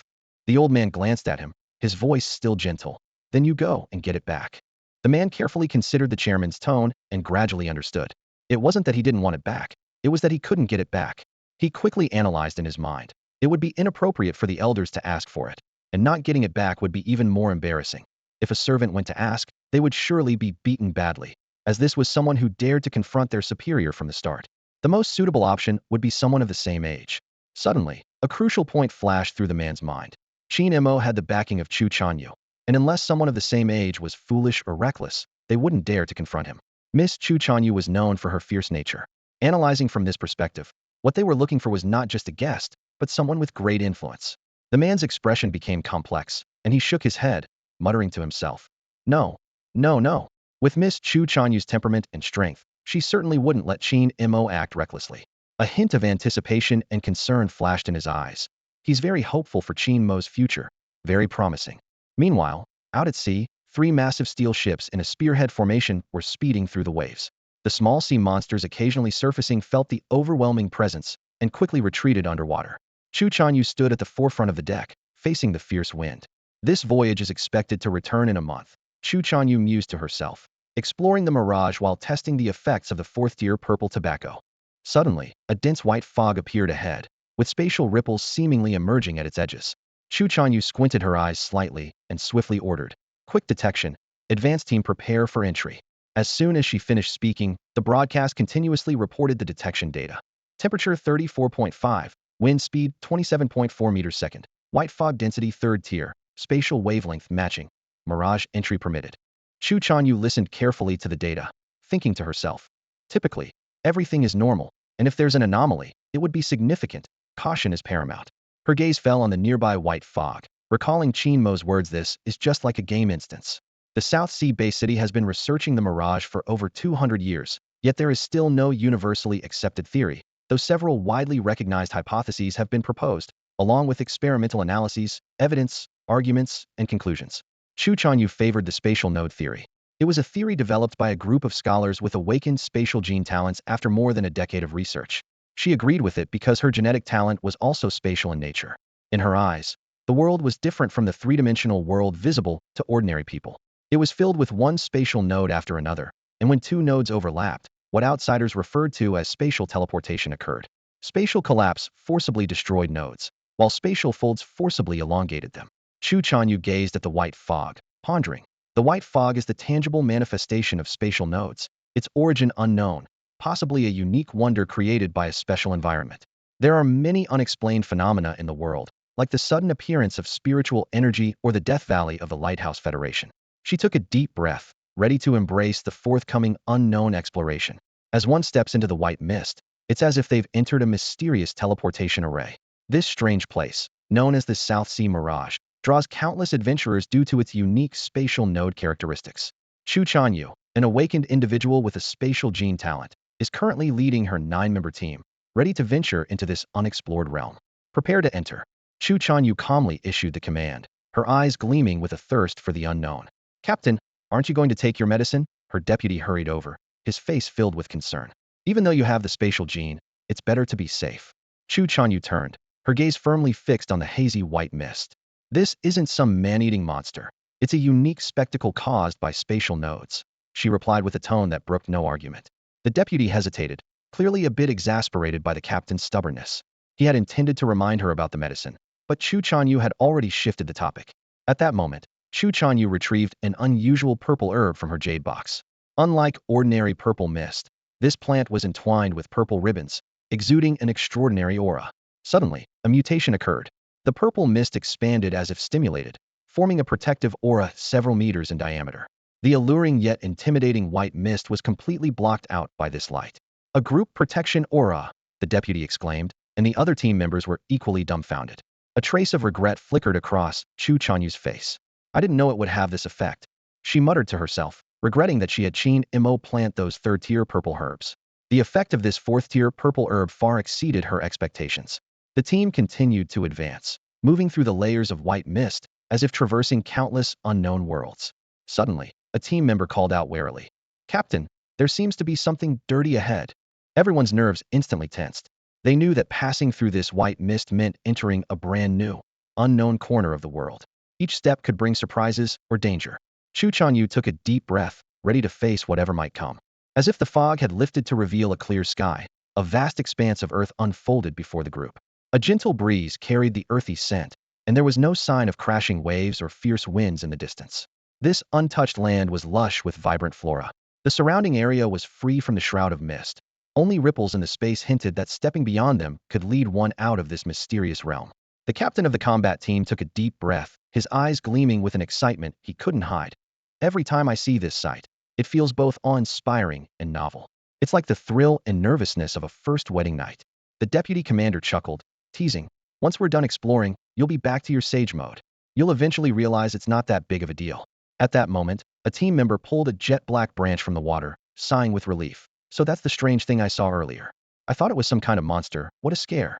Chu Chanyu calmly ordered, "Complete the danger reconnaissance as soon as possible." She seemed oblivious to the deputy's crude joke. As a fourth-tier powerhouse, she had already unlocked the second gene lock, possessing soul and mental power. This perception far surpassed the naked eye, and upon reaching the fifth tier, it had qualitatively improved. She scanned the entire island with her mental power, conducting a second round of spatial field screening.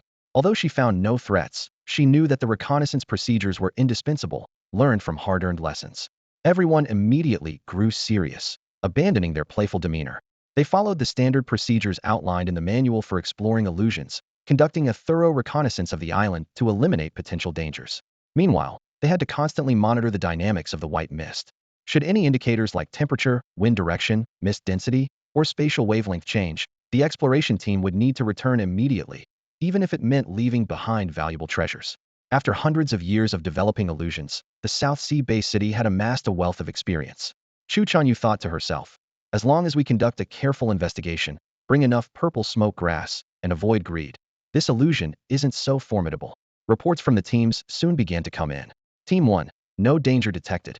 Team 2, no danger detected. Team 3, no danger detected. Chu Chanyu nodded slightly and ordered, "Exit the illusion and return to the ship. Meanwhile, have the main force quickly relocate the spirit plants." In reality, as the commander, Chu Chanyu typically didn't need to personally enter the white mist.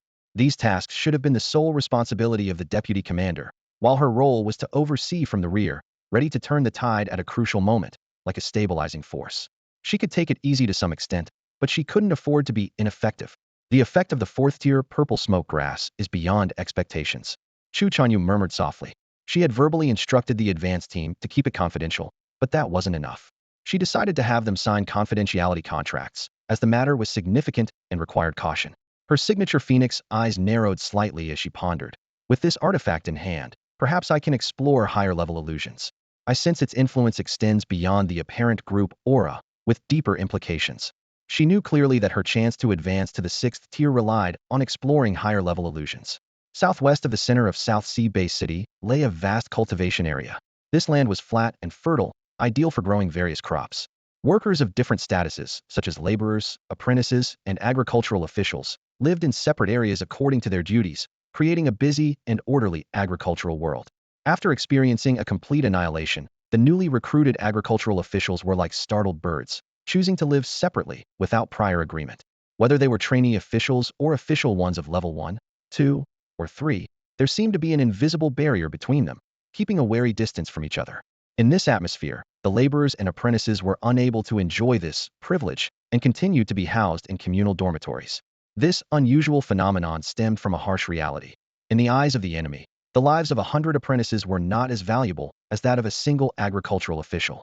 Although living together made the laborers and apprentices easier targets, it ironically spared them from harm. In the last annihilation event, it was a gathering that brought the officials together, leading to a devastating attack by a monarch-level power. Those laborers who were not qualified to attend the gathering were unharmed. Qin Mo stood at the entrance of the apprentice courtyard, pondering these complex relationships. To him, laborers were equivalent to the farmers of the Qingshan Bay City, just under a different name. These migrant workers, without a household registration in the Nanhai Bay City, undertook the most basic labor. One level up were the apprentices, who were skilled farmers, mostly young and promising individuals. The base city valued their potential to become agricultural officials, providing them with household registration, cultivation resources, and organizing learning activities periodically. Finally, there were the enviable agricultural officials. Even a trainee official could have a small independent house and bring their family to live with them. The benefits were generous, covering everything from personal cultivation to children's education and elder care. Comparing living conditions, Nanhai Bay City was indeed not as favorable as Qingshan Bay City. In Qingshan, becoming a farmer entitled one to a private house, whereas here, one had to reach the level of an agricultural official. However, considering Nanhai's limited island geography, Such housing difficulties were understandable. Qin Mo's current identity was that of an apprentice, or more accurately, he had taken on the identity of the real apprentice, Su Xian. He couldn't help but mock himself. Was he regressing in life? But he quickly adjusted his mindset. Since he started farming, when had he truly suffered any hardship? His current situation was just a temporary measure for survival. Any discomfort was merely part of the experience. Opening the door to his room, Qingmo quickly surveyed the area. The setup was simple yet complete, with chairs and benches, and a separate training room. Unlike the shared four-person rooms of other apprentices, he enjoyed the privilege of a single room. If he abandoned this substitute plan, he could have any luxurious house he wanted. But for now, Qingmo chose steady development, hoping nothing else would go wrong. After closing the door, Qingmo carefully checked the room and, finding no issues, went straight into the training room. He eagerly took out the seeds of the special blue-silver grass emperor from his space ring, instantly causing it to sprout. As a professional fourth-tier expert, this was an easy task for him. The basin was filled with spiritual soil, with a simulated stream of flowing water inside. In the center grew the special blue-silver grass emperor, his third avatar. It emitted a dazzling light like liquid crystal, with golden specks flowing through its veins like stardust, and its leaves unfurled with visible spiritual energy coursing through them. In appearance, the blue-silver grass emperor surpassed the demon bone tree and the thousand-soul grass demon. It exuded an aura of inviolable mystery, especially with the starlight flowing through its veins, which was awe-inspiring. This was understandable, as the blue-silver grass emperor had a sixth-tier lineage, while the latter two were only fifth-tier. Qingmo gazed at this miraculous plant, a question arising in his mind. What on earth is no obstacle to cutting? Qingmo stared at the data panel before him, his brows knitted tightly. The skill information for the blue-silver grass emperor was displayed clearly. First stage initial 1100 skill, nothing cannot be cut. This skill, named Nothing Cannot Be Cut, puzzled him. How could a spiritual plant, like blue-silver grass, possess such an overpowering ability? It seemed completely unrelated to the characteristics of the blue-silver grass species. Nothing cannot be cut, Qingmo muttered to himself. Isn't that a bit too arrogant? He couldn't help but think of the leader-level Chu Chanyu, whose proud ultimate move, Space Death Axis, merely used spatial forces to tear enemies apart. In comparison, the name, Nothing Cannot Be Cut, seemed to challenge common sense. Qingmo carefully read the skill description. A special leaf at the top of the blue-silver grass emperor, said to possess the conceptual level ability of Nothing Cannot Be Cut. Although currently there is only one leaf, more similar leaves might grow as its rank increases. Filled with doubt, Qingmo decided to personally verify this unbelievable ability. He first took a first-stage spirit stone and controlled the special leaf to gently slide over it. To his surprise, the spirit stone split effortlessly in two, the cut surface smooth as a mirror. Unconvinced, Qingmo tried with second-stage and third-stage spirit stones. Achieving the same result, they were easily cut through. His curiosity fully ignited, he quickly walked to the mechanical airship and fetched a piece of alloy steel plate. Astonishingly, the hard alloy steel plate was also effortlessly sliced. Qingmo's experiments did not stop there. He tested the scales of a fourth-stage sea demon, the bones of a fifth-stage sea demon, and even the soul threads of the thousand-soul grass demon, which exist between material and immaterial. Without exception, all were severed by the special leaf. Staring at the scattered, neatly halved materials, Qingmo fell into deep thought. This skill named Nothing Cannot Be Cut seemed to genuinely live up to its name. For a first-stage skill to cut through fifth-stage bones and fourth-stage soul threads was nothing short of miraculous. Qingmo recalled the scene when he first acquired this seed. At that time, it was the sole survivor on site, attracting significant attention from the base city. Although it appeared no different from a regular seed, its uniqueness was undeniable. Initially, two solutions were proposed, planting or dissecting. However, a seed with a sixth-stage monarch-level lineage was not something that could be casually planted successfully. While dissection was simple, requiring just a slight pinch to crush it, doing so would permanently extinguish the seed's life. Ultimately, after careful consideration, the decision was made to preserve the seed. Perhaps one day in the future, its secrets could be unraveled. After all, extreme measures could be taken at any time, but once taken, they could not be undone. Gazing at the shimmering special leaf, Qingmo pondered deeply. Whether this ability truly reached the conceptual level of Nothing Cannot Be Cut or not, its power was undeniable. What other secrets might this seemingly ordinary blue-silver grass be hiding? As Qingmo's gaze wandered, it landed on the blue-silver grass king in the planting area, a plant that had been forgotten for years. It had quietly grown in the South Sea base city for over a decade, and many people had even forgotten its existence.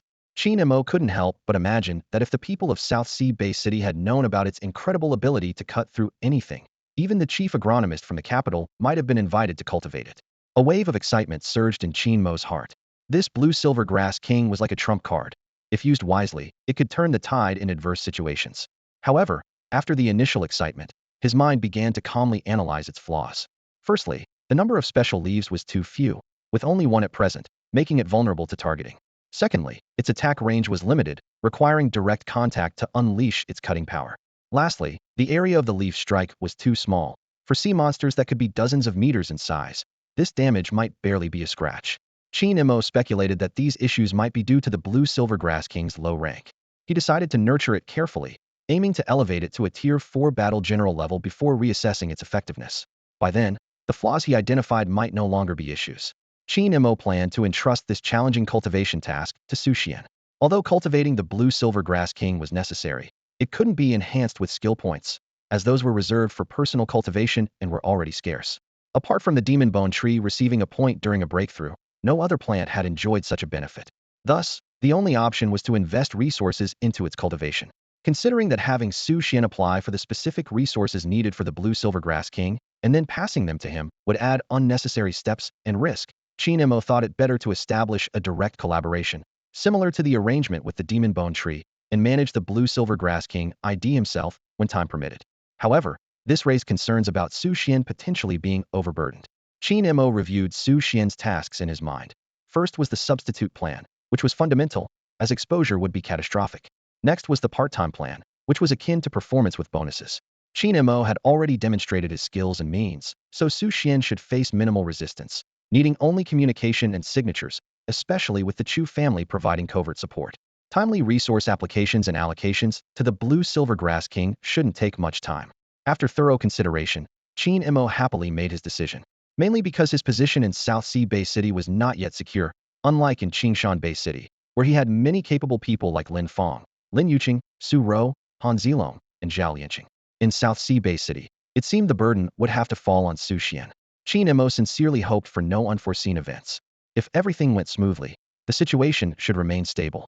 With external support from Qingshan Bay City and the Chu family, and internal backing from the agronomy system and a robust framework, as long as the all-spirit sect didn't stir up trouble and the sea monsters behaved, maintaining stability shouldn't be an issue. Qin calculated. If stability could be maintained for 3 months, he could advance to the leader level. In 6 months, he could elevate his genetic talent to the 5th tier, and within a year, he could potentially surpass Chu Chanyu's level. Thinking of Chu Chanyu, Qin couldn't help but be impressed. She was truly a prodigy, ranking among the top in the entire Great Xia. Having awakened a spatial genetic talent at a young age, she had embarked on the path of cultivation when most children were just starting elementary school. Not to mention her background in the Chu family, which meant she never had to worry about resources, guidance, practical experience, or training, allowing her to focus solely on cultivation. To surpass Chu Chanyu would mean joining the ranks of the top-tier prodigies of the younger generation, not just in Great Xia, but globally. Each small step in cultivation would represent a giant leap for humanity, pushing the boundaries of what could be achieved at his age. Qin encouraged himself. With just one hack, I can move mountains, calm the seas, subdue demons, command gods, pluck stars from the sky, split rivers, destroy cities, and reshape the world. Let the hack begin. In the blink of an eye, March swiftly passed. Spring gave way to summer, and the vegetation flourished as the sea breeze lost its biting chill. At noon, the sun baked the beach, and walking barefoot felt pleasantly warm. Ding! Within the South Sea base group, the phones of high-ranking officials from various base cities vibrated simultaneously. Qin, the newly appointed chief of agricultural affairs 3 months ago, was sending out another message. The group chat was lively. The administrators supervisors of planting areas in various small and medium-sized base cities responded one after another. Initially, everyone was puzzled by this sudden work report group. How did an official communication group turn into Qingmo's daily reporting platform? Looking back 3 months, Qingmo had risen to his position thanks to the impressive display of a flower blooms with a thought and the strong support from the Chu family. That day, another sensational event occurred. Qin had beaten his superior to the point of coughing up blood. This explosive news spread like wildfire across the South Sea base city and its affiliated bases, capturing everyone's attention. While enjoying the drama, people painted a mental picture of Qin, formidable, shrewd, rebellious, and ruthless. The stunning scene of a flower blooms with a thought was clearly a meticulously planned performance, but it undeniably showcased his 4th-tier strength, genetic talent, and skills, paving his way to the top. Everyone expected the South Sea base city to become lively. After all, starting off by thrashing a superior, This new chief didn't seem like someone who would play by the rules. However, on the third day, Qin Mo's approach took a complete 180-degree turn. To secure an honorary position, he openly declared his obsession with titles in the official group, almost admitting his fondness for officialdom. Thereafter, every day at noon, he would promptly send production logs detailed records of the growth of fourth-tier spiritual plants. Base cities that acknowledged his honorary position could acquire these plants at a low price. The results were immediate. More and more base cities began to recognize Qin Mo's honorary position. It dawned on everyone. This assertive new chief wasn't ruthless, just a simple title enthusiast. There's nothing wrong with being a title enthusiast. To satisfy this obsession, Qingmo not only performed his duties well, but also cultivated fourth-tier spiritual plants on a large scale, reporting on time daily, communicating promptly when needed, and even sharing motivational quotes when there was nothing urgent. Who could match such a diligent and responsible attitude? Besides, they could benefit from it. What's an honorary position? It's yours. However, not everyone appreciated Qingmo's methods. Bang! In the top-floor meeting room of the Twin Towers in South Sea Base City, a loud noise shattered the silence. Look at this. The bald elder in a Zhongshan suit was furious. Does he have any restraint? He keeps sending messages, never learning his lesson. What has it come to? With that, he crushed his phone as if he wanted to destroy the troublesome group along with the device. As the leading family among the four major families in the South Sea Base group, the Chu family's prestige was unmatched. Who would have thought they would have such an eccentric guest official? As a prominent figure in South Sea Base City, currying favor with affiliated base cities, what was this? Qingmo might not feel embarrassed, but the Chu family couldn't afford to lose face.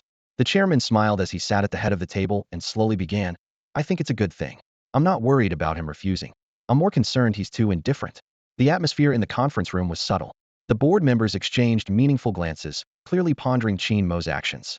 Someone mentioned Qingmo's first-day incident of beating up his superior, a move that established his authority at the Nanhai base, with significant impact. Everyone knew this newcomer was not to be trifled with. However, more concerning was Qingmo's forceful seizure of the Chu family's mechanical airship. This act was seen as a grave disrespect towards the Chu family. With some worrying, it could be just the beginning. Today it's the airship. Tomorrow might he target resources? What will he do next? As the discussion heated up, an unexpected turn of events unfolded. Qingmo began making bold moves in the political arena, catching everyone off guard. The bald elder of the clan surveyed the room with a stern voice. Qingmo's actions have indeed tarnished the family's reputation. A reputation the Chu family has built over centuries of battling sea monsters. Chu Chanyu must be held accountable for this. The room's atmosphere tensed immediately. The attendees quickly realized that although the discussion was ostensibly about Qingmo, it was actually aimed at Chu Chanyu. The bald elder continued. Chu Chanyu set sail a month ago with a fleet of ships and recruited exploration teams, yet there's been no word since.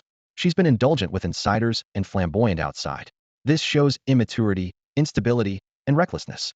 I propose. Just then, a massive fleet appeared on the distant sea. The waves parted by the bows shimmered with golden flecks as the dark mass of ships covered a vast area of the ocean. The jade character flags fluttering in the wind revealed their identity. The chairman's eyes gleamed as he chuckled, returning with full loads. Why don't we head to the port and see how Chu Chanyu handles this? Before the words were out, the chairman had already leaped into the air, heading straight for the port. The others followed quickly, eager not to miss the spectacle. The port was packed with onlookers. Chu Chanyu stood at the ship's bow, excitedly shouting, "Take stock!" Thanks to the extraordinary effects of the fourth-tier purple smoke grass, she had chosen to explore high-level illusions, resulting in a bountiful haul. It's said that this single voyage equaled the family's half-year gains, with 8 portions of sixth-tier resources alone. As the crew energetically unloaded the cargo, someone whispered in Chu Chanyu's ear. Her eyes narrowed slightly as she walked towards the bald elder. Chu Yuntao, what's the point of bad-mouthing me behind my back? If you have the guts, say it to my face. I'm listening. Chu Chanyu said bluntly. Let me tell you, even if I fall, your grandson won't take my place. You're nothing but a troublemaker. And tomorrow, I'll pay a visit, so tell your grandson to reserve a hospital bed in advance. The bald elder, infuriated, snorted and stormed off. Chu Chanyu wasn't pleased with this victory. Instead, she frowned and murmured to herself. What's going on with Qin Mo? Has he become so obsessed with politics that he's neglecting his cultivation? Even though their relationship was merely cooperative, she felt compelled to speak up. Qin Mo's behavior over the past 3 months clearly indicated he was going astray. That's all for today. Thank you so much for watching. I hope you guys enjoyed. If you wish to have another part of this recap, please give us at least 1,000 likes. Please don't forget to comment and subscribe to our channel for more content like this. Until next time.